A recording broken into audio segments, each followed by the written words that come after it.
Heidi by Johanna Spyri. This reading by Clara Schallenberg. Introduction and Chapter 1. Introduction. Heidi is a delightful story for children of life in the Alps, one of many tales written by the Swiss authoress Johanna Spyri, who died in her home at Zurich in 1891. She had been well known to the younger readers of her own country since 1880, when she published her story Heimatlos, which ran into 3 or more editions and which, like her other books, as she states on the title page, was written for those who love children as well as for the youngsters themselves. Her own sympathy with the instincts and longings of the child's heart is shown in her picture of Heidi. The record of the early life of this Swiss child amid the beauties of her passionately loved mountain home, and during her exile in the great town, has been for many years a favorite book of younger readers in Germany and America. Madame Spyri, like Hans Andersen, had by temperament a peculiar skill in writing the simple histories of an innocent world. In all her stories she shows an underlying desire to preserve children alike from misunderstanding and the mistaken kindness that frequently hinder the happiness and natural development of their lives and characters. The authoress, as we feel in reading her tales, lived among the scenes and people she describes, and the setting of her stories has the charm of the mountain scenery amid which she places her small actors. Chapter 1. Up the mountain to Alm-Uncle. From the old and pleasantly situated village of Meienfeld, a footpath winds through green and shady meadows to the foot of the mountains, which on this side look down from their stern and lofty heights upon the valley below. The land grows gradually wilder as the path ascends, and the climber has not gone far before he begins to inhale the fragrance of the short grass and sturdy mountain plants, for the way is steep and leads directly up to the summits above. On a clear, sunny morning in June, 2 figures might be seen climbing the narrow mountain path. One, a tall, strong-looking girl, the other a child whom she was leading by the hand, and whose little cheeks were so aglow with heat that the crimson color could be seen even through the dark, sunburnt skin. And this was hardly to be wondered at, for in spite of the hot June sun, the child was clothed as if to keep off the bitterest frost. She did not look more than 5 years old, if as much, but what her natural figure was like, it would have been hard to say, for she had apparently 2, if not 3 dresses, one above the other, and over these a thick red woolen shawl wound round about her, so that the little body presented a shapeless appearance as, with its small feet shod in thick nailed mountain shoes, it slowly and laboriously plodded its way up in the heat. The 2 must have left the valley a good hour's walk behind them when they came to the hamlet known as Dorfli, which is situated halfway up the mountain. Here the wayfarers met with greetings from all sides, some calling to them from windows, some from open doors, others from outside, for the elder girl was now in her old home. She did not, however, pause in her walk to respond to her friends' welcoming cries and questions, but passed on without stopping for a moment until she reached the last of the scattered houses of the hamlet.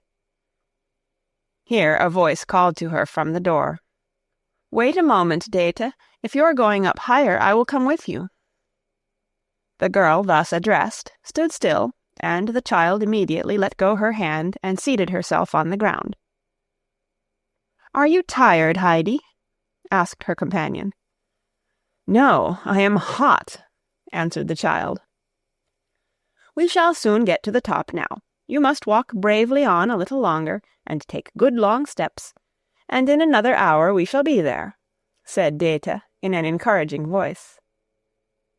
They were now joined by a stout, good-natured-looking woman, who walked on ahead with her old acquaintance, the 2 breaking forth at once into lively conversation about everybody and everything in Dorfli and its surroundings, while the child wandered behind them. "And where are you off to with the child?" asked the one who had just joined the party. "I suppose it is the child your sister left." "Yes," answered Dete. "I am taking her up to Uncle, where she must stay." "The child stay up there with Alm-Uncle? You must be out of your senses, Dete. How can you think of such a thing? The old man, however, will soon send you and your proposal packing off home again." "He cannot very well do that, seeing that he is her grandfather. He must do something for her. I have had the charge of the child till now, and I can tell you, Barble, I am not going to give up the chance which has just fallen to me of getting a good place, for her sake. It is for the grandfather now to do his duty by her." "That would be all very well if he were like other people," asserted stout Barble warmly. "But you know what he is, and what can he do with a child, especially with one so young? The child cannot possibly live with him. But where are you thinking of going yourself?" "To Frankfurt, where an extra good place awaits me," answered Dete. "The people I am going to were down at the baths last summer, and it was part of my duty to attend upon their rooms. They would have liked then to take me away with them, but I could not leave. Now they are there again and have repeated their offer, and I intend to go with them. You may make up your mind to that." "I am glad I am not the child," exclaimed Barble, with a gesture of horrified pity. "Not a creature knows anything about the old man up there. He will have nothing to do with anybody, and never sets his foot inside a church from one year's end to another. When he does come down once in a while, everybody clears out of the way of him and his big stick. The mere sight of him, with his bushy grey eyebrows and his immense beard, is alarming enough. He looks like any old heathen or Indian, and few would care to meet him alone." "Well, and what of that?" said Dete, in a defiant voice. "He is the grandfather all the same, and must look after the child. He is not likely to do her any harm, and if he does, he will be answerable for it, not I." "I should very much like to know," continued Barble, in an inquiring tone of voice, "what the old man has on his conscience that he looks as he does, and lives up there on the mountain like a hermit, hardly ever allowing himself to be seen. All kinds of things are said about him. You, Dete, however, must certainly have learnt a good deal concerning him from your sister. Am I not right?" "You are right, I did, but I am not going to repeat what I heard. If it should come to his ears, I should get into trouble about it." Now, Barble had for long past been most anxious to ascertain particulars about Alm-Uncle, as she could not understand why he seemed to feel such hatred towards his fellow creatures, and insisted on living all alone, or why people spoke about him half in whispers, as if afraid to say anything against him, and yet unwilling to take his part. Moreover, Barble was in ignorance as to why all the people in Dorfli called him Alm-Uncle, for he could not possibly be uncle to everybody living there. As, however, it was the custom, she did like the rest, and called the old man uncle. Barble had only lived in Dorfli since her marriage, which had taken place not long before. Previous to that, her home had been below, in Prattgau, so that she was not well acquainted with all the events that had ever taken place, and with all the people who had ever lived in Dorfli and its neighborhood. Dete, on the contrary, had been born in Dorfli, and had lived there with her mother until the death of the latter the year before, and had then gone over to the baths at Ragaz, and taken service in the large hotel there as chambermaid. On the morning of this day she had come all the way from Ragaz with the child, a friend having given them a lift in a hay-cart as far as Meienfeld. Barble was therefore determined not to lose this good opportunity of satisfying her curiosity. She put her arm through Dete's in a confidential sort of way, and said, "I know I can find out the real truth from you, and the meaning of all these tales that are afloat about him. I believe you know the whole story. Now, do just tell me what is wrong with the old man, and if he was always shunned as he is now, and was always such a misanthrope." "How can I possibly tell you whether he was always the same, seeing I am only 26, and he at least 70 years of age. So you can hardly expect me to know much about his youth. If I was sure, however, that what I tell you would not go the whole round of Prattigau, I could relate all kinds of things about him. My mother came from Domleschg, and so did he." "Nonsense, Data, what do you mean?" replied Barbel, somewhat offended. "Gossip has not reached such a dreadful pitch in Prattigau as all that, and I am also quite capable of holding my tongue when it is necessary." "Very well, then, I will tell you, but just wait a moment," said Data, in a warning voice, and she looked back to make sure that the child was not near enough to hear all she was going to relate. But the child was nowhere to be seen, and must have turned aside from following her companions some time before, while these were too eagerly occupied with their conversation to notice it. Data stood still and looked around her in all directions. The footpath wound a little here and there, but could nevertheless be seen along its whole length, nearly to Dorfli. No one, however, was visible upon it at this moment. "I see where she is," exclaimed Barbel. "Look over there." And she pointed to a spot far away from the footpath. "She is climbing up the slope yonder with the goatherd and his goats. I wonder why he is so late today in bringing them up. It happens well, however, for us, for he can now see after the child, and you can the better tell me your tale."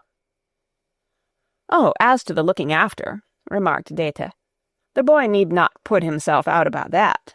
She is not by any means stupid for her 5 years, and knows how to use her eyes. She notices all that is going on, as I have often had occasion to remark, and this will stand her in good stead some day, for the old man has nothing beyond his 2 goats and his hut." "Did he ever have more?" asked Barbel. "He? I should think so indeed," replied Data with animation. "He was owner once of one of the largest farms in Domleschg. He was the elder of 2 brothers. The younger was a quiet, orderly man, but nothing would please the other but to play the grand gentleman, and go driving about the country and mixing with bad company, strangers that nobody knew. He drank and gambled away the whole of his property, and when this became known to his mother and father, they died, one shortly after the other, of sorrow. The younger brother, who was also reduced to beggary, went off in his anger, no one knew whither, while uncle himself, having nothing now left to him but his bad name, also disappeared. For some time his whereabouts were unknown. Then someone found out that he had gone to Naples as a soldier. After that, nothing more was heard of him for 12 or 15 years. At the end of that time he reappeared in Domleschg, bringing with him a young child, whom he tried to place with some of his kinspeople. Every door, however, was shut in his face, for no one wished to have any more to do with him. Embittered by this treatment, he vowed never to set foot in Domleschg again, and he then came to Dorfli, where he continued to live with his little boy. His wife was probably a native of the Grisons, whom he had met down there, and who died soon after their marriage. He could not have been entirely without money, for he apprenticed his son, Tobias, to a carpenter. He was a steady lad, and kindly received by everyone in Dorfli. The old man was, however, still looked upon with suspicion, and it was even rumored that he had been forced to make his escape from Naples, or it might have gone badly with him, for that he had killed a man, not in a fair fight, you understand, but in some brawl. We, however, did not refuse to acknowledge our relationship with him, my great-grandmother on my mother's side having been sister to his grandmother. So we called him Uncle, and as through my father we are also related to nearly every family in Dorfli, he became known all over the place as Uncle. And since he went to live on the mountain-side, he has gone everywhere by the name of Alm-Uncle. "And what happened to Tobias?" asked Barbel, who was listening with deep interest. "Wait a moment, I am coming to that, but I cannot tell you everything at once," replied Data. Tobias was taught his trade in Mells, and when he had served his apprenticeship, came back to Dorfli and married my sister Adelheid. They had always been fond of one another, and they got on very well together after they were married. But their happiness did not last long. Her husband met with his death only 2 years after their marriage, a beam falling upon him as he was working, and killing him on the spot. They carried him home, and when Adelheid saw the poor disfigured body of her husband, she was so overcome with horror and grief that she fell into a fever, from which she never recovered.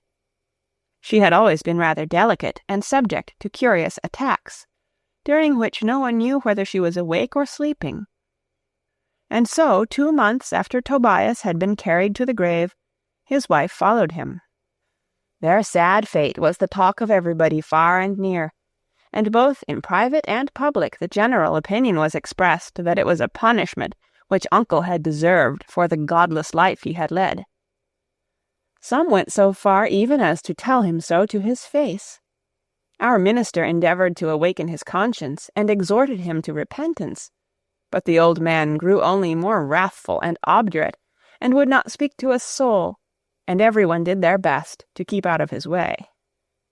All at once we heard that he had gone to live up the Alm, and did not intend ever to come down again, and since then he has led his solitary life on the mountainside, at enmity with God and man. Mother and I took Adelheid's little one, then only a year old, into our care. When Mother died last year, and I went down to the baths to earn some money, I paid old Ursel, who lives in the village just above, to keep and to look after the child. I stayed on at the baths through the winter, for as I could sew and knit, I had no difficulty in finding plenty of work, and early in the spring the same family I had waited on before returned from Frankfurt, and again asked me to go back with them. And so we leave the day after tomorrow, and I can assure you it is an excellent place for me. And you are going to give the child over to the old man up there? It surprises me beyond words that you can think of doing such a thing, Dete, said Barbel, in a voice full of reproach. What do you mean? Retorted Dete. I have done my duty by the child, and what would you have me do with it now? I cannot certainly take a child of 5 years old with me to Frankfurt. But where are you going to yourself, Barbel? We are now halfway up the Alm. We have just reached the place I wanted, answered Barbel. I had something to say to the goatherd's wife, who does some spinning for me in the winter. So, good-bye, Dete, and good luck to you. Dete shook hands with her friend and remained standing, while Barbel went towards the small, dark-brown hut, which stood a few steps away from the path in a hollow that afforded it some protection from the mountain wind. The hut was situated halfway up the Alm, reckoning from Dorfli, and it was well that it was provided with some shelter, for it was so broken down and dilapidated that even then it must have been very unsafe as a habitation, for when the stormy south wind came sweeping over the mountain, everything inside it, doors and windows, shook and rattled, and all the rotten old beams creaked and trembled. On such days as this, had the goatherd's dwelling been standing above on the exposed mountainside, it could not have escaped being blown straight down into the valley without a moment's warning. Here lived Peter, the 11-year-old boy who every morning went down to Dorfli to fetch his goats and drive them up onto the mountain, where they were free to browse till evening on the delicious mountain plants. Then Peter, with his light-footed animals, would go running and leaping down the mountain again until he reached Dorfli, and there he would give a shrill whistle through his fingers, whereupon all the owners of the goats would come out to fetch home the animals that belonged to them. It was generally the small boys and girls who ran in answer to Peter's whistle, for they were none of them afraid of the gentle goats, and this was the only hour of the day through all the summer months that Peter had any opportunity of seeing his young friends, since the rest of his time was spent alone with the goats. He had a mother and a blind grandmother at home, it is true, but he was always obliged to start off very early in the morning, and only got home late in the evening from Dorfli, for he always stayed as long as he could, talking and playing with the other children, and so he had just time enough at home, and that was all, to swallow down his bread and milk in the morning, and again in the evening to get through a similar meal, lie down in bed and go to sleep. His father, who had been known also as the goatherd, having earned his living as such when younger, had been accidentally killed while cutting wood some years before. His mother, whose real name was Brigitta, was always called the goatherd's wife, for the sake of old association, while the blind grandmother was just grandmother to all the old and young in the neighborhood. Dete had been standing for a good 10 minutes, looking about her in every direction for some sign of the children and the goats.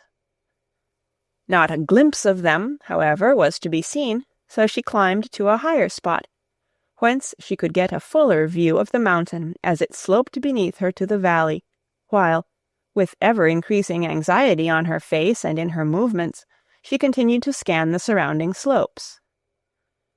Meanwhile, the children were climbing up by a far and roundabout way, for Peter knew many spots where all kinds of good food, in the shape of shrubs and plants, grew for his goats, and he was in the habit of leading his flock aside from the beaten track.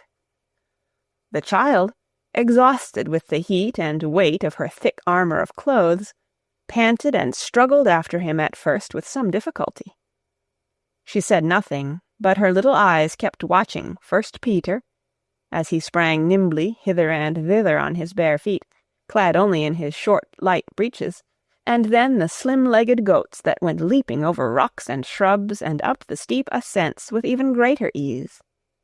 All at once she sat herself down on the ground, and as fast as her little fingers could move, began pulling off her shoes and stockings. This done, she rose, unwound the hot red shawl, and threw it away, and then proceeded to undo her frock. It was often a second, but there was still another to unfasten, for Dete had put the Sunday frock on over the everyday one to save the trouble of carrying it. Quick as lightning the everyday frock followed the other, and now the child stood up, clad only in her light, short-sleeved undergarment, stretching out her little bare arms with glee. She put all her clothes together in a tidy little heap, and then went jumping and climbing up after Peter and the goats as nimbly as any one of the party. Peter had taken no heed of what the child was about when she stayed behind, but when she ran up to him in her new attire, his face broke into a grin, which grew broader still as he looked back and saw the small heap of clothes lying on the ground, till his mouth stretched almost from ear to ear. He said nothing, however. The child, able now to move at her ease, began to enter into conversation with Peter, who had many questions to answer, for his companion wanted to know how many goats he had, where he was going to with them, and what he had to do when he arrived there. At last, after some time, they and the goats approached the hut and came within view of Cousin Dete. Hardly had the latter caught sight of the little company climbing up towards her when she shrieked out, "Heidi, what have you been doing? What a sight you have made of yourself! And where are your 2 frocks and the red wrapper? And the new shoes I bought, and the new stockings I knitted for you? Everything gone, not a thing left. What can you have been thinking of, Heidi? Where are all your clothes?" The child quietly pointed to a spot below on the mountainside and answered, "Down there." Dete followed the direction of her finger. She could just distinguish something lying on the ground, with a spot of red at the top of it, which she had no doubt was the woolen wrapper. "You good-for-nothing little thing!" exclaimed Dete angrily. "What could have put it into your head to do like that? What made you undress yourself? What do you mean by it?" "I don't want any clothes," said the child, not showing any sign of repentance for her past deed. "You wretched, thoughtless child, have you no sense in you at all?" continued Dete, scolding and lamenting. "Who is going all that way down to fetch them? It's a good half-hour's walk. Peter, you go off and fetch them for me as quickly as you can, and don't stand there gaping at me, as if you were rooted to the ground." "I am already past my time," answered Peter slowly, without moving from the spot where he had been standing with his hands in his pockets, listening to Data's outburst of dismay and anger. "Well, you won't get far if you only keep on standing there with your eyes staring out of your head," was Data's cross reply. "But see, you shall have something nice." And she held out a bright new piece of money to him that sparkled in the sun. Peter was immediately up and off down the steep mountainside, taking the shortest cut, and in an incredibly short space of time had reached the little heap of clothes, which he gathered up under his arm, and was back again so quickly that even Data was obliged to give him a word of praise as she handed him the promised money. Peter promptly thrust it into his pocket, and his face beamed with delight, for it was not often that he was the happy possessor of such riches. "You can carry the things up for me as far as Uncle's, as you are going the same way," went on Data, who was preparing to continue her climb up the mountainside, which rose in a steep ascent immediately behind the goatherd's hut. Peter willingly undertook to do this, and followed after her on his bare feet, with his left arm round the bundle, and the right swinging his goatherd's stick, while Heidi and the goats went skipping and jumping joyfully beside him. After a climb of more than 3/4 of an hour, they reached the top of the Alm mountain. Uncle's hut stood on a projection of the rock, exposed indeed to the winds, but where every ray of sun could rest upon it, and a full view could be had of the valley beneath. Behind the hut stood 3 old fir trees with long, thick, unlopped branches. Beyond these rose a further wall of mountain, the lower heights still overgrown with beautiful grass and plants, above which were stonier slopes, covered only with scrub, that led gradually up to the steep, bare, rocky summits. Against the hut, on the side looking towards the valley, Uncle had put up a seat. Here he was sitting, his pipe in his mouth and his hands on his knees, quietly looking out, when the children, the goats, and Cousin Data suddenly clambered into view. Heidi was at the top first. She went straight up to the old man, put out her hand, and said, "Good evening, grandfather." So, what is the meaning of this?" he asked gruffly, as he gave the child an abrupt shake of the hand, and gazed long and scrutinizingly at her from under his bushy eyebrows. Heidi stared steadily back at him in return with unflinching gaze, for the grandfather, with his long beard and thick gray eyebrows that grew together over his nose and looked just like a bush, was such a remarkable appearance that Heidi was unable to take her eyes off him. Meanwhile, Data had come up, with Peter after her, and the latter now stood still a while to watch what was going on. "I wish you good day, Uncle," said Data, as she walked towards him. "And I have brought you Tobias and Adelheide's child. You will hardly recognize her, as you have never seen her since she was a year old." "And what has the child to do with me up here?" asked the old man curtly. "You there," he then called out to Peter. "Be off with your goats. You are none too early as it is, and take mine with you." Peter obeyed on the instant, and quickly disappeared, for the old man had given him a look that made him feel that he did not want to stay any longer. "The child is here to remain with you," Data made answer. "I have, I think, done my duty by her for these 4 years, and now it is time for you to do yours." "That's it, is it?" said the old man, as he looked at her with a flash in his eye. "And when the child begins to fret and whine after you, as is the way with these unreasonable little beings, what am I to do with her then?" "That's your affair," retorted Data. "I know I had to put up with her without complaint when she was left on my hands, as an infant, and with enough to do as it was for my mother and self. Now I have to go and look after my own earnings, and you are the next of kin to the child. If you cannot arrange to keep her, do with her as you like. You will be answerable for the result if harm happens to her, though you have hardly need, I should think, to add to the burden already on your conscience." Now, Dete was not quite easy in her own conscience about what she was doing, and consequently was feeling hot and irritable, and said more than she had intended. As she uttered her last words, Uncle rose from his seat. He looked at her in a way that made her draw back a step or two. Then, flinging out his arm, he said to her in a commanding voice, "Be off with you this instant, and get back as quickly as you can to the place whence you came, and do not let me see your face again in a hurry." Dete did not wait to be told twice. "Good-bye to you, then, and to you too, Heidi," she called, as she turned quickly away and started to descend the mountain at a running pace, which she did not slacken till she found herself safely again at Dorfli, for some inward agitation drove her forwards as if a steam engine was at work inside her. Again questions came raining down upon her from all sides, for everyone knew Dete, as well as all particulars of the birth and former history of the child, and all wondered what she had done with it.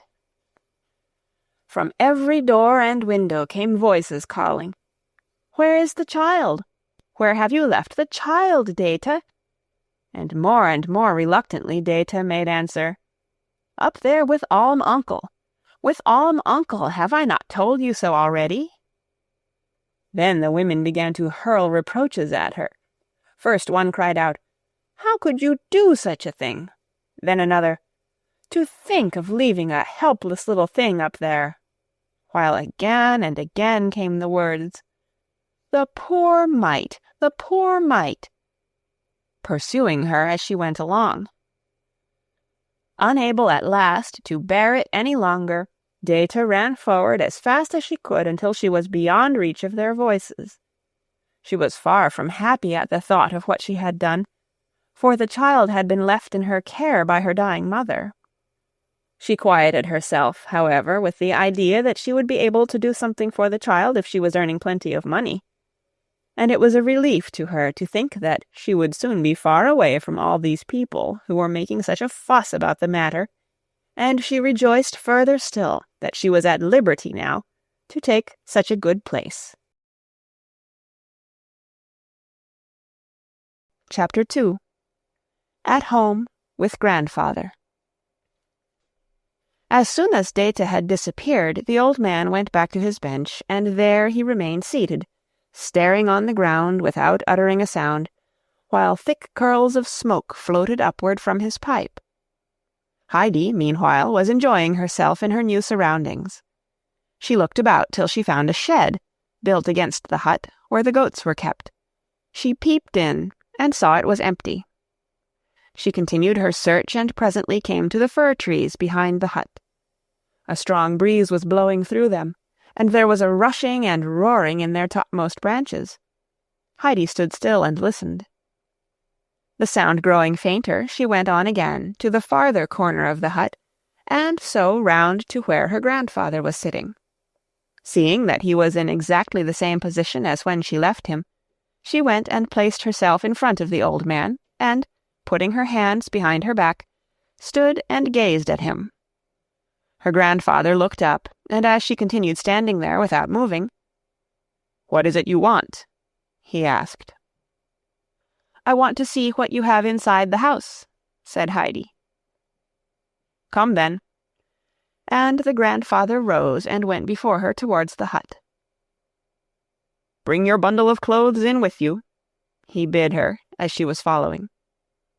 "I shan't want them any more," was her prompt answer. The old man turned and looked searchingly at the child, whose dark eyes were sparkling in delighted anticipation of what she was going to see inside. "She is certainly not wanting in intelligence," he murmured to himself. "And why shall you not want them any more?" he asked aloud. "Because I want to go about like the goats, with their thin, light legs." "Well, you can do so if you like," said her grandfather. "But bring the things in. We must put them in the cupboard." Heidi did as she was told. The old man now opened the door, and Heidi stepped inside after him. She found herself in a good-sized room, which covered the whole ground floor of the hut. A table and a chair were the only furniture. In one corner stood the grandfather's bed. In another was the hearth, with a large kettle hanging above it, and on the further side was a large door in the wall. This was the cupboard. The grandfather opened it. Inside were his clothes, some hanging up, others, a couple of shirts and some socks and handkerchiefs, lying on a shelf. On a second shelf were some plates and cups and glasses, and on a higher one still, a round loaf, smoked meat, and cheese. For everything that Alm-Uncle needed for his food and clothing was kept in this cupboard. Heidi, as soon as it was opened, ran quickly forward and thrust in her bundle of clothes, as far back behind her grandfather's things as possible, so that they might not easily be found again. She then looked carefully round the room and asked, "Where am I to sleep, grandfather?" "Wherever you like," he answered. Heidi was delighted, and began at once to examine all the nooks and corners to find out where it would be pleasantest to sleep. In the corner near her grandfather's bed she saw a short ladder against the wall. Up she climbed, and found herself in the hay-loft. There lay a large heap of fresh, sweet-smelling hay, while through a round window in the wall she could see right down the valley. "I shall sleep up here, grandfather," she called down to him. "It's lovely up here. Come up and see how lovely it is." "Oh, I know all about it," he called up in answer. "I am getting the bed ready now," she called down again, as she went busily to and fro at her work. "But I shall want you to bring me up a sheet. You can't have a bed without a sheet. You want it to lie upon." "All right," said the grandfather, and presently he went to the cupboard, and after rummaging about inside for a few minutes he drew out a long, coarse piece of stuff, which was all he had to do duty for a sheet. He carried it up to the loft, where he found Heidi had already made quite a nice bed. She had put an extra heap of hay at one end for a pillow, and had so arranged it that, when in bed, she would be able to see comfortably out through the round window. "That is capital," said her grandfather. "Now we must put on the sheet, but wait a moment first." And he went and fetched another large bundle of hay to make the bed thicker, so that the child should not feel the hard floor under her. "There, now bring it here." Heidi had got hold of the sheet, but it was almost too heavy for her to carry. This was a good thing, however, as the close, thick stuff would prevent the sharp stalks of the hay running through and pricking her. The two together now spread the sheet over the bed, and where it was too long or too broad, Heidi quickly tucked it in under the hay. It looked now as tidy and comfortable a bed as you could wish for, and Heidi stood gazing thoughtfully at her handiwork.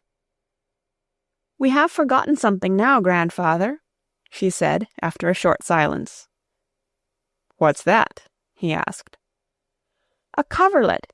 When you get into bed, you have to creep in between the sheets and the coverlet." "Oh, that's the way, is it? But suppose I have not got a coverlet," said the old man. "Well, never mind, grandfather," said Heidi in a consoling tone of voice. "I can take some more hay to put over me." And she was turning quickly to fetch another armful from the heap, when her grandfather stopped her. "Wait a moment," he said, and he climbed down the ladder again and went towards his bed. He returned to the loft with a large, thick sack made of flax, which he threw down, exclaiming, "There, that is better than hay, is it not?" Heidi began tugging away at the sack with all her little might, in her efforts to get it smooth and straight, but her small hands were not fitted for so heavy a job. Her grandfather came to her assistance, and when they had got it tidily spread over the bed, it all looked so nice and warm and comfortable that Heidi stood gazing at it in delight. "That is a splendid coverlet," she said, "and the bed looks lovely altogether. I wish it was night, so that I might get inside it at once." "I think we might have something to eat first," said the grandfather. What do you think?" Heidi, in the excitement of bed-making, had forgotten everything else. But now, when she began to think about food, she felt terribly hungry, for she had had nothing to eat since the piece of bread and little cup of thin coffee that had been her breakfast early that morning, before starting on her long, hot journey. So she answered without hesitation, "Yes, I think so too." "Let us go down, then, as we both think alike," said the old man, and he followed the child down the ladder. Then he went up to the hearth, pushed the big kettle aside, and drew forward the little one that was hanging on the chain, and seating himself on the round-topped, three-legged stool before the fire, blew it up into a clear, bright flame. The kettle soon began to boil, and meanwhile the old man held a large piece of cheese on a long iron fork over the fire, turning it round and round till it was toasted a nice golden yellow color on each side. Heidi watched all that was going on with eager curiosity. Suddenly, some new idea seemed to come into her head, for she turned and ran to the cupboard, and then began going busily backwards and forwards. Presently the grandfather got up and came to the table with a jug and the cheese, and there he saw it already tidily laid with the round loaf and 2 plates and 2 knives, each in its right place. For Heidi had taken exact note that morning of all that there was in the cupboard, and she knew which things would be wanted for their meal. "Ah, that's right," said the grandfather. "I am glad to see that you have some ideas of your own." And as he spoke he laid the toasted cheese on a layer of bread. "But there is still something missing." Heidi looked at the jug that was steaming away invitingly, and ran quickly back to the cupboard. At first she could only see a small bowl left on the shelf, but she was not long in perplexity, for a moment later she caught sight of 2 glasses further back, and without an instant's loss of time she returned with these and the bowl, and put them down on the table. "Good. I see you know how to set about things, but what will you do for a seat?" The grandfather himself was sitting on the only chair in the room. Heidi flew to the hearth, and, dragging the 3-legged stool up to the table, sat herself down upon it. "Well, you have managed to find a seat for yourself, I see, only rather a low one, I am afraid," said the grandfather. "But you would not be tall enough to reach the table, even if you sat in my chair. The first thing now, however, is to have something to eat, so come along." With that he stood up, filled the bowl with milk, and placing it on the chair, pushed it in front of Heidi on her little 3-legged stool, so that she now had a table to herself. Then he brought her a large slice of bread and a piece of the golden cheese, and told her to eat. After which he went and sat down on the corner of the table, and began his own meal.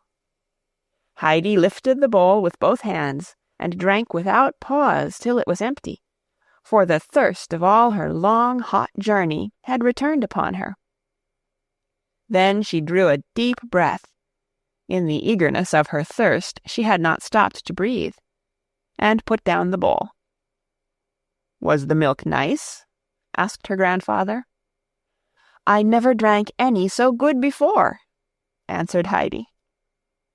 "Then you must have some more," and the old man filled her bowl again to the brim, and set it before the child, who was now hungrily beginning her bread, having first spread it with the cheese, which, after being toasted, was soft as butter. The 2 together tasted deliciously, and the child looked the picture of content as she sat eating, and at intervals taking further draughts of milk. The meal being over, the grandfather went outside to put the goat shed in order, and Heidi watched with interest while he first swept it out, and then put fresh straw for the goats to sleep upon. Then he went to the little well shed, and there he cut some long round sticks and a small round board. In this he bored some holes, and stuck the sticks into them, and there, as if by magic, was a 3-legged stool just like her grandfather's, only higher. Heidi stood and looked at it, speechless with astonishment. "What do you think that is?" asked her grandfather. "It's my stool, I know, because it is such a high one, and it was made all of a minute," said the child, still lost in wonder and admiration. "She understands what she sees. Her eyes are in the right place," remarked the grandfather to himself, as he continued his way round the hut, knocking in a nail here and there, or making fast some part of the door, and so with hammer and nails and pieces of wood going from spot to spot, mending or clearing away wherever work of the kind was needed. Heidi followed him step by step, her eyes attentively taking in all that he did, and everything that she saw was a fresh source of pleasure to her. And so the time passed happily on till evening. Then the wind began to roar louder than ever through the old fir trees. Heidi listened with delight to the sound, and it filled her heart so full of gladness that she skipped and danced round the old trees, as if some unheard-of joy had come to her. The grandfather stood and watched her from the shed. Suddenly a shrill whistle was heard. Heidi paused in her dancing, and the grandfather came out. Down from the heights above, the goats came springing one after another, with Peter in their midst.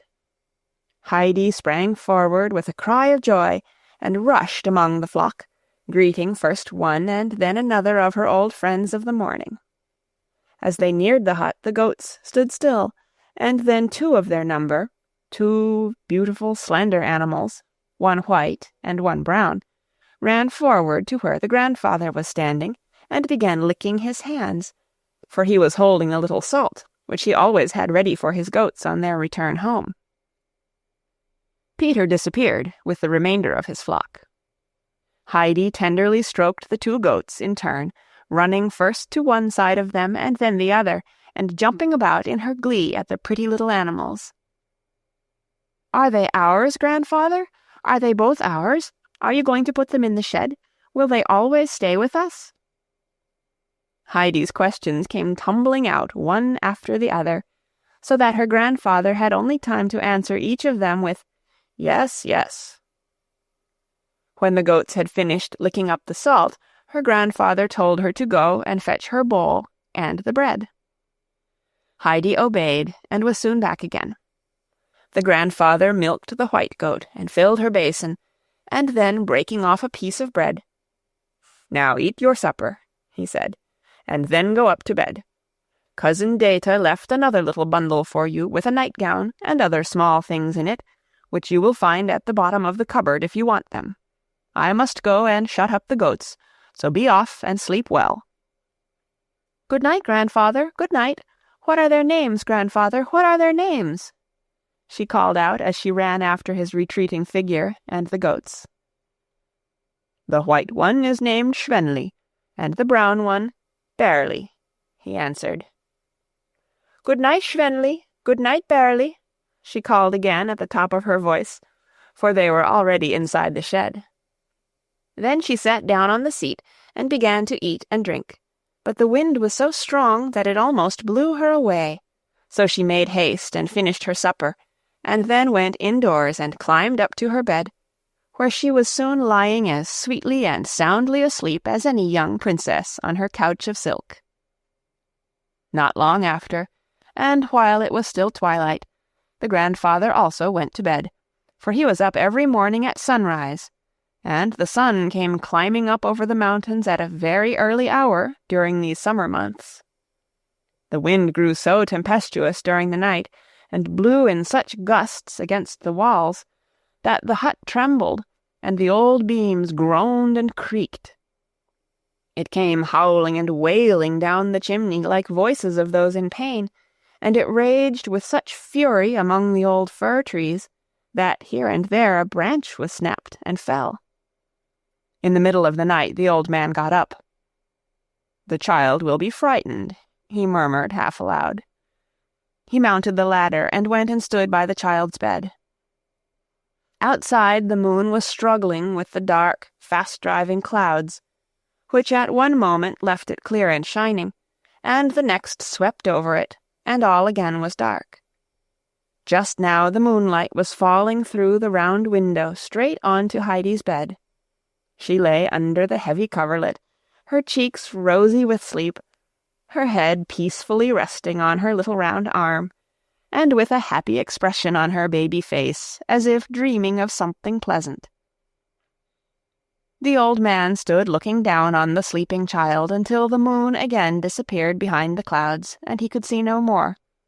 Then he went back to bed. Chapter 3. Out with the goats. Heidi was awakened early the next morning by a loud whistle. The sun was shining through the round window, and falling in golden rays on her bed and on the large heap of hay, and as she opened her eyes everything in the loft seemed gleaming with gold. She looked around her in astonishment, and could not imagine for a while where she was. But her grandfather's deep voice was now heard outside, and then Heidi began to recall all that had happened, how she had come away from her former home and was now on the mountain with her grandfather, instead of with old Ursula. The latter was nearly stone-deaf and always felt cold, so that she sat all day either by the hearth in the kitchen or by the sitting-room stove, and Heidi had been obliged to stay close to her, for the old woman was so deaf that she could not tell where the child was, if out of her sight. And Heidi, shut up within the four walls, had often longed to be out of doors. So she felt very happy this morning as she woke up in her new home, and remembered all the many new things that she had seen the day before, and which she would see again that day, and above all she thought with delight of the 2 dear goats. Heidi jumped quickly out of bed, and a very few minutes sufficed her to put on the clothes which she had taken off the night before, for there were not many of them. Then she climbed down the ladder and ran outside the hut. There stood Peter already with his flock of goats, and the grandfather was just bringing his 2 out of the shed to join the others. Heidi ran forward to wish good morning to him and the goats. "Do you want to go with them on to the mountain?" asked her grandfather. Nothing could have pleased Heidi better, and she jumped for joy in answer. "But you must first wash and make yourself tidy. The sun that shines so brightly overhead will else laugh at you for being dirty. See, I have put everything ready for you." And her grandfather pointed as he spoke to a large tub full of water, which stood in the sun before the door. Heidi ran to it and began splashing and rubbing, till she quite glistened with cleanliness. The grandfather meanwhile went inside the hut, calling to Peter to follow him and bring in his wallet. Peter obeyed with astonishment, and laid down the little bag which held his meagre dinner. "Open it," said the old man, and inside it he put a large piece of bread and an equally large piece of cheese, which made Peter open his eyes, for each was twice the size of the 2 portions which he had for his own dinner. "There, now there is only the little bowl to add," continued the grandfather. "For the child cannot drink her milk as you do from the goat. She is not accustomed to that. You must milk 2 bowlfuls for her when she has her dinner, for she is going with you and will remain with you till you return this evening. But take care she does not fall over any of the rocks, do you hear?" Heidi now came running in. "Will the sun laugh at me now, grandfather?" she asked anxiously. Her grandfather had left a coarse towel hanging up for her near the tub, and with this she had so thoroughly scrubbed her face, arms, and neck, for fear of the sun, that as she stood there she was as red all over as a lobster. He gave a little laugh. "No, there is nothing for him to laugh at now," he assured her. "But I tell you what, when you come home this evening you will have to get right into the tub, like a fish, for if you run about like the goats you will get your feet dirty. Now you can be off." She started joyfully for the mountain. During the night the wind had blown away all the clouds. The dark blue sky was spreading overhead, and in its midst was the bright sun, shining down on the green slopes of the mountain, where the flowers opened their little blue and yellow cups and looked up to him smiling. Heidi went running hither and thither and shouting with delight, for here were whole patches of delicate red primroses, and there the blue gleam of the lovely gentian, while above them all laughed and nodded the tender-leaved golden cistus. Enchanted with all this waving field of brightly colored flowers, Heidi forgot even Peter and the goats. She ran on in front, and then off to the side, tempted first one way and then the other, as she caught sight of some bright spot of glowing red or yellow. And all the while she was plucking whole handfuls of the flowers, which she put into her little apron, for she wanted to take them all home and stick them in the hay, so that she might make her bedroom look just like the meadows outside. Peter had, therefore, to be on the alert, and his round eyes, which did not move very quickly, had more work than they could well manage, for the goats were as lively as Heidi. They ran in all directions, and Peter had to follow, whistling and calling, and swinging his stick to get all the runaways together again. "Where have you got to now, Heidi?" he called out somewhat crossly. "Here," called back a voice from somewhere. Peter could see no one, for Heidi was seated on the ground at the foot of a small hill, thickly overgrown with sweet-smelling prunella. The whole air seemed filled with its fragrance, and Heidi thought she had never smelt anything so delicious. She sat surrounded by the flowers, drawing in deep breaths of the scented air. "Come along here," called Peter again. "You are not to fall over the rocks. Your grandfather gave orders that you were not to do so." "Where are the rocks?" asked Heidi, answering him back. But she did not move from her seat, for the scent of the flowers seemed sweeter to her with every breath of wind that wafted it towards her. "Up above, right up above. We have a long way to go yet, so come along. And on the topmost peak of all, the old bird of prey sits and croaks." That did it. Heidi immediately sprang to her feet and ran up to Peter with her apron full of flowers. "You have got enough now," said the boy, as they began climbing up again together. "You will stay here forever if you go on picking, and if you gather all the flowers now, there will be none for tomorrow." This last argument seemed a convincing one to Heidi, and moreover her apron was already so full that there was hardly room for another flower, and it would never do to leave nothing to pick for another day. So she now kept with Peter, and the goats also became more orderly in their behavior, for they were beginning to smell the plants they loved that grew on the higher slopes, and clambered up now without pause in their anxiety to reach them. The spot where Peter generally halted for his goats to pasture, and where he took up his quarters for the day, lay at the foot of the high rocks, which were covered for some distance up by bushes and fir trees, beyond which rose their bare and rugged summits.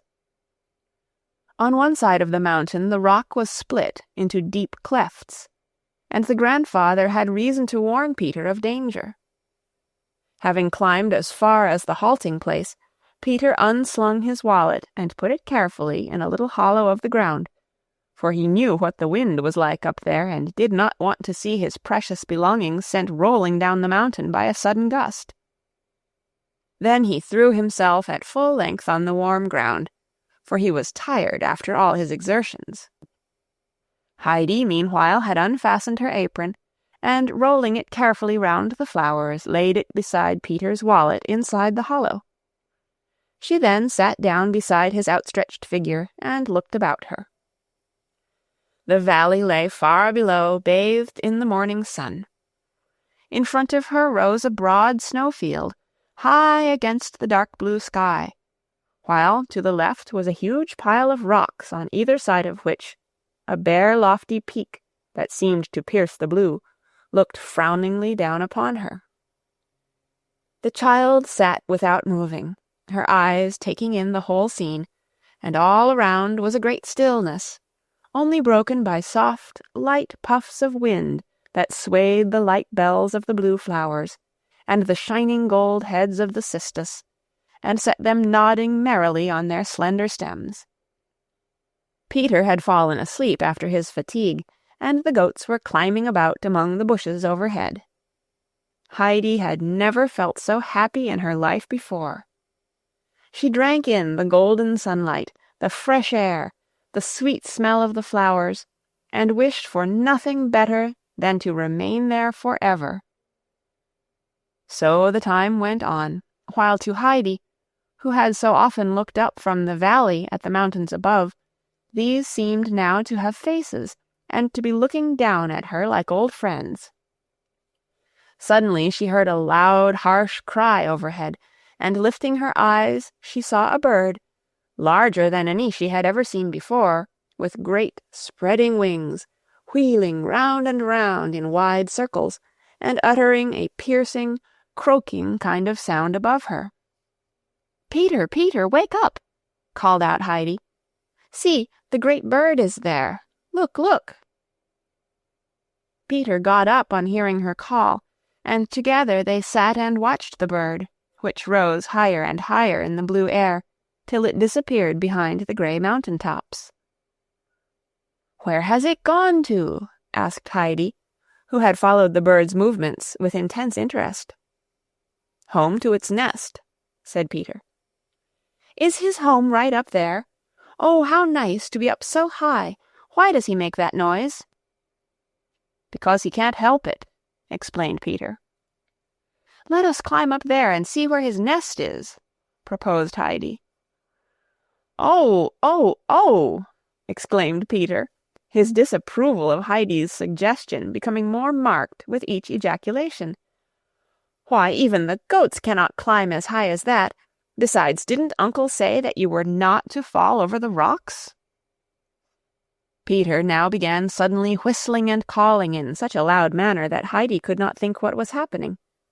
But the goats evidently understood his voice, for one after the other they came springing down the rocks, until they were all assembled on the green plateau, some continuing to nibble at the juicy stems, others skipping about here and there, or pushing at each other with their horns for pastime. Heidi jumped up and ran in and out among them, for it was new to her to see the goats playing together like this, and her delight was beyond words as she joined in their frolics. She made personal acquaintance with them all in turn, for they were like separate individuals to her, each single goat having a particular way of behavior of its own. Meanwhile, Peter had taken the wallet out of the hollow, and placed the pieces of bread and cheese on the ground in the shape of a square, the larger two on Heidi's side, and the smaller on his own, for he knew exactly which were hers and which his. Then he took the little bowl and milked some delicious fresh milk into it from the white goat, and afterwards set the bowl in the middle of the square. Now he called Heidi to come, but she wanted more calling than the goats, for the child was so excited and amused at the capers and lively games of her new playfellows that she saw and heard nothing else. But Peter knew how to make himself heard, for he shouted till the very rocks above echoed his voice, and at last Heidi appeared, and when she saw the inviting repast spread out upon the ground, she went skipping round it for joy. "Leave off jumping about, it is time for dinner," said Peter. "Sit down now and begin." Heidi sat down. "Is the milk for me?" she asked, giving another look of delight at the beautifully arranged square with the bowl as the chief ornament in the center. "Yes," replied Peter, "and the 2 large pieces of bread and cheese are yours also, and when you have drunk up that milk, you are to have another bowlful from the white goat, and then it will be my turn." "And which do you get your milk from?" inquired Heidi. "From my own goat, the piebald one. But go on now with your dinner," said Peter, again reminding her it was time to eat. Heidi now took up the bowl and drank her milk, and as soon as she had put it down empty, Peter rose and filled it again for her. Then she broke off a piece of her bread and held out the remainder, which was still larger than Peter's own piece, together with the whole big slice of cheese, to her companion, saying, "You can have that. I have plenty." Peter looked at Heidi, unable to speak for astonishment, for never in all his life could he have said and done like that with anything he had. He hesitated a moment, for he could not believe that Heidi was in earnest, but the latter kept on holding out the bread and cheese, and as Peter still did not take it, she laid it down on his knees. He saw then that she really meant it. He seized the food, nodded his thanks and acceptance of her present, and then made a more splendid meal than he had known ever since he was a goatherd. Heidi, the while, still continued to watch the goats. "Tell me all their names," she said. Peter knew these by heart, for having very little else to carry in his head, he had no difficulty in remembering them. So he began, telling Heidi the name of each goat in turn as he pointed it out to her. Heidi listened with great attention, and it was not long before she could herself distinguish the goats from one another, and could call each by name, for every goat had its own peculiarities, which could not easily be mistaken, only one had to watch them closely, and this Heidi did.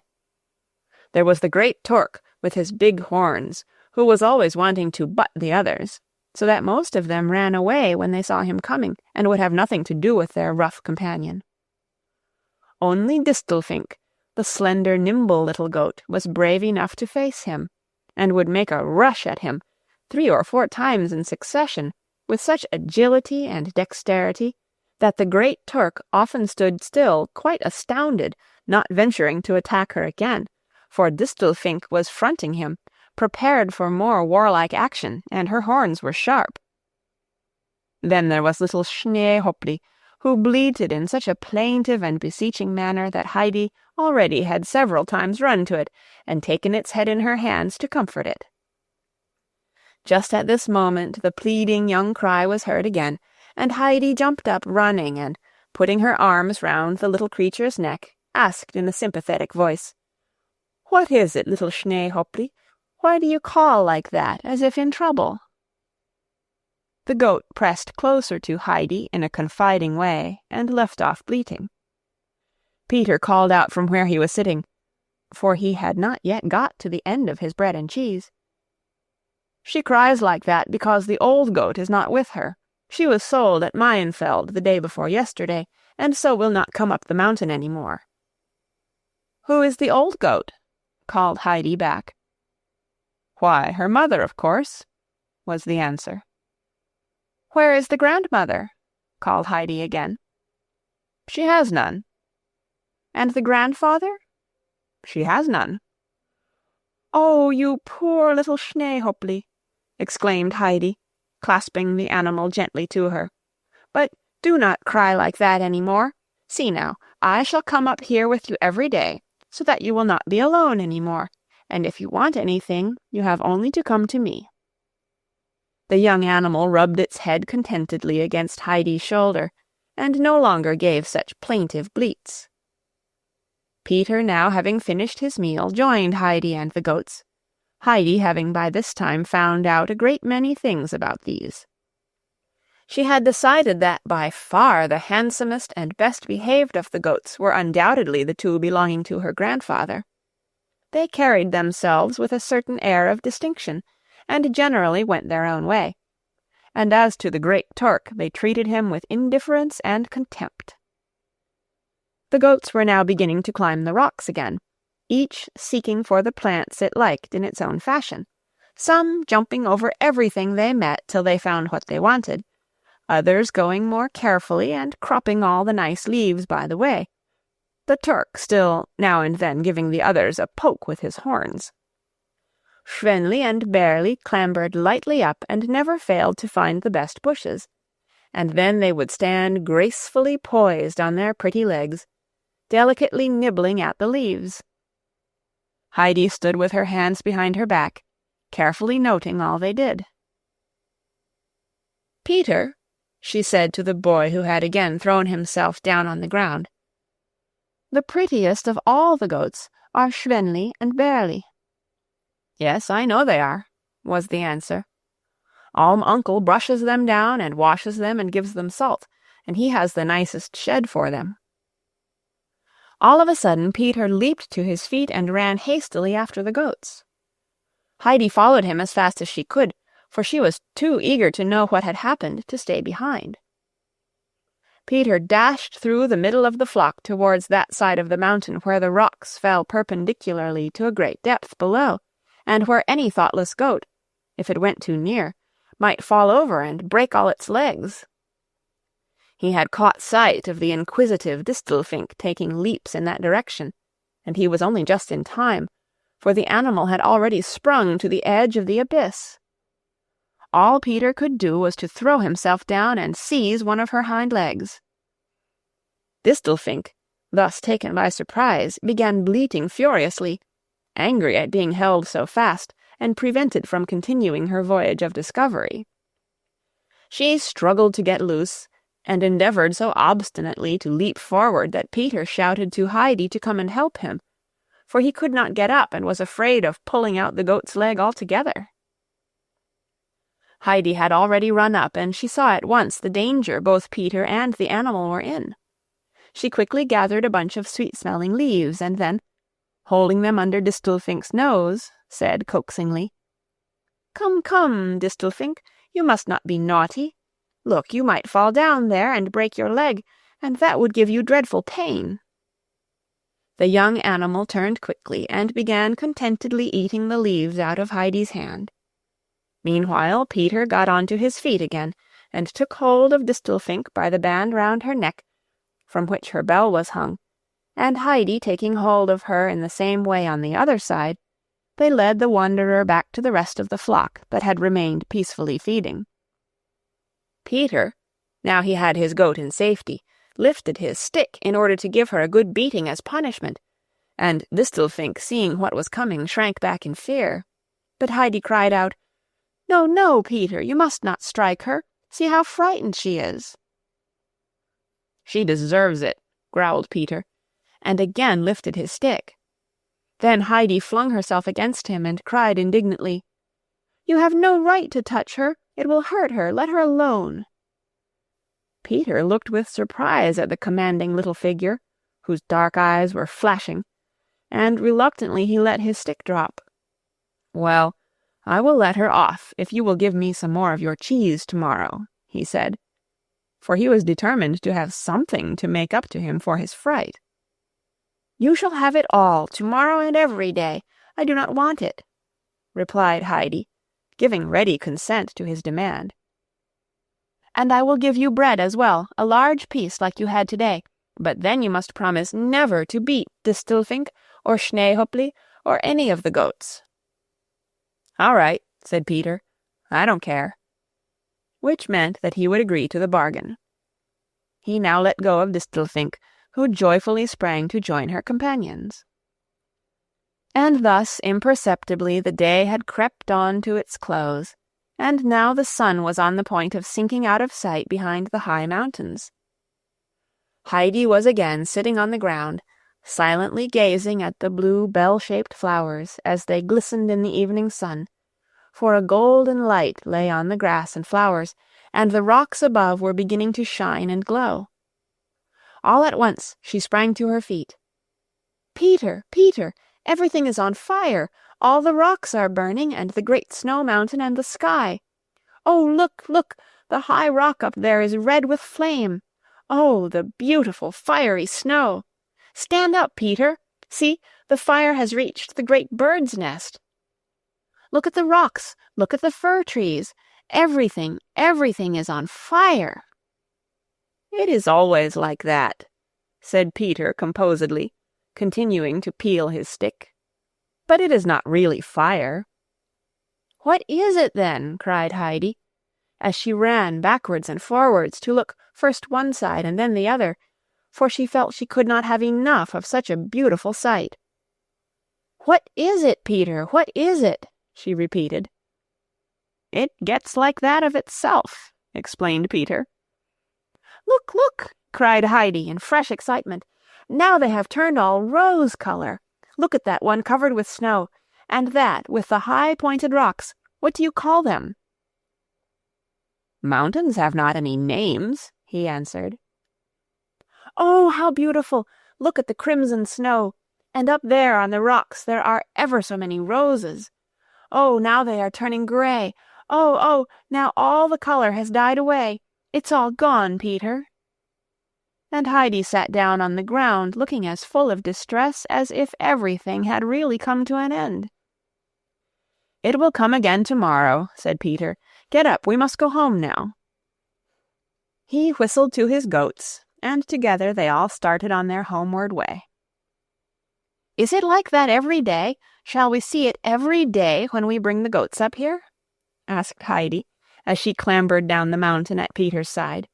She waited eagerly for his answer, hoping that he would tell her it was so.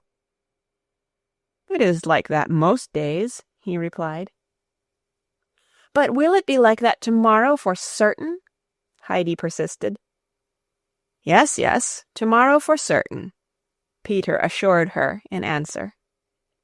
Heidi now felt quite happy again, and her little brain was so full of new impressions and new thoughts that she did not speak any more until they had reached the hut. The grandfather was sitting under the fir trees, where he had also put up a seat, waiting as usual for his goats, which returned down the mountain on this side. Heidi ran up to him, followed by the white and brown goats, for they knew their own master and stall. Peter called out after her, "Come with me again tomorrow. Good night," for he was anxious for more than one reason that Heidi should go with him the next day. Heidi ran back quickly and gave Peter her hand, promising to go with him, and then making her way through the goats, she once more clasped Schneehöppli round the neck, saying in a gentle, soothing voice, "Sleep well, Schneehöppli, and remember that I shall be with you again tomorrow, so you must not bleat so sadly any more." Schneehöppli gave her a friendly and grateful look, and then went leaping joyfully after the other goats. Heidi returned to the fir trees. "Oh, grandfather," she cried, even before she had come up to him. "It was so beautiful, the fire and the roses on the rocks, and the blue and yellow flowers, and look what I have brought you." And opening the apron that held her flowers, she shook them all out at her grandfather's feet. But the poor flowers, how changed they were! Heidi hardly knew them again. They looked like dry bits of hay. Not a single little flower cup stood open. "Oh, grandfather, what is the matter with them?" exclaimed Heidi in shocked surprise. "They were not like that this morning. Why do they look so now?" "They like to stand out there in the sun and not be shut up in an apron," said her grandfather. "Then I will never gather any more. But, grandfather, why did the great bird go on croaking so?" she continued in an eager tone of inquiry. "Go along now and get into your bath while I go and get some milk. When we are together at supper, I will tell you all about it." Heidi obeyed, and when later she was sitting on her high stool before her milk bowl, with her grandfather beside her, she repeated her question. "Why does the great bird go on croaking and screaming down at us, grandfather?" "He is mocking at the people who live down below in the villages, because they all go huddling and gossiping together, and encourage one another in evil talking and deeds. He calls out, 'If you would separate and each go your own way and come up here and live on a height as I do, it would be better for you.'" There was almost a wildness in the old man's voice as he spoke, so that Heidi seemed to hear the croaking of the bird again, even more distinctly. "Why haven't the mountains any names?" Heidi went on. "They have names," answered her grandfather, "and if you can describe one of them to me that I know, I will tell you what it is called." Heidi then described to him the rocky mountain with the two high peaks, so exactly that the grandfather was delighted. "Just so, I know it. It is called Falkness. Did you see any other?" Then Heidi told him of the mountain with the great snowfield, and how it had been on fire and had turned rosy red, and then all of a sudden had grown quite pale again, and all the color had disappeared. "I know that one too," he said. "That is the Sesemann." So you enjoyed being out with the goats?" Then Heidi went on to give him an account of the whole day, and of how delightful it had all been, and particularly described the fire that had burst out everywhere in the evening. And then nothing would do but her grandfather must tell how it came, for Peter knew nothing about it. The grandfather explained to her that it was the sun that did it. When he says good night to the mountains, he throws his most beautiful colors over them, so that they may not forget him before he comes again the next day. Heidi was delighted with this explanation, and could hardly bear to wait for another day to come, that she might once more climb up with the goats, and see how the sun bid good night to the mountains. But she had to go to bed first, and all night she slept soundly on her bed of hay, dreaming of nothing but of shining mountains with red roses all over them, among which happy little Schneehöppli went leaping in and out.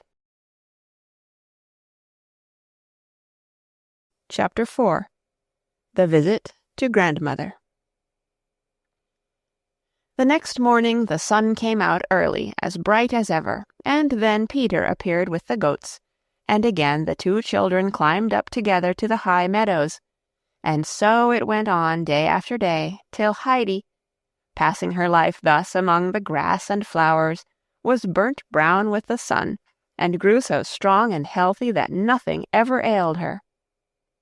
She was happy, too, and lived from day to day as free and light-hearted as the little birds that make their home among the green forest trees. Then the autumn came, and the wind blew louder and stronger, and the grandfather would say sometimes, "Today you must stay at home, Heidi. A sudden gust of the wind would blow a little thing like you over the rocks into the valley below in a moment." Whenever Peter heard that he must go alone, he looked very unhappy, for he saw nothing but mishaps of all kinds ahead, and did not know how he should bear the long, dull day without Heidi. Then, too, there was the good meal he would miss, and besides that, the goats on these days were so naughty and obstinate that he had twice the usual trouble with them, for they had grown so accustomed to Heidi's presence that they would run in every direction, and refuse to go on unless she was with them. Heidi was never unhappy, for wherever she was, she found something to interest or amuse her. She liked best, it is true, to go out with Peter up to the flowers and the great bird, where there was so much to be seen, and so many experiences to go through among the goats with their different characters. But she also found her grandfather's hammering and sawing and carpentering very entertaining, and if it should chance to be the day when the large round goat's milk cheese was made, she enjoyed beyond measure looking on at this wonderful performance, and watching her grandfather, as with sleeves rolled back he stirred the great cauldron with his bare arms. The thing which attracted her most, however, was the waving and roaring of the 3 old fir trees on these windy days. She would run away repeatedly from whatever she might be doing to listen to them, for nothing seemed so strange and wonderful to her as the deep, mysterious sound in the tops of the trees. She would stand underneath them and look up, unable to tear herself away, looking and listening while they bowed and swayed and roared as the mighty wind rushed through them. There was no longer now the warm, bright sun that had shone all through the summer, so Heidi went to the cupboard and got out her shoes and stockings and dress, for it was growing colder every day, and when Heidi stood under the fir trees the wind blew through her as if she was a thin little leaf. But still she felt she could not stay indoors when she heard the branches waving outside. Then it grew very cold, and Peter would come up early in the morning, blowing on his fingers to keep them warm. But he soon left off coming, for one night there was a heavy fall of snow, and the next morning the whole mountain was covered with it, and not a single little green leaf was to be seen anywhere upon it. There was no Peter that day, and Heidi stood at the little window looking out in wonderment, for the snow was beginning again, and the thick flakes kept falling till the snow was up to the window, And still they continued to fall, and the snow grew higher, so that at last the window could not be opened, and she and her grandfather were shut up fast within the hut. Heidi thought this was great fun, and ran from one window to the other to see what would happen next, and whether the snow was going to cover up the whole hut, so that they would have to light a lamp, although it was broad daylight. But things did not get as bad as that, and the next day, the snow having ceased, the grandfather went out and shoveled away the snow round the house, and threw it into such great heaps that they looked like mountains standing at intervals on either side of the hut. And now the windows and door could be opened, and it was well it was so, for as Heidi and her grandfather were sitting one afternoon on their three-legged stools before the fire, there came a great thump at the door, followed by several others, and then the door opened. It was Peter, who had made all that noise knocking the snow off his shoes. He was still white all over with it, for he had had to fight his way through deep snowdrifts, and large lumps of snow that had frozen upon him still clung to his clothes. He had been determined, however, not to be beaten, and to climb up to the hut, for it was a week now since he had seen Heidi. "Good evening," he said as he came in. Then he went and placed himself as near the fire as he could, without saying another word, but his whole face was beaming with pleasure at finding himself there. Heidi looked on in astonishment, for Peter was beginning to thaw all over with the warmth, so that he had the appearance of a trickling waterfall. "Well, General, and how goes it with you?" said the grandfather. "Now that you have lost your army, you will have to turn to your pen and pencil."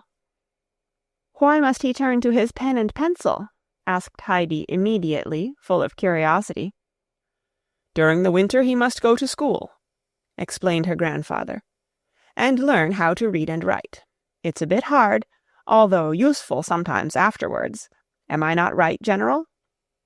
"Yes, indeed," assented Peter. Heidi's interest was now thoroughly awakened, and she had so many questions to put to Peter about all that was to be done and seen and heard at school, and the conversation took so long that Peter had time to get thoroughly dry. Peter had always great difficulty in putting his thoughts into words, and he found his share of the talk doubly difficult today, for by the time he had an answer ready to one of Heidi's questions, she had already put 2 or 3 more to him, and generally such as required a whole long sentence in reply. The grandfather sat without speaking during this conversation, only now and then a twitch of amusement at the corners of his mouth showed that he was listening. "Well now, General, you have been under fire for some time, and must want some refreshment. Come and join us," he said at last, and as he spoke he rose and went to fetch the supper out of the cupboard, and Heidi pushed the stools to the table.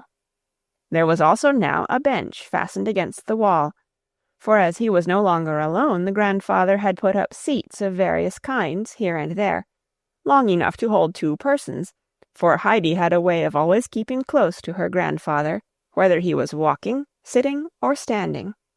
So there was a comfortable place for them all 3, and Peter opened his round eyes very wide when he saw what a large piece of meat Alm-Uncle gave him on his thick slice of bread.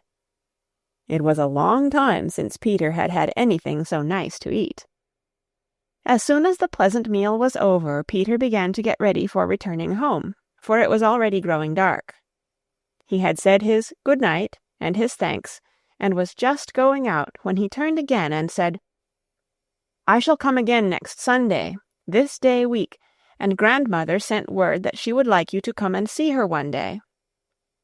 It was quite a new idea to Heidi that she should go and pay anybody a visit, and she could not get it out of her head. So the first thing she said to her grandfather the next day was, "I must go down and see the grandmother today. She will be expecting me." "The snow is too deep," answered the grandfather, trying to put her off. But Heidi had made up her mind to go, since the grandmother had sent her that message. She stuck to her intention, and not a day passed but what in the course of it she said 5 or 6 times to her grandfather, "I must certainly go today. the grandmother will be waiting for me." On the 4th day, when with every step one took the ground crackled with frost, and the whole vast field of snow was hard as ice, Heidi was sitting on her high stool at dinner with the bright sun shining in upon her through the window, and again repeated her little speech. "I must certainly go down to see the grandmother to-day, or else I shall keep her waiting too long." The grandfather rose from table, climbed up to the hayloft, and brought down the thick sack that was Heidi's coverlet, and said, "Come along, then." The child skipped out gleefully after him into the glittering world of snow. The old fir trees were standing now quite silent, their branches covered with the white snow, and they looked so lovely as they glittered and sparkled in the sunlight, that Heidi jumped for joy at the sight and kept on calling out, come here, grandfather! The fir trees are all silver and gold." The grandfather had gone into the shed, and he now came out dragging a large hand-sleigh along with him. Inside it was a low seat, and the sleigh could be pushed forward and guided by the feet of the one who sat upon it, with the help of a pole that was fastened to the side. After he had been taken round the fir trees by Heidi, that he might see their beauty from all sides, he got into the sleigh and lifted the child onto his lap. Then he wrapped her up in the sack, that she might keep nice and warm, and put his left arm closely round her, for it was necessary to hold her tight during the coming journey. He now grasped the pole with his right hand, and gave the sleigh a push forward with his 2 feet. The sleigh shot down the mountain-side with such rapidity that Heidi thought they were flying through the air like a bird, and shouted aloud with delight. Suddenly they came to a standstill, and there they were at Peter's hut. Her grandfather lifted her out and unwrapped her. "There you are. Now go in, and when it begins to grow dark you must start on your way home again." Then he left her and went up the mountain, pulling his sleigh after him. Heidi opened the door of the hut and stepped into a tiny room that looked very dark, with a fireplace and a few dishes on a wooden shelf. This was the little kitchen. She opened another door and now found herself in another small room, for the place was not a herdsman's hut like her grandfather's, with one large room on the ground floor and a hayloft above, but a very old cottage, where everything was narrow and poor and shabby. A table was close to the door, and as Heidi stepped in she saw a woman sitting at it, putting a patch on a waistcoat which Heidi recognized at once as Peter's. In the corner sat an old woman, bent with age, spinning. Heidi was quite sure this was the grandmother, so she went up to the spinning-wheel and said, "Good day, grandmother. I have come at last. Did you think I was a long time coming?" The woman raised her head and felt for the hand that the child held out to her, and when she found it she passed her own over it thoughtfully for a few seconds, and then said, "Are you the child who lives up with Alm-Uncle? Are you Heidi?" "Yes, yes," answered Heidi. "I have just come down in the sleigh with grandfather." "Is it possible? Why, your hands are quite warm. Brigitte, did Alm-Uncle come himself with the child?"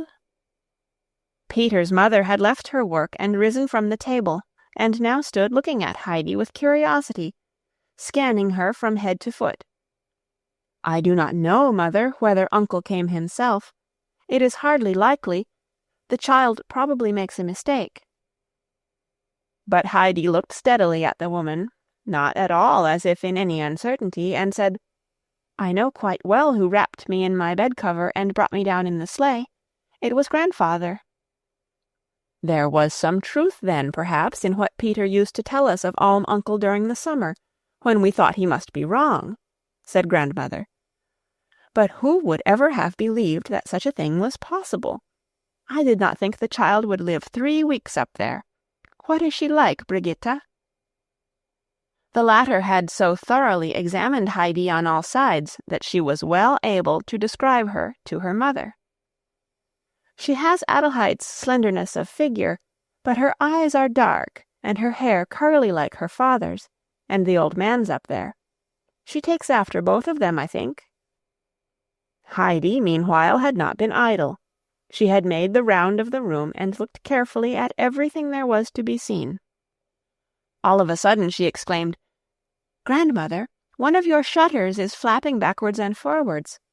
Grandfather would put a nail in and make it all right in a minute, or else it will break one of the panes some day. Look, look, how it keeps on banging." "Ah, dear child," said the old woman, "I am not able to see it, but I can hear that and many other things besides the shutter. Everything about the place rattles and creaks when the wind is blowing, and it gets inside through all the cracks and holes. The house is going to pieces, and in the night, when the two others are asleep, I often lie awake in fear and trembling, thinking that the whole place will give way and fall and kill us. And there is not a creature to mend anything for us, for Peter does not understand such work." "But why cannot you see, grandmother, that the shutter is loose? Look, there it goes again. See, that one there." And Heidi pointed to the particular shutter. "Alas, child, it is not the only thing I cannot see. I can see nothing, nothing," said the grandmother in a voice of lamentation. "But if I were to go outside and put back the shutter so that you had more light, then could you see, grandmother?" "No, no, not even then. No one can make it light for me again." "But if you were to go outside among all the white snow, then surely you would find it light. Just come with me, grandmother, and I will show you." Heidi took hold of the old woman's hand to lead her along, for she was beginning to feel quite distressed at the thought of her being without light. "Let me be, dear child. It is always dark for me now. Whether in snow or sun, no light can penetrate my eyes." "But surely it does in summer, grandmother," said Heidi, more and more anxious to find some way out of the trouble. "When the hot sun is shining down again, and he says good night to the mountains, and they all turn on fire, and the yellow flowers shine like gold, then, you will see, it will be bright and beautiful for you again." "Ah, child, I shall see the mountains on fire or the yellow flowers no more. It will never be light for me again on earth, never." At these words Heidi broke into loud crying. In her distress she kept on sobbing out, "Who can make it light for you again? Can no one do it? Isn't there anyone who can do it?" The grandmother now tried to comfort the child, but it was not easy to quiet her. Heidi did not often weep, but when she did, she could not get over her trouble for a long while. The grandmother had tried all means in her power to allay the child's grief, for it went to her heart to hear her sobbing so bitterly. At last she said, "Come here, dear Heidi. Come and let me tell you something. You cannot think how glad one is to hear a kind word when one can no longer see, and it is such a pleasure to me to listen to you while you talk. So come and sit beside me, and tell me something. Tell me what you do up there, and how grandfather occupies himself. I knew him very well in old days, but for many years now I have heard nothing of him, except through Peter, who never says much." This was a new and happy idea to Heidi.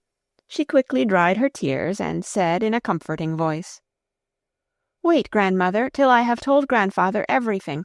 He will make it light for you again, I am sure, and will do something so that the house will not fall. He will put everything right for you." The grandmother was silent, and Heidi now began to give her a lively description of her life with the grandfather, and of the days she spent on the mountain with the goats, and then went on to tell her of what she did now during the winter, and how her grandfather was able to make all sorts of things, seats and stools, and mangers where the hay was put for Schwenli and Berli, besides a new large water tub for her to bathe in when the summer came, and a new milk bowl and spoon, and Heidi grew more and more animated as she enumerated all the beautiful things which were made so magically out of pieces of wood. She then told the grandmother how she stood by him and watched all he did, and how she hoped some day to be able to make the same herself. The grandmother listened with the greatest attention, only from time to time addressing her daughter. "Do you hear that, Brigitta? Do you hear what she is saying about Uncle?" The conversation was all at once interrupted by a heavy thump on the door, and in marched Peter, who stood stock-still, opening his eyes with astonishment when he caught sight of Heidi. Then his face beamed with smiles as she called out, "Good evening, Peter." "What, is the boy back from school already?" exclaimed the grandmother in surprise. "I have not known an afternoon pass so quickly as this one for years. How is the reading getting on, Peter?" "Just the same," was Peter's answer. The old woman gave a little sigh. "Ah, well," she said, "I hoped you would have something different to tell me by this time, as you are going to be 12 years old this February." "What was it that you hoped he would have to tell you?" asked Heidi, interested in all the grandmother said.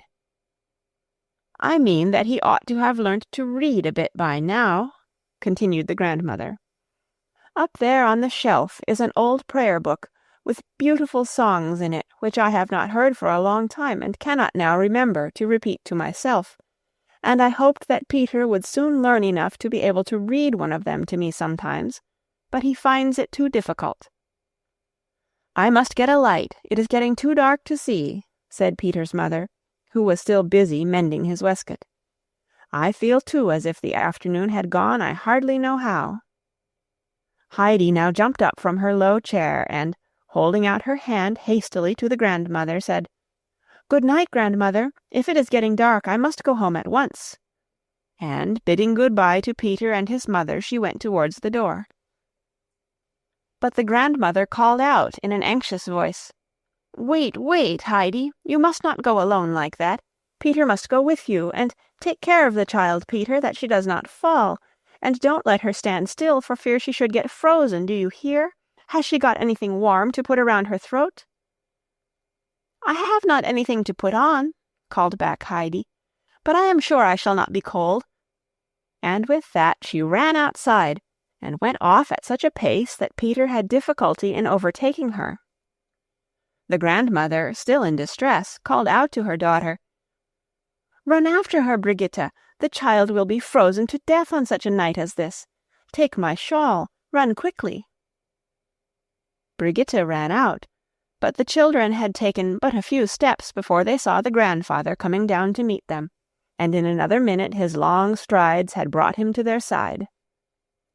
"That's right, Heidi. You have kept your word," said the grandfather, and then, wrapping the sack firmly round her, he lifted her in his arms and strode off with her up the mountain. Brigitta was just in time to see him do all this, and on her return to the hut with Peter expressed her astonishment to the grandmother. The latter was equally surprised, and kept on saying, "God be thanked that he is good to the child. God be thanked. Will he let her come to me again, I wonder? The child has done me so much good. What a loving little heart it is, and how merrily she tells her tale." And she continued to dwell with delight on the thought of the child until she went to bed, still saying now and again, "If only she will come again, now I have really something left in the world to take pleasure in." And Brigitta agreed with all her mother said, and Peter nodded his head in approval each time his grandmother spoke, saying, with a broad smile of satisfaction, "I told you so." Meanwhile Heidi was chattering away to her grandfather from inside her sack. Her voice, however, could not reach him through the many thick folds of her wrap, and as therefore it was impossible to understand a word she was saying, he called to her, "Wait till we get home, and then you can tell me all about it." They had no sooner got inside the hut than Heidi, having been released from her covering, at once began what she had to say. "Grandfather, tomorrow we must take the hammer and the long nails and fasten grandmother's shutter, and drive in a lot more nails in other places, for her house shakes and rattles all over." "We must we? Who told you that?" asked her grandfather. "Nobody told me, but I know it for all that," replied Heidi.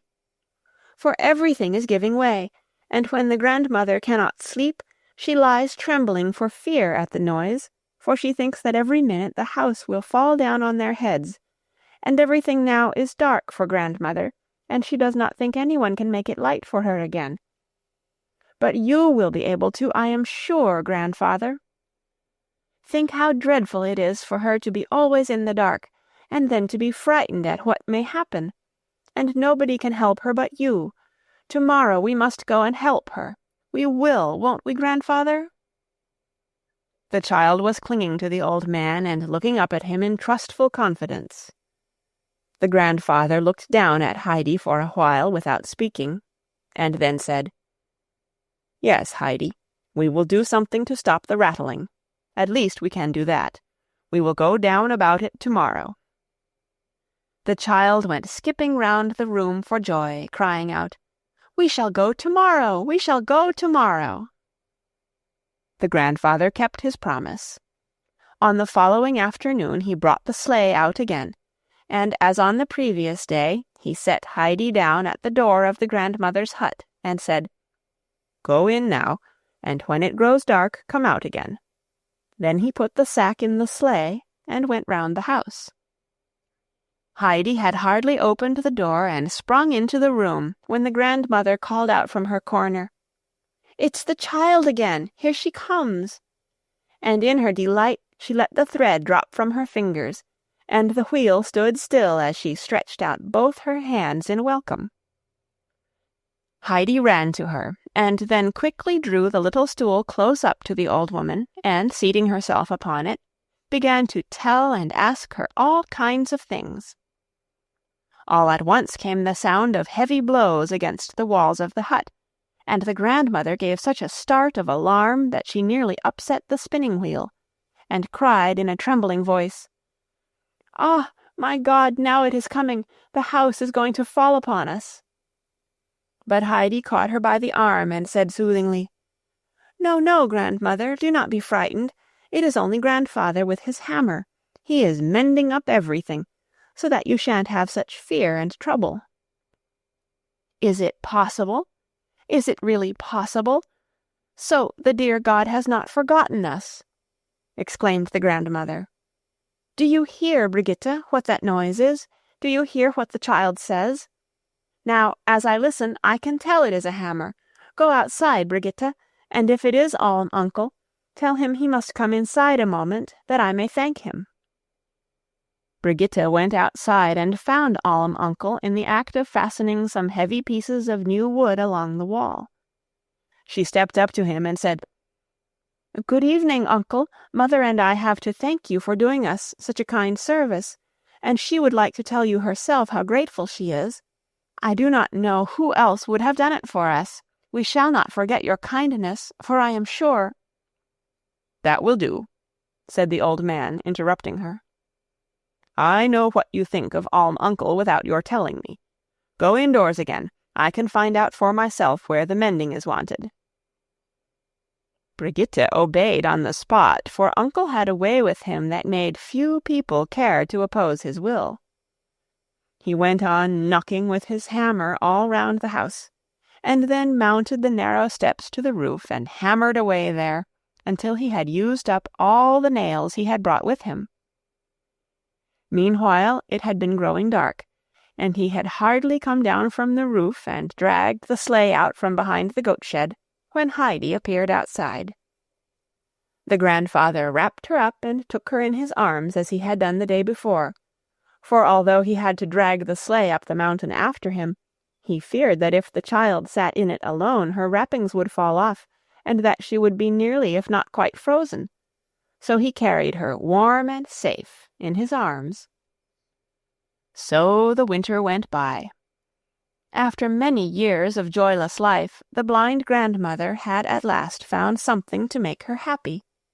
Her days were no longer passed in weariness and darkness, one like the other, without pleasure or change. for now she had always something to which she could look forward. She listened for the little tripping footstep as soon as day had come, and when she heard the door open and knew the child was really there, she would call out, "God be thanked, she has come again."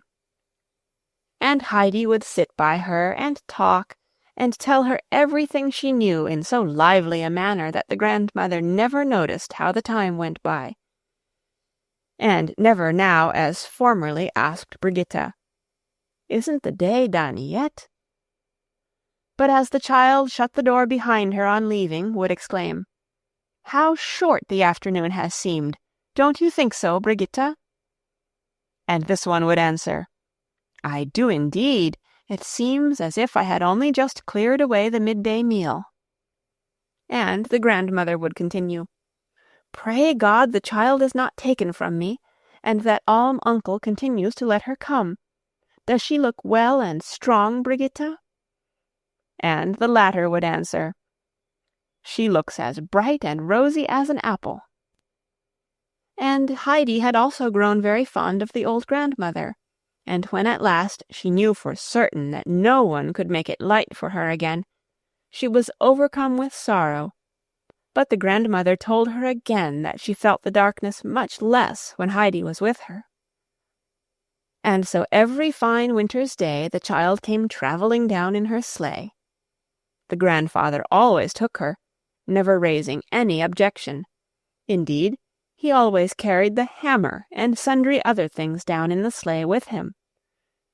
And many an afternoon was spent by him in making the goatherd's cottage sound and tight. It no longer groaned and rattled the whole night through, and the grandmother, who for many winters had not been able to sleep in peace as she did now, said she should never forget what the uncle had done for her. Chapter 5. 2 Visits, and what came of them. Quickly the winter passed, and still more quickly the bright, glad summer, and now another winter was drawing to its close. Heidi was still as light-hearted and happy as the birds, and looked forward with more delight each day to the coming spring, when the warm south wind would roar through the fir trees and blow away the snow, and the warm sun would entice the blue and yellow flowers to show their heads, and the long days out on the mountain would come again, which seemed to Heidi the greatest joy that earth could give. Heidi was now in her 8th year. She had learnt all kinds of useful things from her grandfather. She knew how to look after the goats as well as anyone, and Schwenli and Berli would follow her like 2 faithful dogs, and give a loud bleat of pleasure when they heard her voice. Twice during the course of this last winter Peter had brought up a message from the schoolmaster at Dorfli, who sent word to Alm-Uncle that he ought to send Heidi to school, as she was over the usual age, and ought indeed to have gone the winter before. Uncle had sent word back each time that the schoolmaster would find him at home if he had anything he wished to say to him, but that he did not intend to send Heidi to school. And Peter had faithfully delivered his message. When the March sun had melted the snow on the mountainside, and the snowdrops were peeping out all over the valley, and the fir trees had shaken off their burden of snow, and were again merrily waving their branches in the air, Heidi ran backwards and forwards with delight, first to the goat shed, then to the fir trees, and then to the hut door, in order to let her grandfather know how much larger a piece of green there was under the trees, and then would run off to look again, for she could hardly wait till everything was green, and the full beautiful summer had clothed the mountain with grass and flowers. As Heidi was thus running about one sunny March morning, and had just jumped over the water trough for the 10th time at least, she nearly fell backwards into it with fright, for there in front of her, looking gravely at her, stood an old gentleman dressed in black. When he saw how startled she was, he said in a kind voice, "Don't be afraid of me, for I am very fond of children. Shake hands. You must be the Heidi I have heard of. Where is your grandfather?" "He is sitting by the table, making round wooden spoons."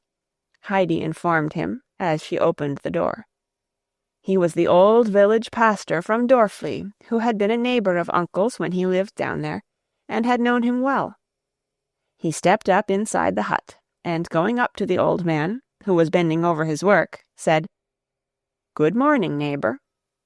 The grandfather looked up in surprise, and then, rising, said, "Good morning," in return. He pushed his chair towards the visitor as he continued, "If you do not mind a wooden seat, there is one for you." The pastor sat down. "It is a long time since I have seen you, neighbor," he said.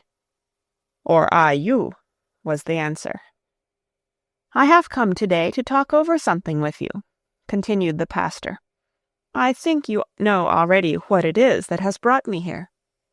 And as he spoke, he looked towards the child who was standing at the door, gazing with interest and surprise at the stranger.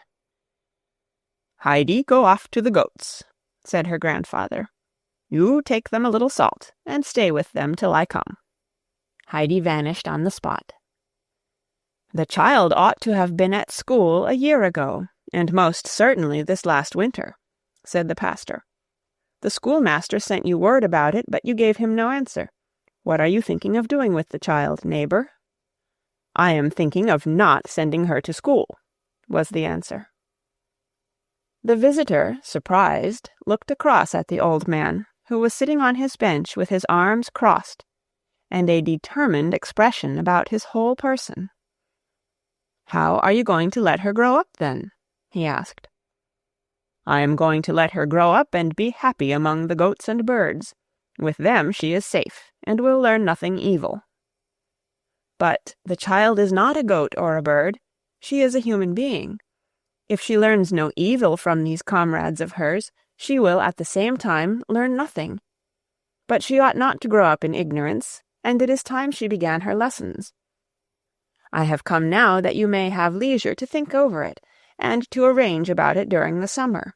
This is the last winter that she must be allowed to run wild. Next winter she must come regularly to school every day."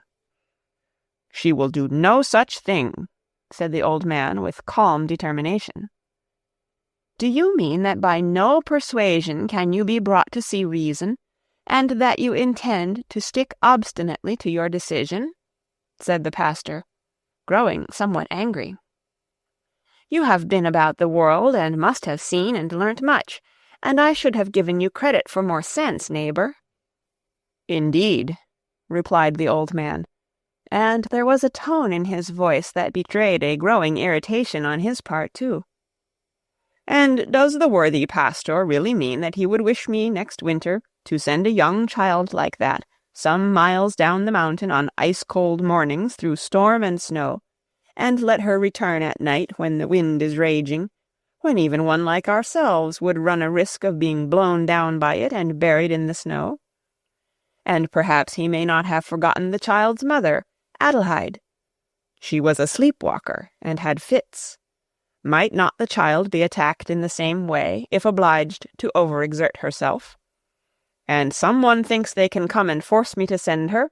I will go before all the courts of justice in the country, and then we shall see who will force me to do it." "You are quite right, neighbor," said the pastor in a friendly tone of voice. "I see it would have been impossible to send the child to school from here. But I perceive that the child is dear to you. For her sake, do what you ought to have done long ago. Come down into Dorfli and live again among your fellow men. What sort of a life is this you lead, alone, and with bitter thoughts towards God and man? If anything were to happen to you up here, who would there be to help you? I cannot think but what you must be half frozen to death in this hut in the winter, and I do not know how the child lives through it. The child has young blood in her veins and a good roof over her head, and let me further tell the pastor that I know where wood is to be found, and when is the proper time to fetch it. The pastor can go and look inside my woodshed. The fire is never out in my hut the whole winter through. As to going to live below, that is far from my thoughts. The people despise me, and I them. It is therefore best for all of us that we live apart." "No, no, it is not best for you. I know what it is you lack," said the pastor in an earnest voice. "As to the people down there looking on you with dislike, it is not as bad as you think. Believe me, neighbor, seek to make your peace with God. Pray for forgiveness where you need it, and then come and see how differently people will look upon you, and how happy you may yet be." The pastor had risen, and stood holding out his hand to the old man as he added with renewed earnestness, "I will wager, neighbor, that next winter you will be down among us again, and we shall be good neighbors as of old. I should be very grieved if any pressure had to be put upon you. Give me your hand, and promise me that you will come and live with us again and become reconciled to God and man." Alm-Uncle gave the pastor his hand and answered him calmly and firmly, "You mean well by me, I know, but as to that which you wish me to do, I say now what I shall continue to say, that I will not send the child to school, nor come and live among you." "Then God help you," said the pastor, and he turned sadly away and left the hut and went down the mountain. Alm-Uncle was out of humor. When Heidi said as usual that afternoon, "Can we go down to grandmother now?" he answered, "Not today." He did not speak again the whole of that day, and the following morning when Heidi again asked the same question, he replied, "We will see." But before the dinner bowls had been cleared away, another visitor arrived, and this time it was Cousin Dete. She had a fine feathered hat on her head, and a long trailing skirt to her dress which swept the floor. And on the floor of a goatherd's hut there are all sorts of things that do not belong to a dress. The grandfather looked her up and down without uttering a word, but Dete was prepared with an exceedingly amiable speech, and began at once to praise the looks of the child. She was looking so well she should hardly have known her again, and it was evident that she had been happy and well cared for with her grandfather, but she had never lost sight of the idea of taking the child back again, for she well understood that the little one must be much in his way, but she had not been able to do it at first. Day and night, however, she had thought over the means of placing the child somewhere, and that was why she had come today, for she had just heard of something that would be a lucky chance for Heidi beyond her most ambitious hopes. Some immensely wealthy relatives of the people she was serving, who had the most splendid house almost in Frankfurt, had an only daughter, young and an invalid, who was always obliged to go about in a wheeled chair. She was therefore very much alone, and had no one to share her lessons, and so the little girl felt dull. Her father had spoken to Date's mistress about finding a companion for her, and her mistress was anxious to help in the matter, as she felt so sympathetic about it. The lady housekeeper had described the sort of child they wanted, simple-minded and unspoilt, and not like most of the children that one saw nowadays. Dete had thought at once of Heidi, and had gone off without delay to see the lady housekeeper, and after Dete had given her a description of Heidi, she had immediately agreed to take her. And no one could tell what good fortune there might not be in store for Heidi, for if she was once with these people, and they took a fancy to her, and anything happened to their own daughter, one could never tell, the child was so weakly, and they did not feel they could live without a child, why then the most unheard-of luck. "Have you nearly finished what you had to say?" broke in Alm-Uncle, who had allowed her to talk on uninterruptedly so far. "Ugh!" exclaimed Dete, throwing her head up in disgust. "One would think I had been talking to you about the most ordinary matter. Why, there is not one person in all Prattigau who would not thank God if I were to bring them such a piece of news as I am bringing you." "You may take your news to anybody you like. I will have nothing to do with it." But now Dete leapt up from her seat like a rocket and cried, "If that is all you have to say about it, why then I will give you a bit of my mind. The child is now 8 years old, and knows nothing, and you will not let her learn. You will not send her to church or school, as I was told down in Dorfli, and she is my own sister's child.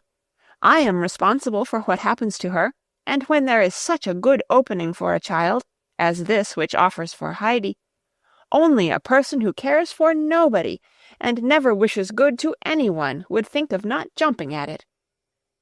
But I am not going to give in, and that I tell you. I have everybody in Dorfli on my side. There is not one person there who will not take my part against you, and I advise you to think well before bringing it into court, if that is your intention. There are certain things which might be brought up against you, which you would not care to hear, for when one has to do with law courts there is a great deal raked up that had been forgotten." "Be silent!" thundered the uncle, and his eyes flashed with anger. "Go and be done with you, and never let me see you again with your hat and feather, and such words on your tongue as you come with today." And with that he strode out of the hut. "You have made grandfather angry," said Heidi, and her dark eyes had anything but a friendly expression in them as she looked at Dete. "He will soon be all right again. Come now," said Dete hurriedly, "and show me where your clothes are." "I am not coming," said Heidi. "Nonsense," continued Dete. Then, altering her tone to one half coaxing, half cross, "Come, come, you do not understand any better than your grandfather. You will have all sorts of good things that you never dreamed of." Then she went to the cupboard and, taking out Heidi's things, rolled them up in a bundle. "Come along now. There's your hat.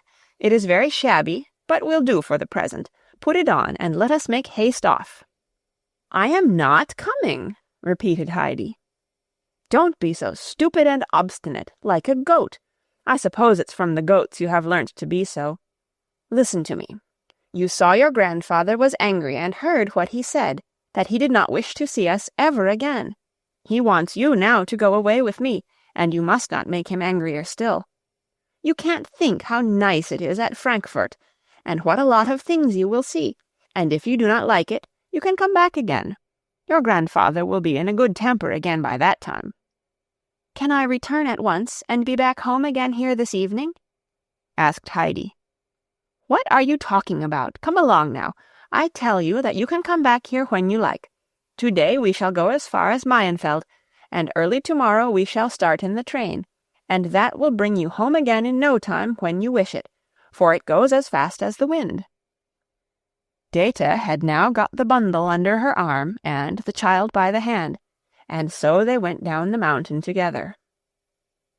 As it was still too early in the year to take his goats out, Peter continued to go to school at Dorfli, but now and again he stole a holiday, for he could see no use in learning to read, while to wander about a bit and look for stout sticks, which might be wanted some day, he thought a far better employment. As Dete and Heidi neared the grandmother's hut, they met Peter coming round the corner.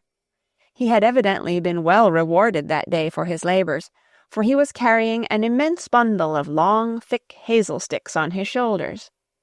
He stood still and stared at the two approaching figures. As they came up to him, he exclaimed, "Where are you going, Heidi?" "I am only just going over to Frankfurt for a little visit with Dete," she replied. "But I must first run in to grandmother. She will be expecting me." "No, no, you must not stop to talk. It is already too late," said Dete, holding Heidi, who was struggling to get away, fast by the hand. "You can go in when you come back. You must come along now." And she pulled the child on with her, fearing that if she let her go in, Heidi might take it into her head again that she did not wish to come, and that the grandmother might stand by her. Peter ran into the hut and banged against the table with his bundle of sticks with such violence that everything in the room shook, and his grandmother leaped up with a cry of alarm from her spinning-wheel. Peter had felt that he must give vent to his feelings somehow.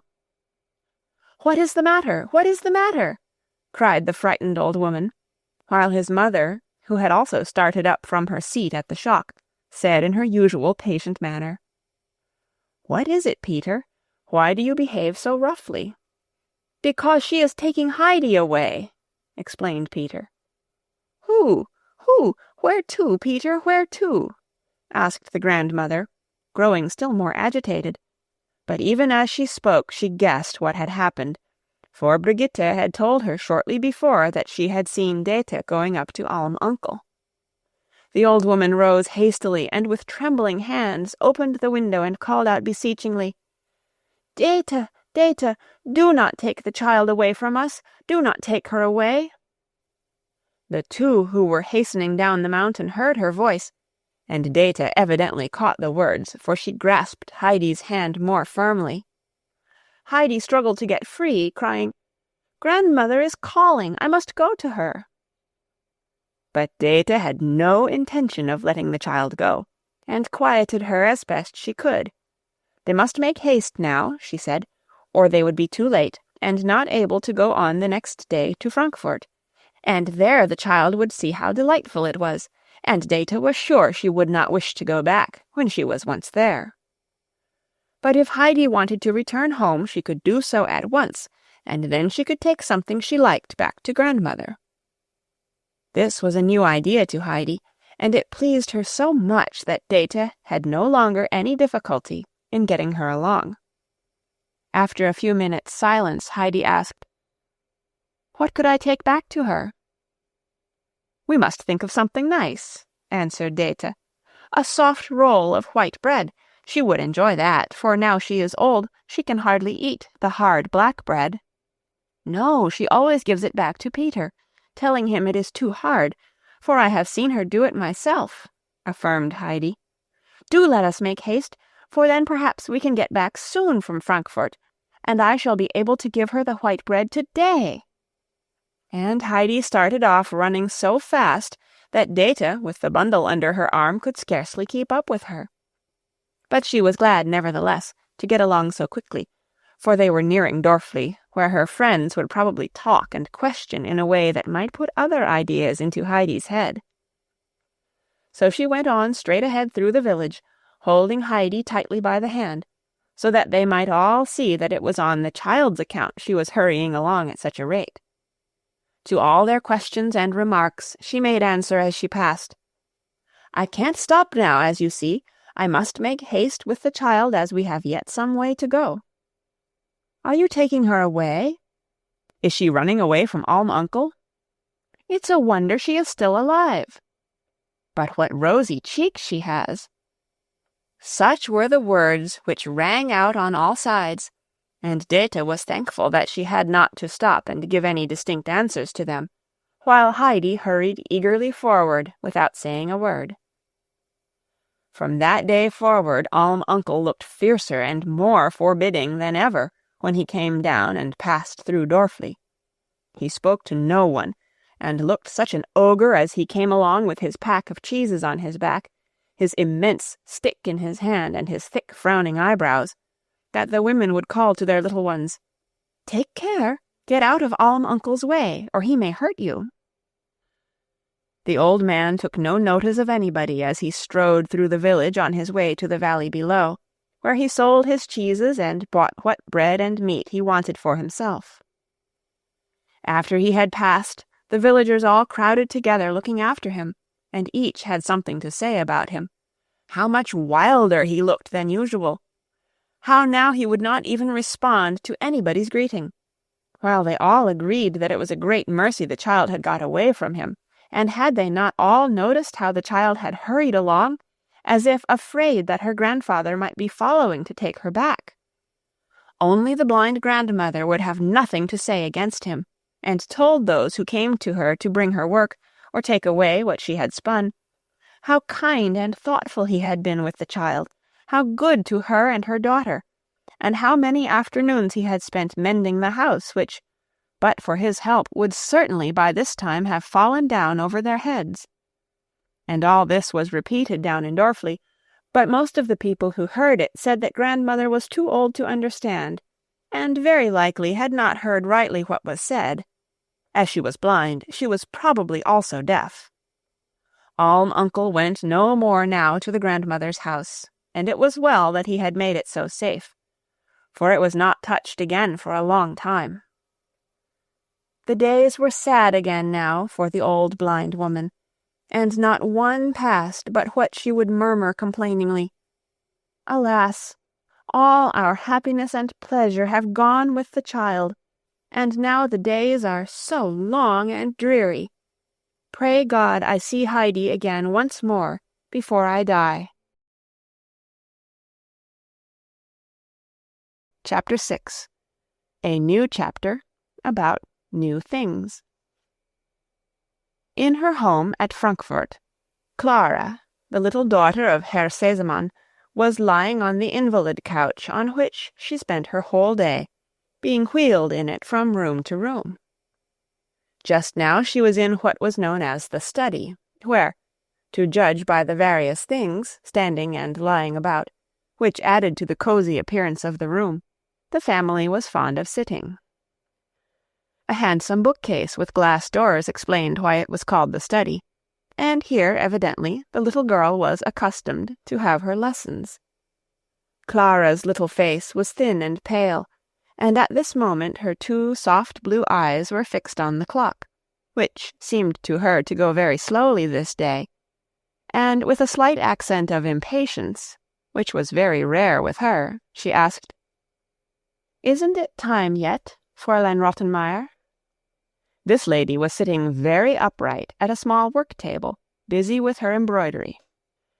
She had on a mysterious-looking loose garment, a large collar or shoulder cape that gave a certain solemnity to her appearance, which was enhanced by a very lofty dome-shaped headdress.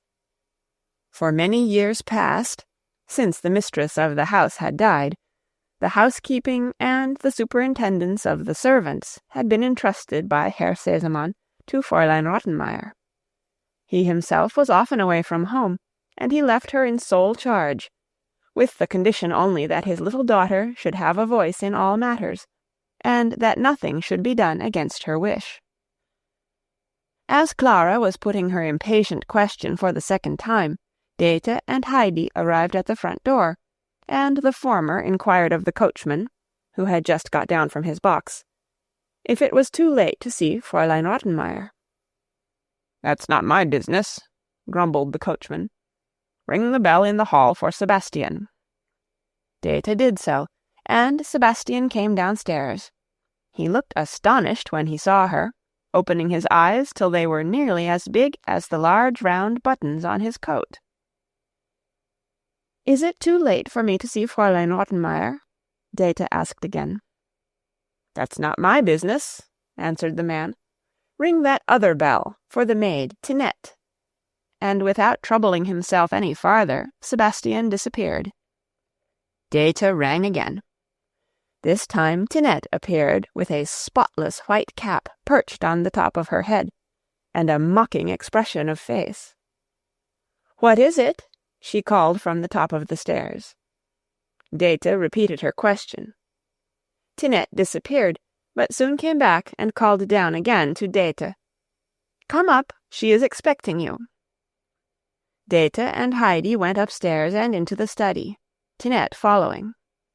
Dete remained standing politely near the door, still holding Heidi tightly by the hand, for she did not know what the child might take it into her head to do amid these new surroundings.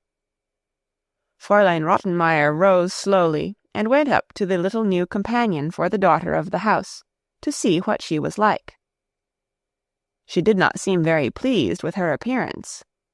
Heidi was dressed in her plain little woolen frock, and her hat was an old straw one bent out of shape. The child looked innocently out from beneath it, gazing with unconcealed astonishment at the lady's towering headdress. "What is your name?" asked Fräulein Rottenmeier, after scrutinizingly examining the child for some minutes, while Heidi in return kept her eyes steadily fixed upon the lady. "Heidi," she answered in a clear, ringing voice. "What? What? That's no Christian name for a child. You were not christened that. What name did they give you when you were baptized?" continued Fräulein Rottenmeier. "I do not remember," replied Heidi. "What a way to answer," said the lady, shaking her head. "Dete, is the child a simpleton? or only saucy?" "If the lady will allow me, I will speak for the child, for she is very unaccustomed to strangers," said Dete, who had given Heidi a silent poke for making such an unsuitable answer. "She is certainly not stupid, nor yet saucy. She does not know what it means even. She speaks exactly as she thinks. To-day she is for the first time in a gentleman's house, and she does not know good manners. But she is docile, and very willing to learn, if the lady will kindly make excuses for her. She was christened Adelheid, after her mother, my sister, who is now dead." "Well, that's a name that one can pronounce," remarked Fraulein Rottenmeier. "But I must tell you, Dete, that I am astonished to see so young a child. I told you that I wanted a companion of the same age as the young lady of the house, one who could share her lessons and all her other occupations. Fräulein Clara is now over 12. What age is this child?" "If the lady will allow me," began Dete again, in her usual fluent manner. "I myself had lost count of her exact age. She is certainly a little younger, but not much. I cannot say precisely, but I think she is 10, or thereabouts." "Grandfather told me I was 8, put in Heidi. Dete gave her another poke, but as the child had not the least idea why she did so, she was not at all confused. "What? Only 8? cried Fräulein Rottenmeier angrily. 4 years too young. Of what use is such a child? And what have you learnt? What books did you have to learn from?" "None," said Heidi. "How? What? How then did you learn to read?" continued the lady. "I have never learnt to read, or Peter either," Heidi informed her. "Mercy upon us! You do not know how to read? Is it really so?" exclaimed Fräulein Rottenmeier, greatly horrified. "Is it possible? Not able to read? What have you learnt then?" "Nothing," said Heidi, with unflinching truthfulness. "Young woman," said the lady to Dete, after having paused for a minute or two to recover from her shock, "this is not at all the sort of companion you led me to suppose. How could you think of bringing me a child like this?" But Dete was not to be put down so easily, and answered warmly, "If the lady will allow me, the child is exactly what I thought she required. The lady described what she wished for, a child unlike all other children, and I could find no other to suit, for the greater number I know are not peculiar, but one very much the same as the other, and I thought this child seemed as if made for the place. But I must go now, for my mistress will be wanting for me. If the lady will permit, I will come again soon and see how she is getting on." And with a bow, Dete quickly left the room and ran downstairs. Fräulein Rottenmeier stood for a moment, taken aback, and then ran after Dete. If the child was to stop, she had many things yet to say and ask about her, and there the child was, and what was more, Dete, as she plainly saw, meant to leave her there. Heidi remained by the door where she had been standing since she first came in. Clara had looked on during the interview without speaking. Now she beckoned to Heidi and said, "Come here." Heidi went up to her. "Would you rather be called Heidi or Adelheid?" asked Clara. "I am never called anything but Heidi," was the child's prompt answer. "Then I shall always call you by that name," said Clara. "It suits you. I have never heard it before, but neither have I ever seen a child like you before. Have you always had that short curly hair?" "Yes, I think so," said Heidi. "Are you pleased to come to Frankfurt?" went on Clara. "No, but I shall go home tomorrow and take grandmother a white loaf," explained Heidi. "Well, you are a funny child," exclaimed Clara. "You were expressly sent for to come here and to remain with me and share my lessons. There will be some fun about them now, as you cannot read, something new to do, for often they are dreadfully dull, and I think the morning will never pass away. You know my tutor comes every morning at about 10 o'clock, and then we go on with lessons till 2, and it does seem such a long time.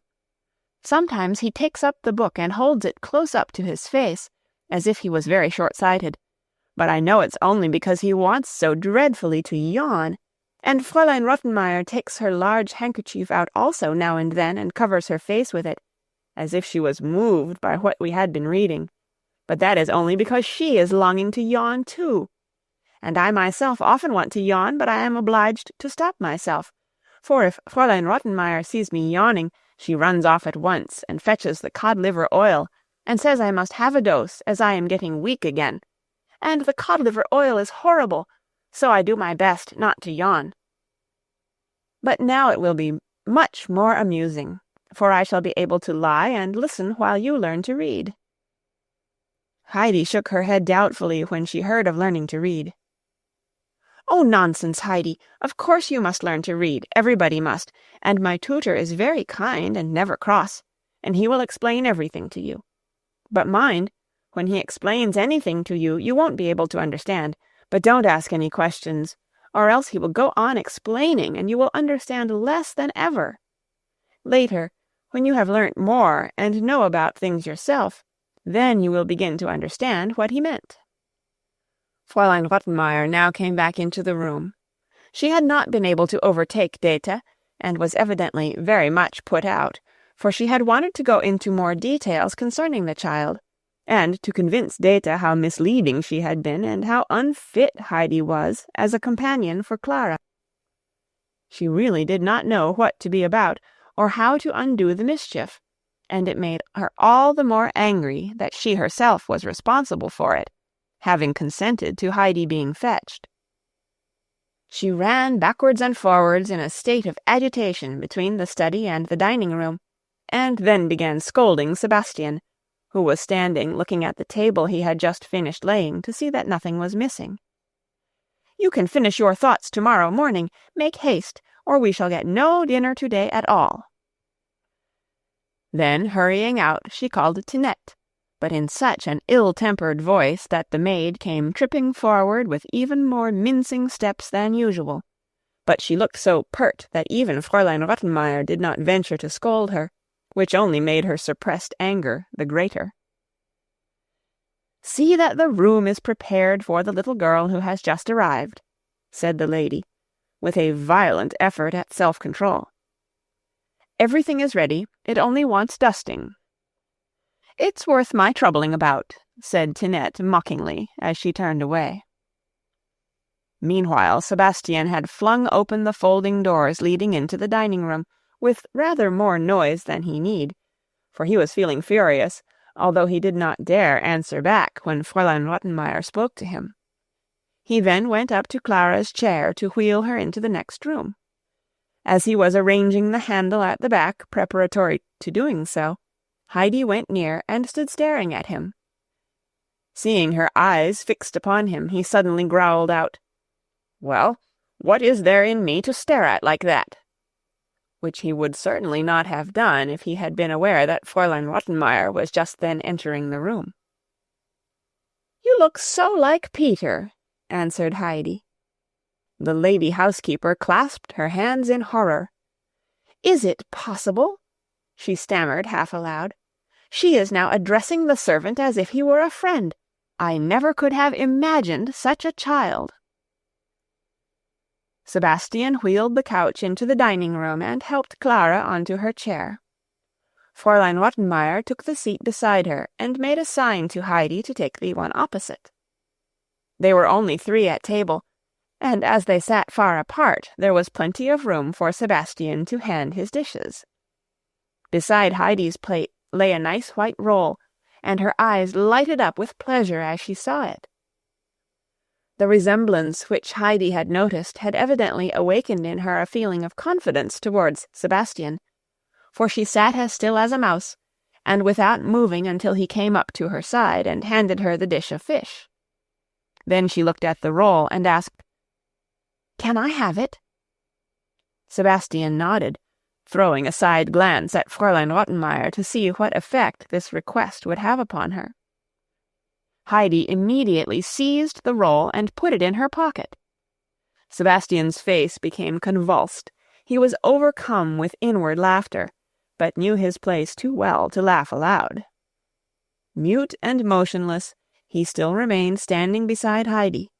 It was not his duty to speak, nor to move away until she had helped herself. Heidi looked wonderingly at him for a minute or two, and then said, "Am I to eat some of that too?" Sebastian nodded again. "Give me some, then," she said, looking calmly at her plate. At this, Sebastian's command of his countenance became doubtful, and the dish began to tremble suspiciously in his hands. "You can put the dish on the table and come back presently," said Fraulein Rottenmeier, with a severe expression of face. Sebastian disappeared on the spot. "As for you, Adelheid, I see I shall have to teach you the first rules of behavior," continued the lady housekeeper with a sigh. "I will begin by explaining to you how you are to conduct yourself at table." And she went on to give Heidi minute instructions as to all she was to do. "And now," she continued, "I must make you particularly understand that you are not to speak to Sebastian at table, or at any other time, unless you have an order to give him, or a necessary question to put to him, and then you are not to address him as if he was someone belonging to you. Never let me hear you speak to him in that way again. It is the same with Tinette, and for myself, you are to address me as you hear others doing. Clara must herself decide what you are to call her." "Why, Clara, of course," put in the latter. Then followed a long list of rules as to general behavior, getting up and going to bed, going in and out of the room, shutting the doors, keeping everything tidy, during the course of which Heidi's eyes gradually closed, for she had been up before 5 o'clock that morning, and had had a long journey. She leaned back in her chair and fell fast asleep. Fraulein Rottenmeier, having at last come to the end of her sermonizing, said, "Now remember what I have said, Adelheid. Have you understood it all?" "Heidi has been asleep for ever so long," said Clara, her face rippling all over with amusement, for she had not had such an entertaining dinner for a long time. "It is really insupportable what one has to go through with this child," exclaimed Fraulein Rottenmeier in great indignation, and she rang the bell so violently that Tinette and Sebastian both came running in, and nearly tumbling over one another. But no noise was sufficient to wake Heidi, and it was with difficulty they could rouse her sufficiently to get her along to her bedroom, to reach which she had to pass first through the study, then through Clara's bedroom, then through Fraulein Rottenmeier's sitting-room, till she came to the corner room that had been set apart for her. Chapter 7. Fraulein Rottenmeier spends an uncomfortable day. When Heidi opened her eyes on her first morning in Frankfurt, she could not think where she was. Then she rubbed them and looked about her. She was sitting up in a high white bed, on one side of a large, wide room, into which the light was falling through very, very long white curtains. Near the window stood 2 chairs covered with large flowers, and then came a sofa with the same flowers, in front of which was a round table. In the corner was a washstand, with things upon it that Heidi had never seen in her life before. But now, all at once, she remembered that she was in Frankfurt. Everything that had happened the day before came back to her, and finally she recalled clearly the instructions that had been given her by the lady housekeeper, as far as she had heard them. Heidi jumped out of bed and dressed herself. Then she ran first to one window and then another. She wanted to see the sky and country outside. She felt like a bird in a cage behind those great curtains. But they were too heavy for her to put aside, so she crept underneath them to get to the window. but these again were so high that she could only just get her head above the sill to peer out. Even then she could not see what she longed for. In vain she went first to one and then the other of the windows.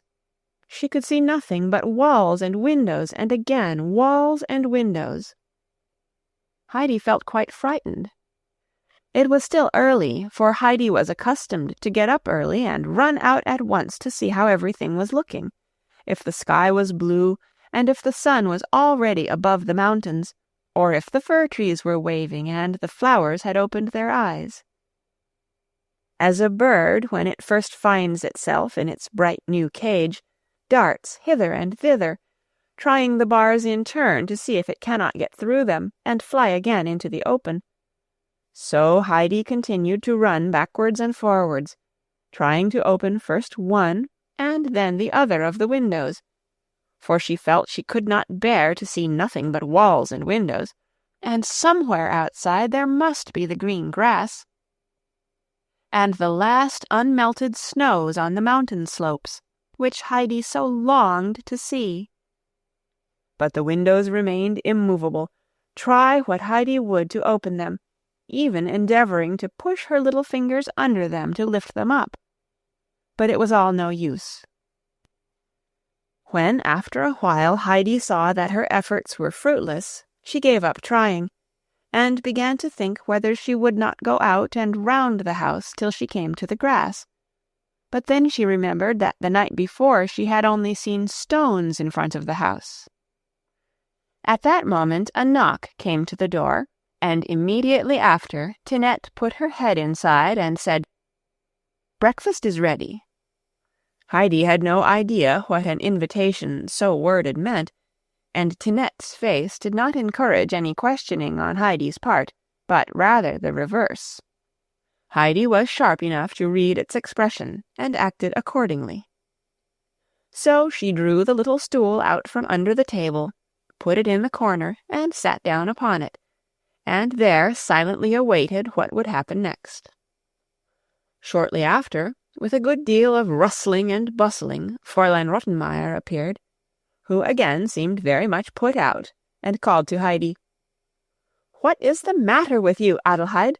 Don't you understand what breakfast is? Come along at once." Heidi had no difficulty in understanding now, and followed at once. Clara had been some time at the breakfast table, and she gave Heidi a kindly greeting, her face looking considerably more cheerful than usual, for she looked forward to all kinds of new things happening again that day. Breakfast passed off quietly. Heidi ate her bread and butter in a perfectly correct manner, and when the meal was over, and Clara wheeled back into the study, Fraulein Rottenmeier told her to follow and remain with Clara until the tutor should arrive and lessons begin. As soon as the children were alone again, Heidi asked, "How can one see out from here and look right down onto the ground?" "You must open the window and look out," replied Clara, amused. "But the windows won't open," responded Heidi sadly. "Yes, they will," Clara assured her. "You cannot open them, nor I either, but when you see Sebastian, you can ask him to open one." It was a great relief to Heidi to know that the windows could be opened, and that one could look out, for she still felt as if she was shut up in a prison. Clara now began to ask her questions about her home, and Heidi was delighted to tell her all about the mountain and the goats, and the flowery meadows, which were so dear to her. Meanwhile her tutor had arrived. Fraulein Rottenmeier, however, did not bring him straight into the study, but drew him first aside into the dining-room, where she poured forth her troubles, and explained to him the awkward position in which she was placed, and how it had all come about. It appeared that she had written some time back to Herr Sesemann, to tell him that his daughter very much wished to have a companion, and had added how desirable she thought it herself, as it would be a spur to Clara at her lessons, and an amusement for her in her playtime.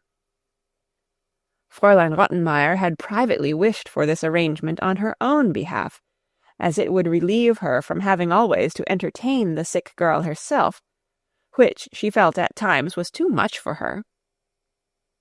The father had answered that he was quite willing to let his daughter have a companion, provided she was treated in every way like his own child, as he would not have any child tormented or put upon. "Which was a very unnecessary remark," put in Fraulein Rottenmeier, "for who wants to torment children?" But now she went on to explain how dreadfully she had been taken in about the child, and related all the unimaginable things of which she had already been guilty, so that not only would he have to begin with teaching her the ABC, but would have to start with the most rudimentary instruction as regarded everything to do with daily life. She could see only one way out of this disastrous state of affairs, and that was for the tutor to declare that it was impossible for the two to learn together without detriment to Clara, who was so far ahead of the other, that it would be a valid excuse for getting rid of the child, and Herr Sesemann would be sure to agree to the child being sent home again. But she dared not do this without his order, since he was aware that by this time the companion had arrived. But the tutor was a cautious man, and not inclined to take a partial view of matters. He tried to calm Fraulein Rottenmeier, and gave it as his opinion that if the little girl was backward in some things, she was probably advanced in others, and a little regular teaching would soon set the balance right. When Fraulein Rottenmeier saw that he was not ready to support her, and evidently quite ready to undertake teaching the alphabet, she opened the study door, which she quickly shut again as soon as he had gone through, remaining on the other side herself, for she had a perfect horror of the ABC. She walked up and down the dining-room, thinking over in her own mind how the servants were to be told to address Adelheid. The father had written that she was to be treated exactly like his own daughter, and this would especially refer, she imagined, to the servants. She was not allowed, however, a very long interval of time for consideration, for suddenly the sound of a frightful crash was heard in the study, followed by frantic cries for Sebastian. She rushed into the room. There on the floor lay in a confused heap books, exercise books, inkstand, and other articles with the tablecloth on the top, while from beneath them a dark stream of ink was flowing all across the floor. Heidi had disappeared.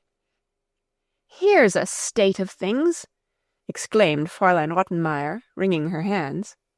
"Tablecloth, books, work-basket, everything lying in the ink. It was that unfortunate child, I suppose." The tutor was standing looking down at the havoc in distress.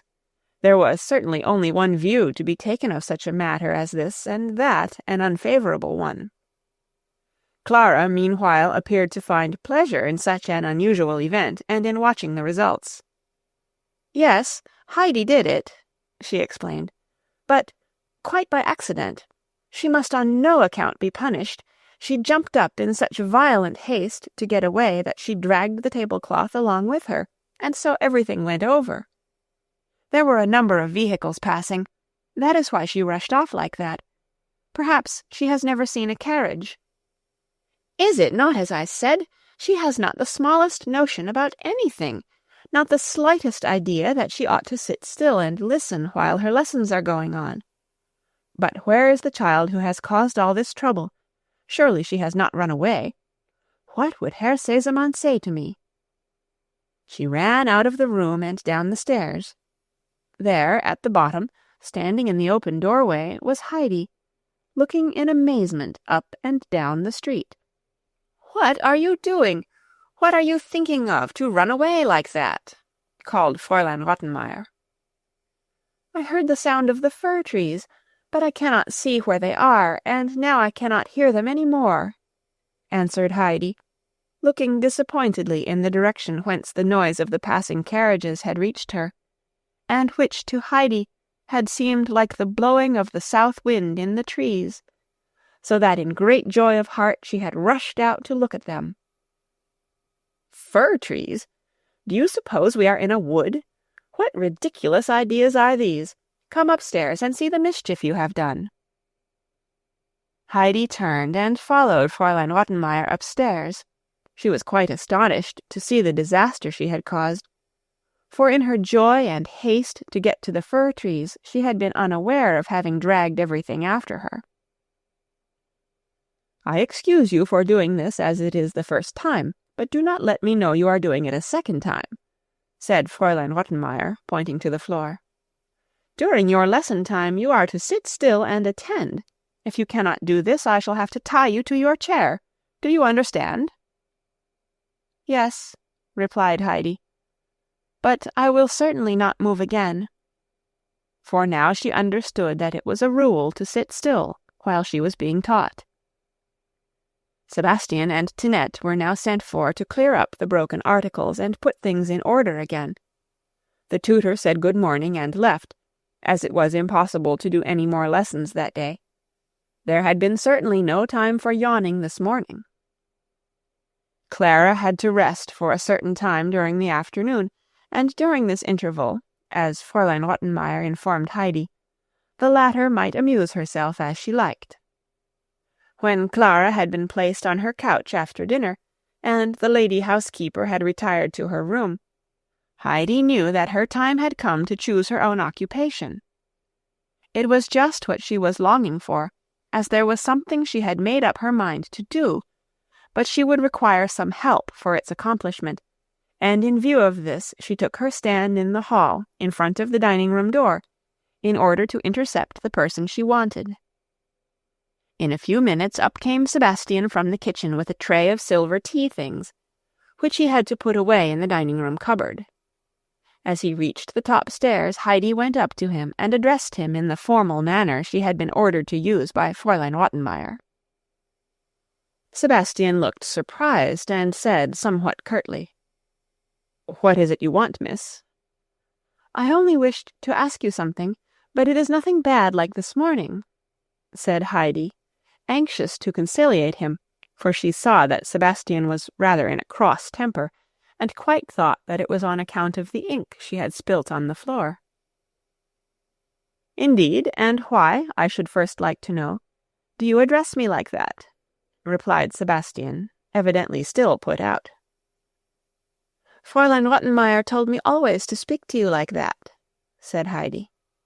Then Sebastian laughed, which very much astonished Heidi, who had seen nothing amusing in the conversation, but Sebastian, now he understood that the child was only obeying orders, added in a friendly voice, "What is it, then, that Miss wants?"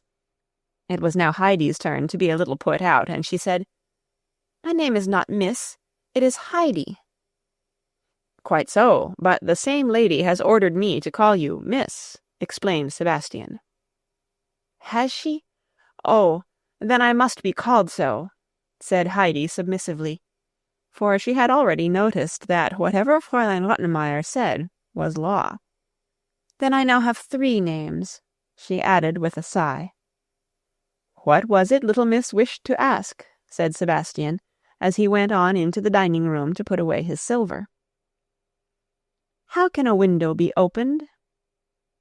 "Why, like that," and Sebastian flung up one of the large windows. Heidi ran to it, but she was not tall enough to see out, for her head only reached the sill. "There, now Miss can look out and see what is going on below," said Sebastian, as he brought her a high wooden stool to stand on. Heidi climbed up, and at last, as she thought, was going to see what she had been longing for. But she drew back her head with a look of great disappointment on her face. "Why, there is nothing outside but the stony streets," she said mournfully. "But if I went right round to the other side of the house, what should I see there, Sebastian?" "Nothing but what you see here," he told her. "Then where can I go to see right away over the whole valley?" "You would have to climb to the top of a high tower, a church tower, like that one over there with the gold ball above it. From there you can see right away ever so far." Heidi climbed down quickly from her stool, ran to the door, down the steps, and out into the street. Things were not, however, quite so easy as she thought. Looking from the window, the tower had appeared so close that she imagined she had only to run over the road to reach it. But now, although she ran along the whole length of the street, she still did not get any nearer to it, and indeed soon lost sight of it altogether. She turned down another street and went on, but still no tower. She passed a great many people, but they all seemed in such a hurry that Heidi thought they had not time to tell her which way to go. Then suddenly at one of the street corners she saw a boy standing, carrying a hand-organ on his back and a funny-looking animal on his arm. Heidi ran up to him and said, "Where is the tower with the gold ball on the top?" "I don't know," was the answer. "Who can I ask to show me?" she asked again. "I don't know." "Do you know any other church with a high tower?" "Yes, I know one." "Come then and show it me." "Show me first what you will give me for it," and the boy held out his hand as he spoke. Heidi searched about in her pockets, and presently drew out a card on which was painted a garland of beautiful red roses. She looked at it first for a moment or two, for she felt rather sorry to part with it. Clara had only that morning made her a present of it, but then to look down into the valley and see all the lovely green slopes. "There," said Heidi, holding out the card. "Would you like to have that?" The boy drew back his hand and shook his head. "What would you like, then?" asked Heidi, not sorry to put the card back in her pocket. "Money?" "I have none, but Clara has. I am sure she will give me some. How much do you want?" "Twopence." "Come along, then." They started off together down the street, and on the way Heidi asked her companion what he was carrying on his back. It was a hand-organ, he told her, which played beautiful music when he turned the handle. All at once they found themselves in front of an old church with a high tower. The boy stood still and said, "There it is." "But how shall I get inside?" asked Heidi, looking at the fast-closed doors. "I don't know," was the answer. "Do you think that I can ring as they do for Sebastian?" "I don't know." Heidi had by this time caught sight of a bell in the wall, which she now pulled with all her might. "If I go up, you must stay down here, for I do not know the way back, and you will have to show me." "What will you give me then for that?" "What do you want me to give you?" "Another twopence." They heard the key turning inside, and then someone pulled open the heavy creaking door.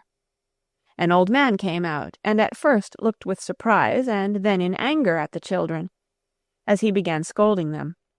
"What do you mean by ringing me down like this? Can't you read what is written over the bell? 'For those who wish to go up the tower.'" The boy said nothing, but pointed his finger at Heidi. The latter answered, "But I do want to go up the tower." "What do you want up there?" said the old man. "Has somebody sent you?" "No," replied Heidi. "I only wanted to go up, that I might look down." "Get along home with you, and don't try this trick on me again, or you may not come off so easily a second time." And with that he turned and was about to shut the door, but Heidi took hold of his coat and said beseechingly, "Let me go up, just once." He looked around, and his mood changed as he saw her pleading eyes. He took hold of her hand and said kindly, "Well, if you really wish it so much, I will take you." The boy sat down on the church steps to show that he was content to wait where he was. Hand in hand with the old man, Heidi went up the many steps of the tower.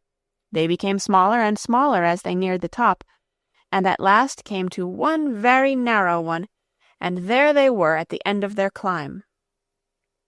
The old man lifted Heidi up that she might look out of the open window. "There, now you can look down," he said. Heidi saw beneath her a sea of roofs, towers, and chimney-pots. She quickly drew back her head and said in a sad, disappointed voice, "It is not at all what I thought." You see now, a child like you does not understand anything about a view. Come along down, and don't go ringing at my bell again." He lifted her down, and went on before her down the narrow stairway. To the left of the turn, where it grew wider, stood the door of the tower-keeper's room, and the landing ran out beside it to the edge of the steep slanting roof. At the far end of this was a large basket, in front of which sat a big grey cat, that snarled as it saw them, for she wished to warn the passers-by that they were not to meddle with her family. Heidi stood still and looked at her in astonishment, for she had never seen such a monster cat before. There were whole armies of mice, however, in the old tower, so the cat had no difficulty in catching 6 for her dinner every day. The old man, seeing Heidi so struck with admiration, said, "She will not hurt you while I am near. Come, you can have a peep at the kittens." Heidi went up to the basket and broke out into expressions of delight. "Oh, the sweet little things, the darling kittens," she kept on saying as she jumped from side to side of the basket, so as not to lose any of the droll gambols of the 7 or 8 little kittens that were scrambling and rolling and falling over one another. "Would you like to have one?" said the old man, who enjoyed watching the child's pleasure. "For myself to keep?" said Heidi excitedly, who could hardly believe such happiness was to be hers. "Yes, of course, more than one if you like. In short, you can take away the whole lot if you have room for them." For the old man was only too glad to think he could get rid of his kittens without more trouble. Heidi could hardly contain herself for joy. There would be plenty of room for them in the large house, and then how astonished and delighted Clara would be when she saw the sweet little kittens. "But how can I take them with me?" asked Heidi, and was going quickly to see how many she could carry away in her hands, when the old cat sprang at her so fiercely that she shrank back in fear. "I will take them for you if you will tell me where," said the old man, stroking the cat to quiet her, for she was an old friend of his that had lived with him in the tower for many years. "To Herr Sesemann's, the big house where there is a gold dog's head on the door with a ring in its mouth," explained Heidi. Such full directions as these were not really needed by the old man, who had had charge of the tower for many a long year, and knew every house far and near, and moreover Sebastian was an acquaintance of his. "I know the house," he said, "but when shall I bring them, and whom shall I ask for? You are not one of the family, I am sure." "No, but Clara will be so delighted when I take her the kittens." The old man wished now to go downstairs, but Heidi did not know how to tear herself away from the amusing spectacle. "If I could just take 1 or 2 away with me, 1 for myself and 1 for Clara, may I?" "Well, wait a moment," said the man, and he drew the cat cautiously away into his room, and leaving her by a bowl of food, came out again and shut the door. "Now take 2 of them." Heidi's eyes shone with delight. She picked up a white kitten and another striped white and yellow, and put one in the right and the other in the left pocket. Then she went downstairs. The boy was still sitting outside on the steps, and as the old man shut the door of the church behind them, she said, "Which is our way to Herr Sesemann's house?" "I don't know," was the answer. Heidi began a description of the front door and the steps and the windows, but the boy only shook his head and was not any the wiser. "Well, look here," continued Heidi. "From one window you can see a very, very large grey house, and the roof runs like this," and Heidi drew a zigzag line in the air with her finger. With this the boy jumped up. He was evidently in the habit of guiding himself by similar landmarks. He ran straight off with Heidi after him, and in a very short time they had reached the door with the large dog's head for the knocker. Heidi rang the bell. Sebastian opened it quickly, and when he saw it was Heidi, make haste, he cried in a hurried voice. Heidi sprang hastily in, and Sebastian shut the door after her, leaving the boy, whom he had not noticed, standing in wonder on the steps. "Make haste, little miss," said Sebastian again. "Go straight into the dining-room. They are already at table. Fraulein Rottenmeier looks like a loaded cannon. What could make the little miss run off like that?" Heidi walked into the room. The lady housekeeper did not look up. Clara did not speak. There was an uncomfortable silence. Sebastian pushed her chair up for her, and when she was seated, Fraulein Rottenmeier, with a severe countenance, sternly and solemnly addressed her. "I will speak with you afterwards, Adelheid. Only this much will I now say, that you behaved in a most unmannerly and reprehensible way by running out of the house as you did, without asking permission, without anyone knowing a word about it, and then to go wandering about till this hour. I never heard of such behavior before." "Meow," came the answer back. This was too much for the lady's temper. With raised voice she exclaimed, "You dare, Adelheid, after your bad behavior, to answer me as if it were a joke." "I did not," began Heidi. "Meow, meow." Sebastian almost dropped his dish and rushed out of the room. "That will do," Fraulein Rottenmeier tried to say, but her voice was almost stifled with anger. "Get up and leave the room." Heidi stood up frightened and again made an attempt to explain. "I really did not. Meow, meow, meow." "But Heidi," now put in Clara, "when you see that it makes Fraulein Rottenmeier angry, why do you keep on saying meow?" "It isn't I, it's the kittens," Heidi was at last given time to say. "How? What? Kittens?" shrieked Fraulein Rottenmeier.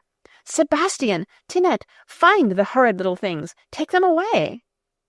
And she rose and fled into the study and locked the door, so as to make sure that she was safe from the kittens, which to her were the most horrible things in creation. Sebastian was obliged to wait a few minutes outside the door to get over his laughter before he went into the room again. He had, while serving Heidi, caught sight of a little kitten's head peeping out of her pocket, and guessing the scene that would follow, had been so overcome with amusement at the first meows that he had hardly been able to finish handing the dishes. The lady's distressed cries for help had ceased before he had sufficiently regained his composure to go back into the dining-room. It was all peace and quietness there now. Clara had the kittens on her lap, and Heidi was kneeling beside her, both laughing and playing with the tiny, graceful little animals. "Sebastian," exclaimed Clara as he came in, "you must help us. You must find a bed for the kittens where Fraulein Rottenmeier will not spy them out, for she is so afraid of them that she will send them away at once. But we want to keep them, and have them out whenever we are alone. Where can you put them?" "I will see to that," answered Sebastian willingly. "I will make a bed in a basket, and put it in some place where the lady is not likely to go. You leave it to me." He set about the work at once, sniggling to himself the while, for he guessed there would be a further rumpus about this some day, and Sebastian was not without a certain pleasure in the thought of Fraulein Rottenmeier being a little disturbed. Not until some time had elapsed, and it was nearing the hour for going to bed, did Fraulein Rottenmeier venture to open the door a crack and call through, "Have you taken those dreadful little animals away, Sebastian?" He assured her twice that he had done so. He had been hanging about the room in anticipation of this question, and now quickly and quietly caught up the kittens from Clara's lap, and disappeared with them. The castigatory sermon which Fraulein Rottenmeier had held in reserve for Heidi was put off till the following day, as she felt too exhausted now after all the emotions she had gone through of irritation, anger, and fright, of which Heidi had unconsciously been the cause. She retired without speaking, Clara and Heidi following, happy in their minds at knowing that the kittens were lying in a comfortable bed. Chapter 8. There is great commotion in the large house. Sebastian had just shown the tutor into the study on the following morning, when there came another and very loud ring at the bell, which Sebastian quickly ran to answer. "Only Herr Sesemann rings like that," he said to himself. "He must have returned home unexpectedly." He pulled open the door, and there in front of him he saw a ragged little boy carrying a hand-organ on his back. "What's the meaning of this?" said Sebastian angrily. "I'll teach you to ring bells like that. What do you want here?" "I want to see Clara," the boy answered. "You dirty, good-for-nothing little rascal, can't you be polite enough to say Miss Clara? What do you want with her?" continued Sebastian roughly. "She owes me 4pence, explained the boy. "You must be out of your mind, and how do you know that any young lady of that name lives here?" "She owes me 2pence for showing her the way there, and 2pence for showing her the way back." "See what a pack of lies you are telling. The young lady never goes out, cannot even walk. Be off and get back to where you came from, before I have to help you along." But the boy was not to be frightened away. He remained standing, and said in a determined voice, "But I saw her in the street, and can describe her to you. She has short, curly black hair, and black eyes, and wears a brown dress, and does not talk quite like we do." "Oh-ho," thought Sebastian, laughing to himself. "The little miss has evidently been up to more mischief." Then, drawing the boy inside, he said aloud, "I understand now. Come with me and wait outside the door till I tell you to go in. Be sure you begin playing your organ the instant you get inside the room. The lady is very fond of music." Sebastian knocked at the study door, and a voice said, "Come in." "There is a boy outside who says he must speak to Miss Clara herself," Sebastian announced. Clara was delighted at such an extraordinary and unexpected message. "Let him come in at once," replied Clara. "He must come in, must he not?" she added, turning to her tutor, "if he wishes so particularly to see me." The boy was already inside the room, and according to Sebastian's directions, immediately began to play his organ. Fraulein Rottenmeier, wishing to escape the ABC, had retired with her work to the dining-room. All at once she stopped and listened. Did those sounds come up from the street? And yet they seemed so near. But how could there be an organ playing in the study? And yet it surely was so. She rushed to the other end of the long dining-room and tore open the door. She could hardly believe her eyes. There, in the middle of the study, stood a ragged boy turning away at his organ in the most energetic manner. The tutor appeared to be making efforts to speak, but his voice could not be heard. Both children were listening delightedly to the music. Leave off at once!" screamed Fräulein Rottenmeier. But her voice was drowned by the music. She was making a dash for the boy when she saw something on the ground crawling towards her feet, a dreadful dark object, a tortoise. At this sight she jumped higher than she had for many long years before, shrieking with all her might, "Sebastian! Sebastian!" The organ-player suddenly stopped, for this time her voice had risen louder than the music. Sebastian was standing outside, bent double with laughter, for he had been peeping to see what was going on. By the time he entered the room, Fräulein Rottenmeier had sunk into a chair. "Take them all out, boy and animal. Get them away at once," she commanded him. Sebastian pulled the boy away, the latter having quickly caught up the tortoise, and when he had got him outside he put something into his hand. "There is the 4pence from Miss Clara, and another 4pence for the music. You did it all quite right." And with that he shut the front door upon him.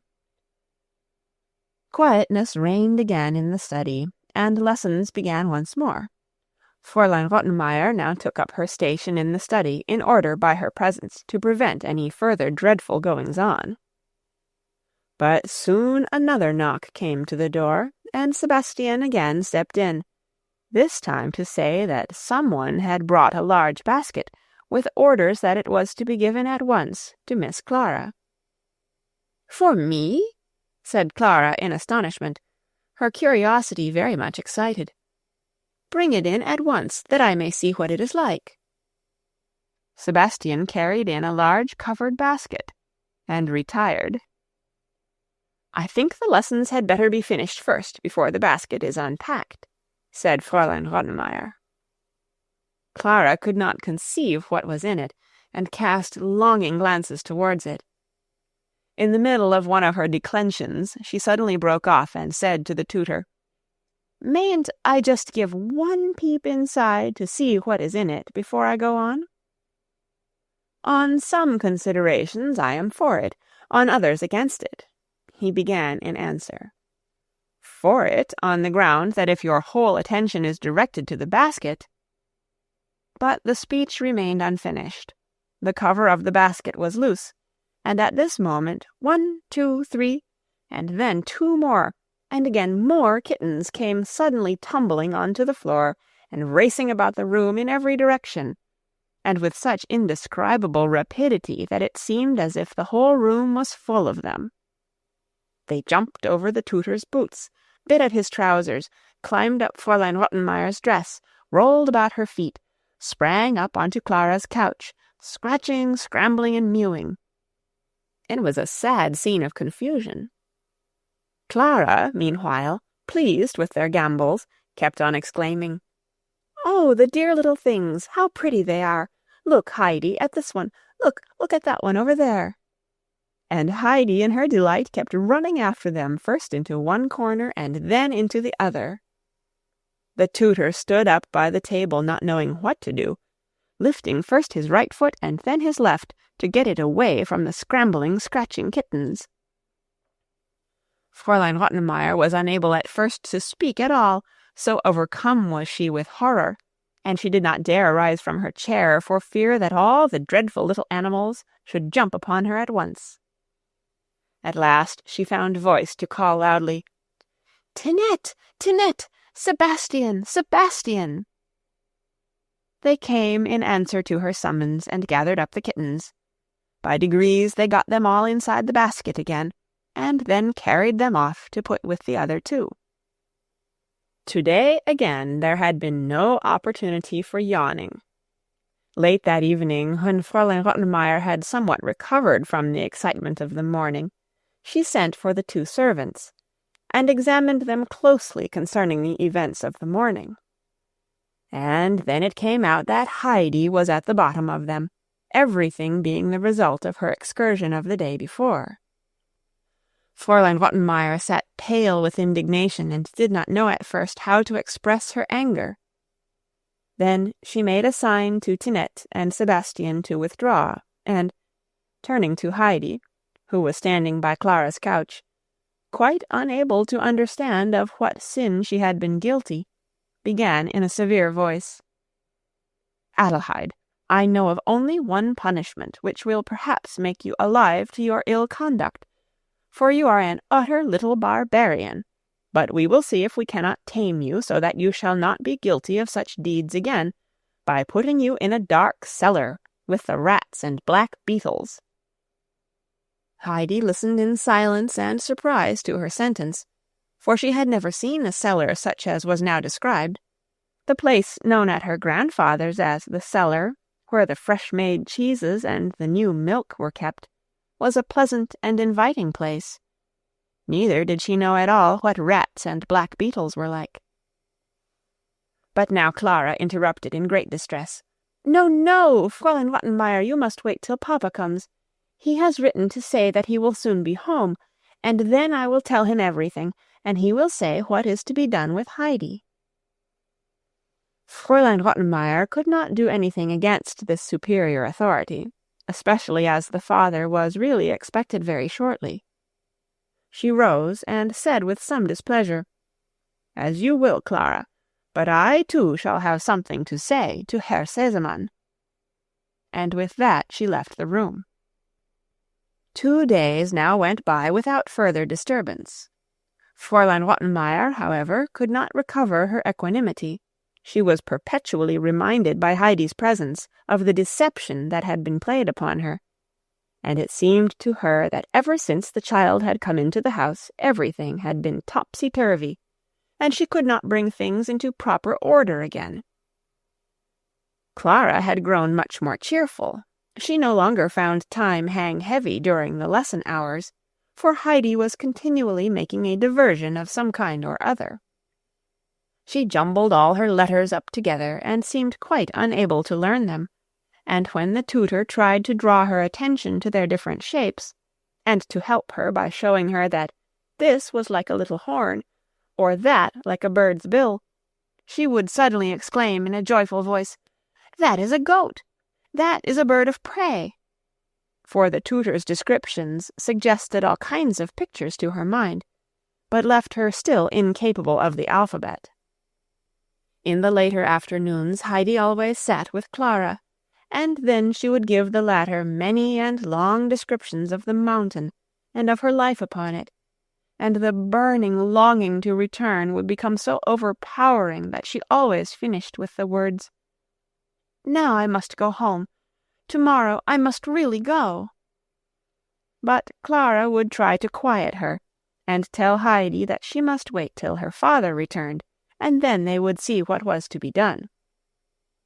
And if Heidi gave in each time and seemed quickly to regain her good spirits, it was because of a secret delight she had in the thought that every day added 2 more white rolls to the number she was collecting for grandmother, for she always pocketed the roll placed beside her plate at dinner and supper, feeling that she could not bear to eat them, knowing that grandmother had no white bread, and could hardly eat the black bread, which was so hard.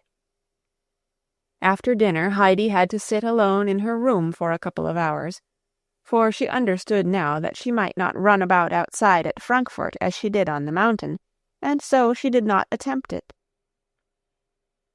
Any conversation with Sebastian in the dining-room was also forbidden her, and as to Tinette, she kept out of her way, and never thought of speaking to her, for Heidi was quite aware that the maid looked scornfully at her, and always spoke to her in a mocking voice.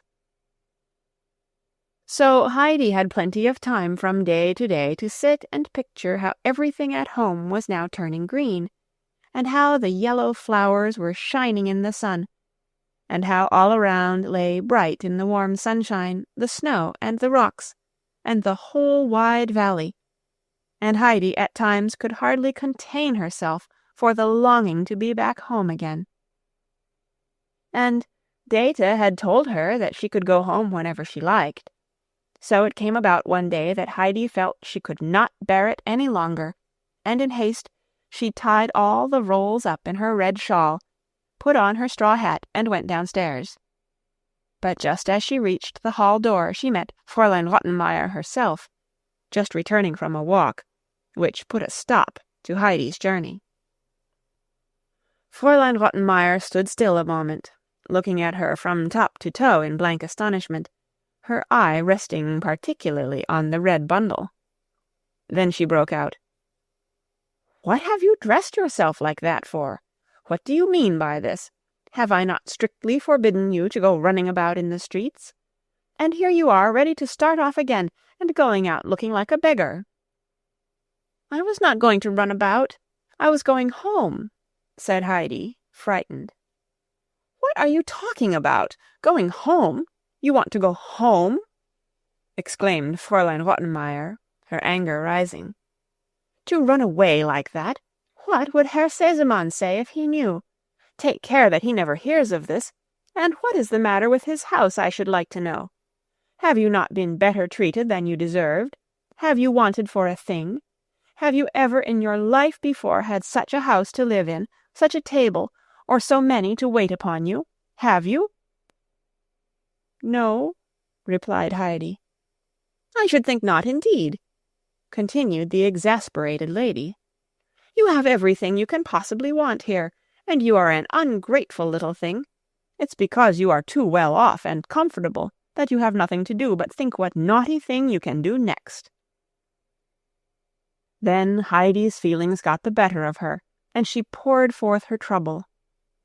Indeed, I only want to go home, for if I stay so long away, Schneehöppli will begin crying again, and grandmother is waiting for me, and Distelfink will get beaten because I am not there to give Peter any cheese, and I can never see how the sun says good-night to the mountains. And if the great bird were to fly over Frankfurt, he would croak louder than ever about people huddling all together and teaching each other bad things, and not going to live up on the rocks, where it is so much better. Heaven have mercy on us, the child is out of her mind, cried Fraulein Rottenmeier, and she turned in terror and went quickly up the steps, running violently against Sebastian in her hurry. Go and bring that unhappy little creature in at once, she ordered him, putting her hand to her forehead, which she had bumped against his.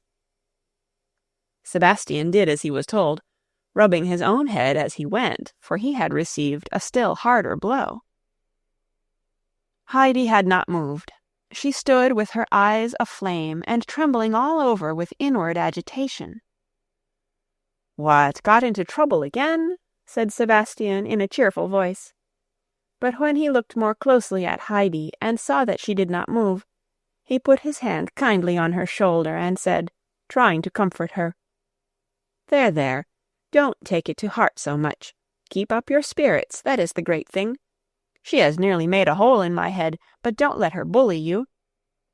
Then, seeing that Heidi still did not stir, "We must go. She ordered me to take you in." Heidi now began mounting the stairs, but with a slow, crawling step, very unlike her usual manner. Sebastian felt quite sad as he watched her, and as he followed her up he kept trying to encourage her. "Don't you give in. Don't let her make you unhappy. You keep up your courage. Why, we've got such a sensible little miss that she has never cried once since she was here. Many at that age cry a good dozen times a day. The kittens are enjoying themselves very much up in their home. They jump about all over the place and behave as if they were little mad things. Shall we go up and see them, when Fraulein is out of the way, shall we?" Heidi gave a little nod of assent, but in such a joyless manner that it went to Sebastian's heart, and he followed her with sympathetic eyes as she crept away to her room. At supper that evening, Fraulein Rottenmeier did not speak, but she cast watchful looks towards Heidi, as if expecting her at any minute to break out in some extraordinary way. But Heidi sat without moving or eating. All that she did was to hastily hide her roll in her pocket. When the tutor arrived next morning, Fraulein Rottenmeier drew him privately aside and confided her fear to him that the change of air and the new mode of life and unaccustomed surroundings had turned Heidi's head. Then she told him of the incident of the day before and of Heidi's strange speech. But the tutor assured her she need not be in alarm. He had already become aware that the child was somewhat eccentric, but otherwise quite right in her mind, and he was sure that, with careful treatment and education, the right balance would be restored, and it was this he was striving after. He was the more convinced of this by what he now heard, and by the fact that he had so far failed to teach her the alphabet, Heidi seeming unable to understand the letters. Fraulein Rottenmeier was considerably relieved by his words, and released the tutor to his work. In the course of the afternoon, the remembrance of Heidi's appearance the day before, as she was starting out on her travels, suddenly returned to the lady, and she made up her mind that she would supplement the child's clothing with various garments from Clara's wardrobe, so as to give her a decent appearance when Herr Sesemann returned. She confided her intention to Clara, who was quite willing to make over any number of dresses and hats to Heidi.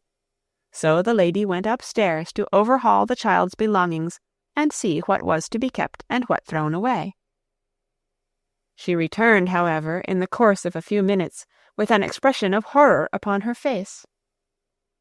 "What is this, Adelheid, that I find in your wardrobe?" she exclaimed. "I never heard of anyone doing such a thing before. In a cupboard meant for clothes, Adelheid, what do I see at the bottom but a heap of rolls? Will you believe it, Clara? Bread in a wardrobe, a whole pile of bread. Tinette," she called to that young woman who was in the dining-room. "Go upstairs and take away all those rolls out of Adelheid's cupboard, and the old straw hat on the table." "No, no!" screamed Heidi. "I must keep the hat, and the rolls are for grandmother." And she was rushing to stop Tinette when Fraulein Rottenmeier took hold of her. "You will stop here, and all that bread and rubbish shall be taken to the place they belong to," she said in a determined tone as she kept her hand on the child to prevent her running forward. Then Heidi in despair flung herself down on Clara's couch and broke into a wild fit of weeping, her crying becoming louder and more full of distress every minute, while she kept on sobbing out at intervals, "Now the grandmother's bread is all gone.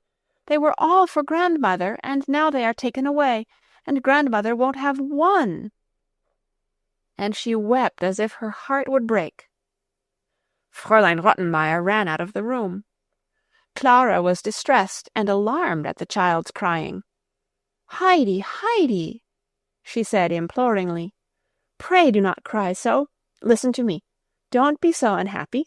Look now, I promise you that you shall have just as many rolls, or more, all fresh and new, to take to grandmother when you go home. Yours would have been hard and stale by then. Come, Heidi, do not cry any more." Heidi could not get over her sobs for a long time. She would never have been able to leave off crying at all if it had not been for Clara's promise, which comforted her. But to make sure that she could depend upon it, she kept saying to Clara, her voice broken with her gradually subsiding sobs, "Will you give me as many, quite as many as I had for grandmother?" And Clara assured her each time that she would give her as many or more, she added, "only be happy again." Heidi appeared at supper with her eyes red with weeping, and when she saw her roll she could not suppress a sob. But she made an effort to control herself, for she knew she must sit quietly at table. Whenever Sebastian could catch her eye this evening, he made all sorts of strange signs, pointing to his own head, and then to hers, and giving little nods as much as to say, "Don't you be unhappy. I have got it all safe for you." When Heidi was going to get into bed that night, she found her old straw hat lying under the counterpane. She snatched it up with delight, made it more out of shape still in her joy, and then, after wrapping a handkerchief round it, she stuck it in a corner of the cupboard as far back as she could. It was Sebastian who had hidden it there for her. He had been in the dining-room when Tinette was called, and had heard all that went on with the child and the latter's loud weeping. So he followed Tinette, and when she came out of Heidi's room carrying the rolls and the hat, he caught up the hat and said, "I will see to this old thing." He was genuinely glad to have been able to save it for Heidi, and that was the meaning of his encouraging signs to her at supper. Chapter 9. Herr Sesemann hears of things which are new to him. A few days after these events, there was great commotion and much running up and down stairs in Herr Sesemann's house.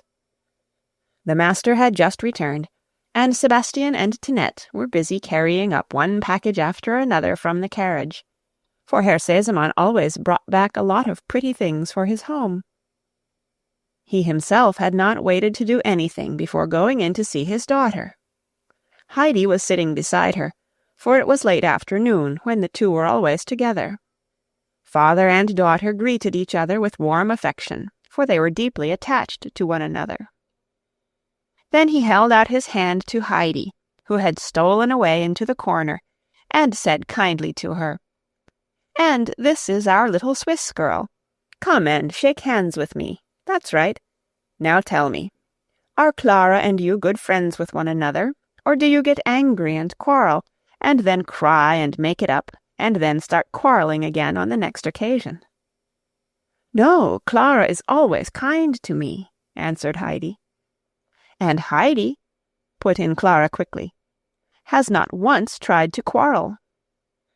"That's all right. I am glad to hear it," said her father as he rose from his chair. "But you must excuse me, Clara, for I want my dinner. I have had nothing to eat all day. Afterwards I will show you all the things I have brought home with me." He found Fraulein Rottenmeier in the dining-room, superintending the preparation for his meal, and when he had taken his place, she sat down opposite to him, looking the very embodiment of bad news, so that he turned to her and said, "What am I to expect, Fraulein Rottenmeier? You greet me with an expression of countenance that quite frightens me. What is the matter? Clara seems cheerful enough." "Herr Sesemann," began the lady in a solemn voice, "it is a matter which concerns Clara.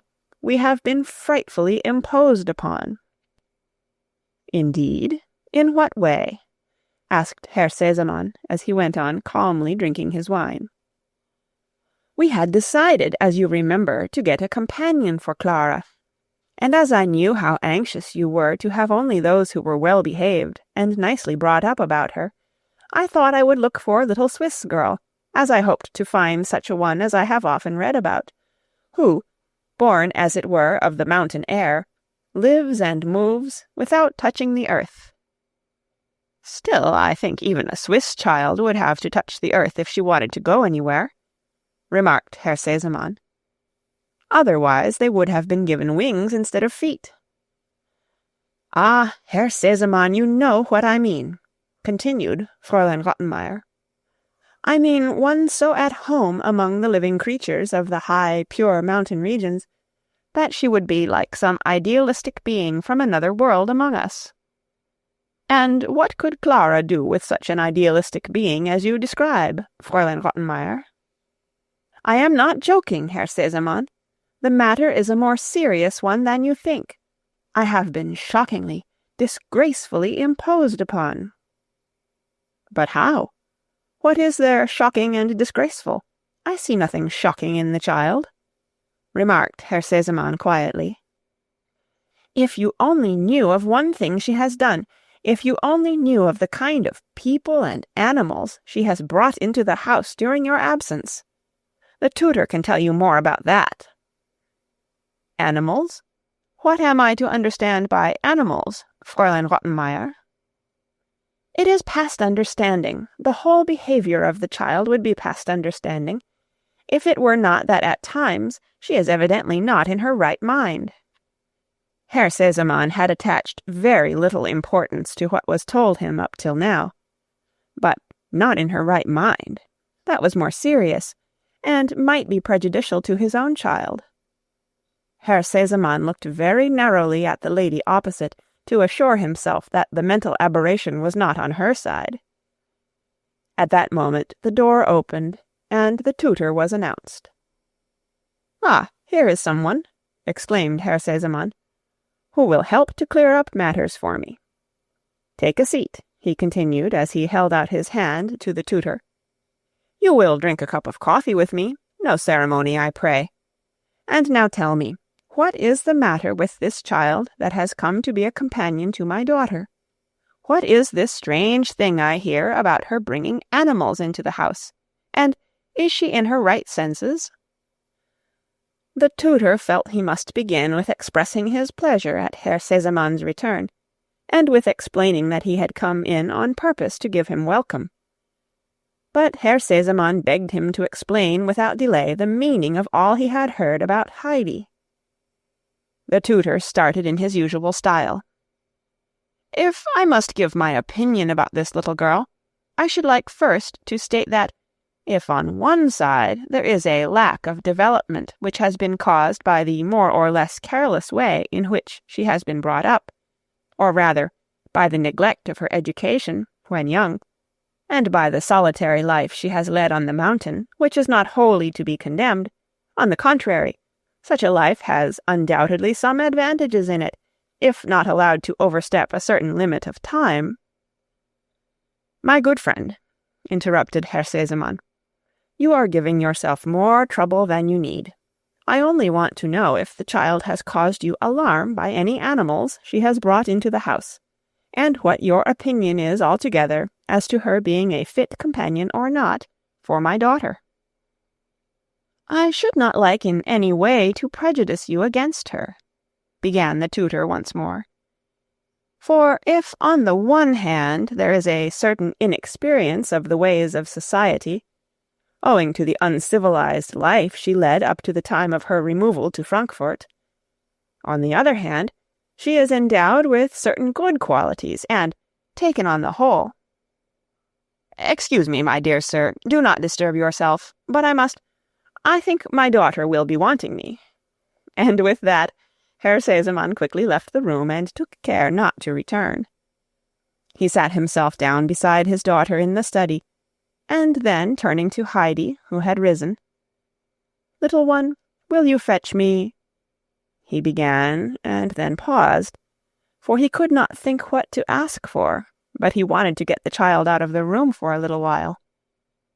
"Fetch me a glass of water." "Fresh water?" asked Heidi.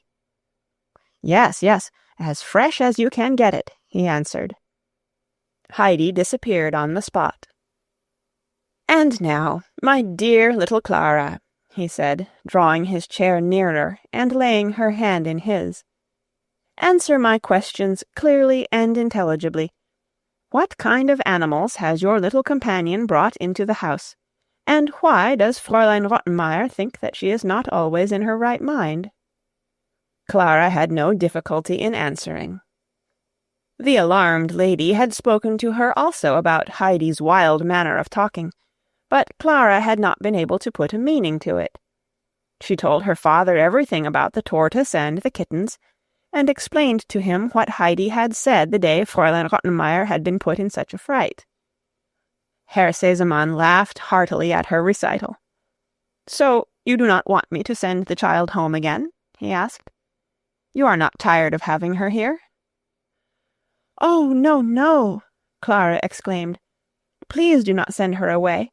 Time has passed much more quickly since Heidi was here, for something fresh happens every day, and it used to be so dull, and she has always so much to tell me." "That's all right, then, and here comes your little friend. Have you brought me some nice fresh water?" he asked, as Heidi handed him a glass. "Yes, fresh from the pump," answered Heidi. "You did not go yourself to the pump," said Clara. "Yes, I did. It is quite fresh. I had to go a long way, for there were such a lot of people at the first pump. So I went further down the street, but there were just as many at the second pump, but I was able to get some water at the next one in the next street, and the gentleman with the white hair asked me to give his kind regards to Herr Sesemann." "You have had quite a successful expedition," said Herr Sesemann, laughing. "And who was the gentleman?" "He was passing, and when he saw me he stood still and said, 'As you have a glass, will you give me a drink? To whom are you taking the water?' And when I said, 'To Herr Sesemann,' he laughed very much, and then he gave me that message for you, and also said he hoped you would enjoy the water." "Oh, and who was it, I wonder, who sent me such good wishes? Tell me what he was like," said Herr Sesemann. "He was kind and laughed, and he had a thick gold chain and a gold thing hanging from it with a large red stone, and a horse's head at the top of his stick." "It's the doctor, my old friend the doctor," exclaimed Clara and her father at the same moment. And Herr Sesemann smiled to himself at the thought of what his friend's opinion must have been of this new way of satisfying his thirst for water. That evening, when Herr Sesemann and Fräulein Rottenmeier were alone, settling the household affairs, he informed her that he intended to keep Heidi. He found the child in a perfectly right state of mind, and his daughter liked her as a companion. "I desire, therefore," he continued, laying stress upon his words, "that the child shall be in every way kindly treated, and that her peculiarities shall not be looked upon as crimes. If you find her too much for you alone, I can hold out a prospect of help, for I am shortly expecting my mother here on a long visit, and she, as you know, can get on with anybody, whatever they may be like." "Oh, yes, I know," replied Fraulein Rottenmeier, but there was no tone of relief in her voice as she thought of the coming help. Herr Sesemann was only home for a short time. He left for Paris again before the fortnight was over, comforting Clara, who could not bear that he should go from her again so soon, with the prospect of her grandmother's arrival, which was to take place in a few days' time. Herr Sesemann had indeed only just gone when a letter came from Frau Sesemann, announcing her arrival on the following day, and stating the hour when she might be expected, in order that a carriage should be sent to meet her at the station. Clara was overjoyed, and talked so much about her grandmother that evening that Heidi began also to call her grandmamma, which brought down on her a look of displeasure from Fräulein Rottenmeier. This, however, had no particular effect on Heidi, for she was accustomed now to being continually in that lady's black books. But as she was going to her room that night, Fräulein Rottenmeier waylaid her, and, drawing her into her own, gave her strict injunctions as to how she was to address Frau Sesemann when she arrived. On no account was she to call her grandmamma, but always to say madam to her. "Do you understand?" said the lady, as she saw a perplexed expression on Heidi's face. The latter had not understood, but, seeing the severe expression of the lady's face, she did not ask for more explanation. Chapter 10. Another Grandmother. There was much expectation and preparation about the house on the following evening, and it was easy to see that the lady who was coming was one whose opinion was highly thought of, and for whom everybody had a great respect. Tinette had a new white cap on her head, and Sebastian collected all the footstools he could find and placed them in convenient spots, so that the lady might find one ready to her feet whenever she chose to sit.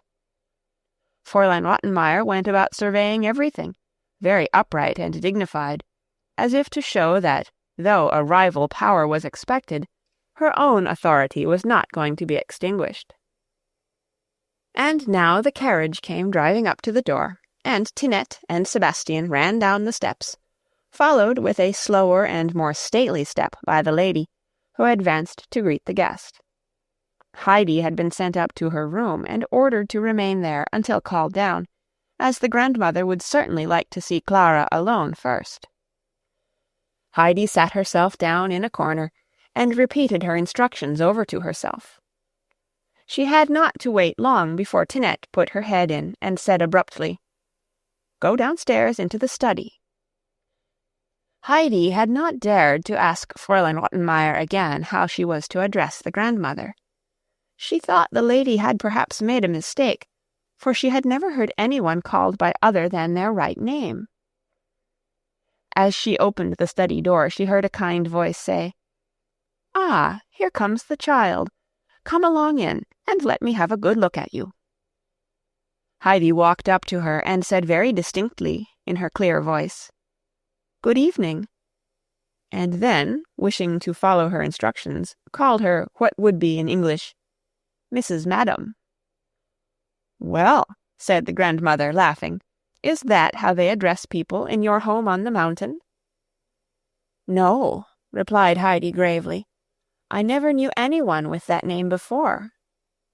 "Nor I either," laughed the grandmother again, as she patted Heidi's cheek. "Never mind. When I am with the children, I am always grandmamma. You won't forget that name, will you?" "No, no," Heidi assured her. "I often used to say it at home." "I understand," said the grandmother, with a cheerful little nod of the head. Then she looked more closely at Heidi, giving another nod from time to time, and the child looked back at her with steady, serious eyes, for there was something kind and warm-hearted about this newcomer that pleased Heidi, and indeed everything to do with the grandmother attracted her, so that she could not turn her eyes away. She had such beautiful white hair, and 2 long lace ends hung down from the cap on her head and waved gently about her face every time she moved, as if a soft breeze were blowing round her, which gave Heidi a peculiar feeling of pleasure. "And what is your name, child?" the grandmother now asked. "I am always called Heidi, but as I am now to be called Adelheid, I will try and take care." Heidi stopped short, for she felt a little guilty. She had not yet grown accustomed to this name. She continued not to respond when Fraulein Rottenmeier suddenly addressed her by it, and the lady was at this moment entering the room. "Frau Sesemann will no doubt agree with me," she interrupted, "that it was necessary to choose a name that could be pronounced easily, if only for the sake of the servants." "My worthy Rottenmeier," replied Frau Sesemann, "if a person is called Heidi, and has grown accustomed to that name, I call her by the same, and so let it be." Fraulein Rottenmeier was always very much annoyed that the old lady continually addressed her by her surname only, but it was no use minding, for the grandmother always went her own way, and so there was no help for it. Moreover, the grandmother was a keen old lady, and had all her 5 wits about her, and she knew what was going on in the house as soon as she entered it. When on the following day Clara lay down as usual on her couch after dinner, the grandmother sat down beside her for a few minutes and closed her eyes. Then she got up again as lively as ever and trotted off into the dining-room. No one was there. "She is asleep, I suppose," she said to herself, and then, going up to Fraulein Rottenmeier's room, she gave a loud knock at the door. She waited a few minutes, and then Fraulein Rottenmeier opened the door and drew back in surprise at this unexpected visit. "Where is the child, and what is she doing all this time? That is what I came to ask," said Frau Sesemann. "She is sitting in her room, where she could well employ herself if she had the least idea of making herself useful. But you have no idea, Frau Sesemann, of the out-of-the-way things this child imagines and does, things which I could hardly repeat in good society. I should do the same if I had to sit in there like that child, I can tell you. I doubt if you would then like to repeat what I did in good society. Go and fetch the child, and bring her to my room. I have some pretty books with me that I should like to give her." "That is just the misfortune," said Fraulein Rottenmeier with a despairing gesture. "What use are books to her? She has not been able to learn her ABC even, all the long time she has been here. It is quite impossible to get the least idea of it into her head, and that the tutor himself will tell you.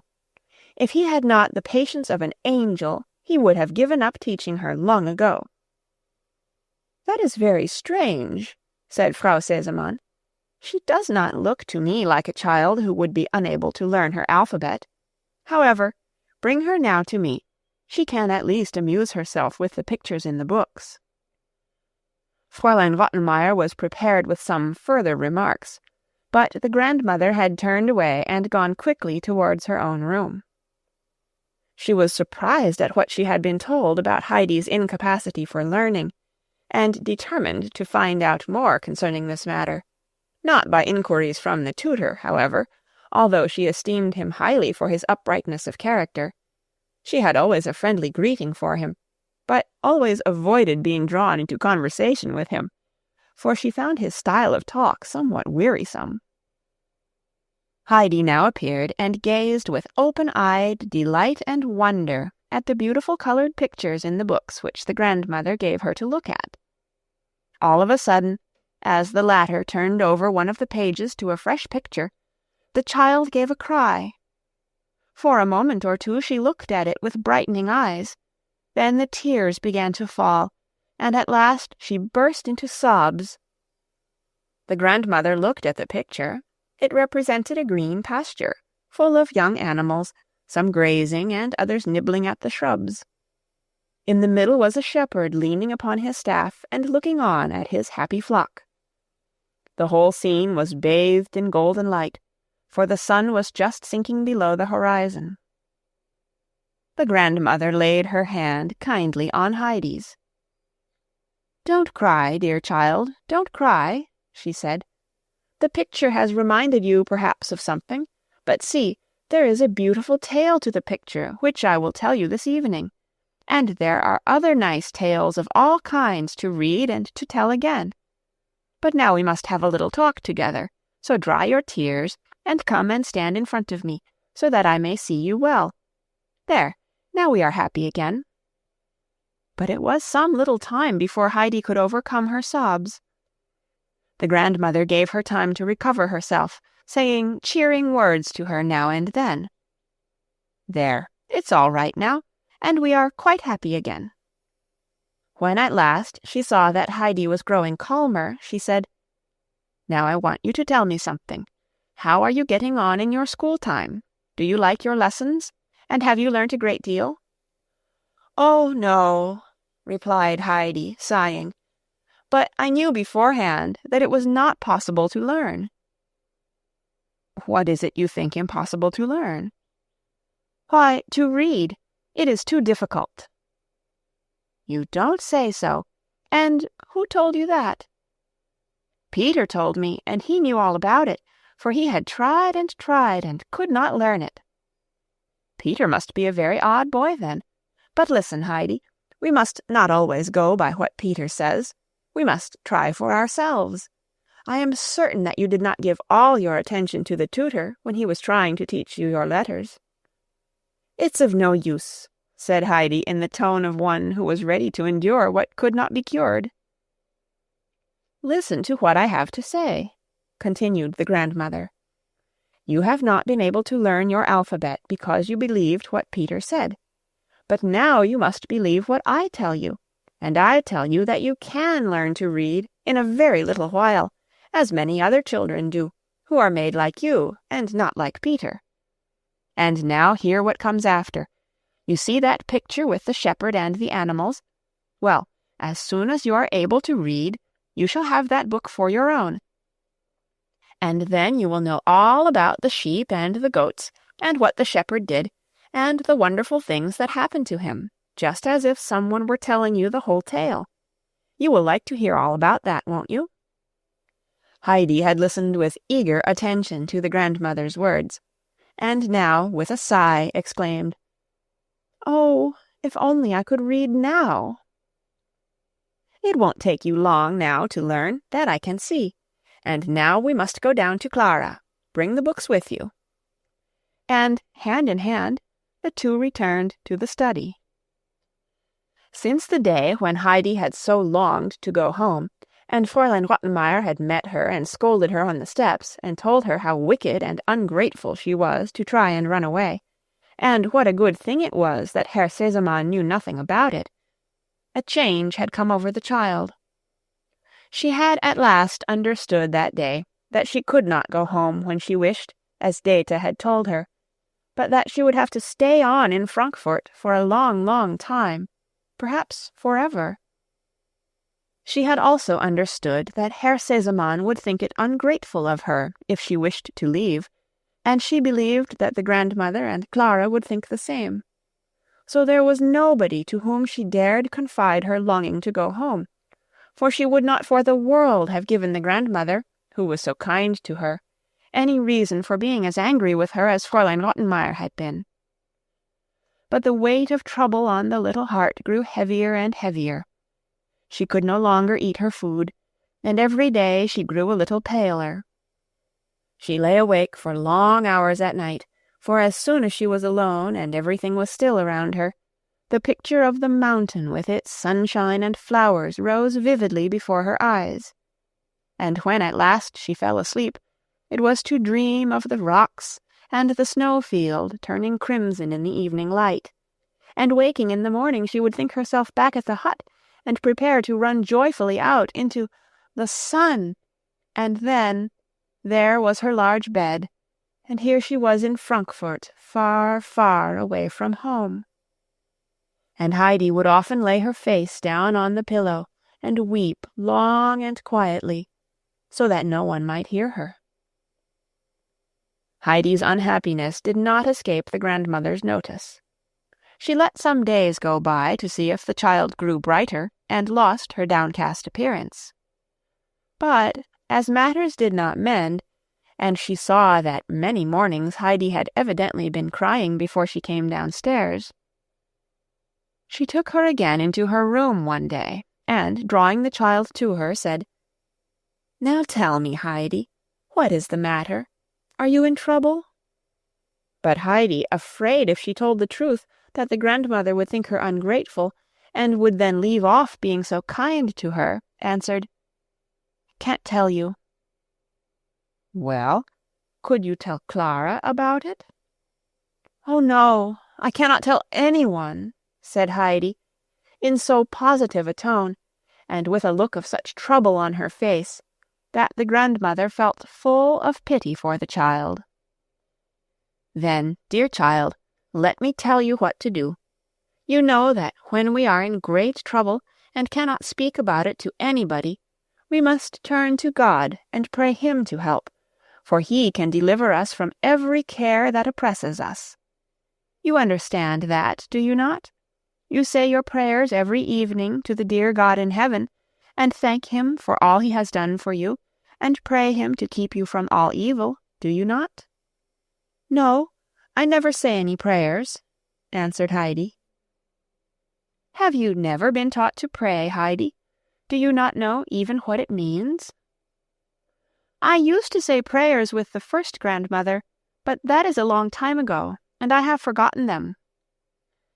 "That is the reason, Heidi, that you are so unhappy, because you know no one who can help you. Think what a comfort it is when the heart is heavy with grief, to be able at any moment to go and tell everything to God, and pray Him for the help that no one else can give us. And He can help us and give us everything that will make us happy again." A sudden gleam of joy came into Heidi's eyes. "May I tell Him everything, everything?" "Yes, everything, Heidi, everything." Heidi drew her hand away, which the grandmother was holding affectionately between her own, and said quickly, "May I go?" "Yes, of course," was the answer, and Heidi ran out of the room into her own, and sitting herself on a stool, folded her hands together, and told God about everything that was making her so sad and unhappy, and begged Him earnestly to help her, and to let her go home to her grandfather. It was about a week after this that the tutor asked Frau Sesemann's permission for an interview with her, as he wished to inform her of a remarkable thing that had come to pass. So she invited him to her room, and as he entered she held out her hand in greeting, and, pushing a chair towards him, "I am pleased to see you," she said. "Pray sit down, and tell me what brings you here. Nothing bad? No complaints, I hope?" "Quite the reverse," began the tutor. "Something has happened that I had given up hoping for, and which no one, knowing what has gone before, could have guessed, for, according to all expectations, that which has taken place could only be looked upon as a miracle, and yet it really has come to pass, and in the most extraordinary manner, quite contrary to all that one could anticipate." "Has the child Heidi really learnt to read at last?" put in Frau Sesemann. The tutor looked at the lady in speechless astonishment. At last he spoke again. "It is indeed truly marvellous, not only because she never seemed able to learn her ABC, even after all my full explanations, and after spending unusual pains upon her, but because now she has learnt it so rapidly, just after I had made up my mind to make no further attempts at the impossible, but to put the letters as they were before her without any dissertation on their origin and meaning. And now she has, as you might say, learnt her letters overnight, and started at once to read correctly, quite unlike most beginners. And it is almost as astonishing to me that you should have guessed such an unlikely thing." "Many unlikely things happen in life," said Frau Sesemann with a pleased smile. "Two things coming together may produce a happy result, as, for instance, a fresh zeal for learning and a new method of teaching, and neither does any harm. We can but rejoice that the child has made such a good start, and hope for her future progress." After parting with the tutor, she went down to the study to make sure of the good news. There, sure enough, was Heidi, sitting beside Clara and reading aloud to her, evidently herself very much surprised, and growing more and more delighted with the new world that was now open to her as the black letters grew alive and turned into men and things and exciting stories. That same evening Heidi found the large book with the beautiful pictures lying on her plate when she took her place at table, and when she looked questioningly at the grandmother, the latter nodded kindly to her and said, "Yes, it's yours now." "Mine to keep always, even when I go home?" said Heidi, blushing with pleasure. "Yes, of course, yours forever," the grandmother assured her. "Tomorrow we will begin to read it." "But you are not going home yet, Heidi, not for years," put in Clara. "When grandmother goes away, I shall want you to stay on with me." When Heidi went to her room that night, she had another look at her book before going to bed, and from that day forth her chief pleasure was to read the tales which belonged to the beautiful pictures over and over again. If the grandmother said, as they were sitting together in the evening, "Now Heidi will read aloud to us," Heidi was delighted, for reading was no trouble to her now, and when she read the tales aloud, the scenes seemed to grow more beautiful and distinct, and then grandmother would explain and tell her more about them still. Still, the picture she liked best was the one of the shepherd leaning on his staff with his flock around him in the midst of the green pasture, for he was now at home and happy, following his father's sheep and goats. Then came the picture where he was seen far away from his father's house, obliged to look after the swine, and he had grown pale and thin from the husks which were all he had to eat.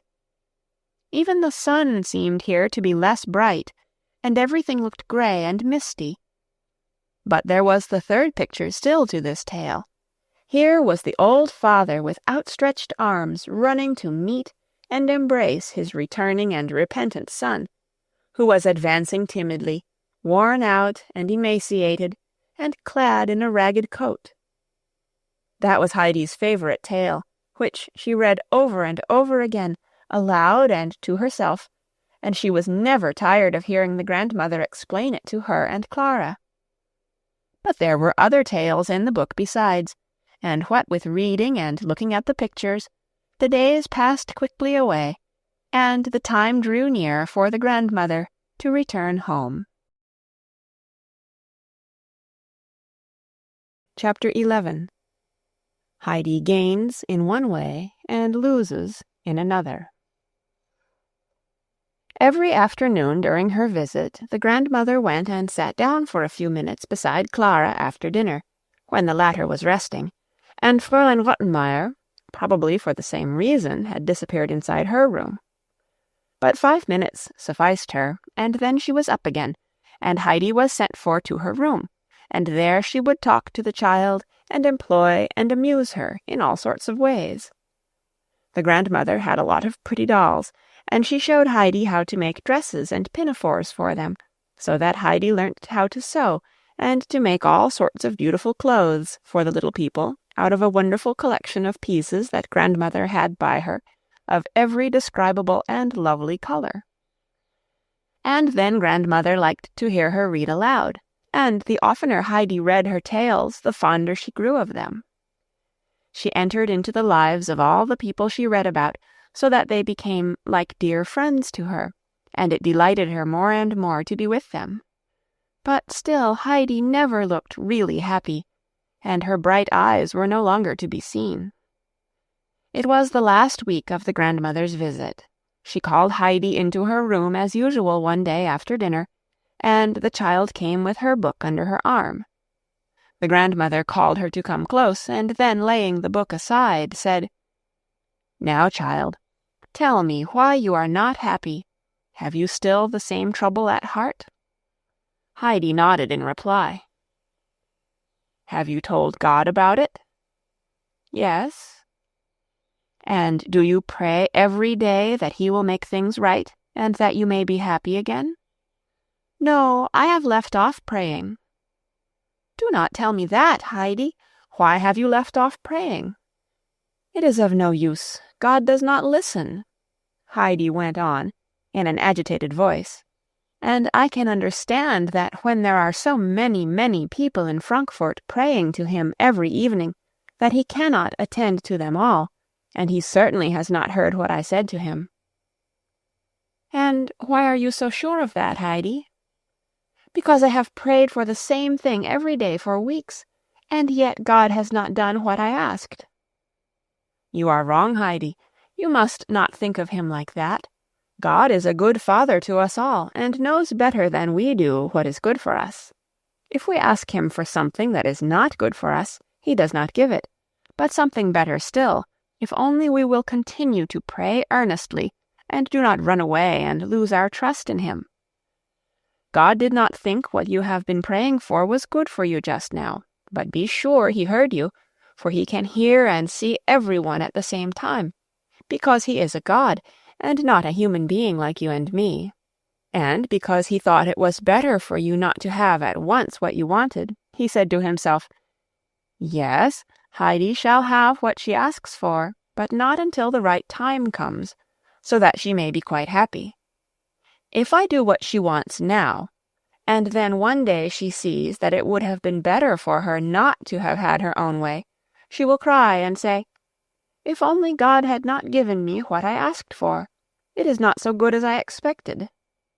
And while God is watching over you, and looking to see if you will trust him and go on praying to him every day, and turn to him for everything you want, you run away and leave off saying your prayers, and forget all about him. And when God no longer hears the voice of one he knew among those who pray to him, he lets that person go his own way, that he may learn how foolish he is. And then this one gets into trouble and cries, "Save me, God, for there is none other to help me." And God says, "Why did you go from me? I could not help you when you ran away." And you would not like to grieve God, would you, Heidi, when he only wants to be kind to you? So will you not go and ask him to forgive you, and continue to pray and to trust him? For you may be sure that he will make everything right and happy for you, and then you will be glad and light-hearted again." Heidi had perfect confidence in the grandmother, and every word she said sunk into her heart. "I will go at once and ask God to forgive me, and I will never forget him again," she replied repentantly. "That is right, dear child," and, anxious to cheer her, added, "Don't be unhappy, for he will do everything you wish in good time." And Heidi ran away, and prayed that she might always remember God, and that he would go on thinking about her. The day came for grandmother's departure, a sad one for Clara and Heidi. But the grandmother was determined to make it as much like a holiday as possible, and not to let them mope, and she kept them so lively and amused that they had no time to think about their sorrow at her going until she really drove away. Then the house seemed so silent and empty that Heidi and Clara did not know what to do with themselves, and sat during the remainder of the day like two lost children. The next day, when the hour came for Clara and Heidi to be together, the latter walked in with her book and proposed that she should go on reading aloud every afternoon to Clara, if the latter liked it. Clara agreed, and thought anyhow it would be nice for that day, so Heidi began with her usual enthusiasm. But the reading did not last long, for Heidi had hardly begun a tale about a dying grandmother before she cried out, "Oh, then the grandmother is dead!" and burst into tears, for everything she read was so real to her that she quite thought it was the grandmother at home who had died, and she kept on exclaiming as her sobs increased, "She is dead, and I shall never see her again, and she never had one of the white rolls." Clara did all she could to explain to Heidi that the story was about quite a different grandmother, But even when at last she had been able to convince Heidi of this, the latter continued to weep inconsolably, for now she had awakened to the thought that perhaps the grandmother, and even the grandfather also, might die while she was so far away, and that if she did not go home for a long time she would find everything there all silent and dead, and there she would be all alone, and would never be able to see the dear ones she loved any more. Fraulein Rottenmeier had meanwhile come into the room, and Clara explained to her what had happened.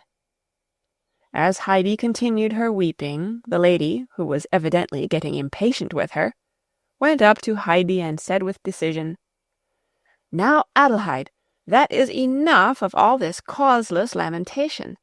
I will tell you once for all, if there are any more scenes like this while you are reading, I shall take the book away from you, and shall not let you have it again."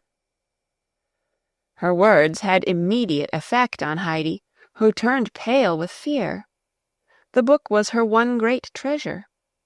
She quickly dried her tears and swallowed her sobs as best she could, so that no further sound of them should be heard.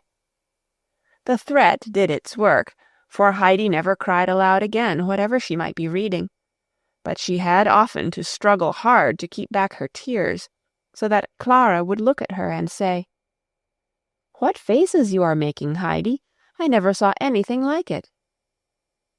But the faces made no noise and did not offend Fräulein Rottenmeier, and Heidi, having overcome her fit of despairing misery, would go quietly on for a while, and no one perceived her sorrow. But she lost all her appetite, and looked so pale and thin that Sebastian was quite unhappy when he looked at her, and could not bear to see her refusing all the nice dishes he handed her. He would whisper to her sometimes, in quite a kind, fatherly manner, "Take a little. You don't know how nice it is. There, a good spoonful. Now another." But it was of no use. Heidi hardly ate anything at all, and as soon as she laid her head down at night the picture of home would rise before her eyes, and she would weep, burying her face in the pillow that her crying might not be heard. And so many weeks passed away. Heidi did not know if it was winter or summer, for the walls and windows she looked out upon showed no change, and she never went beyond the house except on rare occasions when Clara was well enough to drive out. And then they only went a very little way, as Clara could not bear the movement for long. So that on these occasions they generally only saw more fine streets and large houses and crowds of people. They seldom got anywhere beyond them, and grass and flowers, fir trees and mountains, were still far away. Heidi's longing for the old familiar and beautiful things grew daily stronger, so that now only to read a word that recalled them to her remembrance brought her to the verge of tears, which with difficulty she suppressed. So the autumn and winter passed, and again the sun came shining down on the white walls of the opposite houses, and Heidi would think to herself that now the time had come for Peter to go out again with the goats, to where the golden flowers of the cistus were glowing in the sunlight, and all the rocks around turned to fire at sunset.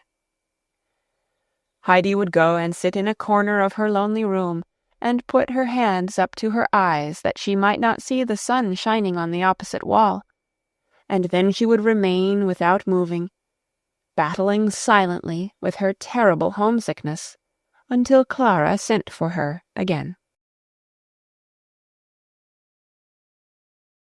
Chapter 12. A Ghost in the House. For some days past, Fräulein Rottenmeier had gone about rather silently, and as if lost in thought. As twilight fell, and she passed from room to room, or along the long corridors, she was seen to look cautiously behind her, and into the dark corners, as if she thought someone was coming silently behind her, and might unexpectedly give her dress a pull. Nor would she now go alone into some parts of the house.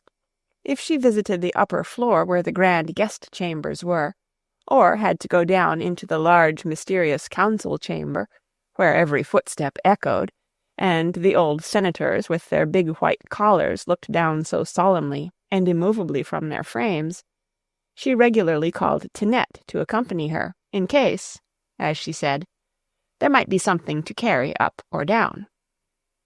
Tinette, on her side, did exactly the same. If she had business upstairs or down, she called Sebastian to accompany her, and there was always something he must help her with, which she could not carry alone. More curious still, Sebastian also, if sent into one of the more distant rooms, always called John to go with him in case he should want his assistance in bringing what was required. And John readily obeyed, although there was never anything to carry, and either might well have gone alone. But he did not know how soon he might want to ask Sebastian to do the same service for him. And while these things were going on upstairs, the cook, who had been in the house for years, would stand shaking her head over her pots and kettles and sighing, "That ever I should live to know such a thing." For something very strange and mysterious was going on in Herr Sesemann's house. Every morning, when the servants went downstairs, they found the front door wide open, although nobody could be seen far or near to account for it. During the first few days that this happened, every room and corner was searched in great alarm to see if anything had been stolen, for the general idea was that a thief had been hiding in the house and had gone off in the night with the stolen goods. But not a thing in the house had been touched. Everything was safe in its place. The door was doubly locked at night, and for further security the wooden bar was fastened across it. But it was no good. Next morning the door again stood open. The servants in their fear and excitement got up extra early, but not so early but what the door had been opened before they got downstairs, although everything and everybody around were still wrapped in slumber, and the doors and windows of the adjoining houses all fast shut. At last, after a great deal of persuasion from Fraulein Rottenmeier, Sebastian and John plucked up courage and agreed to sit up one night in the room next to the large council chamber and to watch and see what would happen. Fraulein Rottenmeier looked up several weapons belonging to the master, and gave these and a bottle of spirits to Sebastian, so that their courage might not faint if it came to a fight. On the appointed night the two sat down and began at once to take some of the strengthening cordial, which at first made them very talkative and then very sleepy, so that they leant back in their seats and became silent.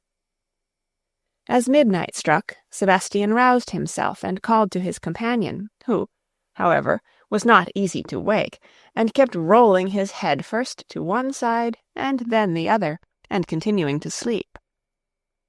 Sebastian began to listen more attentively, for he was wide awake now. Everything was still as a mouse. All sound had died away from the streets even. He did not feel inclined to go to sleep again, for the stillness was ghostly to him, and he was afraid now to raise his voice to rouse John, so he shook him gently to make him stir. At last, as 1 struck, John woke up and came back to the consciousness of why he was sitting in a chair instead of lying in his bed. He now got up with a great show of courage and said, "Come, Sebastian, we must go outside and see what is going on. You need not be afraid. Just follow me." Whereupon he opened the door wide and stepped into the hall. Just as he did so, a sudden gust of air blew through the open front door and put out the light which John held in his hand. He started back, almost overturning Sebastian, whom he clutched and pulled back into the room, and then shutting the door quickly, he turned the key as far as he could make it go. Then he pulled out his matches and lighted his candle again. Sebastian, in the suddenness of the affair, did not know exactly what had happened, for he had not seen the open door or felt the breeze behind John's broad figure. But now, As he saw the latter in the light, he gave a cry of alarm, for John was trembling all over, and as white as a ghost. "What's the matter? What did you see outside?" asked Sebastian sympathetically. "The door partly open," gasped John, "and a white figure standing at the top of the steps. There it stood, and then all in a minute it disappeared." Sebastian felt his blood run cold. The two sat down close to one another, and did not dare move again till the morning broke, and the streets began to be alive again. Then they left the room together, shut the front door, and went upstairs to tell Fraulein Rottenmeier of their experience. She was quite ready to receive them, for she had not been able to sleep at all in the anxiety of waiting to hear their report. They had no sooner given her details of the night's experience than she sat down and wrote straight off to Herr Sesemann, who had never received such a letter before in his life. She could hardly write, she told him, for her fingers were stiff with fear, and Herr Sesemann must please arrange to come back at once, for dreadful and unaccountable things were taking place at home. Then she entered into particulars of all that had happened, of how the door was found standing open every morning, and how nobody in the house now felt sure of their life in this unprotected state of things, and how it was impossible to tell what terrible results might follow on these mysterious doings. Herr Sesemann answered that it was quite impossible for him to arrange to leave his business and return home at once. He was very much astonished at this ghost tale, but hoped by this time the ghost had disappeared. If, however, it still continued to disturb the household, would Fraulein Rottenmeier write to the grandmother and ask her if she could come and do something. She, he was sure, would soon find out a way to deal with the ghost so that it would not venture again to haunt his house. Fraulein Rottenmeier was not pleased with the tone of this letter. She did not think the matter was treated seriously enough. She wrote off without delay to Frau Sesemann, but got no more satisfactory reply from that quarter, and some remarks in the letter she considered were quite offensive. Frau Sesemann wrote that she did not feel inclined to take the journey again from Holstein to Frankfurt, because Rottenmeier fancied she saw ghosts. There had never been a ghost in the house since she had known it, and if there was one now it must be a live one, with which Rottenmeier ought to be able to deal. If not, she had better send for the watchman to help her. Fraulein Rottenmeier, however, was determined not to pass any more days in a state of fear, and she knew the right course to pursue. She had as yet said nothing to the children of the ghostly apparitions, for she knew if she did that the children would not remain alone for a single moment, and that might entail discomfort for herself. But now she walked straight off into the study, and there in a low mysterious voice told the two children everything that had taken place. Clara immediately screamed out that she could not remain another minute alone. Her father must come home, and Fraulein Rottenmeier must sleep in her room at night, and Heidi too must not be left by herself, for the ghost might do something to her. She insisted that they should all sleep together in one room, and keep a light burning all night, and Tinette had better be in the next room, and Sebastian and John come upstairs and spend the night in the hall, so that they might call out and frighten the ghost the instant they saw it appear on the steps. Clara, in short, grew very excited, and Fraulein Rottenmeier had great difficulty in quieting her. She promised to write at once to her father, and to have her bed put in her room, and not to be left alone for a moment. They could not all sleep in the same room, but if Heidi was frightened, why, Tinette must go into her room. But Heidi was far more frightened of Tinette than of ghosts, of which the child had never before heard, so she assured the others she did not mind the ghost, and would rather be alone at night. Fraulein Rottenmeier now sat down to write another letter to Herr Sesemann, stating that these unaccountable things that were going on in the house had so affected his daughter's delicate constitution that the worst consequences might be expected. Epileptic fits and St. Vitus' dance often came on suddenly in cases like this, and Clara was liable to be attacked by either if the cause of the general alarm was not removed. The letter was successful, and 2 days later Herr Sesemann stood at his front door and rang the bell in such a manner that everybody came rushing from all parts of the house, and stood looking affrighted at everybody else, convinced that the ghost was impudently beginning its evil tricks in daylight. Sebastian peeped cautiously through a half-closed shutter. As he did so, there came another violent ring at the bell, which it was impossible to mistake for anything but a very hard pull from a non-ghostly hand. And Sebastian recognized whose hand it was, and rushing pell-mell out of the room, fell heels over head downstairs, but picked himself up at the bottom and flung open the street door. Herr Sesemann greeted him abruptly, and went up without a moment's delay into his daughter's room.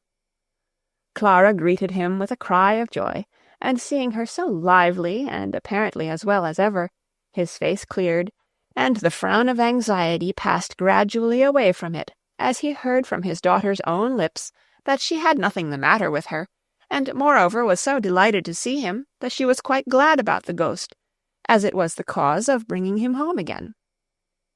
"And how is the ghost getting on?" he asked, turning to Fraulein Rottenmeier with a twinkle of amusement in his eye.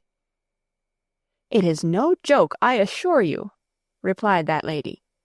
"You will not laugh yourself tomorrow morning, Herr Sesemann. What is going on in the house points to some terrible thing that has taken place in the past and been concealed." "Well, I know nothing about that," said the master of the house.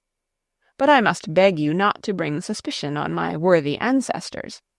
And now, will you kindly call Sebastian into the dining-room, as I wish to speak to him alone?" Herr Sesemann had been quite aware that Sebastian and Fraulein Rottenmeier were not on the best of terms, and he had his ideas about this scare. "Come here, lad," he said, as Sebastian appeared. "And tell me frankly, have you been playing at ghosts to amuse yourself at Fraulein Rottenmeier's expense?" "No, on my honor, sir. Pray do not think it. I am very uncomfortable about the matter myself," answered Sebastian with unmistakable truthfulness. "Well, if that is so, I will show you and John tomorrow morning how ghosts look in the daylight. You ought to be ashamed of yourself, Sebastian, a great strong lad like you, to run away from a ghost.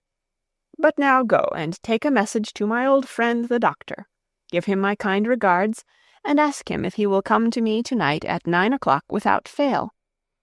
I have come by express from Paris to consult him. I shall want him to spend the night here, so bad a case is it, so he will arrange accordingly. You understand?" "Yes, sir," replied Sebastian.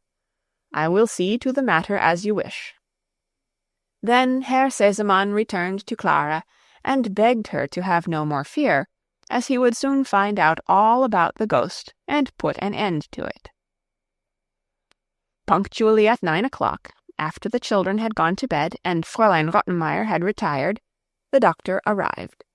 He was a grey-haired man with a fresh face, and 2 bright, kindly eyes. He looked anxious as he walked in, but, on catching sight of his patient, burst out laughing, and clapped him on the shoulder. "Well," he said, "you look pretty bad for a person that I am to sit up with all night." "Patience, friend," answered Herr Sesemann. "The one you have to sit up for will look a good deal worse when we have once caught him." "So there is a sick person in the house, and one that has first to be caught?" "Much worse than that, doctor. A ghost in the house. My house is haunted." The doctor laughed aloud. "That's a nice way of showing sympathy, doctor," continued Herr Sesemann. "It's a pity my friend Rottenmeier cannot hear you. She is firmly convinced that some old member of the family is wandering about the house doing penance for some awful crime he committed." "How did she become acquainted with him?" asked the doctor, still very much amused. So Herr Sesemann recounted to him how the front door was nightly opened by somebody, according to the testimony of the combined household, and he had therefore provided 2 loaded revolvers, so as to be prepared for anything that happened, for either the whole thing was a joke got up by some friend of the servants, just to alarm the household while he was away, and in that case a pistol fired into the air would procure him a wholesome fright, or else it was a thief who, by leaving everybody at first to think there was a ghost, made it safe for himself when he came later to steal, as no one would venture to run out if they heard him, and in that case, too, a good weapon would not be amiss. The two took up their quarters for the night in the same room in which Sebastian and John had kept watch. A bottle of wine was placed on the table, for a little refreshment would be welcome from time to time if the night was to be passed sitting up.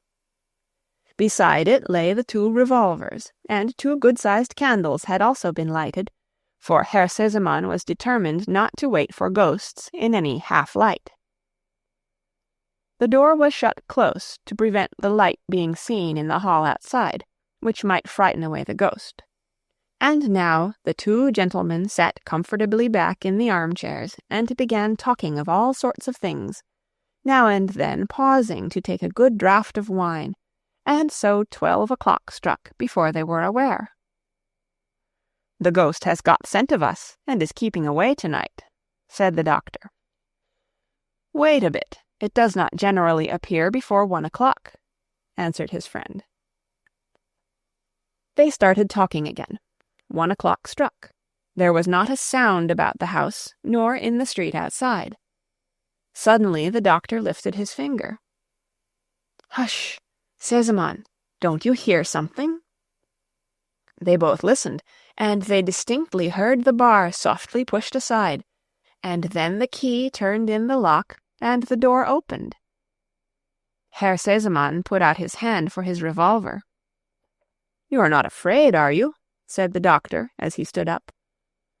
"It is better to take precautions," whispered Herr Sesemann, and seizing one of the lights in his other hand, he followed the doctor, who, armed in like manner with a light and a revolver, went softly on in front. They stepped into the hall. The moonlight was shining in through the open door and fell on a white figure standing motionless in the doorway. "Who is there?" thundered the doctor in a voice that echoed through the hall, as the two men advanced with lights and weapons towards the figure. It turned and gave a low cry. There, in her little white nightgown, stood Heidi, with bare feet, staring with wild eyes at the lights and the revolvers, and trembling from head to foot like a leaf in the wind. The two men looked at one another in surprise. "Why, I believe it is your little water-carrier, Sesemann," said the doctor. "Child, what does this mean?" said Herr Sesemann. "What did you want? Why did you come down here?" White with terror, and hardly able to make her voice heard, Heidi answered, "I don't know." But now the doctor stepped forward. "This is a matter for me to see to, Sesemann. Go back to your chair. I must take the child upstairs to her bed." And with that he put down his revolver, and gently taking the child by the hand, led her upstairs. "Don't be frightened," he said as they went up side by side. "It's nothing to be frightened about. It's all right. Only just go quietly." On reaching Heidi's room, the doctor put the candle down on the table, and taking Heidi up in his arms, laid her on the bed and carefully covered her over. Then he sat down beside her and waited until Heidi had grown quieter and no longer trembled so violently. He took her hand and said in a kind, soothing voice, "There, now you feel better, and now tell me where you were wanting to go to." "I did not want to go anywhere," said Heidi. "I did not know I went downstairs, but all at once I was there." "I see. And had you been dreaming, so that you seemed to see and hear something very distinctly?" "Yes, I dream every night, and always about the same things. I think I am back with the grandfather, and I hear the sound in the fir trees outside, and I see the stars shining so brightly, and then I open the door quickly and run out, and it is all so beautiful. But when I wake, I am still in Frankfurt." And Heidi struggled as she spoke to keep back the sobs which seemed to choke her. "And have you no pain anywhere? No pain in your head or back?" "No, only a feeling as if there were a great stone weighing on me here." "As if you had eaten something that would not go down?" "No, not like that. Something heavy, as if I wanted to cry very much." "I see. And then do you have a good cry?" "Oh no, I mustn't. Fräulein Rottenmeier forbade me to cry." "So you swallow it all down, I suppose. Are you happy here in Frankfurt?" "Yes," was the low answer, but it sounded more like no. "And where did you live with your grandfather?" "Up on the mountain." "That wasn't very amusing. Rather dull at times, eh?" "No, no, it was beautiful, beautiful." Heidi could go no further.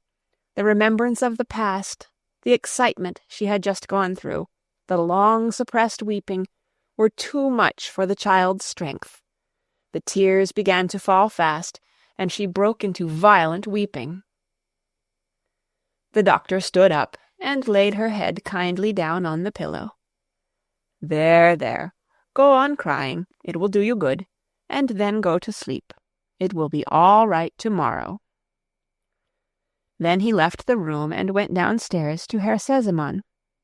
When he was once more sitting in the armchair opposite his friend, "Sesemann," he said, "let me first tell you that your little charge is a sleepwalker. She is the ghost who has nightly opened the front door and put your household into this fever of alarm. Secondly, the child is consumed with homesickness, to such an extent that she is nearly a skeleton already, and soon will be quite one. Something must be done at once. For the first trouble, due to her overexcited nerves, there is but one remedy, to send her back to her native mountain air. And for the second trouble there is also but one cure, and that the same. So, tomorrow the child must start for home. There you have my prescription." Herr Sesemann had arisen and now paced up and down the room in the greatest state of concern. "What?" he exclaimed. "The child a sleepwalker and ill? Homesick and grown emaciated in my house? All this has taken place in my house, and no one seen or known anything about it. And you mean, doctor, that the child who came here happy and healthy, I am to send back to her grandfather a miserable little skeleton? I can't do it. You cannot dream of my doing such a thing. Take the child in hand, do with her what you will, and make her whole and sound, and then she shall go home. But you must do something first." "Sesemann," replied the doctor, "consider what you are doing. This illness of the child's is not one to be cured with pills and powders. The child has not a tough constitution, but if you send her back at once, she may recover in the mountain air. If not, you would rather she went back ill than not at all." Herr Sesemann stood still. The doctor's words were a shock to him.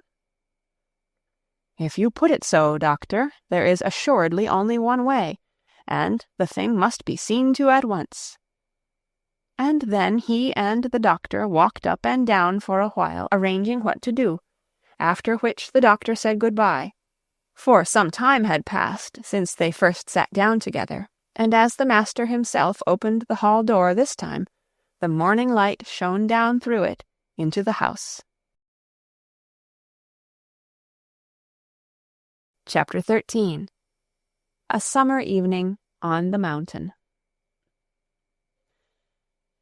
Herr Sesemann, a good deal irritated and excited, went quickly upstairs and along the passage to Fraulein Rottenmeier's room, and there gave such an unusually loud knock at the door that the lady awoke from sleep with a cry of alarm. She heard the master of the house calling to her from the other side of the door. Please make haste and come down to me in the dining-room. We must make ready for a journey at once." Fraulein Rottenmeier looked at her clock. It was just 4:30. She had never got up so early before in her life. What could have happened? What with her curiosity and excitement, she took hold of everything the wrong way, and it was a case with her of more haste, less speed, for she kept on searching everywhere for garments which she had already put on. Meanwhile, Herr Sesemann had gone on farther and rung the bells in turn which communicated with the several servants' rooms, causing frightened figures to leap out of bed, convinced that the ghost had attacked the master and that he was calling for help. One by one they made their appearance in the dining-room, each with a more terrified face than the last, and were astonished to see their master walking up and down, looking well and cheerful, and with no appearance of having had an encounter with a ghost. John was sent off without delay to get the horses and carriage ready. Tinette was ordered to wake Heidi and get her dressed for a journey. Sebastian was hurried off to the house where Dete was in service to bring the latter round. Then Fraulein Rottenmeier, having at last accomplished her toilette, came down, with everything well adjusted about her except her cap, which was put on hindside before. Herr Sesemann put down her flurried appearance to the early awakening he had caused her, and began without delay to give her directions. She was to get out a trunk at once, and pack up all the things belonging to the Swiss child, for so he usually spoke of Heidi, being unaccustomed to her name, and a good part of Clara's clothes as well, so that the child might take home proper apparel, but everything was to be done immediately, as there was no time for consideration. Fraulein Rottenmeier stood as if rooted to the spot, and stared in astonishment at Herr Sesemann. She had quite expected a long and private account of some terrible ghostly experience of his during the night, which she would have enjoyed hearing about in the broad daylight. Instead of this there were these prosaic and troublesome directions, which were so unexpected that she took some time to get over her surprise and disappointment, and continued standing awaiting further explanation. But Herr Sesemann had no thought or time for explanations, and left her standing there while he went to speak to Clara. As he anticipated, the usual commotion in the house had disturbed her, and she was lying and listening and wondering what had happened. So he sat down and told her everything that had occurred during the past night, and explained that the doctor had given his verdict and pronounced Heidi to be in a very highly strung state, so that her nightly wanderings might gradually lead her farther and farther, perhaps even on to the roof, which of course would be very dangerous for her. And so they had decided to send her home at once, as he did not like to take the responsibility of her remaining, and Clara would see for herself that it was the only thing to do. Clara was very much distressed, and at first made all kinds of suggestions for keeping Heidi with her, but her father was firm, and promised her, if she would be reasonable and make no further fuss, that he would take her to Switzerland next summer.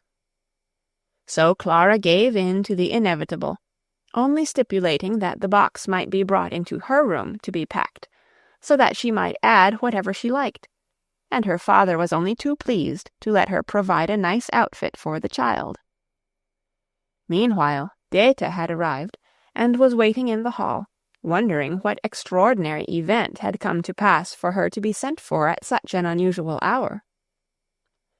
Herr Sesemann informed her of the state Heidi was in, and that he wished her that very day to take her home.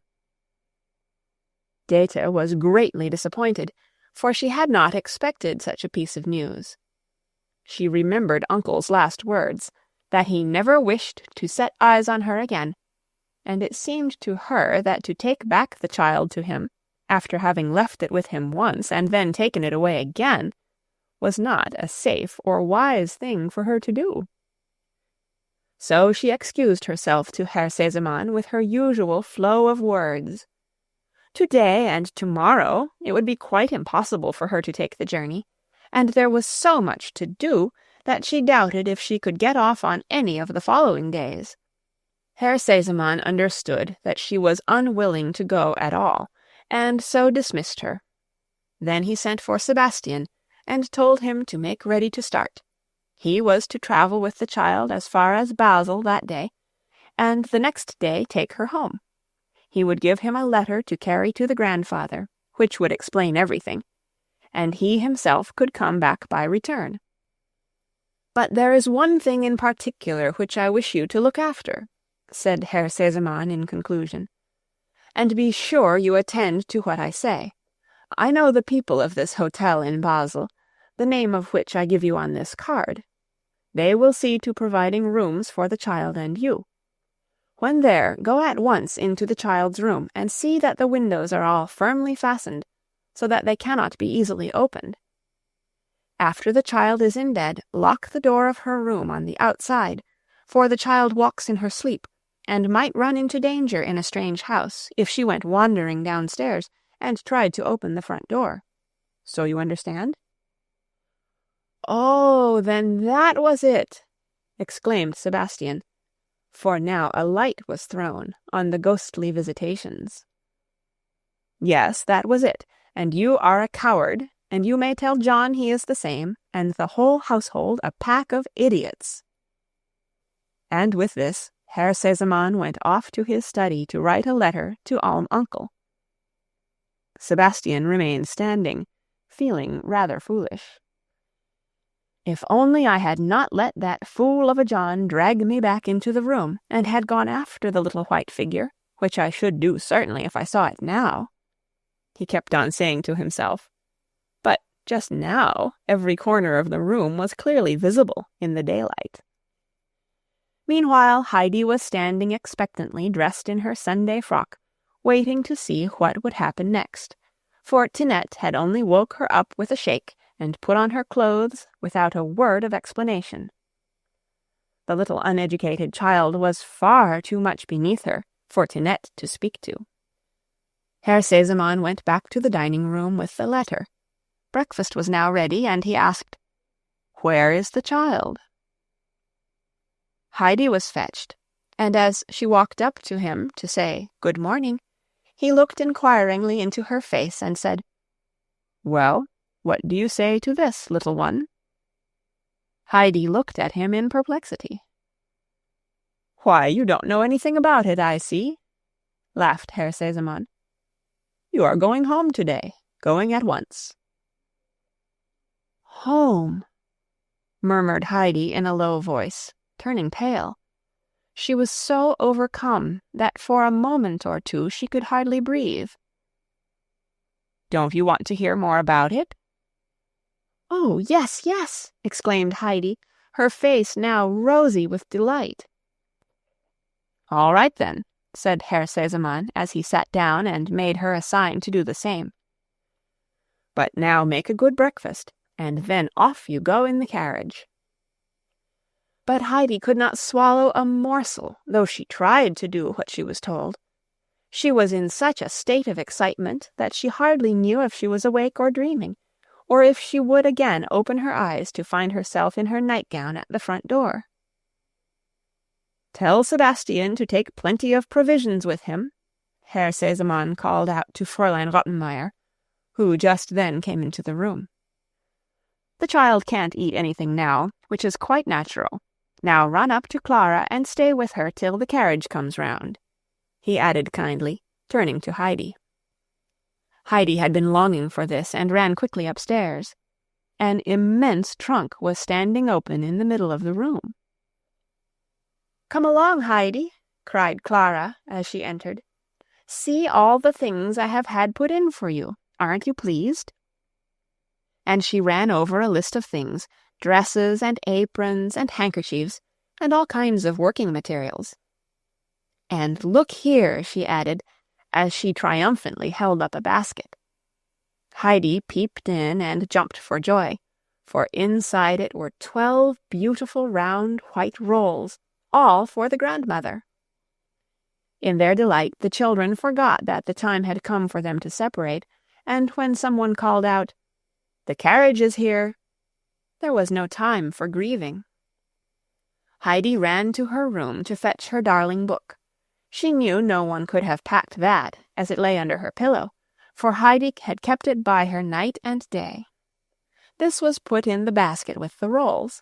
Then she opened her wardrobe to look for another treasure, which perhaps no one would have thought of packing, and she was right. The old red shawl had been left behind, Fraulein Rottenmeier not considering it worth putting in with the other things. Heidi wrapped it round something else which she laid on the top of the basket, so that the red package was quite conspicuous. Then she put on her pretty hat and left the room. The children could not spend much time over their farewells, for Herr Sesemann was waiting to put Heidi in the carriage. Fraulein Rottenmeier was waiting at the top of the stairs to say good-bye to her. When she caught sight of the strange little red bundle, she took it out of the basket and threw it on the ground. "No, no, Adelheid," she exclaimed. "You cannot leave the house with that thing. What can you possibly want with it?" And then she said good-bye to the child. Heidi did not dare take up her little bundle, but she gave the master of the house an imploring look, as if her greatest treasure had been taken from her. "No, no," said Herr Sesemann, in a very decided voice. "The child shall take home with her whatever she likes, kittens and tortoises, if it pleases her. We need not put ourselves out about that, Fräulein Rottenmeier." Heidi quickly picked up her bundle, with a look of joy and gratitude.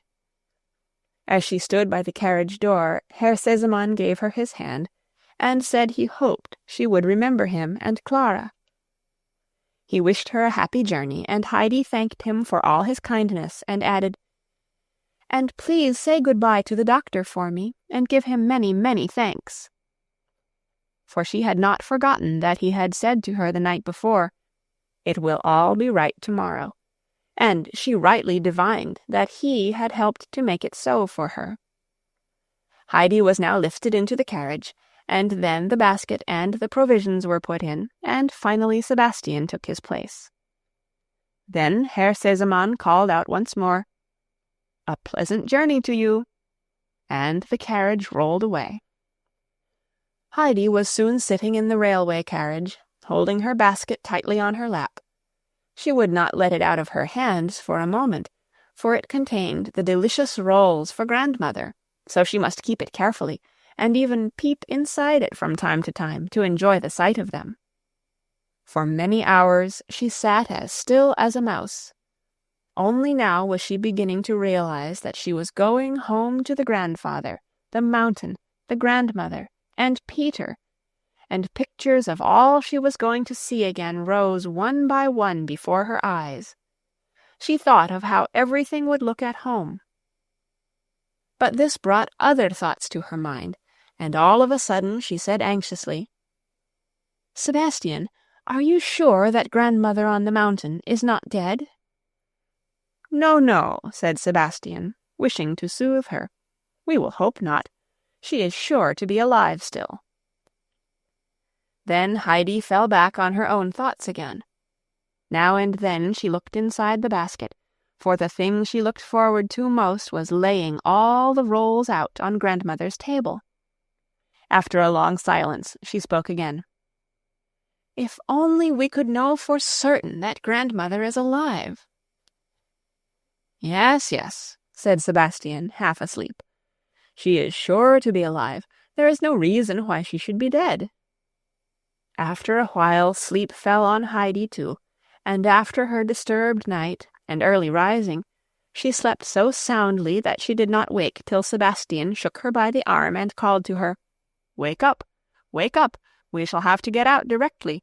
We are just in Basel." There was a further railway journey of many hours the next day. Heidi again sat with her basket on her knee, for she would not have given it up to Sebastian on any consideration. Today she never even opened her mouth, for her excitement, which increased with every mile of the journey, kept her speechless. All of a sudden, before Heidi expected it, a voice called out, "Meienfeld!" She and Sebastian both jumped up, the latter also taken by surprise. In another minute they were both standing on the platform with Heidi's trunk, and the train was steaming away down the valley. Sebastian looked after it regretfully, for he preferred the easier mode of travelling to a wearisome climb on foot, especially as there was danger, no doubt, as well as fatigue in a country like this, where, according to Sebastian's idea, everything and everybody were half savage. He therefore looked cautiously to either side to see who was a likely person to ask the safest way to Dorfli. Just outside the station he saw a shabby-looking little cart and horse, which a broad-shouldered man was loading with heavy sacks that had been brought by the train. So he went up to him and asked which was the safest way to get to Dorfli. "All the roads about here are safe," was the curt reply. So Sebastian altered his question and asked which was the best way to avoid falling over the precipice, and also how a box could be conveyed to Dorfli. The man looked at the box, weighing it with his eye, and then volunteered, if it was not too heavy, to take it on his own cart, as he was driving to Dorfli. After some little interchange of words, it was finally agreed that the man should take both the child and the box to Dorfli, and there find someone who could be sent on with Heidi up the mountain.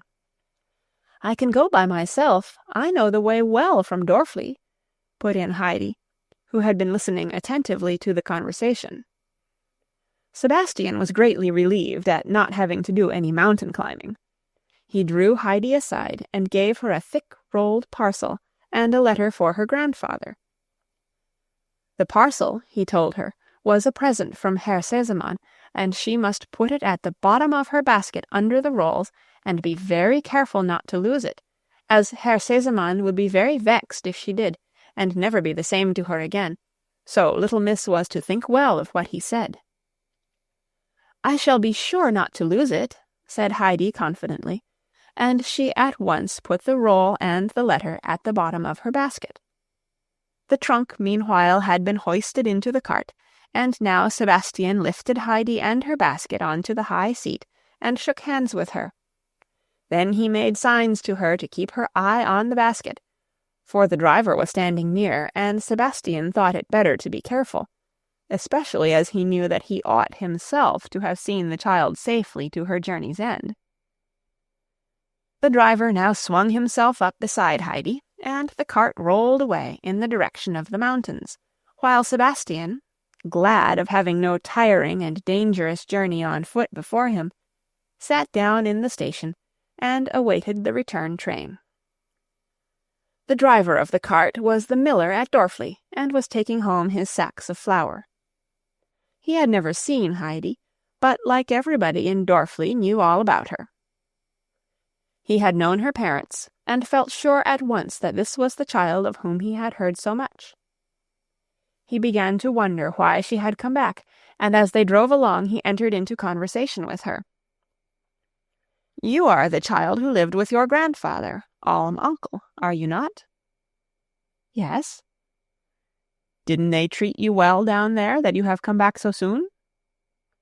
"Yes, it was not that. Everything in Frankfurt is as nice as it could be." "Then why are you running home again?" "Only because Herr Sesemann gave me leave, or else I should not have come." "If they were willing to let you stay, why did you not remain where you were better off than at home?" "Because I would 1,000 times rather be with grandfather on the mountain than anywhere else in the world." "You will think differently, perhaps, when you get back there," grumbled the miller, and then to himself, "It's strange of her, for she must know what it's like." He began whistling and said no more, while Heidi looked around her and began to tremble with excitement, for she knew every tree along the way, and there overhead were the high, jagged peaks of the mountain looking down on her like old friends. And Heidi nodded back to them, and grew every moment more wild with her joy and longing, feeling as if she must jump down from the cart and run with all her might till she reached the top. But she sat quite still and did not move, though inwardly in such agitation. The clock was striking 5 as they drove into Dorfli. A crowd of women and children immediately surrounded the cart, for the box and the child arriving with the miller had excited the curiosity of everybody in the neighborhood, inquisitive to know whence they came and whither they were going and to whom they belonged. As the miller lifted Heidi down, she said hastily, "Thank you, grandfather will send for the trunk," and was just going to run off when first one and then another of the bystanders caught hold of her, each one having a different question to put to her. But Heidi pushed her way through them with such an expression of distress on her face that they were forced to let her go. "You see," they said to one another, "how frightened she is, and no wonder." And then they went on to talk of Alm-Uncle, how much worse he had grown than last year, never speaking a word and looking as if he would like to kill everybody he met.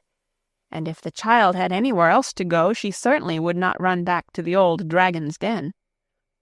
But here the miller interrupted them, saying he knew more about it than they did, and began telling them how a kind gentleman had brought her to Meienfeld and seen her off, and had given him his fare without any bargaining, and extra money for himself. What was more, the child had assured him that she had had everything she wanted where she had been, and that it was her own wish to return to her grandfather. This information caused great surprise, and was soon repeated all over Dorfli, and that evening there was not a house in the place in which the astounding news was not discussed, of how Heidi had of her own accord given up a luxurious home to return to her grandfather. Heidi climbed up the steep path from Dorfli as quickly as she could. She was obliged, however, to pause now and again to take breath, for the basket she carried was rather heavy, and the way got steeper as she drew nearer the top. One thought alone filled Heidi's mind. Would she find the grandmother sitting in her usual corner by the spinning-wheel? Was she still alive? At last Heidi caught sight of the grandmother's house in the hollow of the mountain, and her heart began to beat. She ran faster and faster, and her heart beat louder and louder, and now she had reached the house, but she trembled so she could hardly open the door. And then she was standing inside, unable in her breathlessness to utter a sound. "Ah, my God!" cried a voice from the corner. "That was how Heidi used to run in. If only I could have her with me once again. Who is there?" "It's I, grandmother!" cried Heidi, as she ran and flung herself on her knees beside the old woman, and seizing her hands, clung to her, unable to speak for joy. And the grandmother herself could not say a word for some time, so unexpected was this happiness. But at last she put out her hand and stroked Heidi's curly hair, and said, "Yes, yes, that is her hair and her voice. Thank God that he has granted my prayer."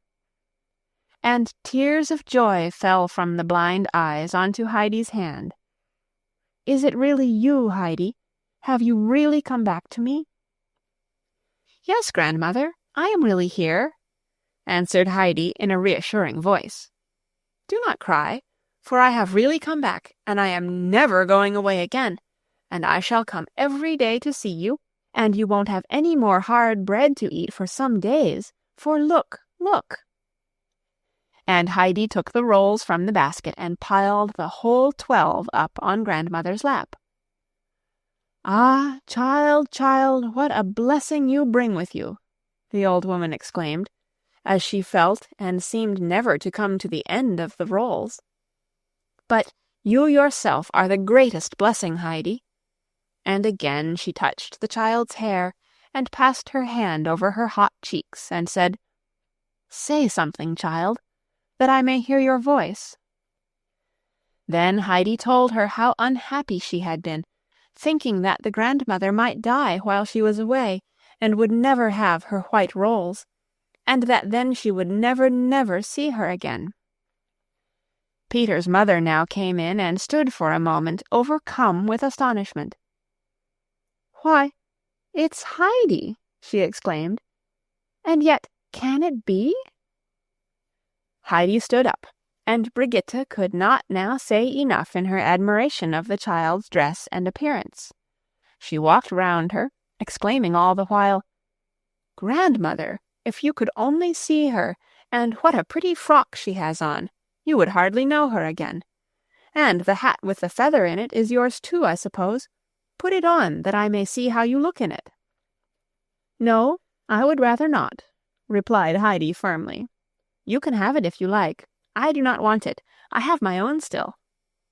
And Heidi, so saying, undid her red bundle, and took out her own old hat, which had become a little more battered still during the journey. But this was no trouble to Heidi.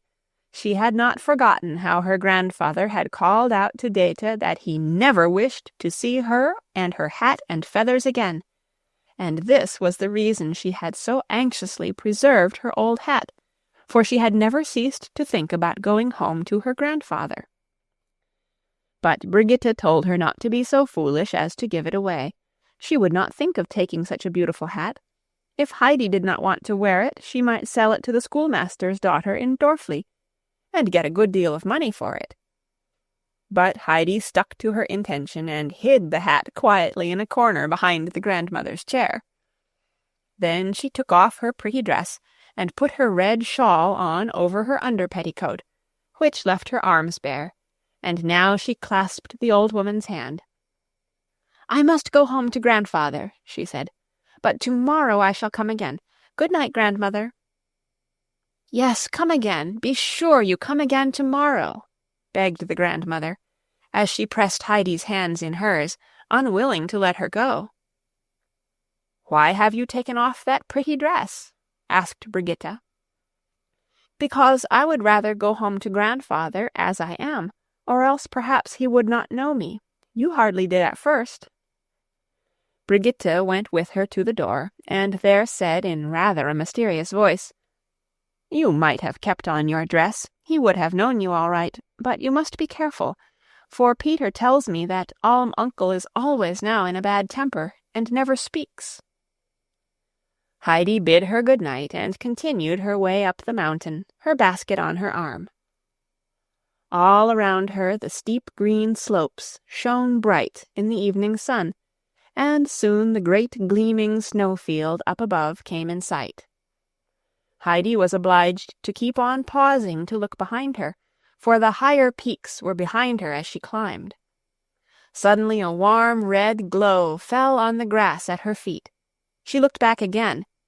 She had not remembered how splendid it was, nor seen anything to compare to it in her dreams, for there the two high mountain peaks rose into the air like two great flames. The whole snowfield had turned crimson, and rosy-colored clouds floated in the sky above. The grass upon the mountain sides had turned to gold, the rocks were all aglow, and the whole valley was bathed in golden mist. And as Heidi stood gazing around her at all this splendor, the tears ran down her cheeks for very delight and happiness, and impulsively she put her hands together, and lifting her eyes to heaven, thanked God aloud for having brought her home, thanked him that everything was as beautiful as ever, more beautiful even than she had thought, and that it was all hers again once more. And she was so overflowing with joy and thankfulness that she could not find words to thank him enough. Not until the glory began to fade could she tear herself away. Then she ran on so quickly that in a very little while she caught sight of the tops of the fir trees above the hut roof, then the roof itself, and at last the whole hut, and there was grandfather sitting as in old days, smoking his pipe, and she could see the fir trees waving in the wind. Quicker and quicker went her little feet, and before Alm-Uncle had time to see who was coming, Heidi had rushed up to him, thrown down her basket, and flung her arms round his neck, unable in the excitement of seeing him again to say more than, "Grandfather, grandfather, grandfather," over and over again. And the old man himself said nothing, For the first time for many years his eyes were wet, and he had to pass his hand across them. Then he unloosed Heidi's arms, put her on his knee, and after looking at her for a moment, "So you have come back to me, Heidi," he said. "How is that? You don't look much of a grand lady. Did they send you away?" "Oh, no, grandfather," said Heidi eagerly. "You must not think that. They were all so kind, Clara and grandmamma and Herr Sesemann. But you see, grandfather, I did not know how to bear myself till I got home again to you. I used to think I should die, for I felt as if I could not breathe, but I never said anything because it would have been ungrateful. And then, suddenly one morning, quite early, Herr Sesemann said to me, but I think it was partly the doctor's doing, but perhaps it's all in the letter." And Heidi jumped down and fetched the roll and the letter, and handed them both to her grandfather. "That belongs to you," said the latter, laying the roll down on the bench beside him. Then he opened the letter, read it through, and without a word put it in his pocket. "Do you think you can still drink milk with me, Heidi?" he asked, taking the child by the hand to go into the hut. "But bring your money with you. You can buy a bed and bedclothes and dresses for a couple of years with it." "I am sure I do not want it," replied Heidi. "I have got a bed already, and Clara has put such a lot of clothes in my box that I shall never want any more." "Take it and put it in the cupboard. You will want it some day, I have no doubt." Heidi obeyed and skipped happily after her grandfather into the house. She ran into all the corners, delighted to see everything again, and then went up the ladder. But there she came to a pause, and called down in a tone of surprise and distress, "Oh, grandfather, my bed's gone." "We can soon make it up again," he answered her from below. "I did not know that you were coming back. Come along now and have your milk." "We can soon make it up again." Heidi came down, sat herself on her high stool in the old place, and then, taking up her bowl, drank her milk eagerly, as if she had never come across anything so delicious, and as she put down her bowl she exclaimed, "Our milk tastes nicer than anything else in the world, grandfather." A shrill whistle was heard outside. Heidi darted out like a flash of lightning. There were the goats leaping and springing among the rocks, with Peter in their midst. When he caught sight of Heidi, he stood still with astonishment, and gazed speechlessly at her. Heidi called out, "Good evening, Peter," and then ran in among the goats. "Schwänli, Bärli, do you know me again?" And the animals evidently recognized her voice at once, for they began rubbing their heads against her and bleating loudly as if for joy, and as she called the other goats by name one after the other, they all came scampering towards her helter-skelter and crowding round her. The impatient Distelfink sprang into the air and over two of her companions in order to get nearer, and even the shy little Schneehöppli butted the great Turk out of her way in quite a determined manner, which left him standing, taken aback by her boldness, and lifting his beard in the air as much as to say, "You see who I am." Heidi was out of her mind with delight at being among all her old friends again. She flung her arms round the pretty little Schneehöppli, stroked the obstreperous Distelfink, while she herself was thrust at from all sides by the affectionate and confiding goats, and so at last, as she got near to where Peter was still standing, not having yet got over his surprise. "Come down, Peter," cried Heidi, "and say good evening to me." "So you are back again." He found words to say at last, and now ran down and took Heidi's hand, which she was holding out in greeting, and immediately put the same question to her which he had been in the habit of doing in the old days, when they returned home in the evening. "Will you come out with me again tomorrow?" "Not tomorrow, but the day after, perhaps, for tomorrow I must go down to grandmother." "I am glad you are back," said Peter, while his whole face beamed with pleasure, and then he prepared to go on with his goats. But he never had had so much trouble with them before, for when at last, by coaxing and threats, he had got them all together, and Heidi had gone off with an arm over either head of her grandfather's too, the whole flock suddenly turned and ran after her. Heidi had to go inside the stall with her two and shut the door, or Peter would never have got home that night. When Heidi went indoors after this, she found her bed already made up for her. The hay had been piled high for it, and smelt deliciously, for it had only just been got in, and the grandfather had carefully spread and tucked in the clean sheets. It was with a happy heart that Heidi lay down in it that night, and her sleep was sounder than it had been for a whole year past. The grandfather got up at least 10 times during the night, and mounted the ladder to see if Heidi was all right, and showing no signs of restlessness, and to feel that the hay he had stuffed into the round window was keeping the moon from shining too brightly upon her. But Heidi did not stir. She had no need now to wander about, for the great burning longing of her heart was satisfied. She had seen the high mountains and rocks alight in the evening glow. She had heard the wind in the fir trees. She was at home again on the mountain. Chapter 14. Sunday Bells. Heidi was standing under the waving fir trees waiting for her grandfather, who was going down with her to grandmother's, and then on to Dorfli to fetch her box.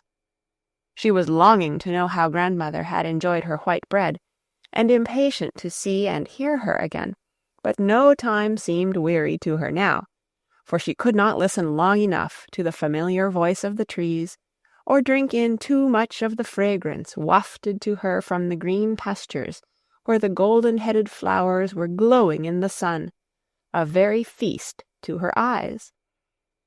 The grandfather came out, gave a look round, and then called to her in a cheerful voice, "Well, now we can be off." It was Saturday, a day when Alm-Uncle made everything clean and tidy inside and outside the house. He had devoted his morning to this work so as to be able to accompany Heidi in the afternoon, and the whole place was now as spick and span as he liked to see it. They parted at the grandmother's cottage, and Heidi ran in. The grandmother had heard her steps approaching, and greeted her as she crossed the threshold. "Is it you, child? Have you come again?" Then she took hold of Heidi's hand, and held it fast in her own, for she still seemed to fear that the child might be torn from her again. And now she had to tell Heidi how much she had enjoyed the white bread, and how much stronger she felt already for having been able to eat it. And then Peter's mother went on and said she was sure that if her mother could eat like that for a week, she would get back some of her strength, but she was so afraid of coming to the end of the rolls that she had only eaten one as yet. Heidi listened to all Brigitte said, and sat thinking for a while. Then she suddenly thought of a way. "I know, grandmother, what I will do," she said eagerly. "I will write to Clara, and she will send me as many rolls again, if not twice as many as you have already, for I had ever such a large heap in the wardrobe, and when they were all taken away she promised to give me as many back, and she would do so, I am sure." "That is a good idea," said Brigitte, "but then they would get hard and stale. The baker in Dorfli makes the white rolls, and if we could get some of those he has over now and then, but I can only just manage to pay for the black bread." A further bright thought came to Heidi, and with a look of joy, "Oh, I have lots of money, grandmother," she cried gleefully, skipping about the room in her delight. "And I know now what I will do with it. You must have a fresh white roll every day, and 2 on Sunday, and Peter can bring them up from Dorfli." "No, no, child," answered the grandmother. "I cannot let you do that. The money was not given to you for that purpose. You must give it to your grandfather, and he will tell you how you are to spend it." But Heidi was not to be hindered in her kind intentions, and she continued to jump about, saying over and over again, in a tone of exultation, "Now grandmother can have a roll every day, and will grow quite strong again, and, oh, grandmother!" she suddenly exclaimed, with an increase of jubilation in her voice, "if you get strong, everything will grow light again for you. Perhaps it's only because you are weak that it is dark." The grandmother said nothing. She did not wish to spoil the child's pleasure. As she went jumping about, Heidi suddenly caught sight of the grandmother's song-book, and another happy idea struck her. "Grandmother, I can also read now. Would you like me to read you one of your hymns from your old book?" "Oh, yes," said the grandmother, surprised and delighted. "But can you really read, child, really?" Heidi had climbed onto a chair, and had already lifted down the book, bringing a cloud of dust with it, for it had lain untouched on the shelf for a long time. Heidi wiped it, sat herself down on a stool beside the old woman, and asked her which hymn she should read. "What you like, child, what you like," and the grandmother pushed her spinning-wheel aside, and sat in eager expectation, waiting for Heidi to begin. Heidi turned over the leaves and read a line out softly to herself here and there. At last she said, "Here is one about the sun, grandmother. I will read you that." And Heidi began, reading with more and more warmth of expression as she went on. "The morning breaks, and warm and bright the earth lies still in the golden light, for dawn has scattered the clouds of night. God's handiwork is seen around, things great and small to his praise abound. Where are the signs of his love not found? All things must pass, but God shall still with steadfast power his will fulfill. Sure and unshaken is his will.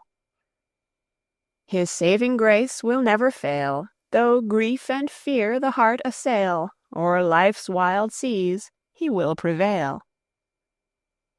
Joy shall be ours in that garden blest, where after storm we find our rest. I wait in peace. God's time is best." The grandmother sat with folded hands and a look of indescribable joy on her face, such as Heidi had never seen there before, although at the same time the tears were running down her cheeks. As Heidi finished, she implored her, saying, "Read it once again, child, just once again." And the child began again, with as much pleasure in the verses as the grandmother. Joy shall be ours in that garden blest, where after storm we find our rest. I wait in peace. God's time is best. Ah, Heidi, that brings light to the heart. What comfort you have brought me. And the old woman kept on repeating the glad words, while Heidi beamed with happiness, and she could not take her eyes away from the grandmother's face, which had never looked like that before. It had no longer the old troubled expression, but was alight with peace and joy, as if she were already looking with clear new eyes into the garden of paradise. Someone now knocked at the window, and Heidi looked up and saw her grandfather beckoning her to come home with him.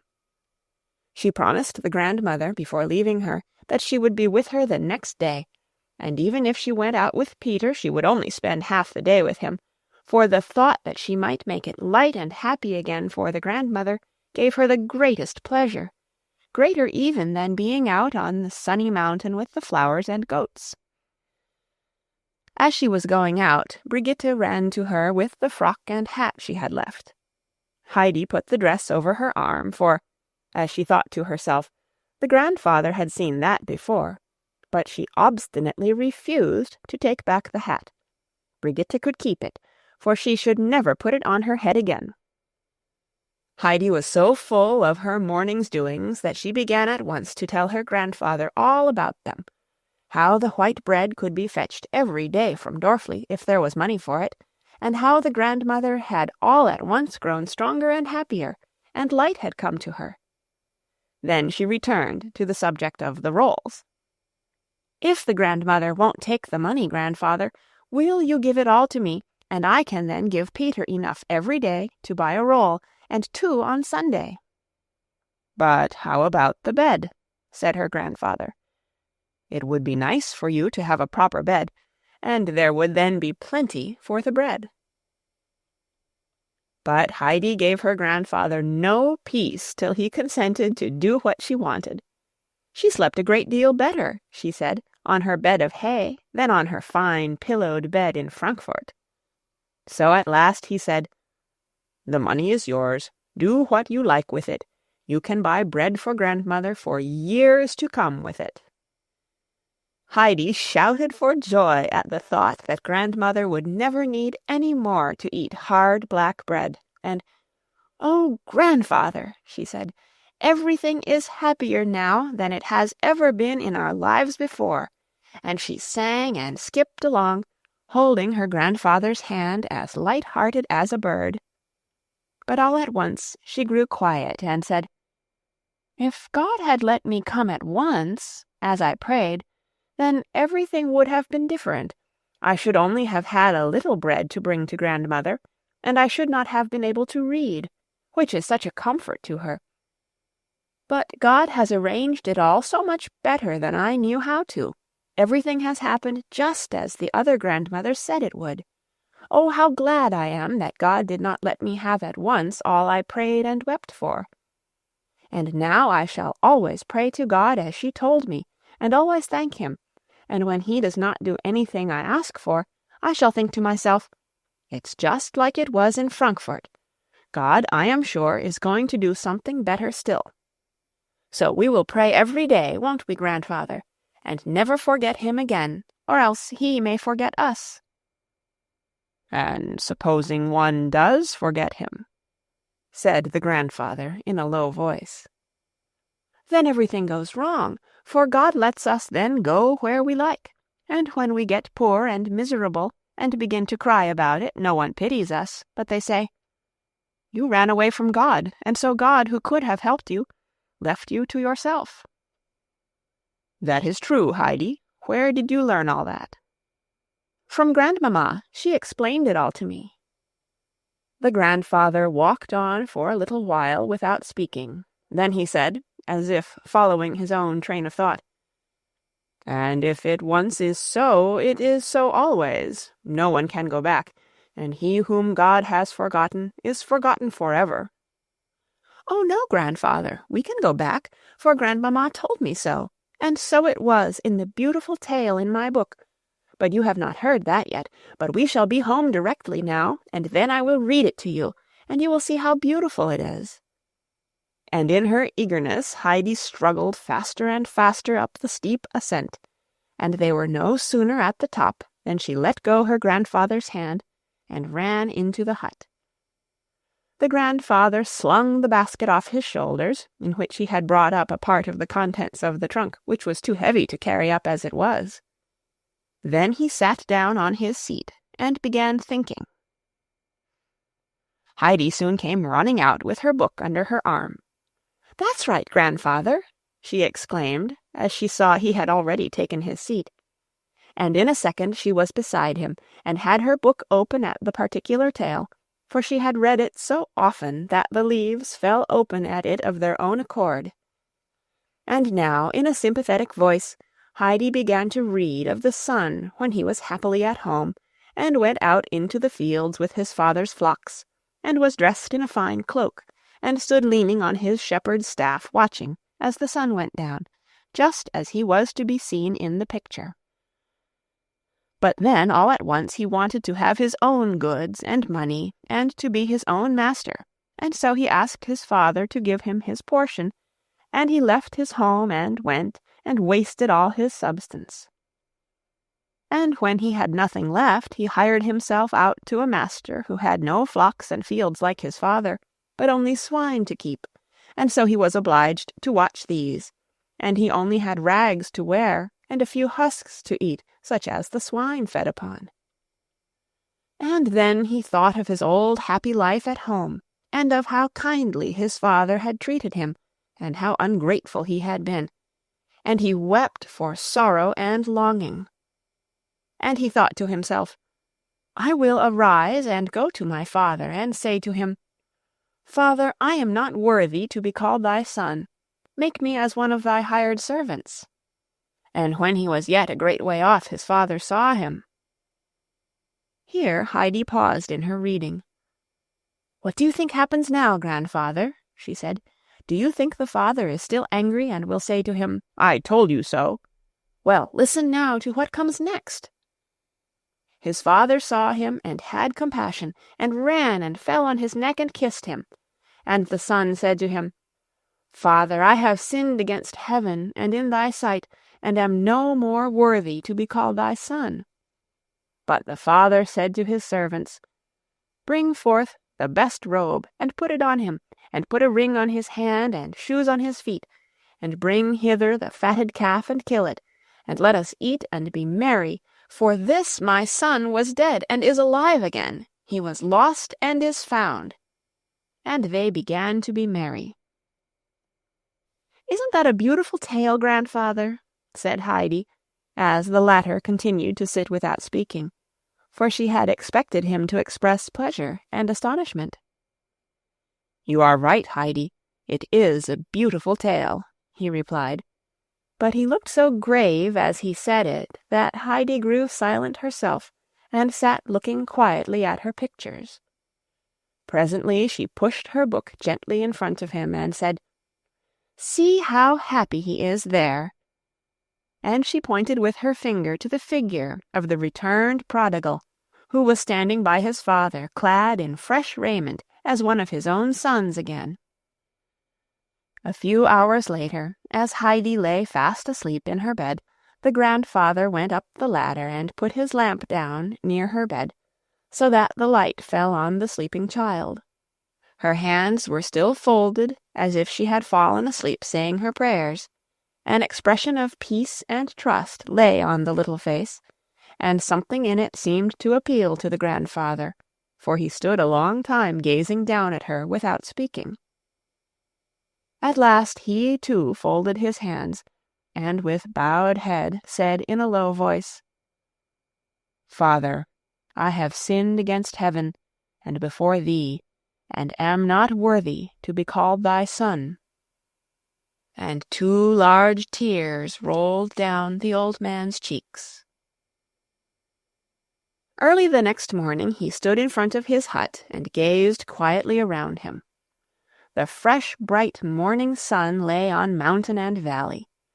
The sound of a few early bells rang up from the valley, and the birds were singing their morning song in the fir trees. He stepped back into the hut and called up, Come along, Heidi, the sun is up. Put on your best frock, for we are going to church together.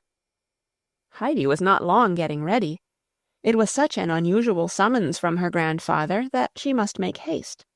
She put on her smart Frankfurt dress and soon went down. But when she saw her grandfather, she stood still, gazing at him in astonishment. "Why, grandfather!" she exclaimed. "I never saw you look like that before. And the coat with the silver buttons! Oh, you do look nice in your Sunday coat." The old man smiled and replied, "And you too. Now come along." He took Heidi's hand in his, and together they walked down the mountainside. The bells were ringing in every direction now, sounding louder and fuller as they neared the valley, and Heidi listened to them with delight. "Hark at them, grandfather! It's like a great festival." The congregation had already assembled, and the singing had begun when Heidi and her grandfather entered the church at Dorfli and sat down at the back. But before the hymn was over, every one was nudging his neighbor and whispering, "Do you see? Alm-Uncle is in church." Soon everybody in the church knew of Alm-Uncle's presence, and the women kept on turning round to look, and quite lost their place in the singing. But everybody became more attentive when the sermon began, for the preacher spoke with such warmth and thankfulness that those present felt the effect of his words, as if some great joy had come to them all. At the close of the service, Alm-Uncle took Heidi by the hand, and on leaving the church made his way towards the pastor's house. The rest of the congregation looked curiously after him, some even following to see whether he went inside the pastor's house, which he did. Then they collected in groups and talked over this strange event, keeping their eyes on the pastor's door, watching to see whether Alm-Uncle came out looking angry and quarrelsome, or as if the interview had been a peaceful one, for they could not imagine what had brought the old man down, and what it all meant. Some, however, adopted a new tone, and expressed their opinion that Alm-Uncle was not so bad after all as they had thought. For see how carefully he took the little one by the hand. And others responded and said they had always thought people had exaggerated about him, that if he was so downright bad he would be afraid to go inside the pastor's house. Then the miller put in his word. "Did I not tell you so from the first? What child is there who would run away from where she had plenty to eat and drink and everything of the best, home to a grandfather who was cruel and unkind, and of whom she was afraid?" And so everybody began to feel quite friendly towards Alm-Uncle, and the women now came up and related all they had been told by Peter and his grandmother, and finally they all stood there like people waiting for an old friend whom they had long missed from among their number. Meanwhile, Alm-Uncle had gone into the pastor's house and knocked at the study door. The latter came out and greeted him, not as if he was surprised to see him, but as if he had quite expected to see him there. He probably had caught sight of the old man in church. He shook hands warmly with him, and Alm-Uncle was unable at first to speak, for he had not expected such a friendly reception. At last he collected himself and said, "I have come to ask you, pastor, to forget the words I spoke to you when you called on me, and to beg you not to owe me ill will for having been so obstinately set against your well-meant advice. You were right, and I was wrong, but I have now made up my mind to follow your advice, and to find a place for myself at Dorfli for the winter, for the child is not strong enough to stand the bitter cold up on the mountain. And if the people down here look askance at me, as at a person not to be trusted, I know it is my own fault, and you will, I am sure, not do so." The pastor's kindly eyes shone with pleasure. He pressed the old man's hand in his, and said with emotion, "Neighbor, you went into the right church before you came to mine. I am greatly rejoiced. You will not repent coming to live with us again. As for myself, you will always be welcome as a dear friend and neighbor. And I look forward to our spending many a pleasant winter evening together, for I shall prize your companionship, and we will find some nice friends, too, for the little one." And the pastor laid his hand kindly on the child's curly head, and took her by the hand as he walked to the door with the old man. He did not say good-bye to him till they were standing outside, so that all the people standing about saw him shake hands, as if parting reluctantly from his best friend. The door had hardly shut behind him before the whole congregation now came forward to greet Alm-Uncle, every one striving to be the first to shake hands with him, and so many were held out that Alm-Uncle did not know which to begin with, and some said, "We are so pleased to see you among us again," and another, "I have long been wishing we could have a talk together again," and greetings of all kinds echoed from every side, and when Alm-Uncle told them he was thinking of returning to his old quarters in Dorfli for the winter, there was such a general chorus of pleasure that anyone would have thought he was the most beloved person in all Dorfli, and that they had hardly known how to live without him. Most of his friends accompanied him and Heidi some way up the mountain, and each, as they bid him good-bye, made him promise that when he next came down, he would without fail come and call. As the old man at last stood alone with the child, watching their retreating figures, there was a light upon his face, as if reflected from some inner sunshine of heart. Heidi, looking up at him with her clear, steady eyes, said, "Grandfather, you look nicer and nicer today. I never saw you quite like that before." "Do you think so?" he answered with a smile. "Well, yes, Heidi, I am happier today than I deserve, happier than I had thought possible. It is good to be at peace with God and man. God was good to me when he sent you to my hut." When they reached Peter's home, the grandfather opened the door and walked straight in. "Good morning, grandmother," he said. "I think we shall have to do some more patching up before the autumn winds come." "Dear God, if it is not Uncle!" cried the grandmother in pleased surprise. "That I should live to see such a thing, and now I can thank you for all that you have done for me. May God reward you. May God reward you." She stretched out a trembling hand to him, and when the grandfather shook it warmly, she went on, still holding his. "And I have something on my heart I want to say, a prayer to make to you. If I have injured you in any way, do not punish me by sending the child away again, before I lie under the grass. Oh, you do not know what that child is to me." And she clasped the child to her, for Heidi had already taken her usual stand close to the grandmother. "Have no fear, grandmother," said Uncle in a reassuring voice. "I shall not punish either you or myself by doing so.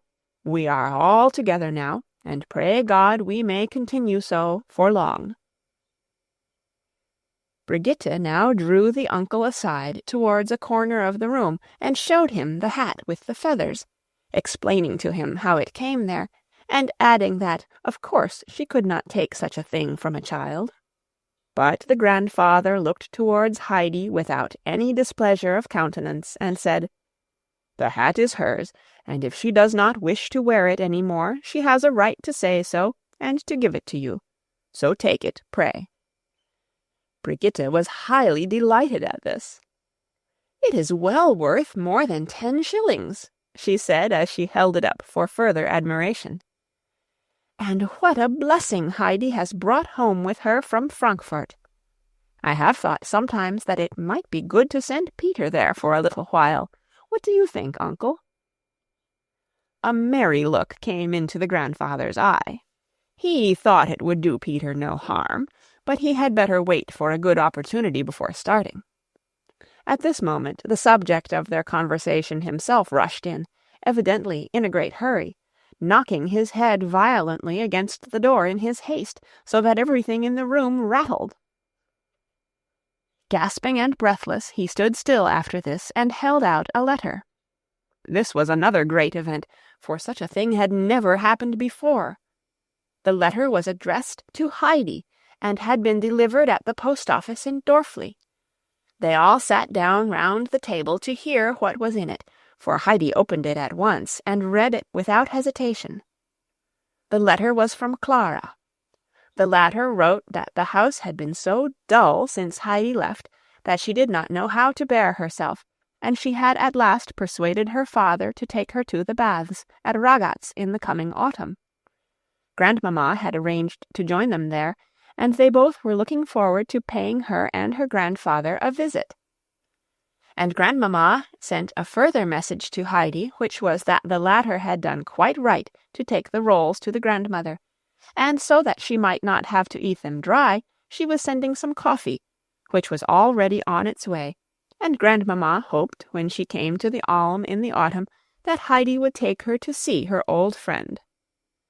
There were exclamations of pleasure and astonishment on hearing all this news, and so much to talk and ask about that even the grandfather did not notice how the time was passing. There was general delight at the thought of the coming days, and even more at the meeting which had taken place on this one, and the grandmother spoke and said, the happiest of all things is when an old friend comes and greets us as in former times. The heart is comforted with the assurance that some day everything that we have loved will be given back to us. You will come again soon, uncle, and you, child, tomorrow?" The old man and Heidi promised her faithfully to do so. Then it was time to break up the party, and these two went back up the mountain. As they had been greeted with bells when they made their journey down in the morning, so now they were accompanied by the peaceful evening chimes as they climbed to the hut, which had quite a Sunday-like appearance as it stood bathed in the light of the low evening sun. But when Grandmamma comes next autumn, there will be many fresh joys and surprises both for Heidi and Grandmother. Without doubt, a proper bed will be put up in the hayloft, for wherever Grandmamma steps in, there everything is soon in right order, outside and in. Chapter 15.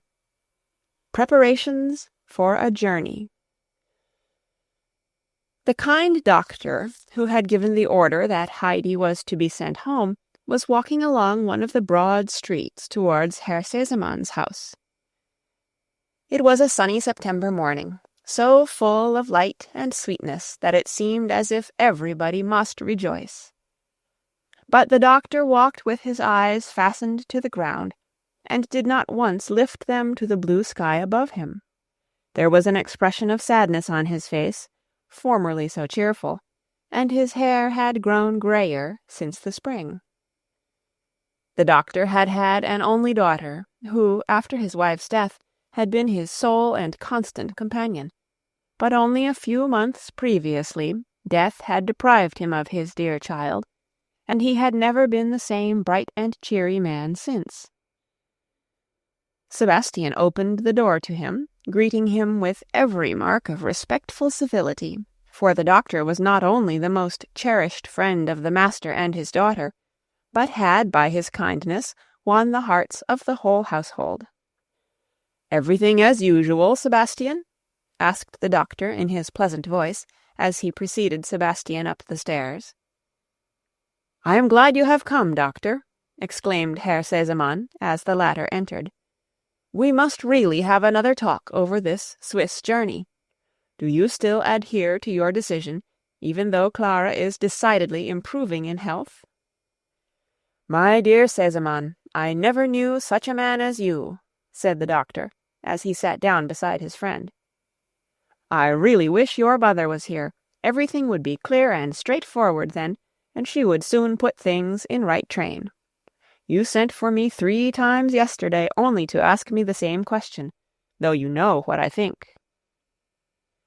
"Yes, I know. It's enough to make you out of patience with me, but you must understand, dear friend," and Herr Sesemann laid his hand imploringly on the doctor's shoulder, "that I feel I have not the courage to refuse the child what I have been promising her all along, and for months now she has been living on the thought of it day and night. She bore this last bad attack so patiently because she was buoyed up with the hope that she should soon start on her Swiss journey, and see her friend Heidi again. And now I must tell the poor child, who has to give up so many pleasures, that this visit she has so long looked forward to must also be cancelled. I really have not the courage to do it." "You must make up your mind to it, Sesemann," said the doctor with authority, and as his friend continued silent and dejected, he went on after a pause. "Consider yourself how the matter stands. Clara has not had such a bad summer as this last one for years. Only the worst results would follow from the fatigue of such a journey, and it is out of the question for her. And then we are already in September, and although it may still be warm and fine up there, it may just as likely be already very cold. The days, too, are growing short, and as Clara cannot spend the night up there, she would only have a 2 hours' visit at the outside. The journey from Ragaz would take hours, for she would have to be carried up the mountain in a chair. In short, Sesemann, it is impossible." But I will go in with you and talk to Clara. She is a reasonable child, and I will tell her what my plans are. Next May she shall be taken to the baths, and stay there for the cure until it is quite hot weather. Then she can be carried up the mountain from time to time, and when she is stronger she will enjoy these excursions far more than she would now. Understand, Sesemann, that if we want to give the child a chance of recovery, we must use the utmost care and watchfulness." Herr Sesemann, who had listened to the doctor in sad and submissive silence, now suddenly jumped up. "Doctor," he said, "tell me truly, have you really any hope of her final recovery?" The doctor shrugged his shoulders. "Very little," he replied quietly. "But, friend, think of my trouble. You have still a beloved child to look for you and greet you on your return home. You do not come back to an empty house and sit down to a solitary meal. And the child is happy and comfortable at home, too. If there is much that she has to give up, she has, on the other hand, many advantages. No, Sesemann, you are not so greatly to be pitied. You have still the happiness of being together. Think of my lonely house." Herr Sesemann was now striding up and down the room, as was his habit when deeply engaged in thought. Suddenly he came to a pause beside his friend, and laid his hand on his shoulder. "Doctor, I have an idea. I cannot bear to see you look as you do. You are no longer the same man. You must be taken out of yourself for a while, and what do you think I propose? That you shall take the journey and go and pay Heidi a visit in our name." The doctor was taken aback at this sudden proposal, and wanted to make objections, but his friend gave him no time to say anything. He was so delighted with his idea that he seized the doctor by the arm and drew him into Clara's room. The kind doctor was always a welcome visitor to Clara, for he generally had something amusing to tell her. Lately, it is true, he had been graver, but Clara knew the reason why, and would have given much to see him his old lively self again. She held out her hand to him as he came up to her. He took a seat beside her, and her father also drew up his chair, and, taking Clara's hand in his, began to talk to her of the Swiss journey, and how he himself had looked forward to it. He passed as quickly as he could over the main point that it was now impossible for her to undertake it, for he dreaded the tears that would follow, but he went on without pause to tell her of his new plan, and dwelt on the great benefit it would be to his friend if he could be persuaded to take this holiday. The tears were indeed swimming in the blue eyes, although Clara struggled to keep them down for her father's sake, but it was a bitter disappointment to give up the journey, the thought of which had been her only joy and solace during the lonely hours of her long illness. She knew, however, that her father would never refuse her a thing unless he was certain that it would be harmful for her. So she swallowed her tears as well as she could, and turned her thoughts to the one hope still left her. Taking the doctor's hand and stroking it, she said pleadingly, "Dear doctor, you will go and see Heidi, won't you? And then you can come and tell me all about it, what it is like up there, and what Heidi and the grandfather and Peter and the goats do all day. I know them all so well. And then you can take what I want to send to Heidi. I have thought about it all, and also something for the grandmother. Do pray go, dear doctor, and I will take as much cod-liver oil as you like." Whether this promise finally decided the doctor, it is impossible to say, but it is certain that he smiled and said, "Then I must certainly go, Clara, for you will then get as plump and strong as your father, and I wish to see you. And have you decided when I am to start?" "Tomorrow morning, early if possible," replied Clara. "Yes, she is right," put in Herr Sesemann. "The sun is shining and the sky is blue, and there is no time to be lost. It is a pity to miss a single one of these days on the mountain." The doctor could not help laughing. "You will be reproaching me next for not being there already. Well, I must go and make arrangements for getting off." But Clara would not let him go until she had given him endless messages for Heidi, and had explained all he was to look at, so as to give her an exact description on his return. Her presents she would send round later, as Fraulein Rottenmeier must first help her to pack them up. At that moment she was out on one of her excursions into the town, which always kept her engaged for some time. The doctor promised to obey Clara's directions in every particular. He would start some time during the following day, if not the first thing in the morning, and would bring back a faithful account of his experiences, and of all he saw and heard. The servants of a household have a curious faculty of divining what is going on before they are actually told about anything.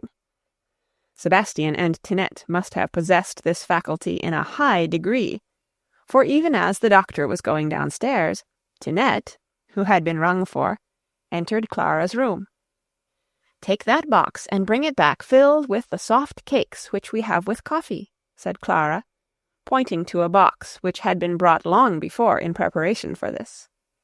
Tinette took it up and carried it out, dangling it contemptuously in her hand. "Hardly worth the trouble, I should have thought," she said pertly, as she left the room. As Sebastian opened the door for the doctor, he said with a bow, "Will the Herr Doctor be so kind as to give the little miss my greetings?" "I see," said the doctor. "You know then already that I am off on a journey." Sebastian hesitated and gave an awkward little cough. I hardly know myself. Oh, yes, I remember. I happened to pass through the dining-room and caught little Miss's name, and I put two and two together, so I thought—" I see, smiled the doctor. "One can find out a great many things by thinking. Goodbye till I see you again, Sebastian. I will be sure and give your message." The doctor was hastening off when he met with a sudden obstacle. The violent wind had prevented Fraulein Rottenmeier prosecuting her walk any farther, and she was just returning, and had reached the door as he was coming out.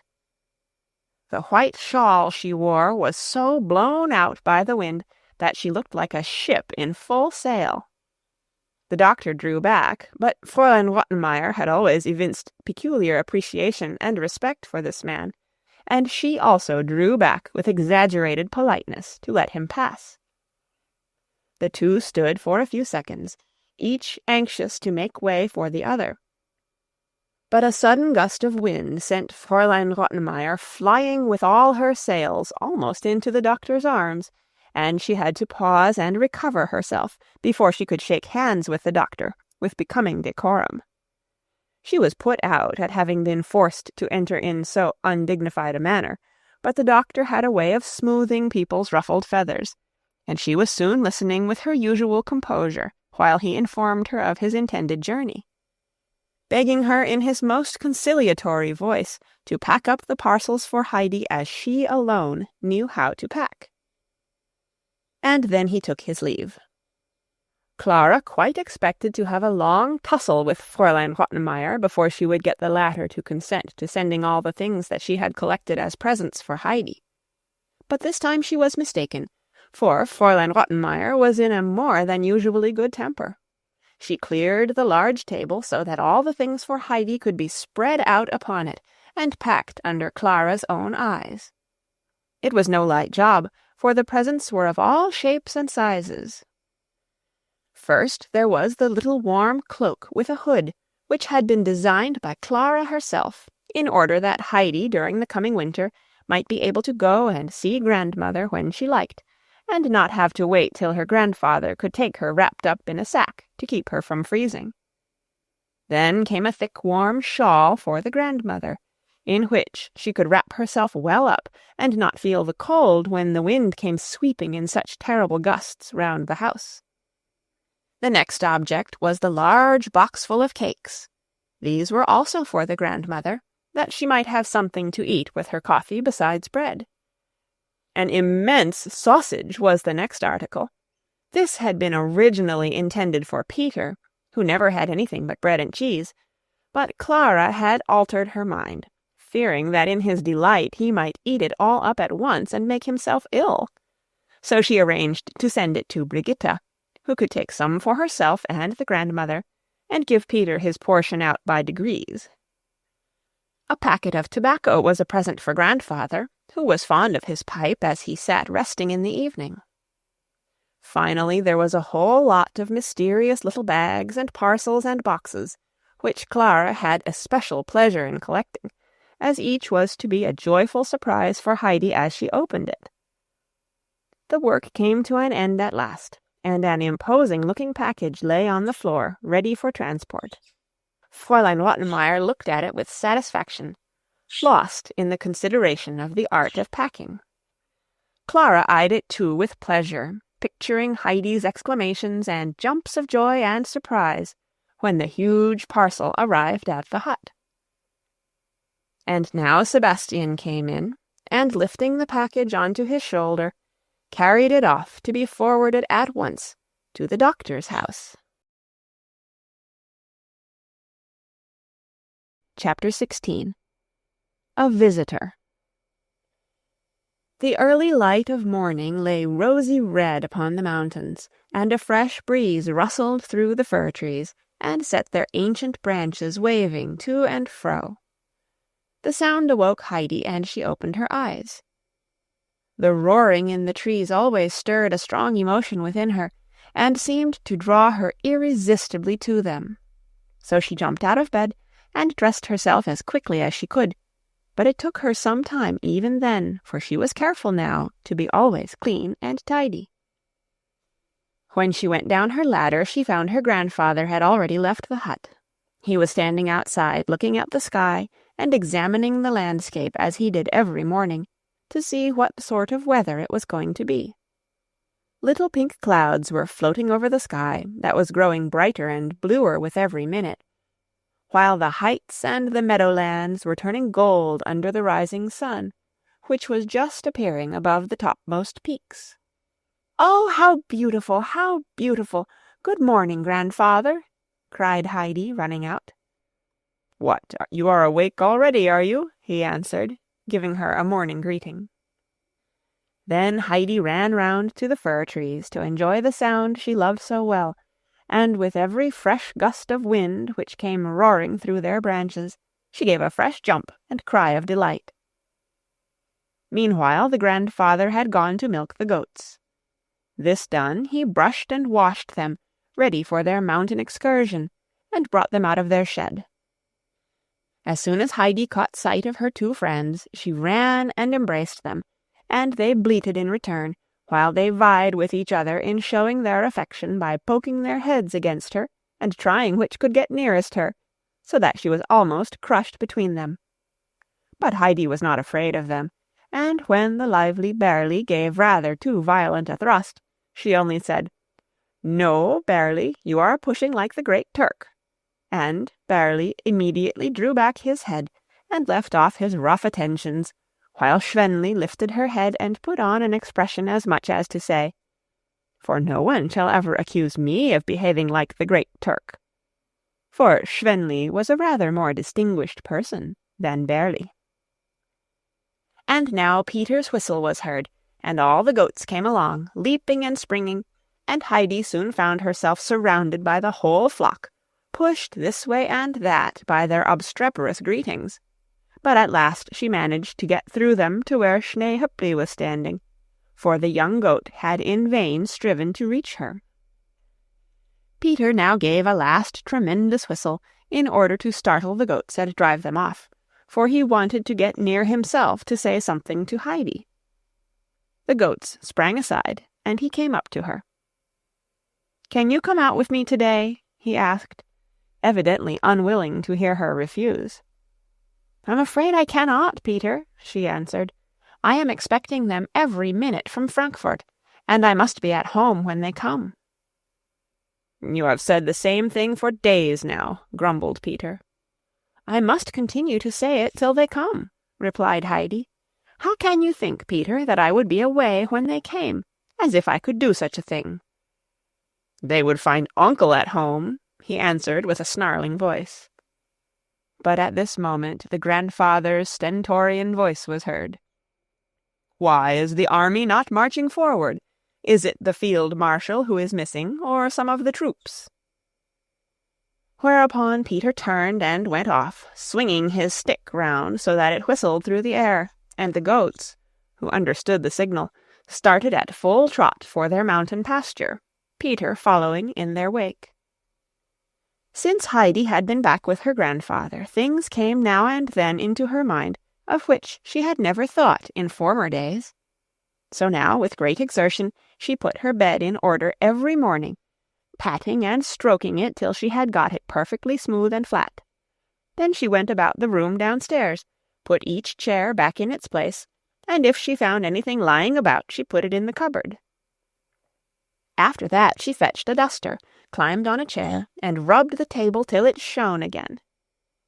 When the grandfather came in later, he would look round well pleased and say to himself, "We look like Sunday every day now. Heidi did not go abroad for nothing."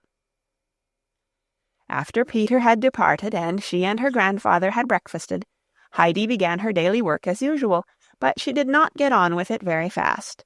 It was so lovely out of doors today, and every minute something happened to interrupt her in her work. Now it was a bright beam of sun shining cheerfully through the open window and seeming to say, "Come out, Heidi, come out." Heidi felt she could not stay indoors, and she ran out in answer to the call.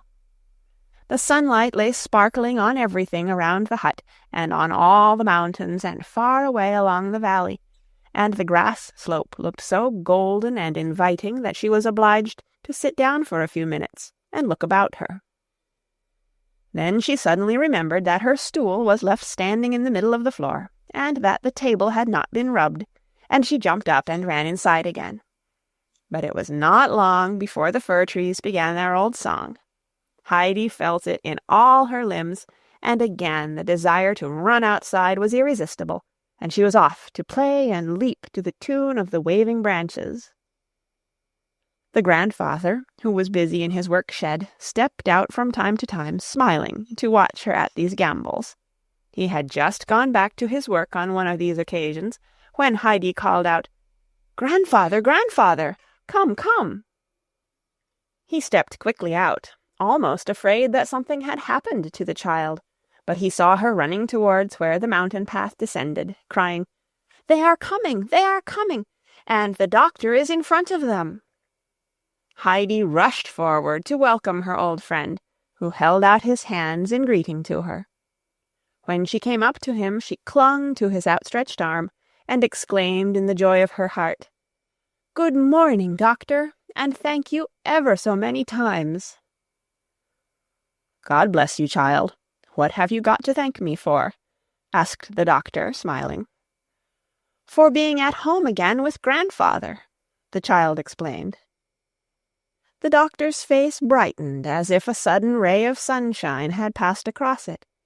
He had not expected such a reception as this. Lost in the sense of his loneliness, he had climbed the mountain without heeding how beautiful it was on every side, and how more and more beautiful it became the higher he got. He had quite thought that Heidi would have forgotten him. She had seen so little of him, and he had felt rather like one bearing a message of disappointment, anticipating no great show of favour, coming as he did without the expected friends. But instead, here was Heidi, her eyes dancing for joy, and full of gratitude and affection, clinging to the arm of her kind friend. He took her by the hand with fatherly tenderness. "Take me now to your grandfather, Heidi, and show me where you live." But Heidi still remained standing, looking down the path with a questioning gaze. "Where are Clara and grandmother?" she asked. "Ah, now I have to tell you something which you will be as sorry about as I am," answered the doctor. "You see, Heidi, I have come alone. Clara was very ill and could not travel, and so the grandmother stayed behind too. But next spring, when the days grow warm and long again, they are coming here for certain." Heidi was greatly concerned. She could not at first bring herself to believe that what she had for so long been picturing to herself was not going to happen after all. She stood motionless for a second or two, overcome by the unexpected disappointment. The doctor said nothing further. All around lay the silence. Only the sighing of the fir trees could be heard from where they stood. Then Heidi suddenly remembered why she had run down there, and that the doctor had really come. She lifted her eyes and saw the sad expression in his as he looked down at her. She had never seen him with that look on his face when she was in Frankfurt. It went to Heidi's heart. She could not bear to see anybody unhappy, especially her dear doctor. No doubt it was because Clara and grandmother could not come, and so she began to think how best she might console him. "Oh, it won't be very long to wait for spring, and then they will be sure to come," she said in a reassuring voice. "Time passes very quickly with us, and then they will be able to stay longer when they are here, and Clara will be pleased at that. Now let us go and find grandfather."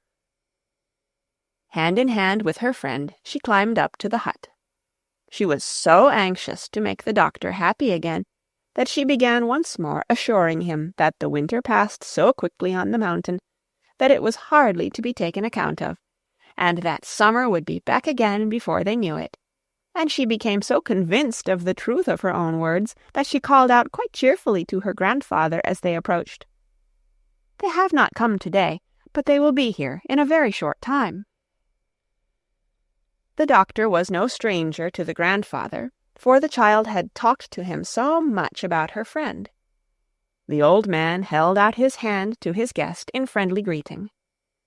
Then the two men sat down in front of the hut, and Heidi had her little place too, for the doctor beckoned her to come and sit beside him.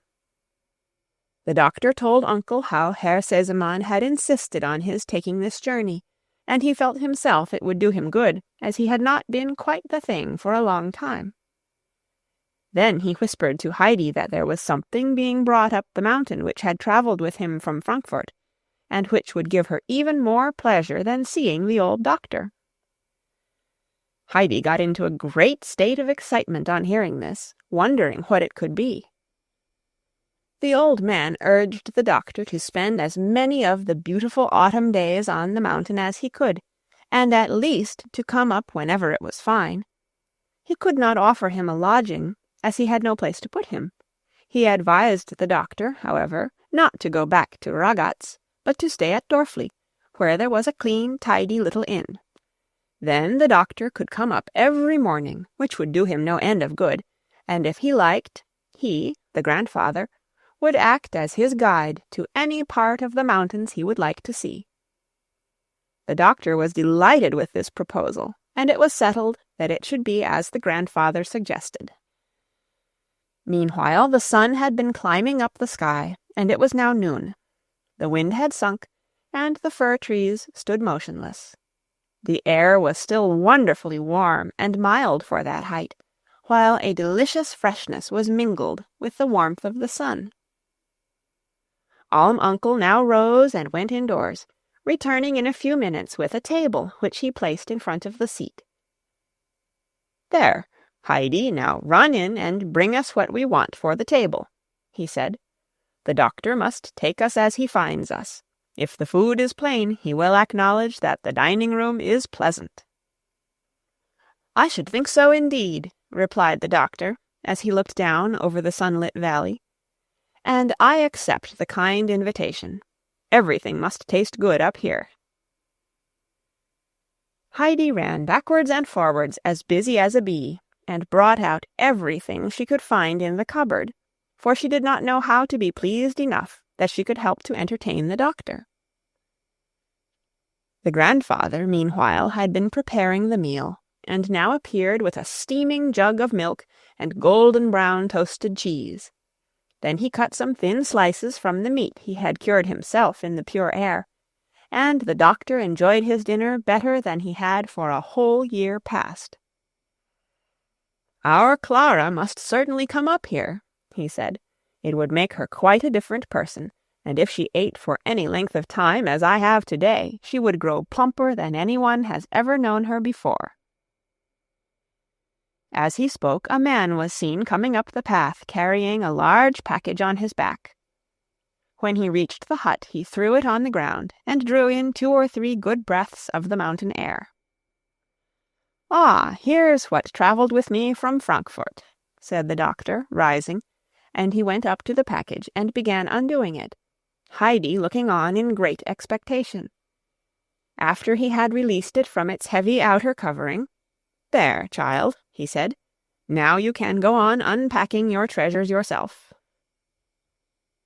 Heidi undid her presents one by one until they were all displayed. She could not speak the while for wonder and delight. Not till the doctor went up to her again and opened the large box to show Heidi the cakes that were for the grandmother to eat with her coffee, did she at last give a cry of joy, exclaiming, "Now grandmother will have nice things to eat," and she wanted to pack everything up again and start at once to give them to her. But the grandfather said he should walk down with the doctor that evening, and she could go with them and take the things. Heidi now found the packet of tobacco, which she ran and gave to her grandfather. He was so pleased with it that he immediately filled his pipe with some, and the 2 men then sat down together again, the smoke curling up from their pipes as they talked of all kinds of things, while Heidi continued to examine first one and then another of her presents.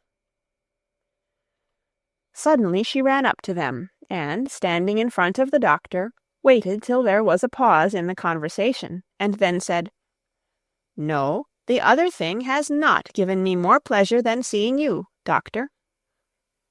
The 2 men could not help laughing, and the doctor answered that he should never have thought it. As the sun began to sink behind the mountains, the doctor rose, thinking it was time to return to Dorfli and seek for quarters. The grandfather carried the cakes and the shawl and the large sausage, and the doctor took Heidi's hand, so they all 3 started down the mountain. Arrived at Peter's home, Heidi bid the others good-bye.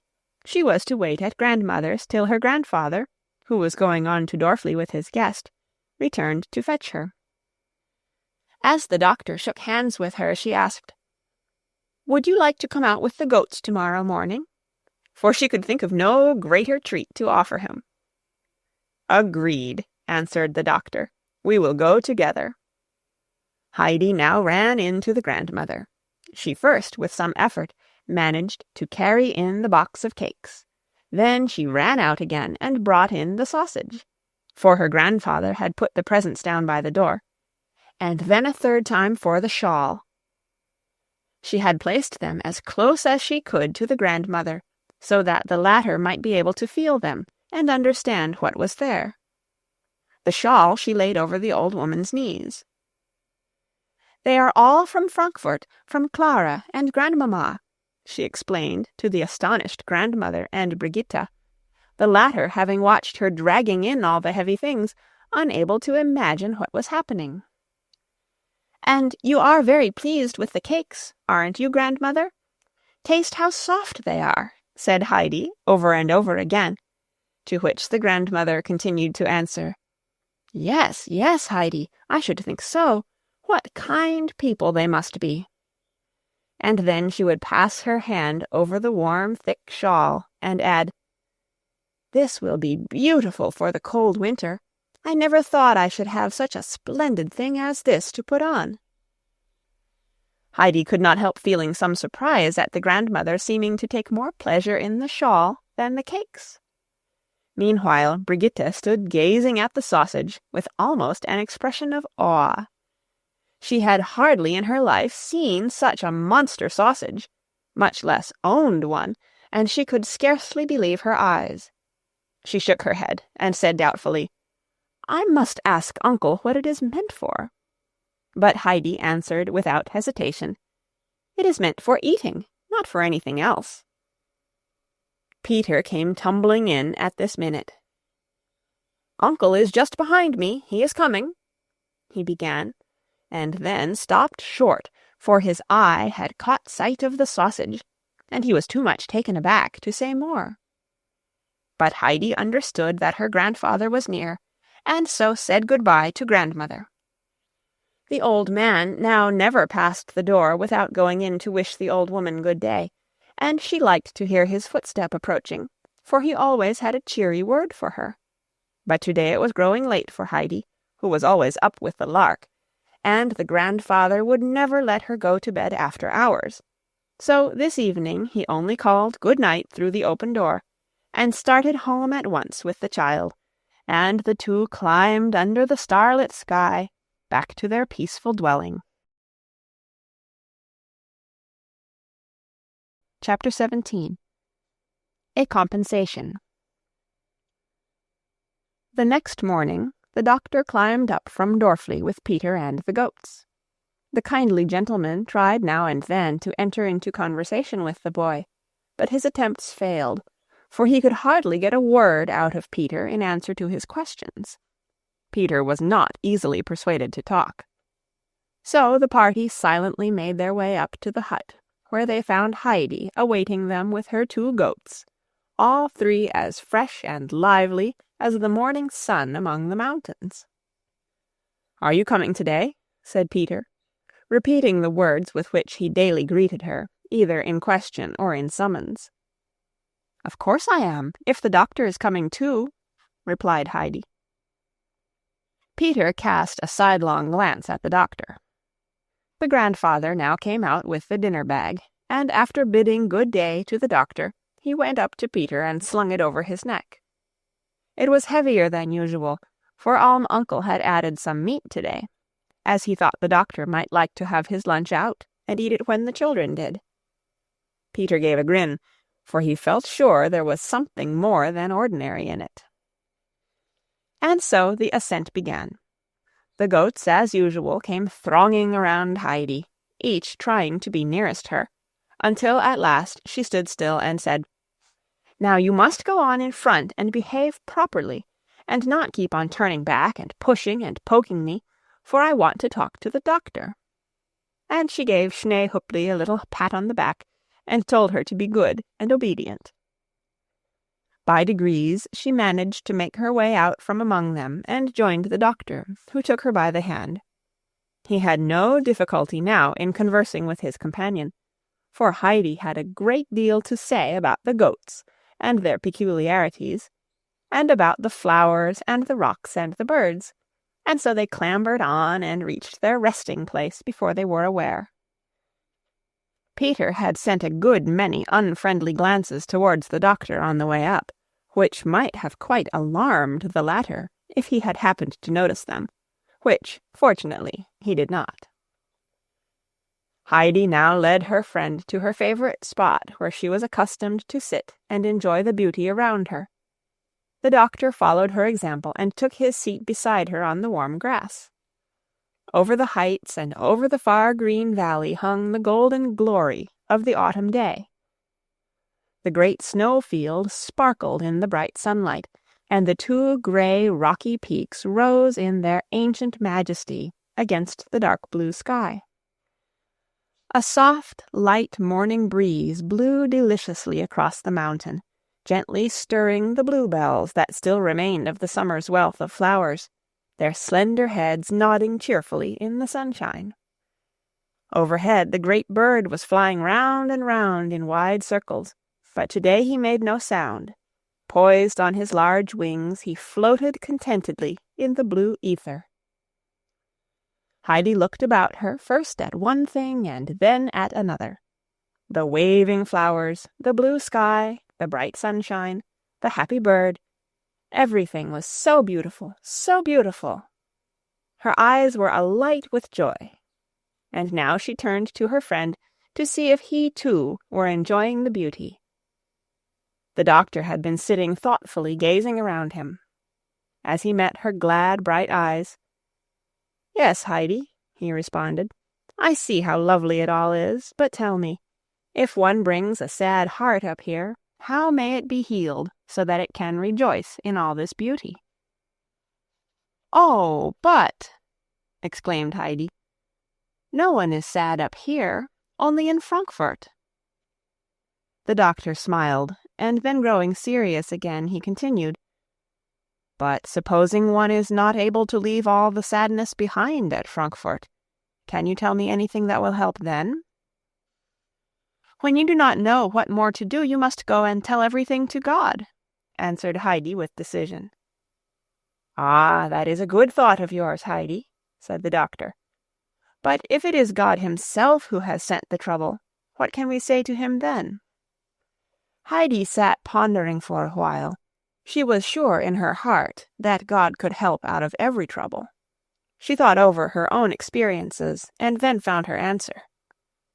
"Then you must wait," she said, "and keep on saying to yourself, 'God certainly knows of some happiness for us which he is going to bring out of the trouble, only we must have patience and not run away.' And then all at once something happens, and we see clearly ourselves that God has had some good thought in his mind all along.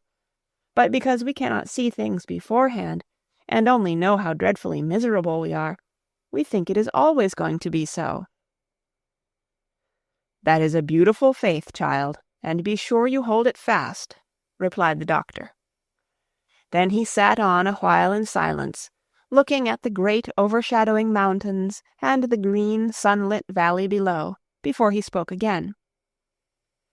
"Can you understand, Heidi, that a man may sit here with such a shadow over his eyes that he cannot feel and enjoy the beauty around him, while the heart grows doubly sad, knowing how beautiful it could be? Can you understand that?" A pain shot through the child's young, happy heart. The shadow over the eyes brought to her remembrance the grandmother, who would never again be able to see the sunlight and the beauty up here. This was Heidi's great sorrow, which reawoke each time she thought about the darkness. She did not speak for a few minutes, for her happiness was interrupted by this sudden pang.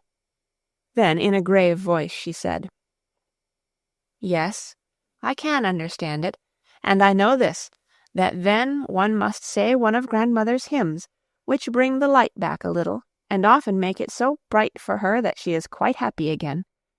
Grandmother herself told me this." "Which hymns are they, Heidi?" asked the doctor. "I only know the one about the sun and the beautiful garden, and some of the verses of the long one, which are favorites with her, and she always likes me to read them to her 2 or 3 times over," replied Heidi. "Well, say the verses to me, then. I should like to hear them too." And the doctor sat up in order to listen better. Heidi put her hands together and sat collecting her thoughts for a second or two.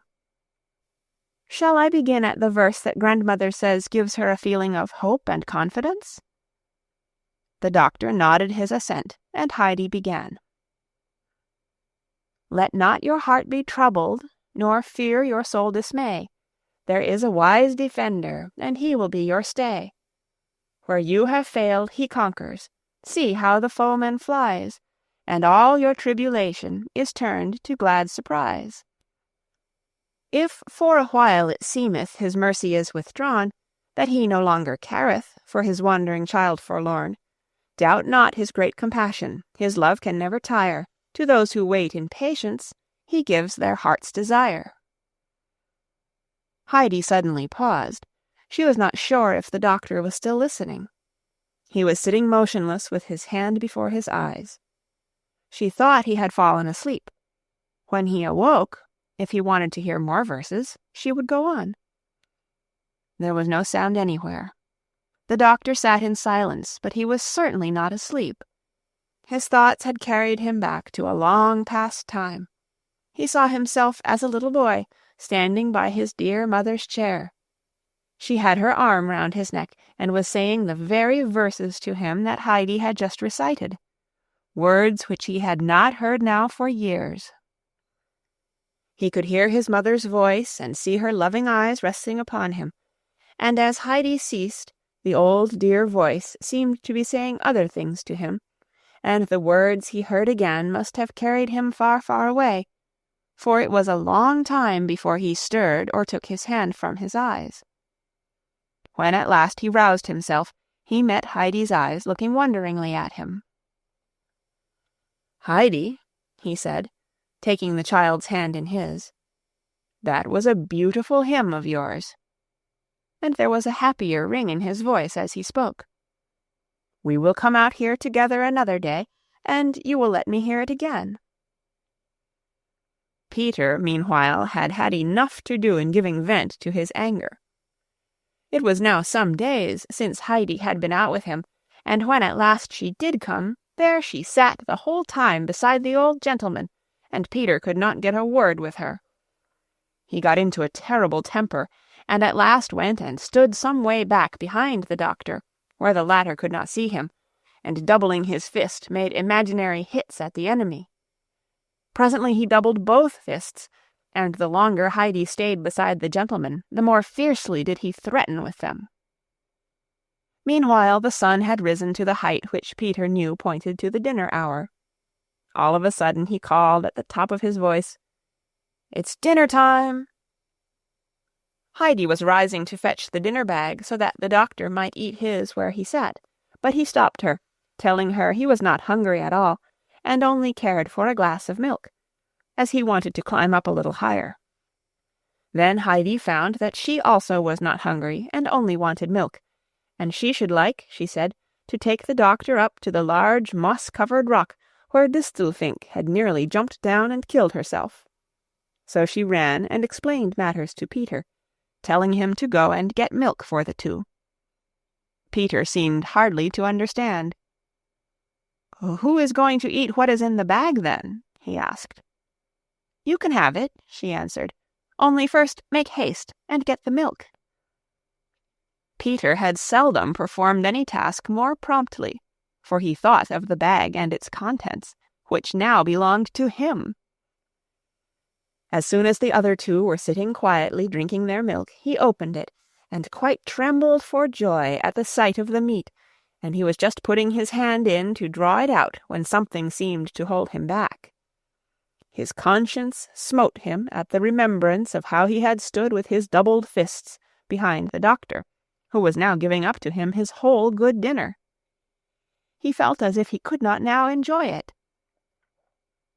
But all at once he jumped up and ran back to the spot where he had stood before, and there held up his open hands as a sign that he had no longer any wish to use them as fists, and kept them up until he felt he had made amends for his past conduct. Then he rushed back and sat down to the double enjoyment of a clear conscience and an unusually satisfying meal.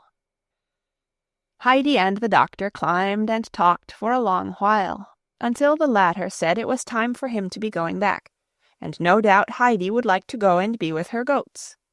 But Heidi would not hear of this, as then the doctor would have to go the whole way down the mountain alone.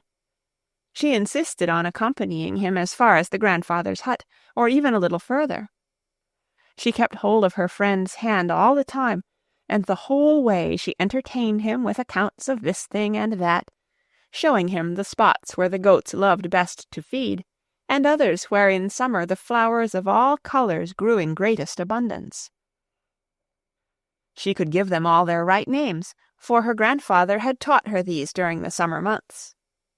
But at last the doctor insisted on her going back, so they bid each other good night, and the doctor continued his descent, turning now and again to look back, and each time he saw Heidi standing on the same spot and waving her hand to him. Even so in the old days had his own dear little daughter watched him when he went from home. It was a bright, sunny autumn month. The doctor came up to the hut every morning, and thence made excursions over the mountain. Alm-Uncle accompanied him on some of his higher ascents, when they climbed up to the ancient storm-beaten fir trees, and often disturbed the great bird which rose startled from its nest, with the whirl of wings and croakings very near their heads. The doctor found great pleasure in his companion's conversation, and was astonished at his knowledge of the plants that grew on the mountain. He knew the uses of them all, from the aromatic fir trees and the dark pines with their scented needles, to the curly moss that sprang up everywhere about the roots of the trees, and also the smallest plant and tiniest flower. He was as well versed also in the ways of the animals, great and small, and had many amusing anecdotes to tell of these dwellers in caves and holes and in the tops of the fir trees. And so the time passed pleasantly and quickly for the doctor, who seldom said good-bye to the old man at the end of the day without adding, "I never leave you, friend, without having learnt something new from you." On some of the very finest days, however, the doctor would wander out again with Heidi, and then the two would sit together as on the first day, and the child would repeat her hymns and tell the doctor things which she alone knew. Peter sat at a little distance from them, but he was now quite reconciled in spirit, and gave vent to no angry pantomime. September had drawn to its close, and now one morning the doctor appeared looking less cheerful than usual. It was his last day, he said, as he must return to Frankfurt, but he was grieved at having to say good-bye to the mountain, which had begun to feel quite like home. Alm-Uncle, on his side, greatly regretted the departure of his guest, and Heidi had been now accustomed for so long to see her good friend every day that she could hardly believe the time had suddenly come to separate. She looked up at him in doubt, taken by surprise, but there was no help. He must go. So he bid farewell to the old man, and asked that Heidi might go with him part of the return way, and Heidi took his hand and went down the mountain with him, still unable to grasp the idea that he was going for good. After some distance the doctor stood still, and passing his hand over the child's curly head, said, "Now, Heidi, you must go back, and I must say good-bye. If only I could take you with me to Frankfurt and keep you there." The picture of Frankfurt rose before the child's eyes, its rows of endless houses, its hard streets, and even the vision of Fraulein Rottenmeier and Tinette, and she answered hesitatingly, "I would rather that you came back to us." "Yes, you are right, that would be better. But now good-bye, Heidi." The child put her hand in his and looked up at him. The kind eyes looking down on her had tears in them. Then the doctor tore himself away and quickly continued his descent. Heidi remained standing without moving. The friendly eyes with the tears in them had gone to her heart. All at once she burst into tears and started running as fast as she could after the departing figure, calling out in broken tones, "Doctor, doctor!" He turned round and waited till the child reached him. The tears were streaming down her face, and she sobbed out, "I will come to Frankfurt with you, now at once, and I will stay with you as long as you like, only I must just run back and tell grandfather." The doctor laid his hand on her and tried to calm her excitement. "No, no, dear child," he said kindly. "Not now. You must stay for the present under the fir trees, or I should have you ill again. But hear now what I have to ask you.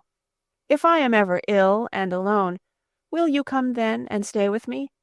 May I know that there would then be someone to look after me and care for me?" "Yes, yes, I will come the very day you send for me, and I love you nearly as much as grandfather," replied Heidi, who had not yet got over her distress. And so the doctor again bid her good-bye and started on his way, while Heidi remained looking after him and waving her hand as long as a speck of him could be seen. As the doctor turned for the last time and looked back at the waving Heidi and the sunny mountain, he said to himself, "It is good to be up there, good for body and soul, and a man might learn how to be happy once more." Chapter 18. Winter in Dorfli. The snow was lying so high around the hut that the windows looked level with the ground, and the door had entirely disappeared from view. If Alm-Uncle had been up there, he would have had to do what Peter did daily, for fresh snow fell every night. Peter had to get out of the window of the sitting-room every morning, and if the frost had not been very hard during the night, he immediately sank up to his shoulders almost in the snow, and had to struggle with hands, feet, and head to extricate himself. Then his mother handed him the large broom, and with this he worked hard to make a way to the door. He had to be careful to dig the snow well away, or else as soon as the door was opened, the whole soft mass would fall inside, or, if the frost was severe enough, it would have made such a wall of ice in front of the house that no one could have gone in or out, for the window was only big enough for Peter to creep through. The fresh snow froze like this in the night sometimes, and this was an enjoyable time for Peter, for he would get through the window onto the hard, smooth, frozen ground, and his mother would hand him out the little sleigh, and he could then make his descent to Dorfli along any route he chose, for the whole mountain was nothing but one wide, unbroken sleigh road. Alm-Uncle had kept his word, and was not spending the winter in his old home. As soon as the first snow began to fall, he had shut up the hut and the outside buildings, and gone down to Dorfli with Heidi and the goats. Near the church was a straggling, half-ruined building, which had once been the house of a person of consequence. A distinguished soldier had lived there at one time. He had taken service in Spain, and had there performed many brave deeds and gathered much treasure. When he returned home to Dorfli, he spent part of his booty in building a fine house, with the intention of living in it. But he had been too long accustomed to the noise and bustle of arms and the world to care for a quiet country life, and he soon went off again, and this time did not return. When, after many long years, it seemed certain that he was dead, a distant relative took possession of the house, but it had already fallen into disrepair, and he had no wish to rebuild it. So it was let to poor people, who paid but a small rent, and when any part of the building fell, it was allowed to remain. This had now gone on for many years. As long ago as when his son Tobias was a child, Alm-Uncle had rented the tumble-down old place. Since then it had stood empty, for no one could stay in it who had not some idea of how to stop up the holes and gaps and make it habitable. Otherwise the wind and rain and snow blew into the rooms, so that it was impossible even to keep a candle alight, and the dwellers would have been frozen to death during the long cold winters. Alm-Uncle, however, knew how to mend matters. As soon as he made up his mind to spend the winter in Dorfli, he rented the old place and worked during the autumn to get it sound and tight. In the middle of October he and Heidi took up their residence there. On approaching the house from the back, one came first into an open space with a wall on either side, of which one was half in ruins. Above this rose the arch of an old window thickly overgrown with ivy, which spread over the remains of a domed roof that had evidently been part of a chapel. A large hall came next, which lay open, without doors, to the square outside. Here also walls and roof only partially remained, and indeed what was left of the roof looked as if it might fall at any minute, had it not been for two stout pillars that supported it. Alm-Uncle had here put up a wooden partition, and covered the floor with straw, for this was to be the goat's house. Endless passages led from this, through the rents of which the sky as well as the fields and the road outside could be seen at intervals, but at last one came to a stout oak door that led into a room that still stood intact. Here the walls and the dark wainscoting remained as good as ever, and in the corner was an immense stove reaching nearly to the ceiling, on the white tiles of which were painted large pictures in blue. These represented old castles surrounded with trees, and huntsmen riding out with their hounds, or else a quiet lake scene with broad oak trees and a man fishing. A seat ran all round the stove so that one could sit at one's ease and study the pictures. These attracted Heidi's attention at once, and she had no sooner arrived with her grandfather than she ran and seated herself and began to examine them. But when she had gradually worked herself round to the back, something else diverted her attention.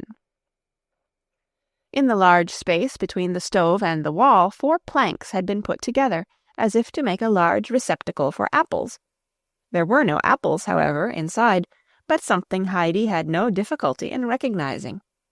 For it was her very own bed, with its hay mattress and sheets, and sack for a coverlet, just as she had it up at the hut. Heidi clapped her hands for joy and exclaimed, "Oh, grandfather, this is my room. How nice!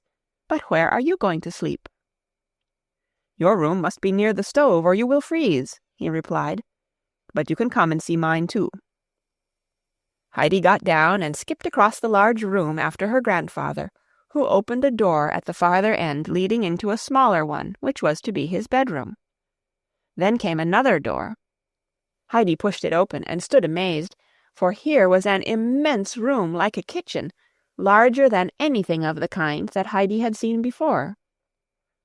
There was still plenty of work for the grandfather before this room could be finished, for there were holes and cracks in the walls through which the wind whistled, and yet he had already nailed up so many new planks that it looked as if a lot of small cupboards had been set up round the room. He had, however, made the large old door safe with many screws and nails, as a protection against the outside air, and this was very necessary, for just beyond was a mass of ruined buildings overgrown with tall weeds, which made a dwelling-place for endless beetles and lizards. Heidi was very delighted with her new home, and by the morning after their arrival she knew every nook and corner so thoroughly that she could take Peter over it and show him all that was to be seen. Indeed, she would not let him go till he had examined every single wonderful thing contained in it. Heidi slept soundly in her corner by the stove, but every morning when she first awoke, she still thought she was on the mountain, and that she must run outside at once to see if the fir trees were so quiet because their branches were weighed down with the thick snow. She had to look about her for some minutes before she felt quite sure where she was, and a certain sensation of trouble and oppression would come over her as she grew aware that she was not at home in the hut. But then she would hear her grandfather's voice outside, attending to the goats, and these would give one or two loud bleats, as if calling to her to make haste and go to them, and then Heidi was happy again, for she knew she was still at home, and she would jump gladly out of bed and run to the animals as quickly as she could. On the fourth morning, as soon as she saw her grandfather, she said, "I must go up and see grandmother today. She ought not to be alone so long." But the grandfather would not agree to this. "Neither today nor tomorrow can you go," he said. "The mountain is covered fathom deep in snow, and the snow is still falling. The sturdy Peter can hardly get along.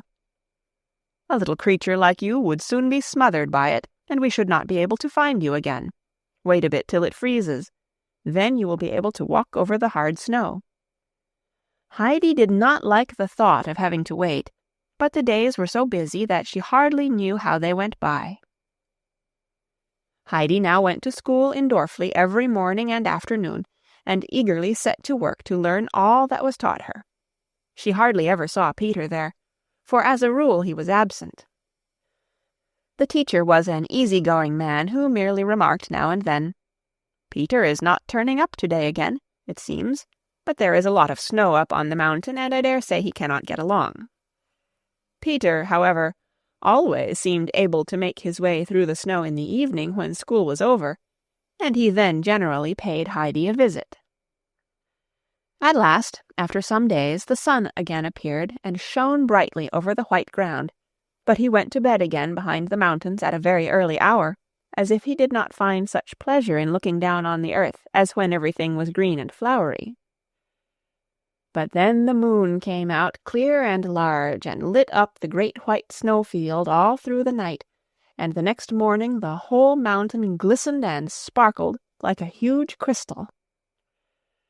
When Peter got out of his window as usual, he was taken by surprise, for instead of sinking into the soft snow, he fell on the hard ground, and went sliding some way down the mountainside like a sleigh before he could stop himself.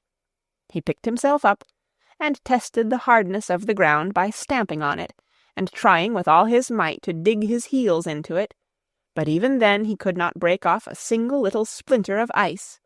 The Alm was frozen hard as iron. This was just what Peter had been hoping for, as he knew now that Heidi would be able to come up to them. He quickly got back into the house, swallowed the milk which his mother had put ready for him, thrust a piece of bread in his pocket, and said, "I must be off to school." "That's right. Go and learn all you can," said the grandmother encouragingly. Peter crept through the window again. The door was quite blocked by the frozen snow outside, pulling his little sleigh after him, and in another minute was shooting down the mountain. He went like lightning, and when he reached Dorfli, which stood on the direct road to Meienfeld, he made up his mind to go on further, for he was sure he could not stop his rapid descent without hurting himself and the sleigh too. So down he still went till he reached the level ground, where the sleigh came to a pause of its own accord. Then he got out and looked round. The impetus with which he had made his journey down had carried him some little way beyond Meienfeld. He bethought himself that it was too late to get to school now, as lessons would already have begun, and it would take him a good hour to walk back to Dorfli. So he might take his time about returning, which he did, and reached Dorfli just as Heidi had got home from school, and was sitting at dinner with her grandfather. Peter walked in, and as on this occasion he had something particular to communicate, he began without a pause, exclaiming as he stood still in the middle of the room, "She's got it now." "Got it? What?" asked the uncle. "Your words sound quite warlike, General." "The frost," explained Peter. "Oh, then now I can go and see grandmother," said Heidi joyfully, for she had understood Peter's words at once. "But why were you not at school then? You could have come down in the sleigh," she added reproachfully, for it did not agree with Heidi's ideas of good behavior to stay away when it was possible to be there. "It carried me on too far, and I was too late," Peter replied. "I call that being a deserter," said the uncle, "and deserters get their ears pulled, as you know." Peter gave a tug to his cap in alarm, for there was no one of whom he stood in so much awe as Alm-Uncle. "And an army leader like yourself ought to be doubly ashamed of running away," continued Alm-Uncle. "What would you think of your goats if one went off this way and another that, and refused to follow and do what was good for them? What would you do then?" "I should beat them," said Peter promptly. "And if a boy behaved like these unruly goats and he got a beating for it, what would you say then?" "Serve him right," was the answer. "Good. Then understand this. Next time you let your sleigh carry you past the school when you ought to be inside at your lessons, come on to me afterwards and receive what you deserve." Peter now understood the drift of the old man's questions, and that he was the boy who behaved like the unruly goats, and he looked somewhat fearfully towards the corner to see if anything happened to be there such as he used himself on such occasions for the punishment of his animals. But now the grandfather suddenly said in a cheerful voice, "Come and sit down and have something, and afterwards Heidi shall go with you. Bring her back this evening, and you will find supper waiting for you here." This unexpected turn of conversation set Peter grinning all over with delight. He obeyed without hesitation and took his seat beside Heidi. But the child could not eat any more in her excitement at the thought of going to see grandmother. She pushed the potatoes and toasted cheese, which still stood on her plate, towards him, while Uncle was filling his plate from the other side, so that he had quite a large pile of food in front of him, but he attacked it without any lack of courage. Heidi ran to the cupboard and brought out the warm cloak Clara had sent her. With this on, and the hood drawn over her head, she was all ready for her journey. She stood waiting beside Peter, and as soon as his last mouthful had disappeared, she said, "Come along now."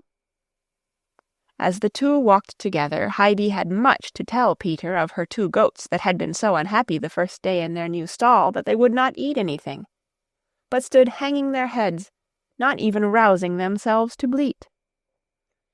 And when she asked her grandfather the reason of this, he told her it was with them as with her in Frankfurt, for it was the first time in their lives they had come down from the mountain.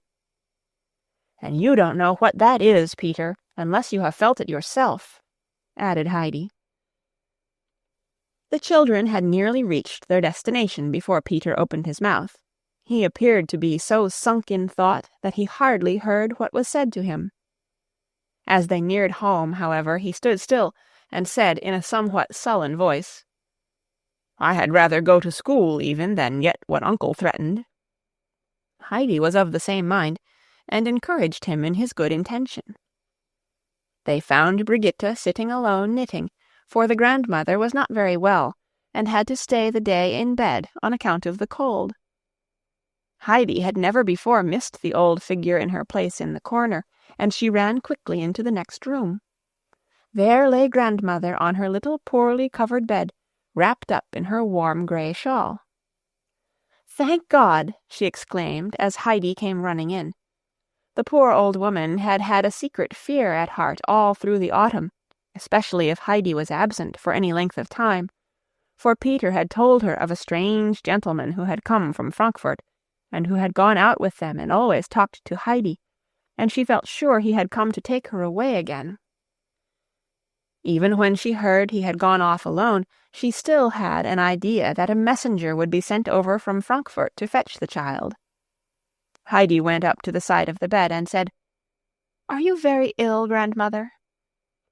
"No, no, child," answered the old woman reassuringly, passing her hand lovingly over the child's head. "It's only the frost that has got into my bones a bit." "Shall you be quite well, then, directly it turns warm again?" "Yes, God willing, or even before that, for I want to get back to my spinning. I thought perhaps I should do a little today, but tomorrow I am sure to be all right again." The old woman had detected that Heidi was frightened, and was anxious to set her mind at ease. Her words comforted Heidi, who had in truth been greatly distressed, for she had never before seen the grandmother ill in bed. She now looked at the old woman seriously for a minute or two, and then said, "In Frankfurt everybody puts on a shawl to go out walking. Did you think it was to be worn in bed, grandmother?" "I put it on, dear child, to keep myself from freezing, and I am so pleased with it, for my bedclothes are not very thick," she answered. "But, grandmother," continued Heidi, "your bed is not right, because it goes downhill at your head instead of uphill." "I know it, child. I can feel it." And the grandmother put up her hand to the thin flat pillow, which was little more than a board under her head, to make herself more comfortable. The pillow was never very thick, and I have lain on it now for so many years that it has grown quite flat. "Oh, if only I had asked Clara to let me take away my Frankfurt bed," said Heidi.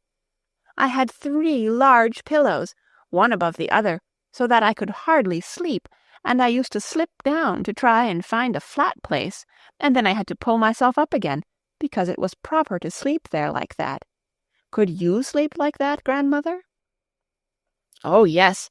The pillows keep one warm, and it is easier to breathe when the head is high," answered the grandmother, wearily raising her head as she spoke, as if trying to find a higher resting place. "But we will not talk about that, for I have so much that other old sick people are without, for which I thank God. There is the nice bread I get every day, and this warm wrap, and your visits, Heidi. Will you read me something today?" Heidi ran into the next room to fetch the hymn book. Then she picked out the favorite hymns one after another, for she knew them all by heart now, as pleased as the grandmother to hear them again after so many days. The grandmother lay with folded hands, while a smile of peace stole over the worn, troubled face, like one to whom good news has been brought. Suddenly Heidi paused. "Grandmother, are you feeling quite well again already?" "Yes, child, I have grown better while listening to you. Read it to the end."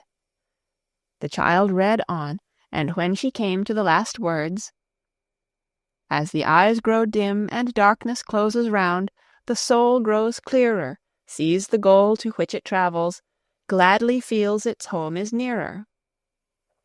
The grandmother repeated them once or twice to herself, with a look of happy expectation on her face. And Heidi took equal pleasure in them, for the picture of the beautiful sunny day of her return home rose before her eyes, and she exclaimed joyfully, "Grandmother, I know exactly what it is like to go home." The old woman did not answer, but she had heard Heidi's words, and the expression that had made the child think she was better remained on her face. A little later Heidi said, "It is growing dark, and I must go home. I am glad to think that you are quite well again." The grandmother took the child's hand in hers and held it closely. "Yes," she said, "I feel quite happy again. Even if I have to go on lying here, I am content. No one knows what it is to lie here alone day after day, in silence and darkness, without hearing a voice or seeing a ray of light. Sad thoughts come over me, and I do not feel sometimes as if I could bear it any longer, or as if it could ever be light again. But when you come and read those words to me, then I am comforted, and my heart rejoices once more." Then she let the child go, and Heidi ran into the next room, and bid Peter come quickly, for it had now grown quite dark. But when they got outside, they found the moon shining down on the white snow, and everything as clear as in the daylight. Peter got his sleigh, put Heidi at the back, he himself sitting in front to guide, and down the mountain they shot like two birds darting through the air. When Heidi was lying that night on her high bed of hay, she thought of the grandmother on her low pillow, and of all she had said about the light and comfort that awoke in her when she heard the hymns, and she thought, "If I could read to her every day, then I should go on making her better." But she knew that it would be a week, if not 2, before she would be able to go up the mountain again. This was a thought of great trouble to Heidi, and she tried hard to think of some way which would enable the grandmother to hear the words she loved every day. Suddenly an idea struck her, and she was so delighted with it that she could hardly bear to wait for morning, so eager was she to begin carrying out her plan. All at once she sat upright in her bed, for she had been so busy with her thoughts that she had forgotten to say her prayers, and she never now finished her day without saying them. When she had prayed with all her heart for herself, her grandfather and grandmother, she lay back on the warm, soft hay and slept soundly and peacefully till morning broke. Chapter 19. The Winter Continues. Peter arrived punctually at school the following day. He had brought his dinner with him, for all the children who lived at a distance regularly seated themselves at midday on the tables, and resting their feet firmly on the benches, spread out their meal on their knees, and so ate their dinner, while those living in Dorfli went home for theirs. Till 1 o'clock they might all do as they liked, and then school began again. When Peter had finished his lessons on the days he attended school, he went over to Uncle's to see Heidi. When he walked into the large room at Uncle's today, Heidi immediately rushed forward and took hold of him, for it was for Peter she had been waiting. "I've thought of something, Peter," she said hastily. "What is it?" he asked. "You must learn to read," she informed him. "I have learnt," was the answer. Yes, but I mean so that you can really make use of it," continued Heidi eagerly. "I never shall," was the prompt reply. "Nobody believes that you cannot learn, nor I either now," said Heidi in a very decided tone of voice. "Grandmamma in Frankfurt said long ago that it was not true, and she told me not to believe you." Peter looked rather taken aback at this piece of intelligence. "I will soon teach you to read, for I know how," continued Heidi. "You must learn at once, and then you can read 1 or 2 hymns every day to grandmother." "Oh, I don't care about that," he grumbled in reply. This hard-hearted way of refusing to agree to what was right and kind, and to what Heidi had so much at heart, aroused her anger. With flashing eyes, she stood facing the boy and said threateningly, "If you won't learn as I want you to, I will tell you what will happen. You know your mother has often spoken of sending you to Frankfurt, that you may learn a lot of things. And I know where the boys there have to go to school. Clara pointed out the great house to me when we were driving together. And they don't only go when they are boys, but have more lessons still when they are grown men. I have seen them myself, and you mustn't think they have only one kind teacher like we have. There are ever so many of them, all in the school at the same time, and they are all dressed in black, as if they were going to church, and have black hats on their heads as high as that." And Heidi held out her hand to show their height from the floor. Peter felt a cold shudder run down his back. "And you will have to go in among all those gentlemen," continued Heidi with increasing animation. "And when it comes to your turn, you won't be able to read, and will make mistakes in your spelling. Then you'll see how they'll make fun of you, even worse than Tinette, and you ought to have seen what she was like when she was scornful." "Well, I'll learn then," said Peter, half sorrowfully and half angrily. Heidi was instantly mollified. "That's right. Then we'll begin at once," she said cheerfully, and went busily to work on the spot, dragging Peter to the table and fetching her books. Among other presents, Clara had sent Heidi a book, which the latter had decided, in bed the night before, would serve capitally for teaching Peter, for it was an ABC book with rhyming lines. And now the two sat together at the table with their heads bent over the book, for the lesson had begun. Peter was made to spell out the first sentence 2 or 3 times over, for Heidi wished him to get it correct and fluent. At last she said, "You don't seem able to get it right, but I will read it aloud to you once. When you know what it ought to be, you will find it easier." And she read out, "ABC must be learnt today, or the judge will call you up to pay." "I shan't go," said Peter obstinately. "Go where?" asked Heidi. "Before the judge," he answered. "Well, then make haste and learn these 3 letters. Then you won't have to go." Peter went at his task again, and repeated the 3 letters so many times and with such determination, that she said at last, "You must know those 3 now." Seeing what an effect the first 2 lines of verse had had upon him, she thought she would prepare the ground a little for the following lessons. "Wait, and I will read you some of the next sentences," she continued. "Then you will see what else there is to expect." And she began in a clear, slow voice. "D, E, F, G must run with ease, or something will follow that does not please. Should H, I, J, K be now forgot, disgrace is yours upon the spot. And then L, M must follow at once, or punished you'll be for a sorry dunce.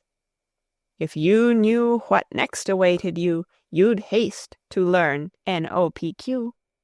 Now R-S-T be quick about, or worse will follow, there's little doubt." Heidi paused, for Peter was so quiet that she looked to see what he was doing.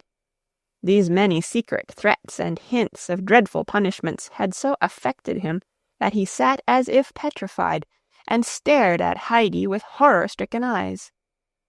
Her kind heart was moved at once, and she said, wishing to reassure him, "You need not be afraid, Peter. Come here to me every evening, and if you learn as you have today, you will at last know all your letters, and the other things won't come. But you must come regularly, not now and then as you do to school. Even if it snows, it won't hurt you." Peter promised, for the trepidation he had been in had made him quite tame and docile. Lessons being finished for this day, he now went home. Peter obeyed Heidi's instructions punctually, and every evening went diligently to work to learn the following letters, taking the sentences thoroughly to heart. The grandfather was frequently in the room smoking his pipe comfortably while the lesson was going on, and his face twitched occasionally as if he was overtaken with a sudden fit of merriment. Peter was often invited to stay to supper after the great exertion he had gone through, which richly compensated him for the anguish of mind he had suffered with the sentence for the day. So the winter went by, and Peter really made progress with his letters, but he went through a terrible fight each day with the sentences. He had got at last to you. Heidi read out, "And if you put the U for V, you'll go where you would not like to be." Peter growled, "Yes, but I shan't go." But he was very diligent that day, as if under the impression that someone would seize him suddenly by the collar and drag him where he would rather not go. The next evening Heidi read, "If you falter at W, worst of all, look at the stick against the wall." Peter looked at the wall and said scornfully, "There isn't one." "Yes, but do you know what grandfather has in his box?" asked Heidi. "A stick as thick almost as your arm, and if he took that out, you might well say, 'Look at the stick on the wall.'" Peter knew that thick hazel stick, and immediately bent his head over the W and struggled to master it. Another day the lines ran, "Then comes the X for you to say, or be sure you'll get no food today." Peter looked towards the cupboard where the bread and cheese were kept and said crossly, "I never said that I should forget the X." "That's all right, if you don't forget it. We can go on to learn the next, and then you will only have one more," replied Heidi, anxious to encourage him. Peter did not quite understand, but when Heidi went on and read, "And should you make a stop at Y, they'll point at you and cry, 'Fie, fie!' All the gentlemen in Frankfurt, with tall black hats on their heads, and scorn and mockery in their faces, rose up before his mind's eye, and he threw himself with energy on the Y, not letting it go till at last he knew it so thoroughly that he could see what it was like even when he shut his eyes. He arrived on the following day in a somewhat lofty frame of mind, for there was now only one letter to struggle over, and when Heidi began the lesson with reading aloud, "Make haste with Z, if you're too slow, off to the Hottentots you'll go," Peter remarked scornfully, "I dare say, when no one knows even where such people live." "I assure you, Peter," replied Heidi, "grandfather knows all about them. Wait a second, and I will run and ask him, for he is only over the way with the pastor." And she rose and ran to the door to put her words into action, but Peter cried out in a voice of agony, "Stop!" for he already saw himself being carried off by Alm-Uncle and the pastor, and sent straight away to the Hottentots, since as yet he did not know his last letter. His cry of fear brought Heidi back. "What's the matter?" she asked in astonishment. "Nothing. Come back. I am going to learn my letter," he said, stammering with fear. Heidi, however, herself wished to know where the Hottentots lived, and persisted that she should ask her grandfather, but she gave in at last to Peter's despairing entreaties. She insisted on his doing something in return, and so not only had he to repeat his Z until it was so fixed in his memory that he could never forget it again, but she began teaching him to spell, and Peter really made a good start that evening. So it went on from day to day. The frost had gone, and the snow was soft again, and moreover fresh snow continually fell, so that it was quite 3 weeks before Heidi could go to the grandmother again. So much the more eagerly did she pursue her teaching so that Peter might compensate for her absence by reading hymns to the old woman. One evening he walked in home after leaving Heidi, and as he entered he said, "I can do it now." "Do what, Peter?" asked his mother. "Read," he answered. "Do you really mean it? Did you hear that, grandmother?" she called out. The grandmother had heard, and was already wondering how such a thing could have come to pass. "I must read one of the hymns now. Heidi told me to," he went on to inform them. His mother hastily fetched the book, and the grandmother lay in joyful expectation, for it was so long since she had heard the good words. Peter sat down to the table and began to read. His mother sat beside him, listening with surprise, and exclaiming at the close of each verse, "Who would have thought it possible?" The grandmother did not speak, though she followed the words he read with strained attention. It happened on the day following this that there was a reading lesson in Peter's class. When it came to his turn, the teacher said, "We must pass over Peter as usual, or will you try again once more? I will not say to read, but to stammer through a sentence." Peter took the book and read off 3 lines without the slightest hesitation. The teacher put down his book and stared at Peter as at some out-of-the-way and marvelous thing unseen before. At last he spoke. "Peter, some miracle has been performed upon you. Here have I been striving with unheard-of patience to teach you, and you have not hitherto been able to say your letters even. And now, just as I had made up my mind not to waste any more trouble upon you, you suddenly are able to read a consecutive sentence properly and distinctly. How has such a miracle come to pass in our days?" "It was Heidi," answered Peter. The teacher looked in astonishment towards Heidi, who was sitting innocently on her bench with no appearance of anything supernatural about her. He continued, "I have noticed a change in you altogether, Peter. Whereas formerly you often missed coming to school for a week, or even weeks at a time, you have lately not stayed away a single day. Who has wrought this change for good in you?" "It was Uncle," answered Peter. With increasing surprise, the teacher looked from Peter to Heidi, and back again at Peter. "We will try once more," he said cautiously, and Peter had again to show off his accomplishment by reading another 3 lines. There was no mistake about it. Peter could read.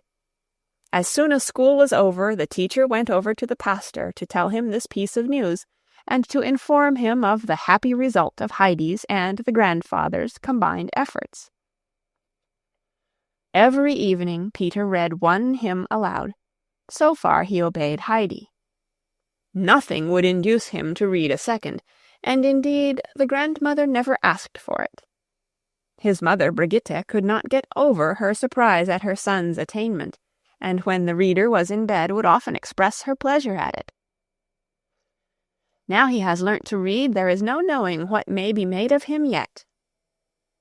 On one of these occasions the grandmother answered, "Yes, it is good for him to have learnt something, but I shall indeed be thankful when spring is here again, and Heidi can come. They are not like the same hymns when Peter reads them. So many words seem missing, and I try to think what they ought to be, and then I lose the sense, and so the hymns do not come home to my heart as when Heidi reads them." The truth was that Peter arranged to make his reading as little troublesome for himself as possible.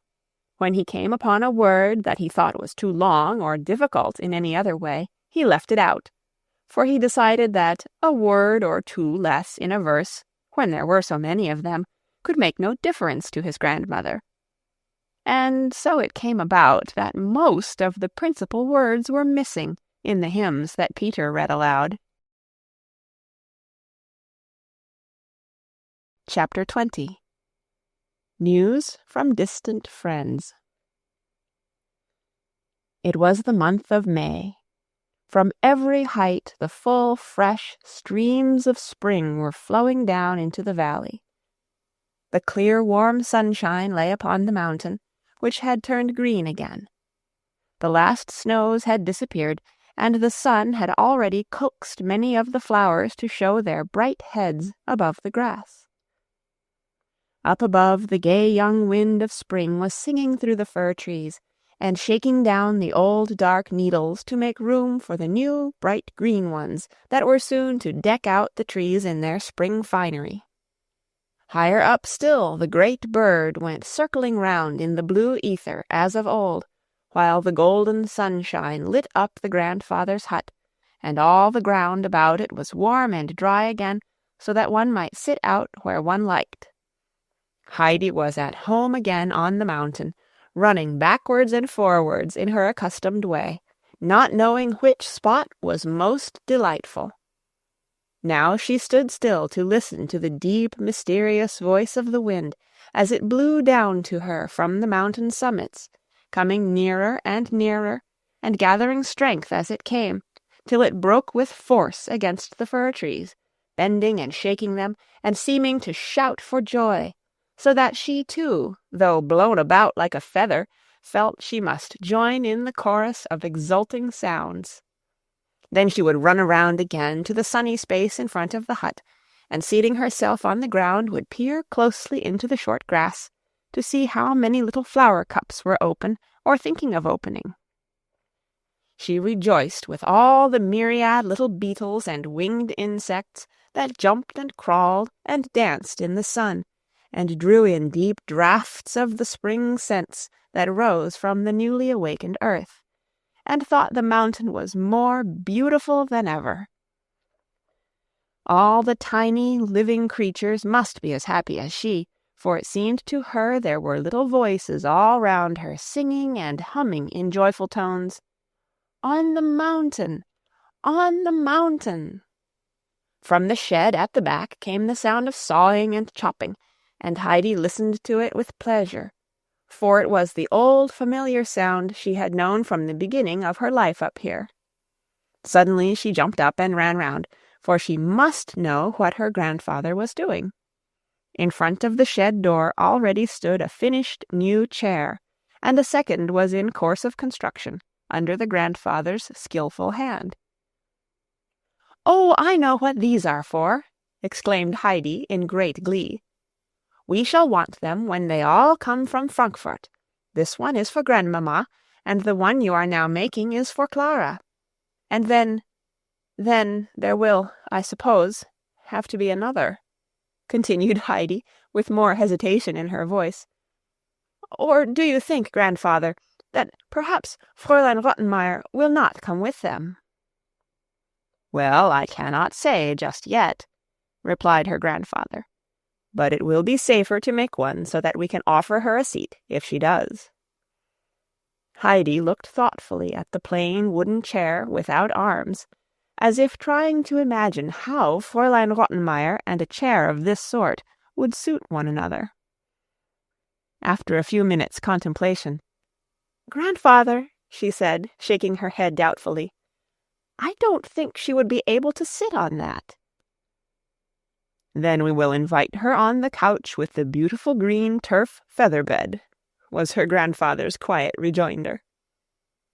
While Heidi was pausing to consider what this might be, there approached from above a whistling, calling, and other sounds, which Heidi immediately recognized. She ran out and found herself surrounded by her four-footed friends. They were apparently as pleased as she was to be among the heights again, for they leaped about and bleated for joy, pushing Heidi this way and that, each anxious to express his delight with some sign of affection. But Peter sent them flying to right and left, for he had something to give to Heidi. When he at last got up to her, he handed her a letter. "There," he exclaimed, leaving the further explanation of the matter to Heidi herself. "Did someone give you this while you were out with the goats?" she asked in her surprise. "No," was the answer. "Where did you get it from, then?" "I found it in the dinner bag." Which was true to a certain extent. The letter to Heidi had been given him the evening before by the postman at Dorfli, and Peter had put it into his empty bag. That morning he had stuffed his bread and cheese on the top of it, and had forgotten it when he fetched Alm-Uncle's 2 goats. Only when he had finished his bread and cheese at midday, and was searching in the bag for any last crumbs, did he remember the letter which lay at the bottom. Heidi read the address carefully. Then she ran back to the shed, holding out her letter to her grandfather in high glee. "From Frankfurt! From Clara! Would you like to hear it?" The grandfather was ready and pleased to do so, as also Peter, who had followed Heidi into the shed. he leaned his back against the door-post, as he felt he could follow Heidi's reading better if firmly supported from behind, and so stood prepared to listen. "Dearest Heidi, everything is packed, and we shall start now in 2 or 3 days, as soon as Papa himself is ready to leave. He is not coming with us, as he has first to go to Paris. The doctor comes every day, and as soon as he is inside the door, he cries, 'Off now as quickly as you can, off to the mountain.' He is most impatient about our going. You cannot think how much he enjoyed himself when he was with you. He has called nearly every day this winter, and each time he has come into my room and said he must tell me about everything again. And then he sits down and describes all he did with you and the grandfather, and talks of the mountains and the flowers, and of the great silence up there far above all towns and the villages, and of the fresh, delicious air, and often adds, 'No one can help getting well up there.' He himself is quite a different man since his visit, and looks quite young again and happy, which he had not been for a long time before. Oh, how I am looking forward to seeing everything, and to being with you on the mountain, and to making the acquaintance of Peter and the goats. I shall have first to go through a 6 weeks' cure at Ragatz. This the doctor has ordered, and then we shall move up to Dorfli, and every fine day I shall be carried up the mountain in my chair, and spend the day with you. Grandmamma is travelling with me, and will remain with me. She also is delighted at the thought of paying you a visit. But just imagine, Fraulein Rottenmeier refuses to come with us. Almost every day Grandmamma says to her, 'Well, how about this Swiss journey, my worthy Rottenmeier? Pray say if you really would like to come with us.' But she always thanks Grandmamma very politely, and says she has quite made up her mind. I think I know what has done it. Sebastian gave such a frightful description of the mountain, of how the rocks were so overhanging and dangerous, that at any minute you might fall into a crevasse, and how it was such steep climbing that you feared at every step to go slipping to the bottom, and that goats alone could make their way up without fear of being killed. She shuddered when she heard him tell of all this, and since then she has not been so enthusiastic about Switzerland as she was before. Fear has also taken possession of Tinette, and she also refuses to come. So Grandmamma and I will be alone. Sebastian will go with us as far as Ragatz, and then return here. I can hardly bear waiting till I see you again. Goodbye, dearest Heidi. Grandmamma sends you her best love and all good wishes. Your affectionate friend, Clara." Peter, as soon as the conclusion of the letter had been reached, left his reclining position and rushed out, twirling his stick in the air in such a reckless fashion that the frightened goats fled down the mountain before him with higher and wider leaps than usual. Peter followed at full speed, his stick still raised in air in a menacing manner, as if he was longing to vent his fury on some invisible foe.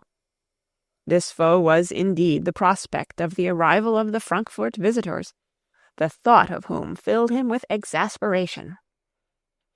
Heidi was so full of joyful anticipation that she determined to seize the first possible moment next day to go down and tell grandmother who was coming, and also particularly who was not coming. These details would be of great interest to her, for grandmother knew well all the persons named from Heidi's description, and had entered with deep sympathy into all that the child had told her of her life and surroundings in Frankfurt. Heidi paid her visit in the early afternoon, for she could now go alone again. The sun was bright in the heavens, and the days were growing longer, and it was delightful to go racing down the mountain over the dry ground, with the brisk May wind blowing from behind, and speeding Heidi on her way a little more quickly than her legs alone would have carried her. The grandmother was no longer confined to her bed. She was back in her corner at her spinning-wheel, but there was an expression on her face of mournful anxiety. Peter had come in the evening before brimful of anger, and had told about the large party who were coming up from Frankfurt, and he did not know what other things might happen after that, and the old woman had not slept all night, pursued by the old thought of Heidi being taken from her. Heidi ran in, and taking her little stool, immediately sat down by grandmother, and began eagerly pouring out all her news, growing more excited with her pleasure as she went on. But all of a sudden she stopped short and said anxiously, "What is the matter, grandmother? Aren't you a bit pleased with what I am telling you?" "Yes, yes, of course, child, since it gives you so much pleasure," she answered, trying to look more cheerful. "But I can see all the same that something troubles you. Is it because you think after all that Fraulein Rottenmeier may come?" asked Heidi, beginning to feel anxious herself. "No, no, it is nothing, child," said the grandmother, wishing to reassure her. "Just give me your hand, that I may feel sure you are there. No doubt it would be the best thing for you, although I feel I could scarcely survive it." "I do not want anything of the best if you could scarcely survive it," said Heidi, in such a determined tone of voice that the grandmother's fears increased, as she felt sure the people from Frankfurt were coming to take Heidi back with them. Since now she was well again, they naturally wished to have her with them once more. But she was anxious to hide her trouble from Heidi if possible, as the latter was so sympathetic that she might refuse perhaps to go away, and that would not be right. She sought for help, but not for long, for she knew of only one. "Heidi," she said, "there is something that would comfort me and calm my thoughts. Read me the hymn beginning, 'All things will work for good.'" Heidi found the place at once and read out in her clear young voice, "All things will work for good to those who trust in me. I come with healing on my wings to save and set thee free." "Yes, yes, that is just what I wanted to hear," said the grandmother, and the deep expression of trouble passed from her face. Heidi looked at her thoughtfully for a minute or two, and then said, "Healing means that which cures everything and makes everybody well, doesn't it, grandmother?" "Yes, that is it," replied the old woman with a nod of assent. "And we may be sure everything will come to pass according to God's good purpose. Read the verse again, that we may remember it well and not forget it again." And Heidi read the words over 2 or 3 times, for she also found pleasure in this assurance of all things being arranged for the best. When the evening came, Heidi returned home up the mountain.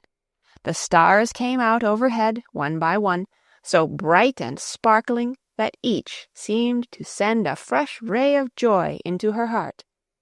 She was obliged to pause continually to look up, and as the whole sky at last grew spangled with them, she spoke aloud. "Yes, I understand now why we feel so happy and are not afraid about anything, because God knows what is good and beautiful for us." And the stars with their glistening eyes continued to nod to her till she reached home, where she found her grandfather also standing and looking up at them, for they had seldom been more glorious than they were this night. Not only were the nights of this month of May so clear and bright, but the days as well. The sun rose every morning into the cloudless sky, as undimmed in its splendor as when it sank the evening before, and the grandfather would look out early and exclaim with astonishment, "This is indeed a wonderful year of sun. It will make all the shrubs and plants grow apace. You will have to see, General, that your army does not get out of hand from overfeeding." And Peter would swing his stick with an air of assurance and an expression on his face as much as to say, "See to that." So May passed, everything growing greener and greener, and then came the month of June with a hotter sun and long light days that brought the flowers out all over the mountain, so that every spot was bright with them and the air full of their sweet scents. This month, too, was drawing to its close when one day Heidi, having finished her domestic duties, ran out with the intention of paying first a visit to the fir trees, and then going up higher to see if the bush of rock roses was yet in bloom, for its flowers were so lovely when standing open in the sun. But just as she was turning the corner of the hut, she gave such a loud cry that her grandfather came running out of the shed to see what had happened. "Grandfather, grandfather," she cried, beside herself with excitement. "Come here! Look, look!" The old man was by her side by this time, and looked in the direction of her outstretched hand. A strange-looking procession was making its way up the mountain. In front were two men carrying a sedan chair, in which sat a girl well wrapped up in shawls. Then followed a horse, mounted by a stately-looking lady who was looking about her with great interest, and talking to the guide who walked beside her.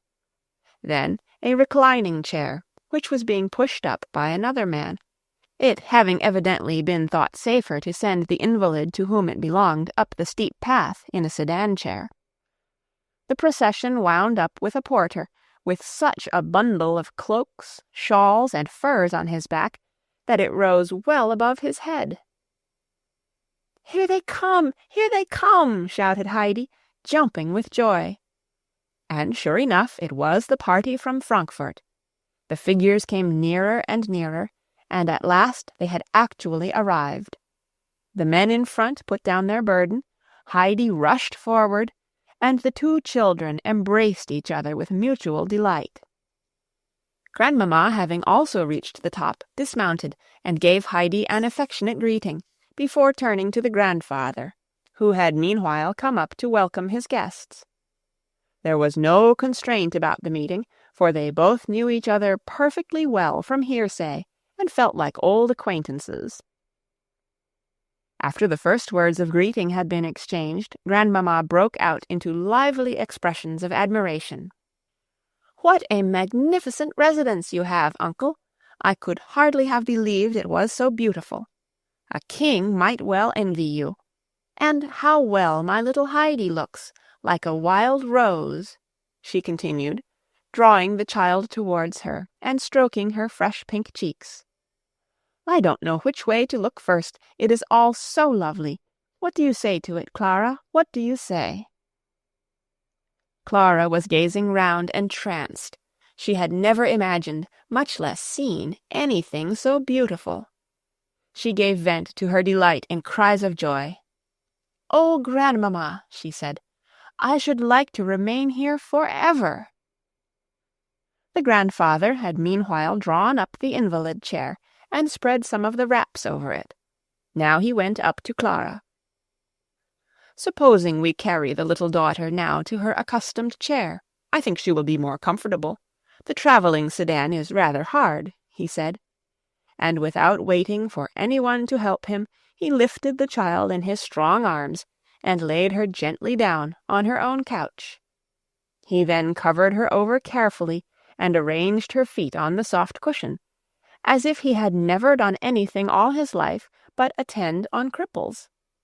The grandmamma looked on with surprise.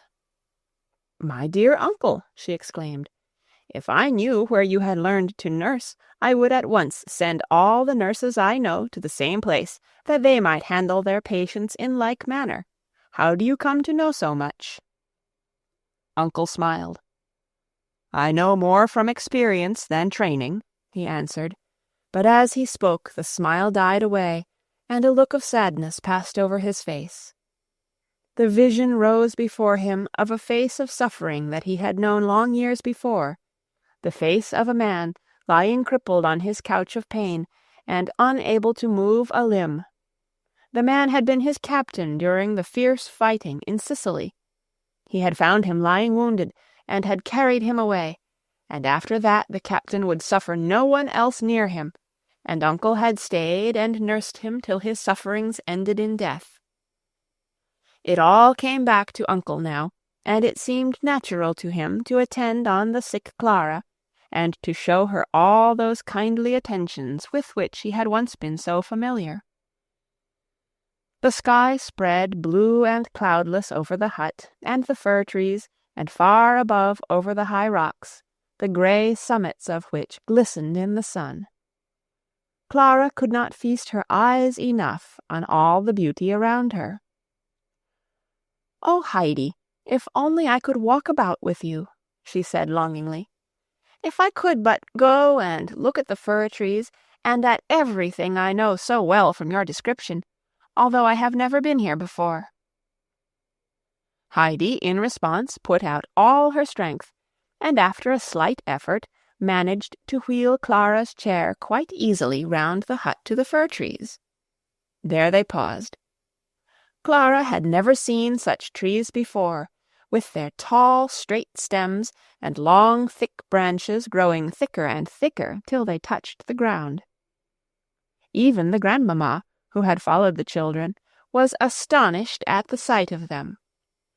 She hardly knew what to admire most in these ancient trees, the lofty tops rising in their full green splendor towards the sky, or the pillar-like stems with their straight and gigantic boughs, that spoke of such antiquity of age, of such long years during which they had looked down upon the valley below, where men came and went, and all things were continually changing, while they stood undisturbed and changeless. Heidi had now wheeled Clara on to the goat-shed, and had flung open the door, so that Clara might have a full view of all that was inside. There was not much to see just now, as its indwellers were absent. Clara lamented to her grandmother that they would have to leave early before the goats came home. "I should so like to have seen Peter and his whole flock." "Dear child, let us enjoy all the beautiful things that we can see, and not think about those that we cannot," Grandmamma replied as she followed the chair which Heidi was pushing further on. "Oh, the flowers!" exclaimed Clara. "Look at the bushes of red flowers, and all the nodding bluebells. Oh, if I could but get up and pick some!"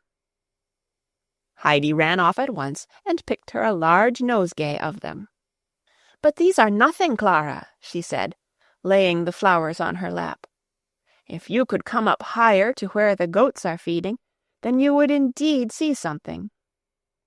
Bushes on bushes of the red centaury, and ever so many more of the blue bellflowers, and then the bright yellow rock roses that gleam like pure gold, and all crowding together in the one spot. And then there are others with the large leaves that grandfather calls bright eyes, and the brown ones with little round heads that smell so delicious. Oh, it is beautiful up there, and if you sit down among them you never want to get up again. Everything looks and smells so lovely." Heidi's eyes sparkled with the remembrance of what she was describing. She was longing herself to see it all again, and Clara caught her enthusiasm and looked back at her with equal longing in her soft blue eyes. "Grandmamma, do you think I could get up there? Is it possible for me to go?" she asked eagerly. "If only I could climb about everywhere with you, Heidi." "I'm sure I could push you up. The chair goes so easily," said Heidi, and in proof of her words she sent the chair at such a pace round the corner that it nearly went flying down the mountainside.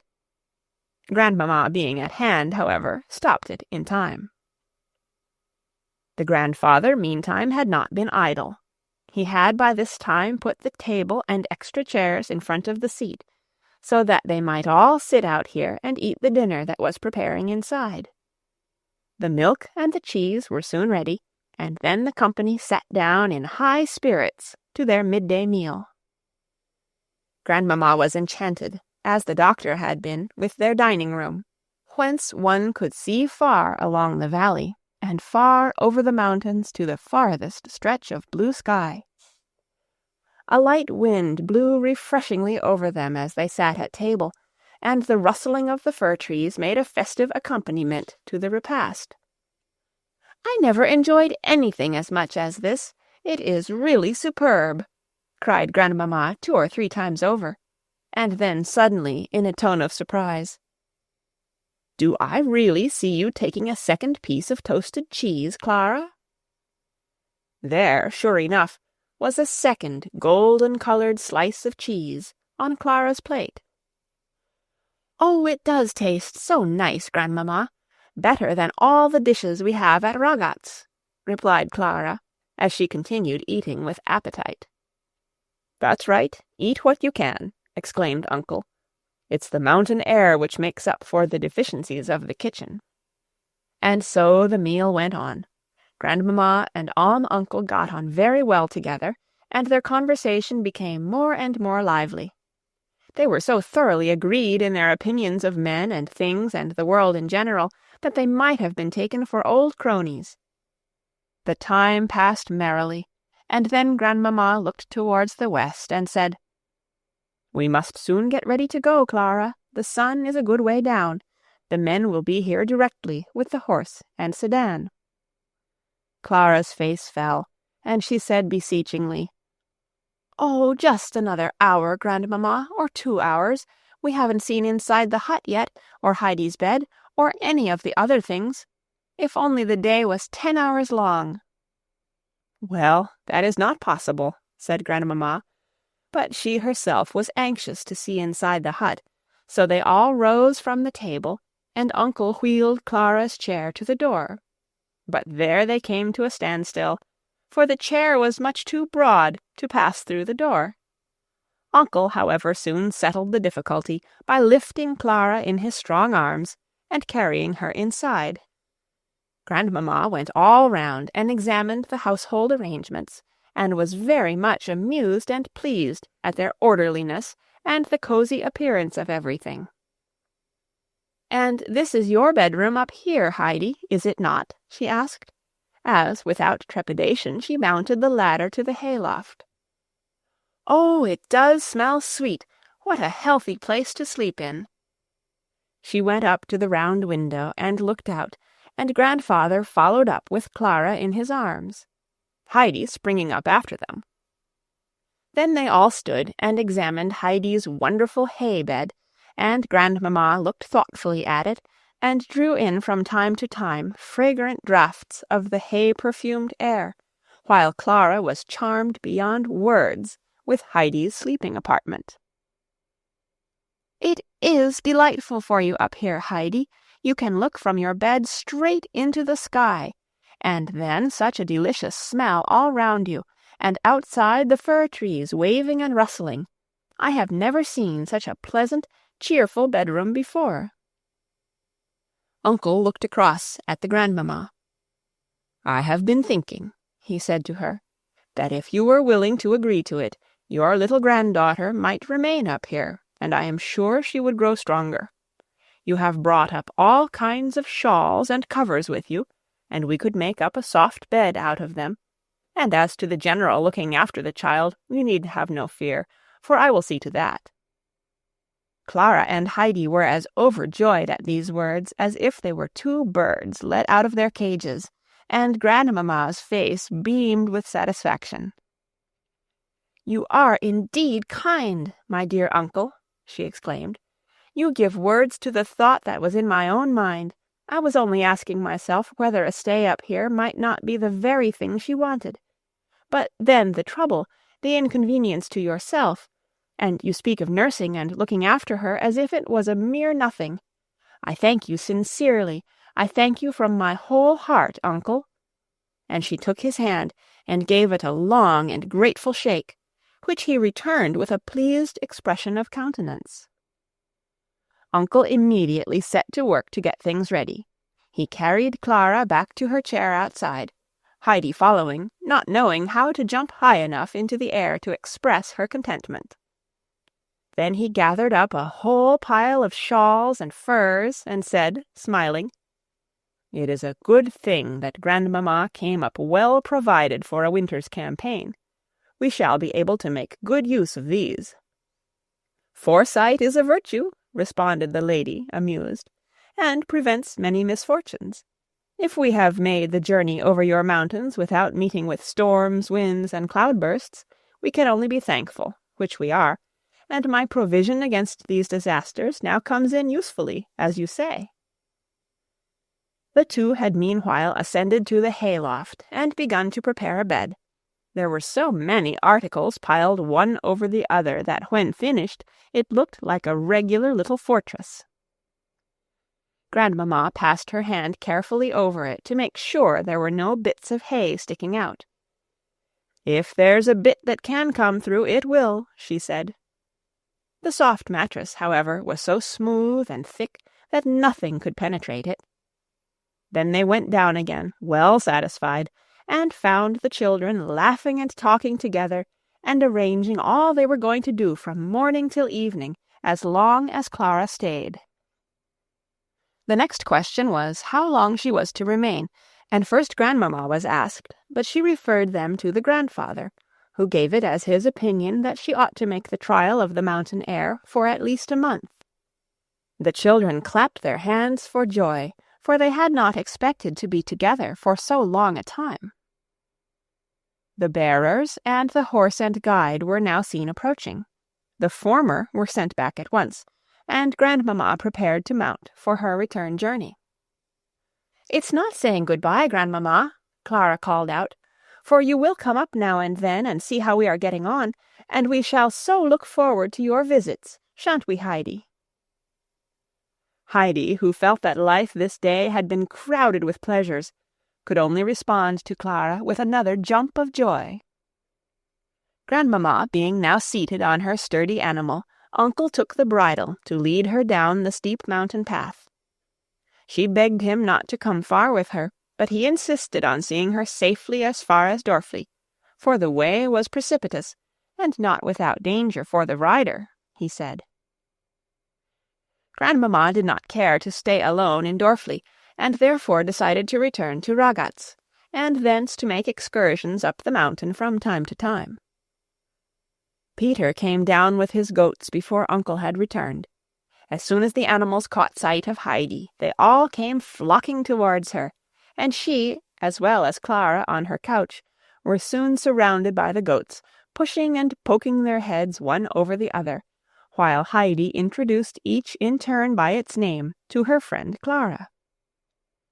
It was not long before the latter had made the long-wished-for acquaintance of little Schneehopli, the lively Distelfink, and the well-behaved goats belonging to grandfather, as well as of the many others, including the Grand Turk. Peter, meanwhile, stood apart looking on, casting somewhat unfriendly glances towards Clara. When the two children called out, "Good evening, Peter," he made no answer, but swung up his stick angrily, as if wanting to cut the air in two, and then ran off with his goats after him. The climax to all the beautiful things that Clara had already seen upon the mountain came at the close of the day. As she lay on the large, soft bed in the hayloft, with Heidi near her, she looked out through the round open window right into the middle of the shining clusters of stars, and she exclaimed in delight, "Heidi, it's just as if we were in a high carriage, and were going to drive straight into heaven." "Yes, and do you know why the stars are so happy and look down and nod to us like that?" asked Heidi. "No, why is it?" Clara asked in return. "Because they live up in heaven, and know how well God arranges everything for us, so that we need have no more fear or trouble, and may be quite sure that all things will come right in the end. That's why they are so happy, and they nod to us because they want us to be happy too. But then we must never forget to pray, and to ask God to remember us when he is arranging things, so that we too may feel safe and have no anxiety about what is going to happen." The two children now sat up and said their prayers, and then Heidi put her head down on her little round arm, and fell off to sleep at once. But Clara lay awake some time, for she could not get over the wonder of this new experience of being in bed up here among the stars. She had indeed seldom seen a star, for she never went outside the house at night, and the curtains at home were always drawn before the stars came out.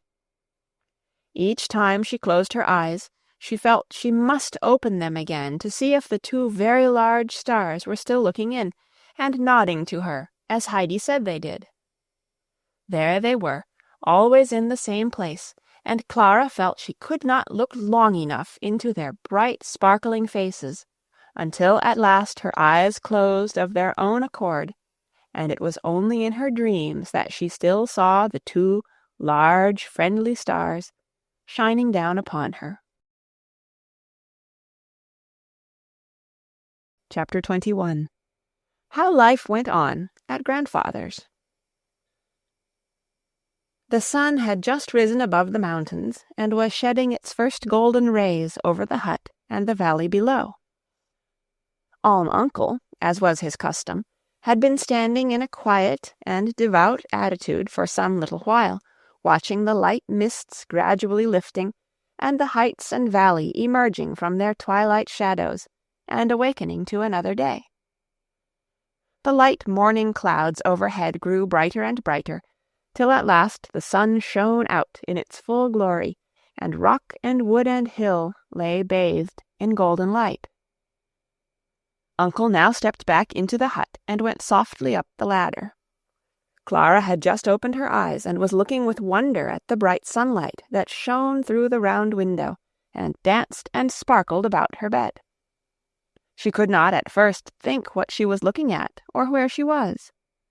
Then she caught sight of Heidi sleeping beside her, and now she heard the grandfather's cheery voice asking her if she had slept well and was feeling rested. She assured him she was not tired, and that when she had once fallen asleep she had not opened her eyes again all night.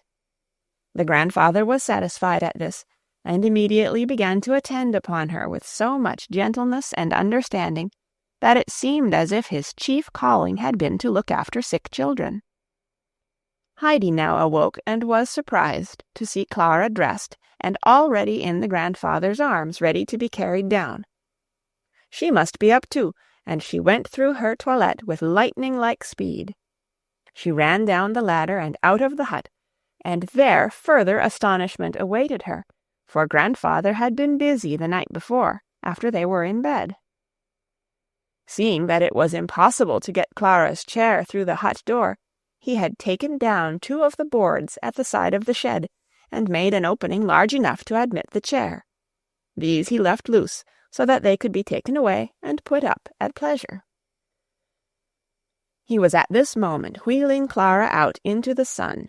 He left her in front of the hut, while he went to look after the goats, and Heidi ran up to her friend. The fresh morning breeze blew round the children's faces, and every fresh puff brought a waft of fragrance from the fir trees. Clara drew it in with delight, and lay back in her chair with an unaccustomed feeling of health and comfort. It was the first time in her life that she had been out in the open country at this early hour, and felt the fresh morning breeze, and the pure mountain air was so cool and refreshing that every breath she drew was a pleasure. And then the bright, sweet sun, which was not hot and sultry up here, but lay soft and warm on her hands and on the grass at her feet. Clara had not imagined that it would be like this on the mountain. "Oh, Heidi, if only I could stay up here forever with you," she exclaimed happily, turning in her chair from side to side, that she might drink in the air and sun from all quarters. "Now you see that it is just what I told you," replied Heidi, delighted, "that it is the most beautiful thing in the world to be up here with grandfather." The latter at that moment appeared coming from the goat shed, and bringing 2 small foaming bowls of snow-white milk, one for Clara and one for Heidi. "That will do the little daughter good," he said, nodding to Clara. "It is from Schwenli, and will make her strong. To your health, child, drink it up." Clara had never tasted goat's milk before. She hesitated, and smelt it before putting it to her lips, but seeing how Heidi drank hers up without hesitating, and how much she seemed to like it, Clara did the same, and drank till there was not a drop left, for she too found it delicious, tasting just as if sugar and cinnamon had been mixed with it. "Tomorrow we will drink 2, said the grandfather, who had looked on with satisfaction at seeing her follow Heidi's example.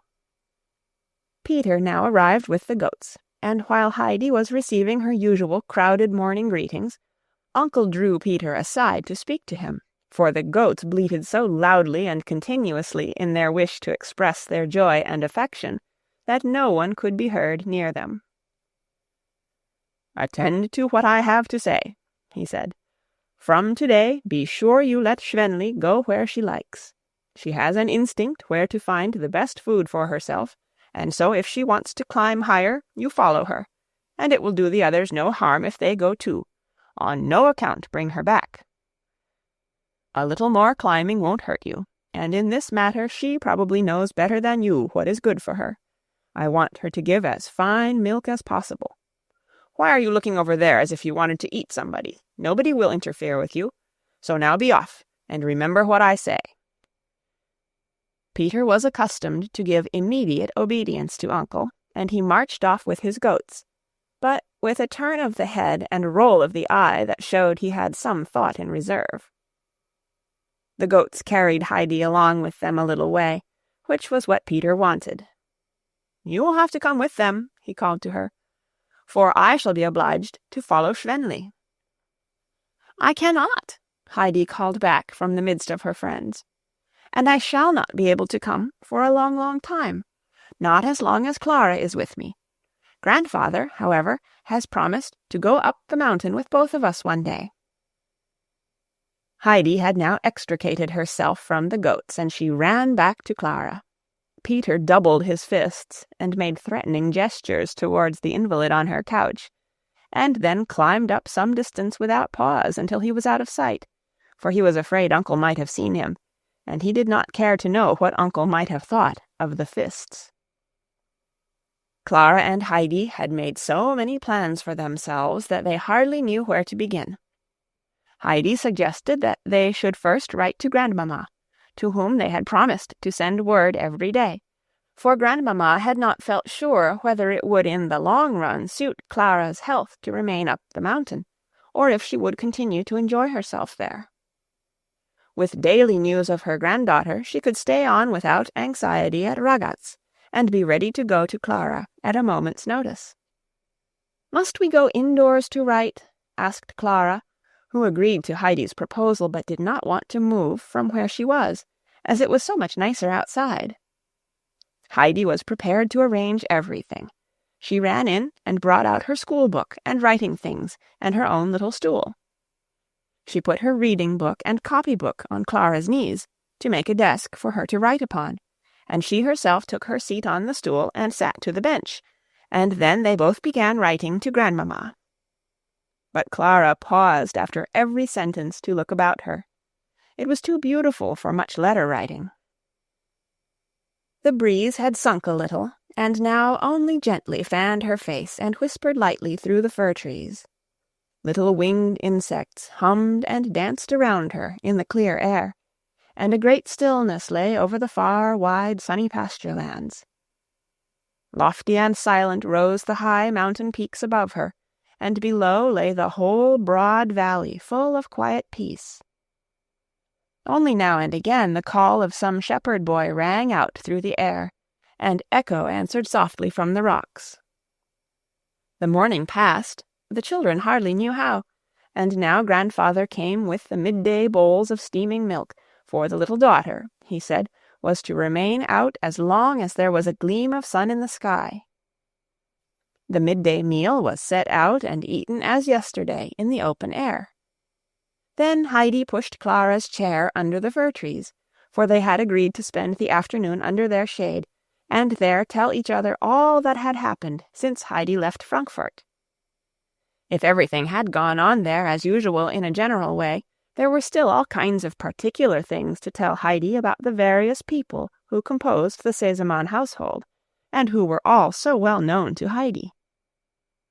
So they sat and chatted under the trees, and the more lively grew their conversation, the more loudly sang the birds overhead, as if wishing to take part in the children's gossip, which evidently pleased them. So the hours flew by, and all at once, as it seemed, the evening had come with the returning Peter, who still scowled and looked angry. "Good night, Peter," called out Heidi, as she saw he had no intention of stopping to speak. "Good night, Peter," called out Clara in a friendly voice. Peter took no notice, and went surlily on with his goats. As Clara saw the grandfather leading away Schwenli to milk her, she was suddenly taken with a longing for another bowlful of the fragrant milk, and waited impatiently for it. "Isn't it curious, Heidi?" she said, astonished at herself. "As long as I can remember, I have only eaten because I was obliged to, and everything used to seem to taste of cod-liver oil, and I was always wishing there was no need to eat or drink, and now I am longing for grandfather to bring me the milk." "Yes, I know what it feels like," replied Heidi, who remembered the many days in Frankfurt when all her food used to seem to stick in her throat. Clara, however, could not understand it. The fact was that she had never in her life before spent a whole day in the open air, much less in such high, life-giving mountain air. When grandfather at last brought her the evening milk, she drank it up so quickly that she had emptied her bowl before Heidi, and then she asked for a little more. The grandfather went inside with both the children's bowls, and when he brought them out again full, he had something else to add to their supper. He had walked over that afternoon to a herdsman's house where the sweetly tasting butter was made, and he had brought home a large pat, some of which he had now spread thickly on 2 good slices of bread. He stood and watched with pleasure while Clara and Heidi ate their appetizing meal with childish hunger and enjoyment. That night, when Clara lay down in her bed and prepared to watch the stars, her eyes would not keep open, and she fell asleep as soon as Heidi and slept soundly all night, a thing she never remembered having done before. The following day and the day after passed in the same pleasant fashion, and the third day there came a surprise for the children. 2 stout porters came up the mountain, each carrying a bed on his shoulders, with bedding of all kinds, and 2 beautiful new white coverlets.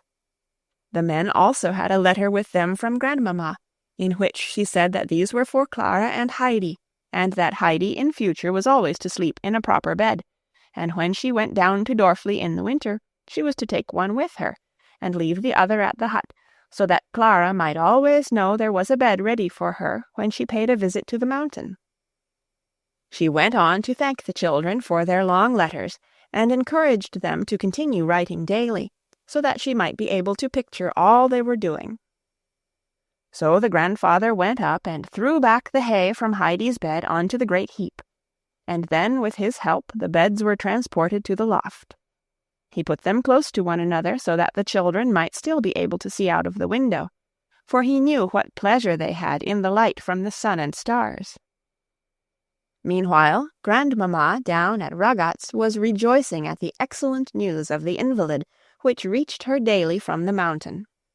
Clara found the life more charming each day, and could not say enough of the kindness and care which the grandfather lavished upon her, nor of Heidi's lively and amusing companionship, for the latter was more entertaining even than when in Frankfurt with her, and Clara's first thought when she woke each morning was, "Oh, how glad I am to be here still."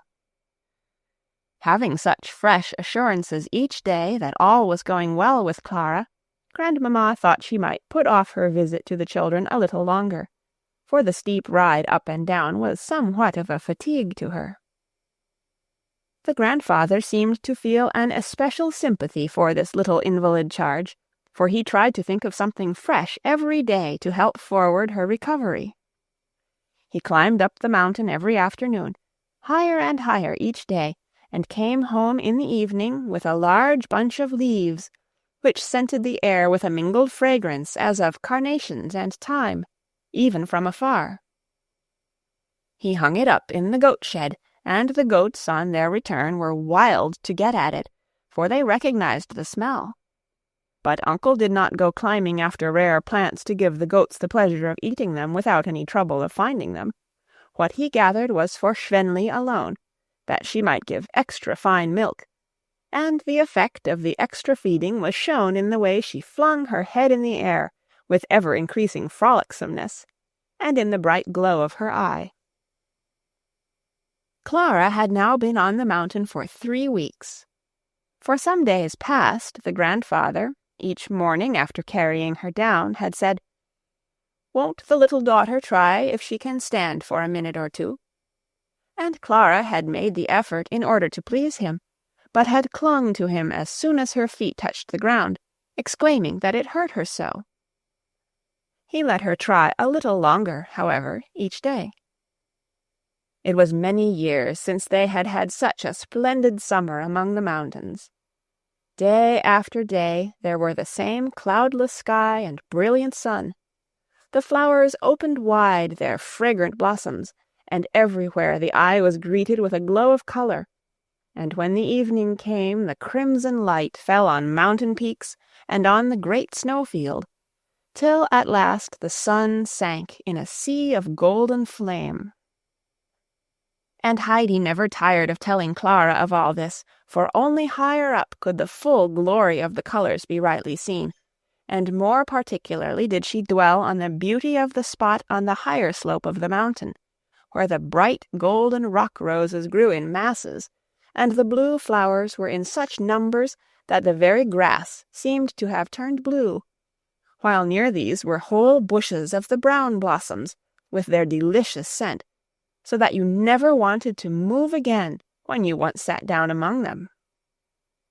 She had just been expatiating on the flowers as she sat with Clara under the fir trees one evening, and had been telling her again of the wonderful light from the evening sun, when such an irrepressible longing came over her to see it all once more, that she jumped up and ran to her grandfather, who was in the shed, calling out almost before she was inside, "Grandfather, will you take us out with the goats tomorrow? Oh, it is so lovely up there now." "Very well," he answered, "but if I do, the little daughter must do something to please me. She must try her best again this evening to stand on her feet." Heidi ran back with the good news to Clara, and the latter promised to try her very best as the grandfather wished, for she looked forward immensely to the next day's excursion. Heidi was so pleased and excited that she called out to Peter as soon as she caught sight of him that evening, "Peter, Peter, we are all coming out with you tomorrow, and are going to stay up there the whole day." Peter, cross as a bear, grumbled some reply and lifted his stick to give Distelfink a blow for no reason in particular. But Distelfink saw the movement, and with a leap over Schneehoppli's back she got out of the way, and the stick only hit the air.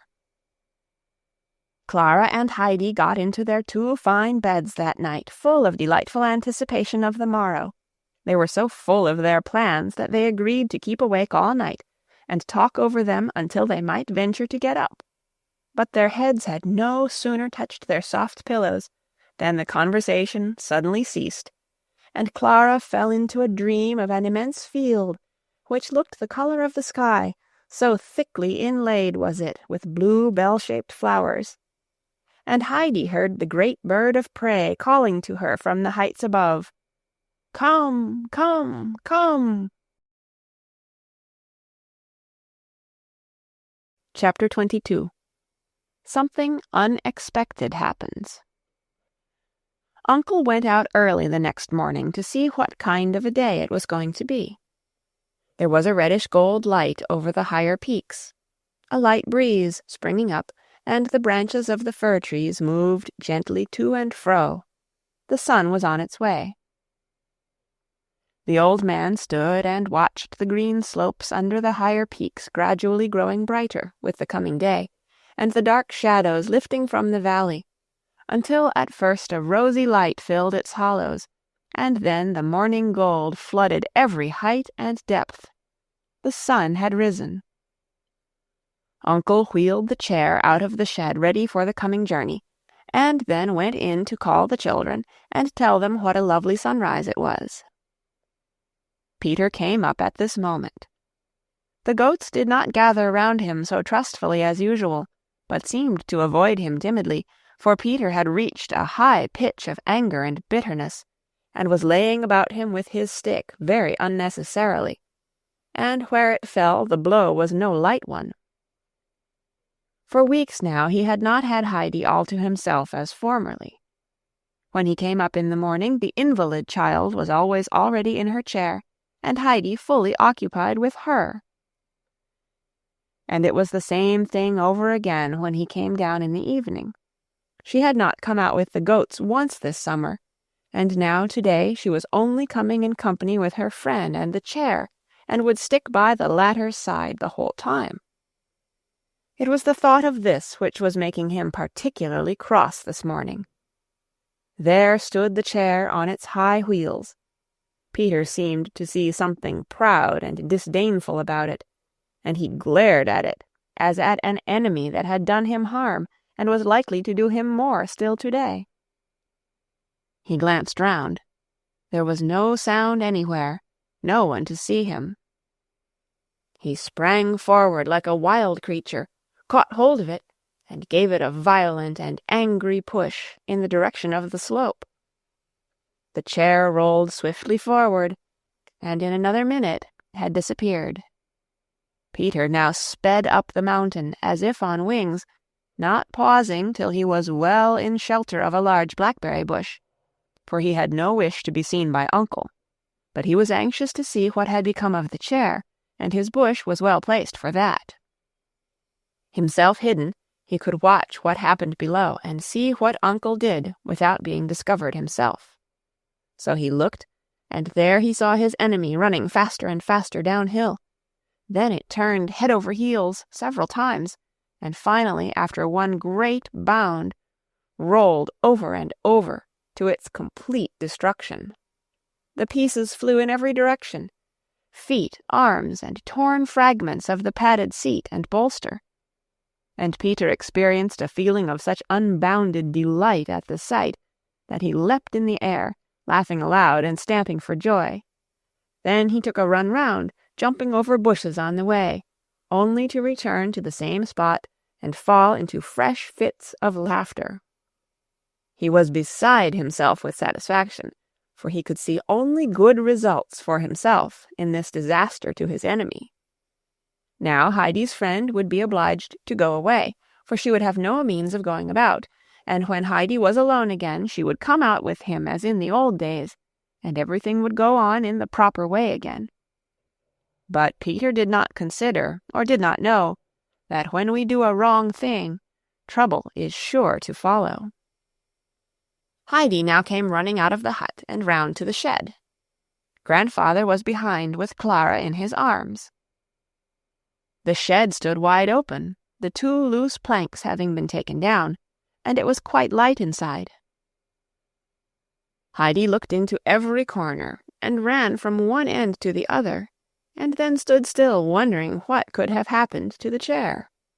Grandfather now came up. "How is this? Have you wheeled the chair away, Heidi?"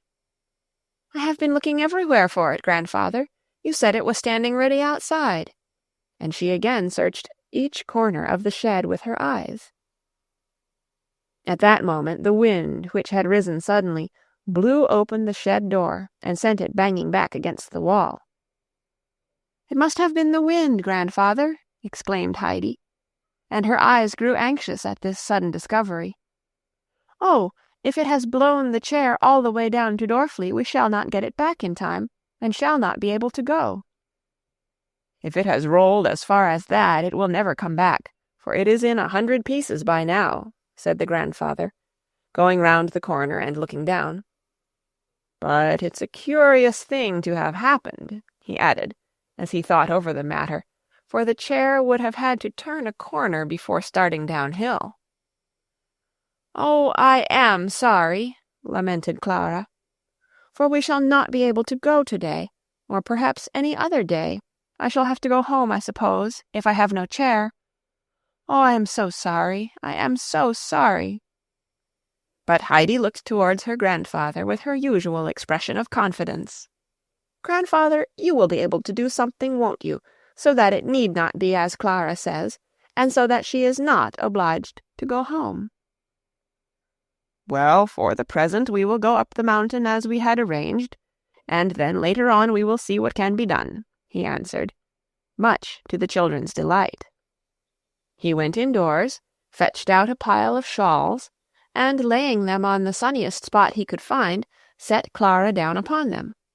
Then he fetched the children's morning milk and had out his 2 goats. "Why is Peter not here yet?" thought Uncle to himself, for Peter's whistle had not been sounded that morning. The grandfather now took Clara up on one arm and the shawls on the other. "Now then, we will start," he said. "The goats can come with us." Heidi was pleased at this, and walked on after her grandfather with an arm over either of the goats' necks, and the animals were so overjoyed to have her again that they nearly squeezed her flat between them out of sheer affection. When they reached the spot where the goats usually pastured, they were surprised to find them already feeding there, climbing about the rocks, and Peter with them, lying his full length on the ground. "I'll teach you another time to go by like that, you lazy rascal. What do you mean by it?" Uncle called to him. Peter, recognizing the voice, jumped up like a shot. "No one was up," he answered. "Have you seen anything of the chair?" asked the grandfather. "Of what chair?" called Peter back in answer, in a morose tone of voice. Uncle said no more. He spread the shawls on the sunny slope, and setting Clara upon them, asked if she was comfortable. "As comfortable as in my chair," she said, thanking him. "And this seems the most beautiful spot. Oh, Heidi, it is lovely, it is lovely," she cried, looking round her with delight. The grandfather prepared to leave them. They would now be safe and happy together, he said, and when it was time for dinner, Heidi was to go and fetch the bag from the shady hollow where he had put it. Peter was to bring them as much milk as they wanted, but Heidi was to see that it was Schwänli's milk. He would come and fetch them towards evening. He must now be off to see after the chair, and ascertain what had become of it. The sky was dark blue, and not a single cloud was to be seen from one horizon to the other. The great snowfield overhead sparkled as if set with thousands and thousands of gold and silver stars. The 2 gray mountain peaks lifted their lofty heads against the sky, and looked solemnly down upon the valley as of old. The great bird was poised aloft in the clear blue air, and the mountain wind came over the heights and blew refreshingly around the children as they sat on the sunlit slope. It was all indescribably enjoyable to Clara and Heidi. Now and again a young goat came and lay down beside them. Schneehöppli came oftenest, putting her little head down near Heidi, and only moving because another goat came and drove her away. Clara had learned to know them all so well that she never mistook one for the other now, for each had an expression and ways of its own. And the goats had also grown familiar with Clara, and would rub their heads against her shoulder, which was always a sign of acquaintanceship and goodwill. Some hours went by, and Heidi began to think that she might just go over to the spot where all the flowers grew, to see if they were fully blown and looking as lovely as the year before. Clara could not go until grandfather came back that evening, when the flowers probably would be already closed. The longing to go became stronger and stronger, till she felt she could not resist it. "Would you think me unkind, Clara?" she said rather hesitatingly. "If I left you for a few minutes, I should run there and back very quickly. I want so to see how the flowers are looking. But wait," for an idea had come into Heidi's head. She ran and picked a bunch or two of green leaves, and then took hold of Schneehöppli and led her up to Clara. "There, now you will not be alone," said Heidi, giving the goat a little push to show her she was to lie down near Clara, which the animal quite understood. Heidi threw the leaves into Clara's lap, and the latter told her friend to go at once to look at the flowers, as she was quite happy to be left with the goat. She liked this new experience. Heidi ran off, and Clara began to hold out the leaves one by one to Schneehöppli, who snoozled up to her new friend in a confiding manner, and slowly ate the leaves from her hand. It was easy to see that Schneehöppli enjoyed this peaceful and sheltered way of feeding, for when with the other goats she had much persecution to endure from the larger and stronger ones of the flock. And Clara found a strange new pleasure in sitting all alone like this on the mountainside, her only companion a little goat that looked to her for protection.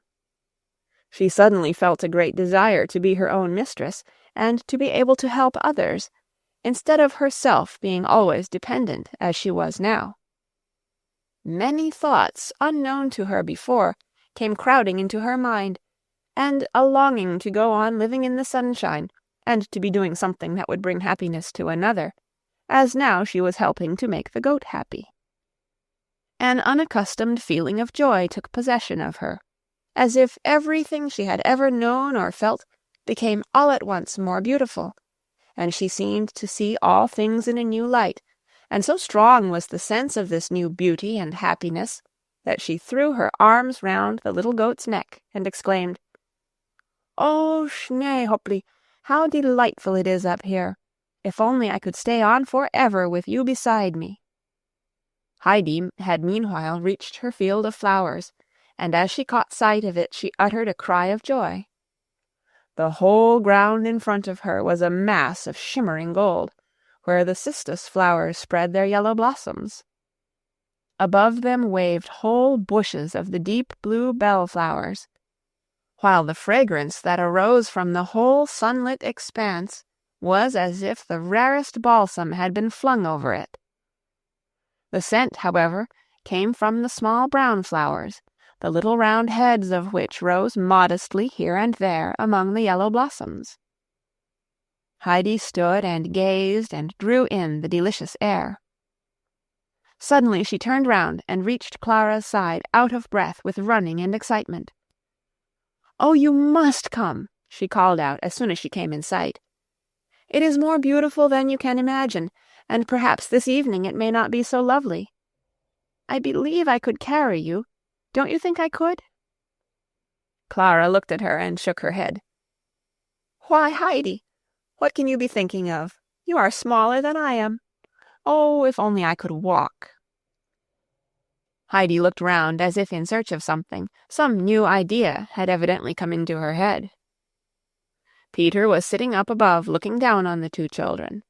He had been sitting and staring before him in the same way for hours, as if he could not make out what he saw. He had destroyed the chair so that the friend might not be able to move anywhere, and that her visit might come to an end. And then a little while after she had appeared right up here under his very nose with Heidi beside her. He thought his eyes must deceive him, and yet there she was, and no mistake about it. Heidi now looked up to where he was sitting and called out in a peremptory voice, "Peter, come down here." "I don't wish to come," he called in reply. "But you are to. You must. I cannot do it alone, and you must come here and help me. Make haste and come down," she called again in an urgent voice. "I shall do nothing of the kind," was the answer. Heidi ran some way up the slope towards him, and then pausing called again, her eyes ablaze with anger. "If you don't come at once, Peter, I will do something to you that you won't like. I mean what I say." Peter felt an inward throe at these words, and a great fear seized him. He had done something wicked which he wanted no one to know about, and so far he had thought himself safe. But now Heidi spoke exactly as if she knew everything, and whatever she did know she would tell her grandfather, and there was no one he feared so much as this latter person. Supposing he were to suspect what had happened about the chair? Peter's anguish of mind grew more acute. He stood up and went down to where Heidi was awaiting him. "I am coming, and you won't do what you said." Peter appeared now so submissive with fear that Heidi felt quite sorry for him, and answered assuringly, "No, no, of course not. Come along with me. There is nothing to be afraid of in what I want you to do." As soon as they got to Clara, Heidi gave her orders. Peter was to take hold of her under the arms on one side, and she on the other, and together they were to lift her up. This first movement was successfully carried through, but then came the difficulty. As Clara could not even stand, how were they to support her and get her along? Heidi was too small for her arm to serve Clara to lean upon. "You must put one arm well around my neck, so, and put the other through Peter's, and lean firmly upon it. Then we shall be able to carry you." Peter, however, had never given his arm to anyone in his life. Clara put hers in his, but he kept his own hanging down straight beside him like a stick. "That's not the way, Peter," said Heidi, in an authoritative voice. "You must put your arm out in the shape of a ring, and Clara must put hers through it and lean her weight upon you, and whatever you do, don't let your arm give way. Like that. I am sure we shall be able to manage." Peter did as he was told, but still they did not get on very well. Clara was not such a light weight, and the team did not match very well in size. It was up one side and down the other, so that the supports were rather wobbly. Clara tried to use her own feet a little, but each time drew them quickly back. "Put your foot down firmly once," suggested Heidi. "I am sure it will hurt you less after that." "Do you think so?" said Clara hesitatingly. But she followed Heidi's advice and ventured one firm step on the ground, and then another. She called out a little as she did it. Then she lifted her foot again and went on. "Oh, that was less painful already," she exclaimed joyfully. "Try again," said Heidi encouragingly. And Clara went on putting one foot after another, until all at once she called out, "I can do it, Heidi. Look, look, I can make proper steps." And Heidi cried out with even greater delight, "Can you really make steps? Can you really walk by yourself? Oh, if only grandfather were here!" And she continued gleefully to exclaim, "You can walk now, Clara, you can walk." Clara still held on firmly to her supports, but with every step she felt safer on her feet, as all three became aware, and Heidi was beside herself with joy. "Now we shall be able to come up here together every day, and go just where we like, and you will be able all your life to walk about as I do, and not have to be pushed in a chair, and you will get quite strong and well. It is the greatest happiness we could have had." And Clara heartily agreed, for she could think of no greater joy in the world than to be strong and able to go about like other people, and no longer have to lie from day to day in her invalid chair. They had not far to go to reach the field of flowers, and could already catch sight of the cistus flowers glowing gold in the sun. As they came to the bushes of the bluebell flowers, with sunny, inviting patches of warm ground between them, Clara said, "Mightn't we sit down here for a while?" This was just what Heidi enjoyed, and so the children sat down in the midst of the flowers, Clara for the first time on the dry, warm mountain grass, and she found it indescribably delightful. Around her were the blue flowers softly waving to and fro, and beyond the gleaming patches of the cistus flowers and the red centaury, while the sweet scent of the brown blossoms and of the fragrant prunella enveloped her as she sat. Everything was so lovely, and Heidi, who was beside her, thought she had never seen it so perfectly beautiful up here before, and she did not know herself why she felt so glad at heart that she longed to shout for joy. Then she suddenly remembered that Clara was cured. That was the crowning delight of all that made life so delightful in the midst of all this surrounding beauty. Clara sat silent, overcome with the enchantment of all that her eye rested upon, and with the anticipation of all the happiness that was now before her. There seemed hardly room in her heart for all her joyful emotions, and these, and the ecstasy aroused by the sunlight and the scent of the flowers, held her dumb. Peter also lay among the flowers without moving or speaking, for he was fast asleep. The breeze came blowing softly and caressingly from behind the sheltering rocks, and passed whisperingly through the bushes overhead. Heidi got up now and then to run about, for the flowers waving in the warm wind seemed to smell sweeter and to grow more thickly whichever way she went, and she felt she must sit down at each fresh spot to enjoy the sight and scent. So the hours went by. It was long past noon when a small troop of goats advanced solemnly towards the plain of flowers. It was not a feeding place of theirs, for they did not care to graze on flowers. They looked like an embassy arriving, with Distelfink as their leader. They had evidently come in search of their companions, who had left them in the lurch, and who had, contrary to all custom, remained away so long, for the goats could tell the time without mistake. As soon as Distelfink caught sight of the 3 missing friends amid the flowers, she set up an extra loud bleat, whereupon all the others joined in a chorus of bleats, and the whole company came trotting towards the children. Peter woke up, rubbing his eyes, for he had been dreaming that he saw the chair again with its beautiful red padding, standing whole and uninjured before the grandfather's door.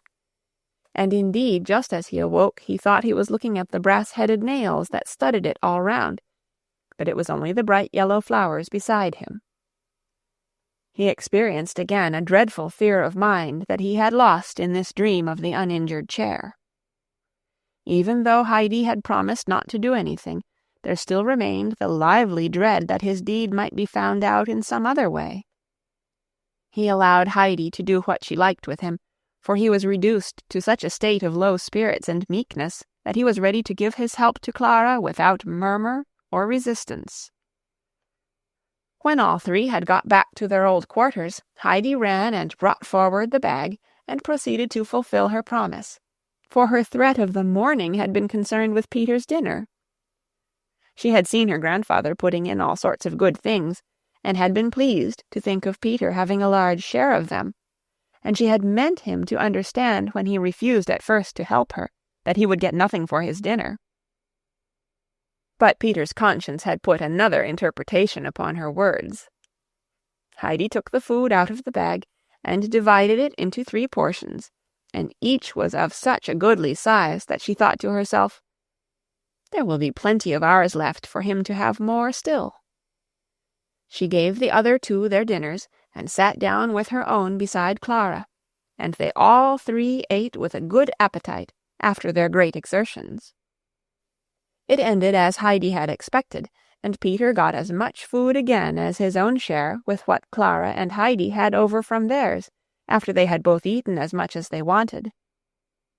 Peter ate up every bit of food to the last crumb, but there was something wanting to his usual enjoyment of a good dinner, for every mouthful he swallowed seemed to choke him, and he felt something gnawing inside him. They were so late at their dinner that they had not long to wait after they had finished, before grandfather came up to fetch them. Heidi rushed forward to meet him as soon as he appeared, as she wanted to be the first to tell him the good news. She was so excited that she could hardly get her words out when she did get up to him, but he soon understood, and a look of extreme pleasure came into his face. He hastened up to where Clara was sitting and said with a cheerful smile, "So we've made the effort, have we, and won the day?" Then he lifted her up, and putting his left arm behind her and giving her his right to lean upon, made her walk a little way, which she did with less trembling and hesitation than before, now that she had such a strong arm round her. Heidi skipped along beside her in triumphant glee, and the grandfather looked too as if some happiness had befallen him.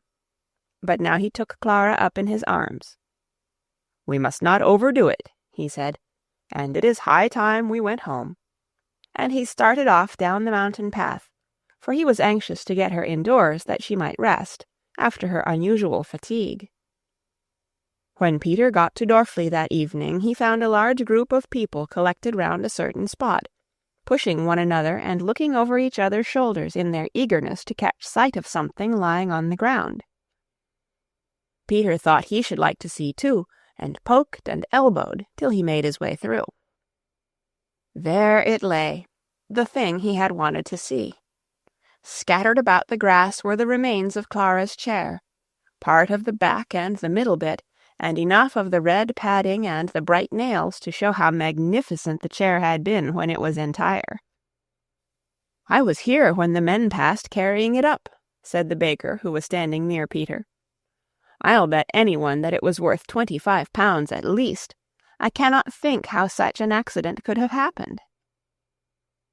"Uncle said the wind might perhaps have done it," remarked one of the women, who could not sufficiently admire the red upholstery. "It's a good job that no one but the wind did it," said the baker again, "or he might smart for it. No doubt the gentleman in Frankfurt, when he hears what has happened, will make all inquiries about it. I am glad for myself that I have not been seen up the mountain for a good 2 years, as suspicion is likely to fall on anyone who was about up there at the time." Many more opinions were passed on the matter, but Peter had heard enough. He crept quietly away out of the crowd, and then took to his heels and ran up home as fast as he could, as if he thought some one was after him. The baker's words had filled him with fear and trembling. He was sure now that any day a constable might come over from Frankfurt and inquire about the destruction of the chair, and then everything would come out, and he would be seized and carried off to Frankfurt, and there put in prison. The whole picture of what was coming was clear before him, and his hair stood on end with terror. He reached home in this disturbed state of mind. He would not open his mouth in reply to anything that was said to him. He would not eat his potatoes.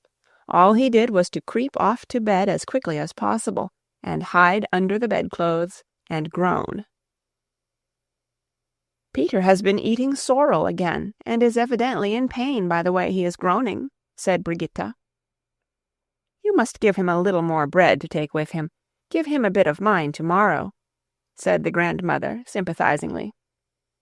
As the children lay that night in bed looking out at the stars, Heidi said, "I have been thinking all day what a happy thing it is that God does not give us what we ask for, even when we pray and pray and pray, if he knows there is something better for us. Have you felt like that?"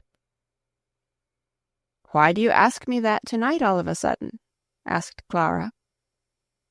"Because I prayed so hard when I was in Frankfurt that I might go home at once, and because I was not allowed to, I thought God had forgotten me. And now, you see, if I had come away at first when I wanted to, you would never have come here, and would never have got well." Clara had in her turn become thoughtful. "But, Heidi," she began again, "in that case we ought never to pray for anything, as God always intends something better for us than we know or wish for." "You must not think it is like that, Clara," replied Heidi eagerly. "We must go on praying for everything, so that God may know we do not forget that it all comes from him.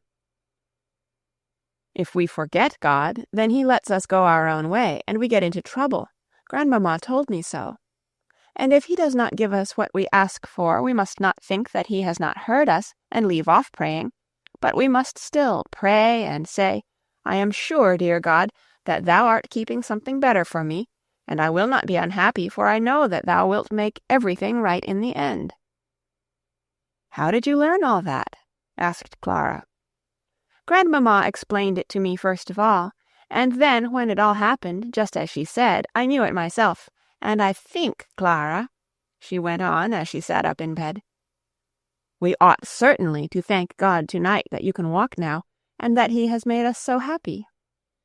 "Yes, Heidi, I am sure you are right, and I am glad you reminded me. I almost forgot my prayers for very joy." Both children said their prayers, and each thanked God in her own way for the blessing he had bestowed on Clara, who had for so long lain weak and ill. The next morning the grandfather suggested that they should now write to the grandmamma and ask her if she would not come and pay them a visit, as they had something new to show her. But the children had another plan in their heads, for they wanted to prepare a great surprise for grandmamma. Clara was first to have more practice in walking, so that she might be able to go a little way by herself. Above all things, grandmamma was not to have a hint of it. They asked the grandfather how long he thought this would take, and when he told them about a week or less, they immediately sat down and wrote a pressing invitation to grandmamma, asking her to come soon, but no word was said about there being anything new to see. The following days were some of the most joyous that Clara had spent on the mountain. She awoke each morning with a happy voice within her, crying, "I am well now, I am well now. I shan't have to go about in a chair. I can walk by myself like other people." Then came the walking, and every day she found it easier and was able to go a longer distance. The movement gave her such an appetite that the grandfather cut his bread and butter a little thicker each day, and was well pleased to see it disappear. He now brought out with it a large jugful of the foaming milk, and filled her little bowl over and over again. And so another week went by, and the day came which was to bring Grandmamma up the mountain for her second visit. Chapter 23. Goodbye till we meet again. Grandmamma wrote the day before her arrival to let the children know that they might expect her without fail. Peter brought up the letter early the following morning. Grandfather and the children were already outside, and the goats were awaiting him, shaking their heads frolicsomely in the fresh morning air, while the children stroked them and wished them a pleasant journey up the mountain. Uncle stood near, looking now at the fresh faces of the children, now at his well-kept goats, with a smile on his face, evidently well pleased with the sight of both. As Peter neared the group, his step slackened, and the instant he had handed the letter to Uncle he turned quickly away, as if frightened, and as he went he gave a hasty glance behind him, as if the thing he feared was pursuing him, and then he gave a leap and ran off up the mountain. "Grandfather," said Heidi, who had been watching him with astonished eyes, "why does Peter always behave now like the Great Turk when he thinks somebody is after him with a stick? He turns and shakes his head and goes off with a bound, just like that." "Perhaps Peter fancies he sees the stick which he so well deserves coming after him," answered Grandfather. Peter ran up the first slope without a pause. When he was well out of sight, however, he stood still and looked suspiciously about him. Suddenly he gave a jump and looked behind him with a terrified expression, as if someone had caught hold of him by the nape of the neck, for Peter expected every minute that the police constable from Frankfurt would leap out upon him from behind some bush or hedge. The longer his suspense lasted, the more frightened and miserable he became. He did not know a moment's peace. Heidi now set about tidying the hut, as Grandmamma must find everything clean and in good order when she arrived. Clara looked on amused and interested to watch the busy Heidi at her work. So the morning soon went by, and Grandmamma might now be expected at any minute. The children dressed themselves, and went and sat together outside on the seat, ready to receive her.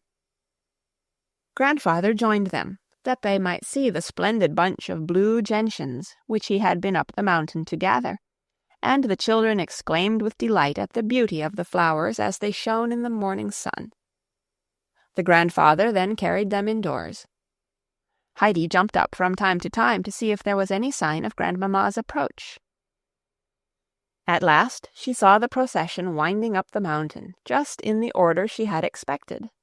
First there was the guide, then the white horse with Grandmamma mounted upon it, and last of all the porter with a heavy bundle on his back, for Grandmamma would not think of going up the mountain without a full supply of wraps and rugs. Nearer and nearer wound the procession.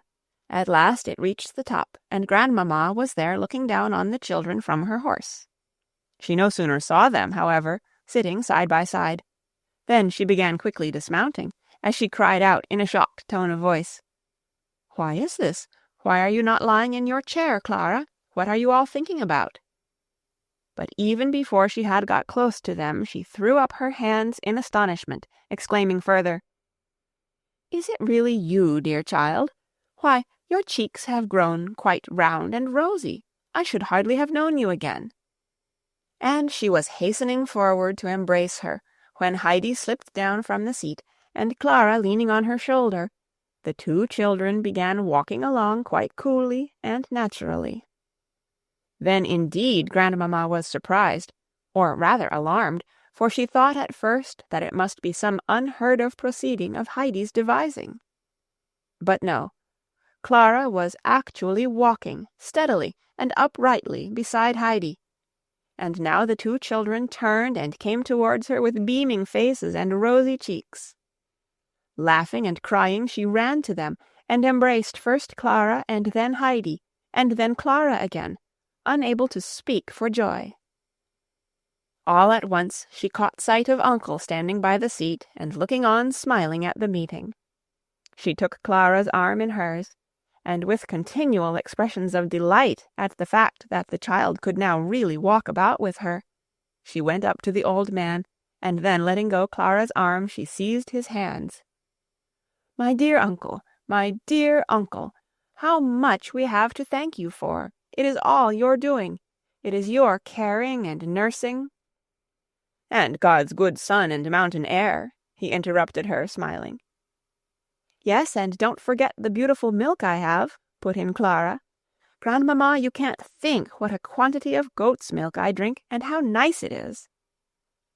"I can see that by your cheeks, child," answered Grandmamma. "I really should not have known you. You have grown quite strong and plump, and taller, too. I never hoped or expected to see you look like that. I cannot take my eyes off you, for I can hardly yet believe it. But now I must telegraph without delay to my son in Paris, and tell him he must come here at once. I shall not say why. It will be the greatest happiness he has ever known. My dear uncle, how can I send a telegram? Have you dismissed the men yet?" "They have gone," he answered. "But if you are in a hurry, I will fetch Peter, and he can take it for you." Grandmamma thanked him, for she was anxious that the good news should not be kept from her son a day longer than was possible. So Uncle went aside a little way and blew such a resounding whistle through his fingers that he awoke a responsive echo among the rocks far overhead. He had not to wait many minutes before Peter came running down in answer, for he knew the sound of Uncle's whistle. Peter arrived, looking as white as a ghost, for he quite thought Uncle was sending for him to give him up. But as it was, he only had to take a written paper given him with instructions to take it down at once to the post office at Dorfli. Uncle would settle for the payment later, as it was not safe to give Peter too much to look after. Peter went off with the paper in his hand, feeling some relief of mind for the present, for as Uncle had not whistled for him in order to give him up, it was evident that no policeman had yet arrived.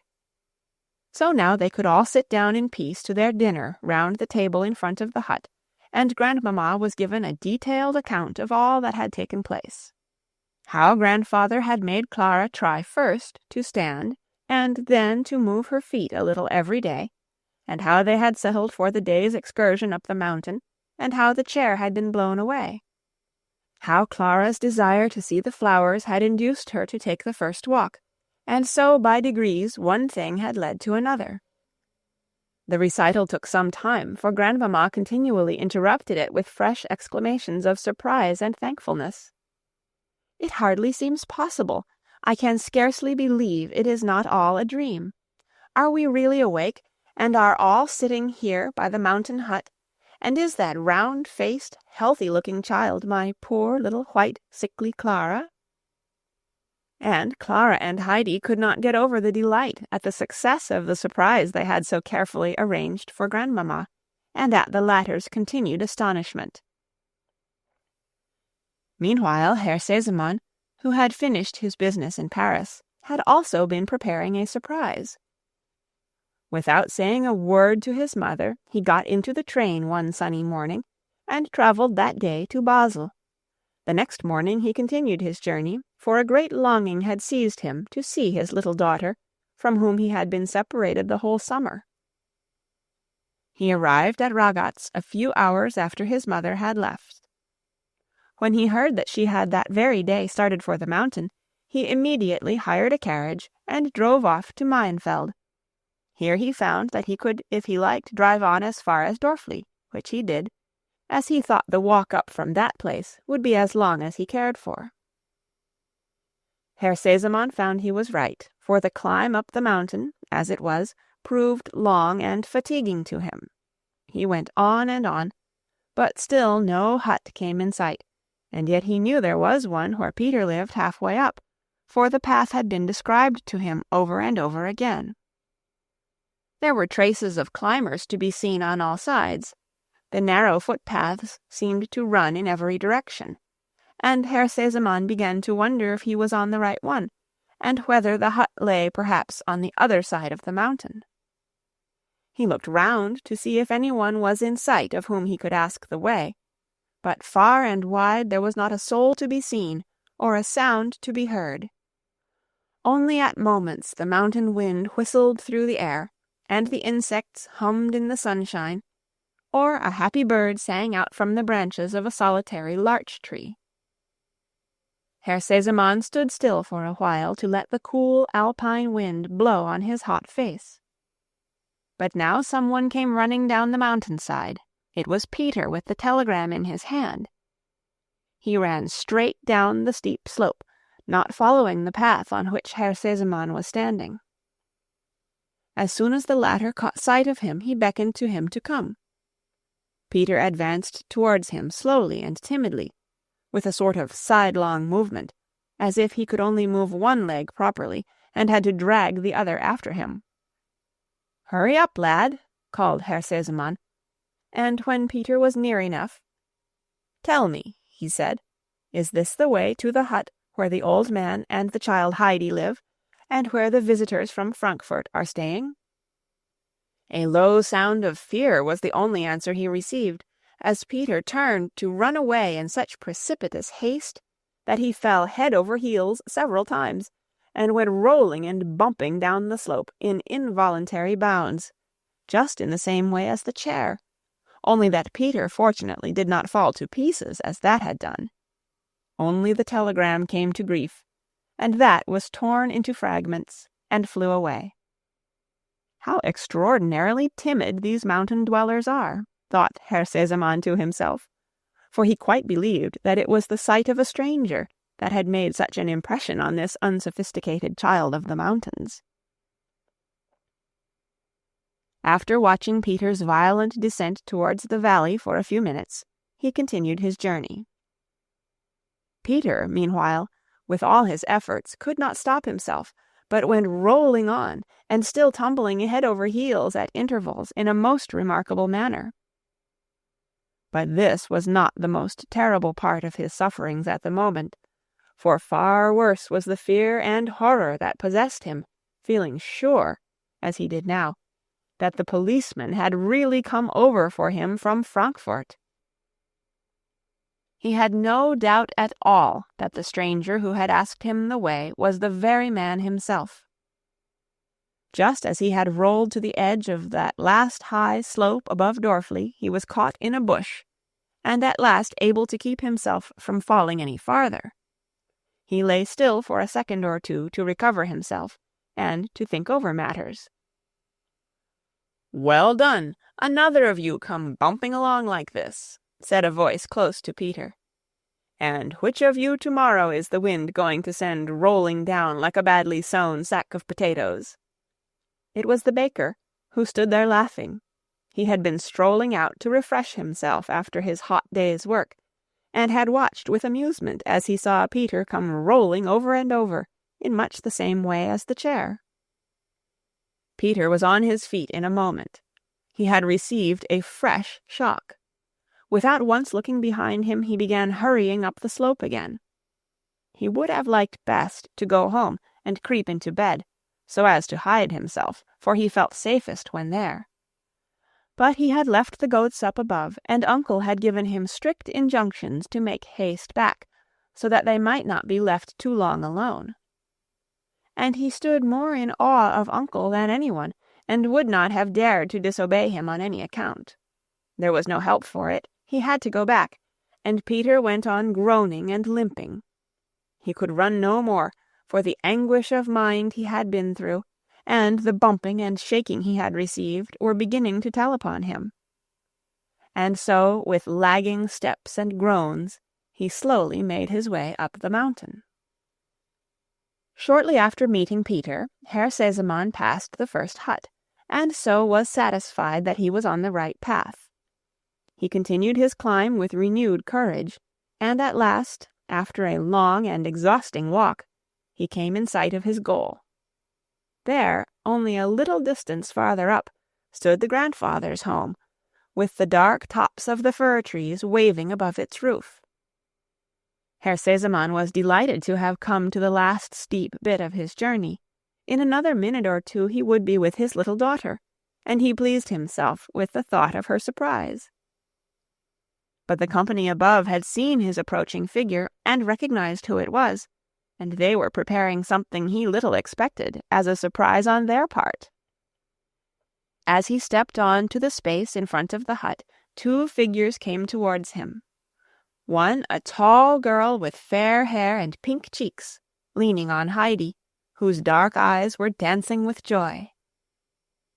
Herr Sesemann suddenly stopped, staring at the two children, and all at once the tears started to his eyes. What memories arose in his heart! Just so had Clara's mother looked, the fair-haired girl with the delicate pink and white complexion. Herr Sesemann did not know if he was awake or dreaming. "Don't you know me, Papa?" called Clara to him, her face beaming with happiness. "Am I so altered since you saw me?" Then Herr Sesemann ran to his child and clasped her in his arms. "Yes, you are indeed altered. How is it possible? Is it true what I see?" And the delighted father stepped back to look full at her again, and to make sure that the picture would not vanish before his eyes. "Are you my little Clara? Really my little Clara?" he kept on saying. Then he clasped her in his arms again, and again put her away from him, that he might look, and make sure it was she who stood before him. And now Grandmamma came up, anxious for a sight of her son's happy face.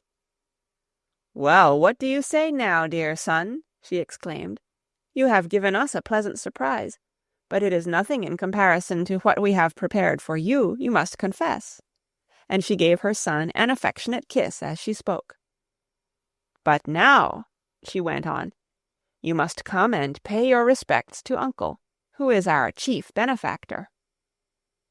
"Yes, indeed, and with the little inmate of our own house, our little Heidi, too," said Herr Sesemann, shaking Heidi by the hand. "Well, are you still well and happy in your mountain home? But I need not ask.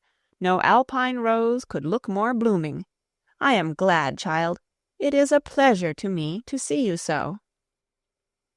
And Heidi looked up with equal pleasure into Herr Sesemann's kind face. How good he had always been to her! And that he should find such happiness awaiting him up here on the mountain made her heart beat with gladness. Grandmamma now led her son to introduce him to Uncle, and while the two men were shaking hands, and Herr Sesemann was expressing his heartfelt thanks and boundless astonishment to the old man, Grandmamma wandered round to the back to see the old fir trees again. Here another unexpected sight met her gaze, for there under the trees, where the long branches had left a clear space on the ground, stood a great bush of the most wonderful dark blue gentians, as fresh and shining as if they were growing on the spot. She clasped her hands, enraptured with their beauty. "How exquisite! What a lovely sight!" she exclaimed. "Heidi, dearest child, come here. Is it you who have prepared this pleasure for me? It is perfectly wonderful." The children ran up. "No, I did not put them there," said Heidi, "but I know who did." "They grow just like that on the mountain, Grandmamma, only if anything they look more beautiful still," Clara put in. "But guess who brought those down today?" And as she spoke she gave such a pleased smile that the grandmother thought for a moment the child herself must have gathered them. But that was hardly possible. At this moment a slight rustling was heard behind the fir trees. It was Peter, who had just arrived. He had made a long round, having seen from the distance who it was standing beside Uncle in front of the hut, and he was trying to slip by unobserved. But Grandmamma had seen and recognized him, and suddenly the thought struck her that it might be Peter who had brought the flowers, and that he was now trying to get away unseen, feeling shy about it. But she could not let him go off like that, He must have some little reward. "Come along, boy, come here. Do not be afraid," she called to him. Peter stood still, petrified with fear. After all he had gone through that day, he felt he had no longer any power of resistance left. All he could think was, "It's all up with me now." Every hair of his head stood on end, and he stepped forth from behind the fir trees, his face pale and distorted with terror. "Courage, boy," said Grandmamma, in her effort to dispel his shyness. "Tell me now, straight out, without hesitation, was it you who did it?" Peter did not lift his eyes, and therefore did not see at what Grandmamma was pointing. But he knew that Uncle was standing at the corner of the hut, fixing him with his grey eyes, while beside him stood the most terrible person that Peter could conceive, the police constable from Frankfurt. Quaking in every limb and with trembling lips, he muttered a low, "Yes." "Well, and what is there dreadful about that?" said Grandmamma. Because it is all broken to pieces, and no one can put it together again." Peter brought out his words with difficulty, and his knees knocked together so that he could hardly stand. Grandmamma went up to Uncle. "Is that poor boy a little out of his mind?" she asked sympathizingly. "Not in the least," Uncle assured her. "It is only that he was the wind that sent the chair rolling down the slope, and he is expecting his well-deserved punishment." Grandmamma found this hard to believe, for in her opinion Peter did not look an entirely bad boy, nor could he have any reason for destroying such a necessary thing as the chair. But Uncle had only given expression to the suspicion that he had from the moment the accident happened. The angry looks which Peter had from the beginning cast at Clara, and the other signs of his dislike to what had been taking place on the mountain, had not escaped Uncle's eye. Putting two and two together, he had come to the right conclusion as to the cause of the disaster, and he therefore spoke without hesitation when he accused Peter. The lady broke into lively expostulations on hearing this. "No, no, dear uncle, we will not punish the poor boy any further. One must be fair to him. Here are all these strangers from Frankfurt who come and carry away Heidi, his one sole possession, and a possession well worth having, too, and he is left to sit alone day after day for weeks, with nothing to do but brood over his wrongs. No, no, let us be fair to him. His anger got the upper hand, and drove him to an act of revenge. A foolish one, I own, but then we all behave foolishly when we are angry." And saying this, she went back to Peter, who still stood frightened and trembling. She sat down on the seat under the fir trees, and called him to her kindly. "Come here, boy, and stand in front of me, for I have something to say to you. Leave off shaking and trembling, for I want you to listen to me. You sent the chair rolling down the mountain so that it was broken to pieces. That was a very wrong thing to do, as you yourself knew very well at the time, and you also knew that you deserved to be punished for it, and in order to escape this you have been doing all you can to hide the truth from everybody. But be sure of this, Peter, that those who do wrong make a mistake when they think no one knows anything about it. For God sees and hears everything, and when the wicked doer tries to hide what he has done, then God wakes up a little watchman that he places inside us all when we are born, and who sleeps on quietly till we do something wrong. And the little watchman has a small goad in his hand, and when he wakes up he keeps on pricking us with it, so that we have not a moment's peace. And the watchman torments us still further, for he keeps on calling out, 'Now you will be found out. Now they will drag you off to punishment.' And so we pass our life in fear and trouble, and never know a moment's happiness or peace. Have you not felt something like that lately, Peter?" Peter gave a contrite nod of the head, as one who knew all about it, for Grandmamma had described his own feelings exactly. "And you calculated wrongly also in another way," continued Grandmamma. for you see the harm you intended has turned out for the best for those you wished to hurt. As Clara had no chair to go in, and yet wanted so much to see the flowers, she made the effort to walk, and every day since she has been walking better and better, and if she remains up here she will in time be able to go up the mountain every day, much oftener than she would have done in her chair. So you see, Peter, God is able to bring good out of evil for those whom you meant to injure, and you who did the evil were left to suffer the unhappy consequences of it. Do you thoroughly understand all I have said to you, Peter? If so, do not forget my words, and whenever you feel inclined to do anything wrong, think of the little watchman inside you with his goad and his disagreeable voice. Will you remember all this?" "Yes, I will," answered Peter, still very subdued, for he did not yet know how the matter was going to end, as the police constable was still standing with the uncle. "That's right, and now the thing is over and done for," said Grandmamma. "But I should like you to have something for a pleasant reminder of the visitors from Frankfurt. Can you tell me anything that you have wished very much to have? What would you like best as a present?" Peter lifted his head at this and stared open-eyed at Grandmamma. Up to the last minute he had been expecting something dreadful to happen, and now he might have anything that he wanted. His mind seemed all of a whirl. "I mean what I say," went on Grandmamma.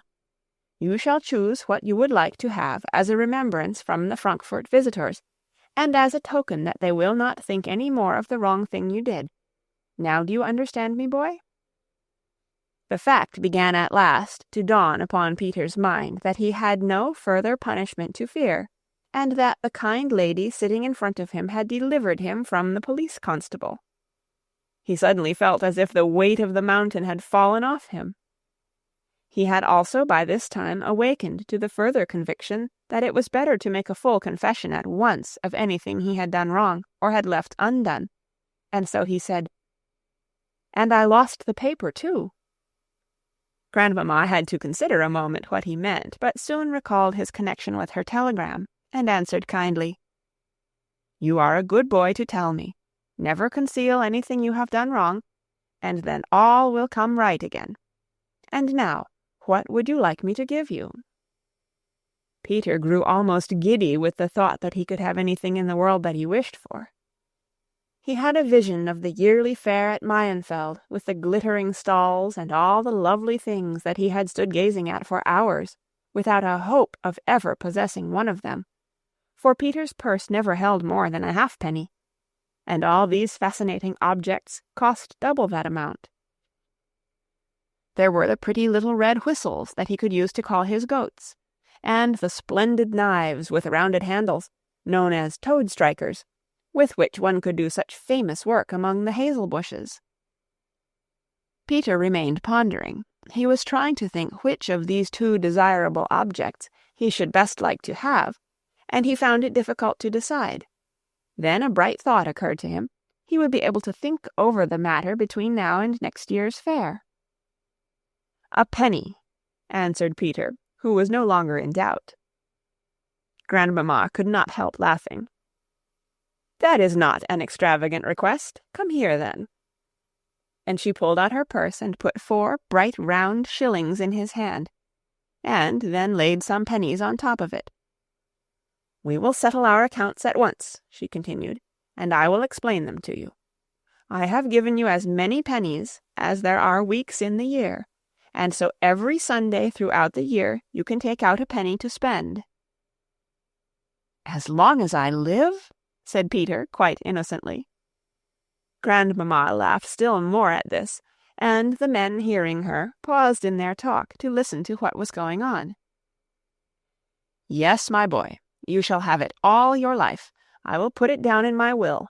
Do you hear, my son? And you are to put it down in yours as well. A penny a week to Peter, as long as he lives." Herr Sesemann nodded his assent and joined in the laughter. Peter looked again at the present in his hand to make sure he was not dreaming, and then said, "Thank God!" And he went off running and leaping with more even than his usual agility, and this time managed to keep his feet, for it was not fear, but joy such as he had never known before in his life, that now sent him flying up the mountain. All trouble and trembling had disappeared, and he was to have a penny every week for life. As later, after dinner, the party were sitting together chatting, Clara drew her father a little aside and said with an eagerness that had been unknown to the little tired invalid, "Oh, papa, if you only knew all that grandfather has done for me from day to day. I cannot reckon his kindnesses, but I shall never forget them as long as I live. And I keep on thinking what I could do for him, or what present I could make him that would give him half as much pleasure as he has given me." "That is just what I wish most myself, Clara," replied her father, whose face grew happier each time he looked at his little daughter.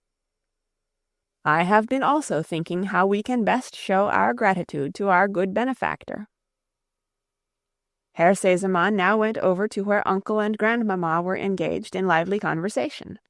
Uncle stood up as he approached, and Herr Sesemann, taking him by the hand, said, "Dear friend, let us exchange a few words with one another.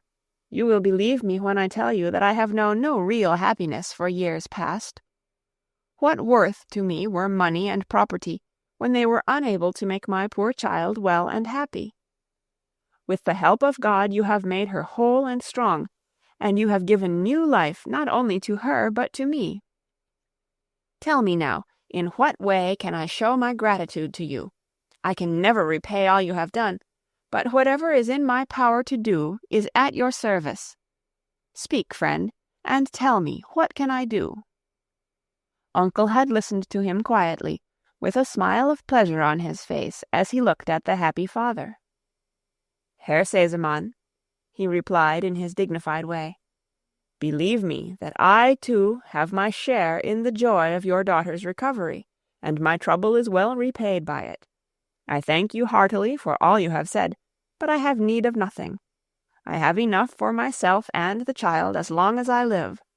One wish alone I have, and if that could be satisfied, I should have no further care in life." "Speak, dear friend, and tell me what it is," said Herr Sesemann entreatingly. "I am growing old," Uncle went on, "and shall not be here much longer. I have nothing to leave the child when I die, and she has no relations, except one person who will always like to make what profit out of her she can. If you could promise me that Heidi shall never have to go and earn her living among strangers, then you would richly reward me for all I have done for your child." "There could never be any question of such a thing as that, my dear friend," said Herr Sesemann quickly. "I look upon the child as our own. Ask my mother, my daughter. You may be sure that they will never allow the child to be left in anyone else's care. But if it will make you happier, I give you here my hand upon it. I promise you, Heidi shall never have to go and earn her living among strangers. I will make provision against this both during my life and after. But now I have something else to say. Independent of her circumstances, the child is totally unfitted to live a life away from home. We found out that when she was with us. But she has made friends, and among them I know one who is at this moment in Frankfurt. He is winding up his affairs there, that he may be free to go where he likes and take his rest. I am speaking of my friend the doctor, who came over here in the autumn, and who, having well considered your advice, intends to settle in this neighborhood, for he has never felt so well and happy anywhere as in the company of you and Heidi. So you see the child will henceforth have two protectors near her, and may they both live long to share the task." "God grant it indeed may be so," added Grandmamma, shaking Uncle's hand warmly as she spoke, to show how sincerely she echoed her son's wish. Then, putting her arm round Heidi, who was standing near, she drew the child to her. "And I have a question to ask you too, dear Heidi. Tell me if there is anything you particularly wish for." "Yes, there is," answered Heidi promptly, looking up delightedly at Grandmamma. "Then tell me at once, dear, what it is." I want to have the bed I slept in at Frankfurt, with the high pillows and the thick coverlet, and then grandmother will not have to lie with her head downhill and hardly able to breathe, and she will be warm enough under the coverlet not to have to wear her shawl in bed to prevent her freezing to death." In her eagerness to obtain what she had set her heart upon, Heidi hardly gave herself time to get out all she had to say, and did not pause for breath till she reached the end of her sentence. "Dearest child," answered grandmamma, moved by Heidi's speech, "what is this you tell me of grandmother? You are right to remind me. In the midst of our own happiness, we forget too often that which we ought to remember before all things. When God has shown us some special mercy, we should think at once of those who are denied so many things. I will telegraph to Frankfurt at once. Fraulein Rottenmeier shall pack up the bed this very day, and it will be here in 2 days' time. God willing, grandmother shall soon be sleeping comfortably upon it." Heidi skipped round grandmamma in her glee, and then, stopping all of a sudden, said quickly, "I must make haste down and tell grandmother, and she will be in trouble too at my not having been to see her for such a long time." For she felt she could not wait another moment before carrying the good news down to grandmother, and, moreover, the recollection came to her of the distress the old woman was in when she last saw her. "No, no, Heidi, what can you be thinking of?" said her grandfather reprovingly. "You can't be running backwards and forwards like that when you have visitors." But grandmamma interfered on Heidi's behalf. "The child is not so far wrong, uncle," she said, "and poor grandmother has too long been deprived of Heidi for our sakes. Let us all go down to her together.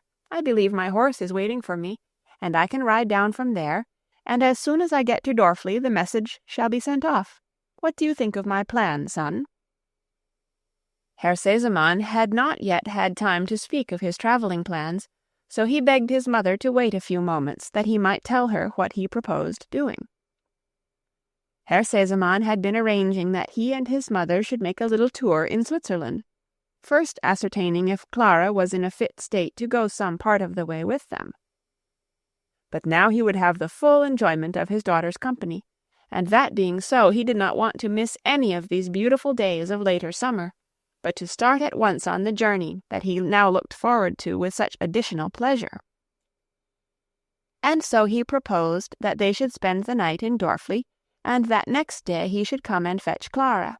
Then they would all three go down to Ragatz, and make that their starting point. Clara was rather upset at first at the thought of saying goodbye like this to the mountain. She could not help being pleased, however, by the prospect of the journey, and no time was allowed her to give way to lamentation. Grandmamma had already taken Heidi by the hand, preparatory to leading the way, when she suddenly turned. "But what is to become of Clara?" she asked, remembering all at once that the child could not yet take so long a walk. She gave a nod of satisfaction as she saw that uncle had already taken Clara up in his arms, and was following her with sturdy strides. Herr Sesemann brought up the rear, and so they all started down the mountain. Heidi kept jumping for joy as she and grandmamma walked along side by side, and grandmamma asked all about grandmother, how she lived and what she did, especially in the winter when it was so cold, and Heidi gave her a minute account of everything, for she knew all that went on at grandmother's, and told her how grandmother sat crouching in the corner and trembling with cold. She was able to give her exact particulars of what grandmother had and had not to eat. Grandmamma listened with interest and sympathy until they came to grandmother's. Brigitte was just hanging out Peter's second shirt in the sun, so that he might have it ready to put on when he had worn the other long enough. As soon as she saw the company approaching, she rushed indoors. "The whole party of them are just going past, mother, evidently all returning home again," she informed the old woman. "Uncle is with them, carrying the sick child." "Alas, is it really to be so, then?" sighed the grandmother. "And you saw Heidi with them? Then they are taking her away. If only she could come and put her hand in mine again. If I could but hear her voice once more." At this moment the door flew open, and Heidi sprang across to the corner and threw her arms round grandmother. "Grandmother, grandmother, my bed is to be sent from Frankfurt with all the 3 pillows and the thick coverlet. Grandmamma says it will be here in 2 days." Heidi could not get out her words quickly enough, for she was impatient to see grandmother's great joy at the news. The latter smiled, but said a little sadly, "She must indeed be a good, kind lady, and I ought to be glad to think she is taking you with her, but I shall not outlive it long." "What is this I hear? Who has been telling my good grandmother such tales?" exclaimed a kindly voice, and grandmother felt her hand taken and warmly pressed, for grandmamma had followed Heidi in and heard all that was said. "No, no, there is no thought of such a thing. Heidi is going to stay with you and make you happy. We want to see her again, but we shall come to her. We hope to pay a visit to the Alm every year, for we have good cause to offer up a special thanks to God upon this spot where so great a miracle has been wrought upon our child." And now grandmother's face was lighted up with genuine happiness, and she pressed Frau Sesemann's hand over and over again, unable to speak her thanks, while 2 large tears of joy rolled down her aged cheeks. And Heidi saw the glad change come over grandmother's face, and she too now was entirely happy. She clung to the old woman, saying, "Hasn't it all come about, grandmother, just like the hymn I read to you last time? Isn't the bed from Frankfurt sent to make you well?" "Yes, Heidi, and many, many other good things too, which God has sent me," said the grandmother, deeply moved. "I did not think it possible that there were so many kind people, ready to trouble themselves about a poor old woman, and to do so much for her. Nothing strengthens our belief in a kind heavenly Father who never forgets even the least of his creatures, so much as to know that there are such people, full of goodness and pity for a poor useless creature such as I am." "My good grandmother," said Frau Sesemann, interrupting her, "we are all equally poor and helpless in the eyes of God, and all have equal need that he should not forget us. But now we must say good-bye, but only till we meet again, for when we pay our next year's visit to the Alm, you will be the first person we shall come and see. Meanwhile, we shall not forget you." And Frau Sesemann took grandmother's hand again and shook it in farewell. But grandmother would not let her off even then without more words of gratitude, and without calling down on her benefactress and all belonging to her every blessing that God had to bestow. At last Herr Sesemann and his mother were able to continue their journey downwards, while Uncle carried Clara back home, with Heidi beside him, so full of joy of what was coming for grandmother that every step was a jump. But there were many tears shed the following morning by the departing Clara, who wept to say good-bye to the beautiful mountain home where she had been happier than ever in her life before. Heidi did her best to comfort her.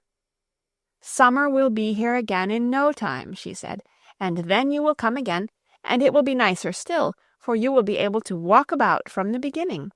We can then go out every day with the goats up to where the flowers grow, and enjoy ourselves from the moment you arrive." Herr Sesemann had come as arranged to fetch his little daughter away, and was just now standing and talking with Uncle, for they had much to say to one another. Clara felt somewhat consoled by Heidi's words, and wiped away her tears. "Be sure you say good-bye for me to Peter and the goats, and especially to Schwänli. I wish I could give Schwänli a present, for she has helped so much to make me strong." "Well, you can if you like," replied Heidi. "Send her a little salt.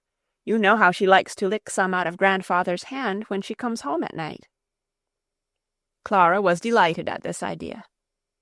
"Oh, then I shall send 100 pounds of salt from Frankfurt, for I want her to have something as a remembrance of me." Herr Sesemann now beckoned to the children, as it was time to be off. Grandmamma's white horse had been brought up for Clara, as she was no longer obliged to be carried in a chair. Heidi ran to the far edge of the slope and continued to wave her hand to Clara until the last glimpse of horse and rider had disappeared. And now the bed has arrived, and grandmother is sleeping so soundly all night that she is sure to grow stronger. Grandmamma, moreover, has not forgotten how cold the winter is on the mountain. She has sent a large parcel of warm clothing of every description, so that grandmother can wrap herself round and will certainly not tremble with cold now as she sits in her corner. There is a great deal of building going on at Dorfli. The doctor has arrived, and for the present is occupying his old quarters. His friends have advised him to buy the old house that Uncle and Heidi live in during the winter, which had evidently, judging from the height of the rooms and the magnificent stove with its artistically painted tiles, been a fine gentleman's place at one time. The doctor is having this part of the old house rebuilt for himself, and the other part being repaired for Uncle and Heidi, for the doctor is aware that Uncle is a man of independent spirit, who likes to have a house to himself. Quite at the back, a warm and well-walled stall is being put up for the 2 goats, and there they will pass their winter in comfort. The doctor and Uncle are becoming better friends every day, and as they walk about the new buildings to see how they are getting on, their thoughts continually turn to Heidi, for the chief pleasure to each in connection with the house is that they will have the light-hearted little child with them there. "Dear friend," said the doctor on one of these occasions as they were standing together, "you will see this matter in the same light as I do, I am sure. I share your happiness in the child as if, next to you, I was the one to whom she most closely belonged. But I wish also to share all responsibilities concerning her and to do my best for the child. I shall then feel I have my rights in her, and shall look forward to her being with me and caring for me in my old age, which is the one great wish of my heart. She will have the same claims upon me as if she were my own child, and I shall provide for her as such, and so we shall be able to leave her without anxiety when the day comes that you and I must go." Uncle did not speak, but he clasped the doctor's hand in his, and his good friend could read in the old man's eyes how greatly moved he was, and how glad and grateful he felt. Heidi and Peter were at this moment sitting with grandmother, and the one had so much to relate, and the others to listen to, that they all 3 got closer and closer to one another, hardly able to breathe in their eagerness not to miss a word. And how much there was to tell of all the events that had taken place that last summer, for they had not had many opportunities of meeting since then. And it was difficult to say which of the 3 looked the happiest at being together again, and at the recollection of all the wonderful things that had happened. Mother Brigitta's face was perhaps the happiest of all, as now, with the help of explanation, she was able to understand for the first time the history of Peter's weekly penny for life. Then, at last, the grandmother spoke. "Heidi, read me one of the hymns. I feel I can do nothing for the remainder of my life but thank the Father in heaven for all the mercies he has shown us." The end of Heidi by Johanna Spyri.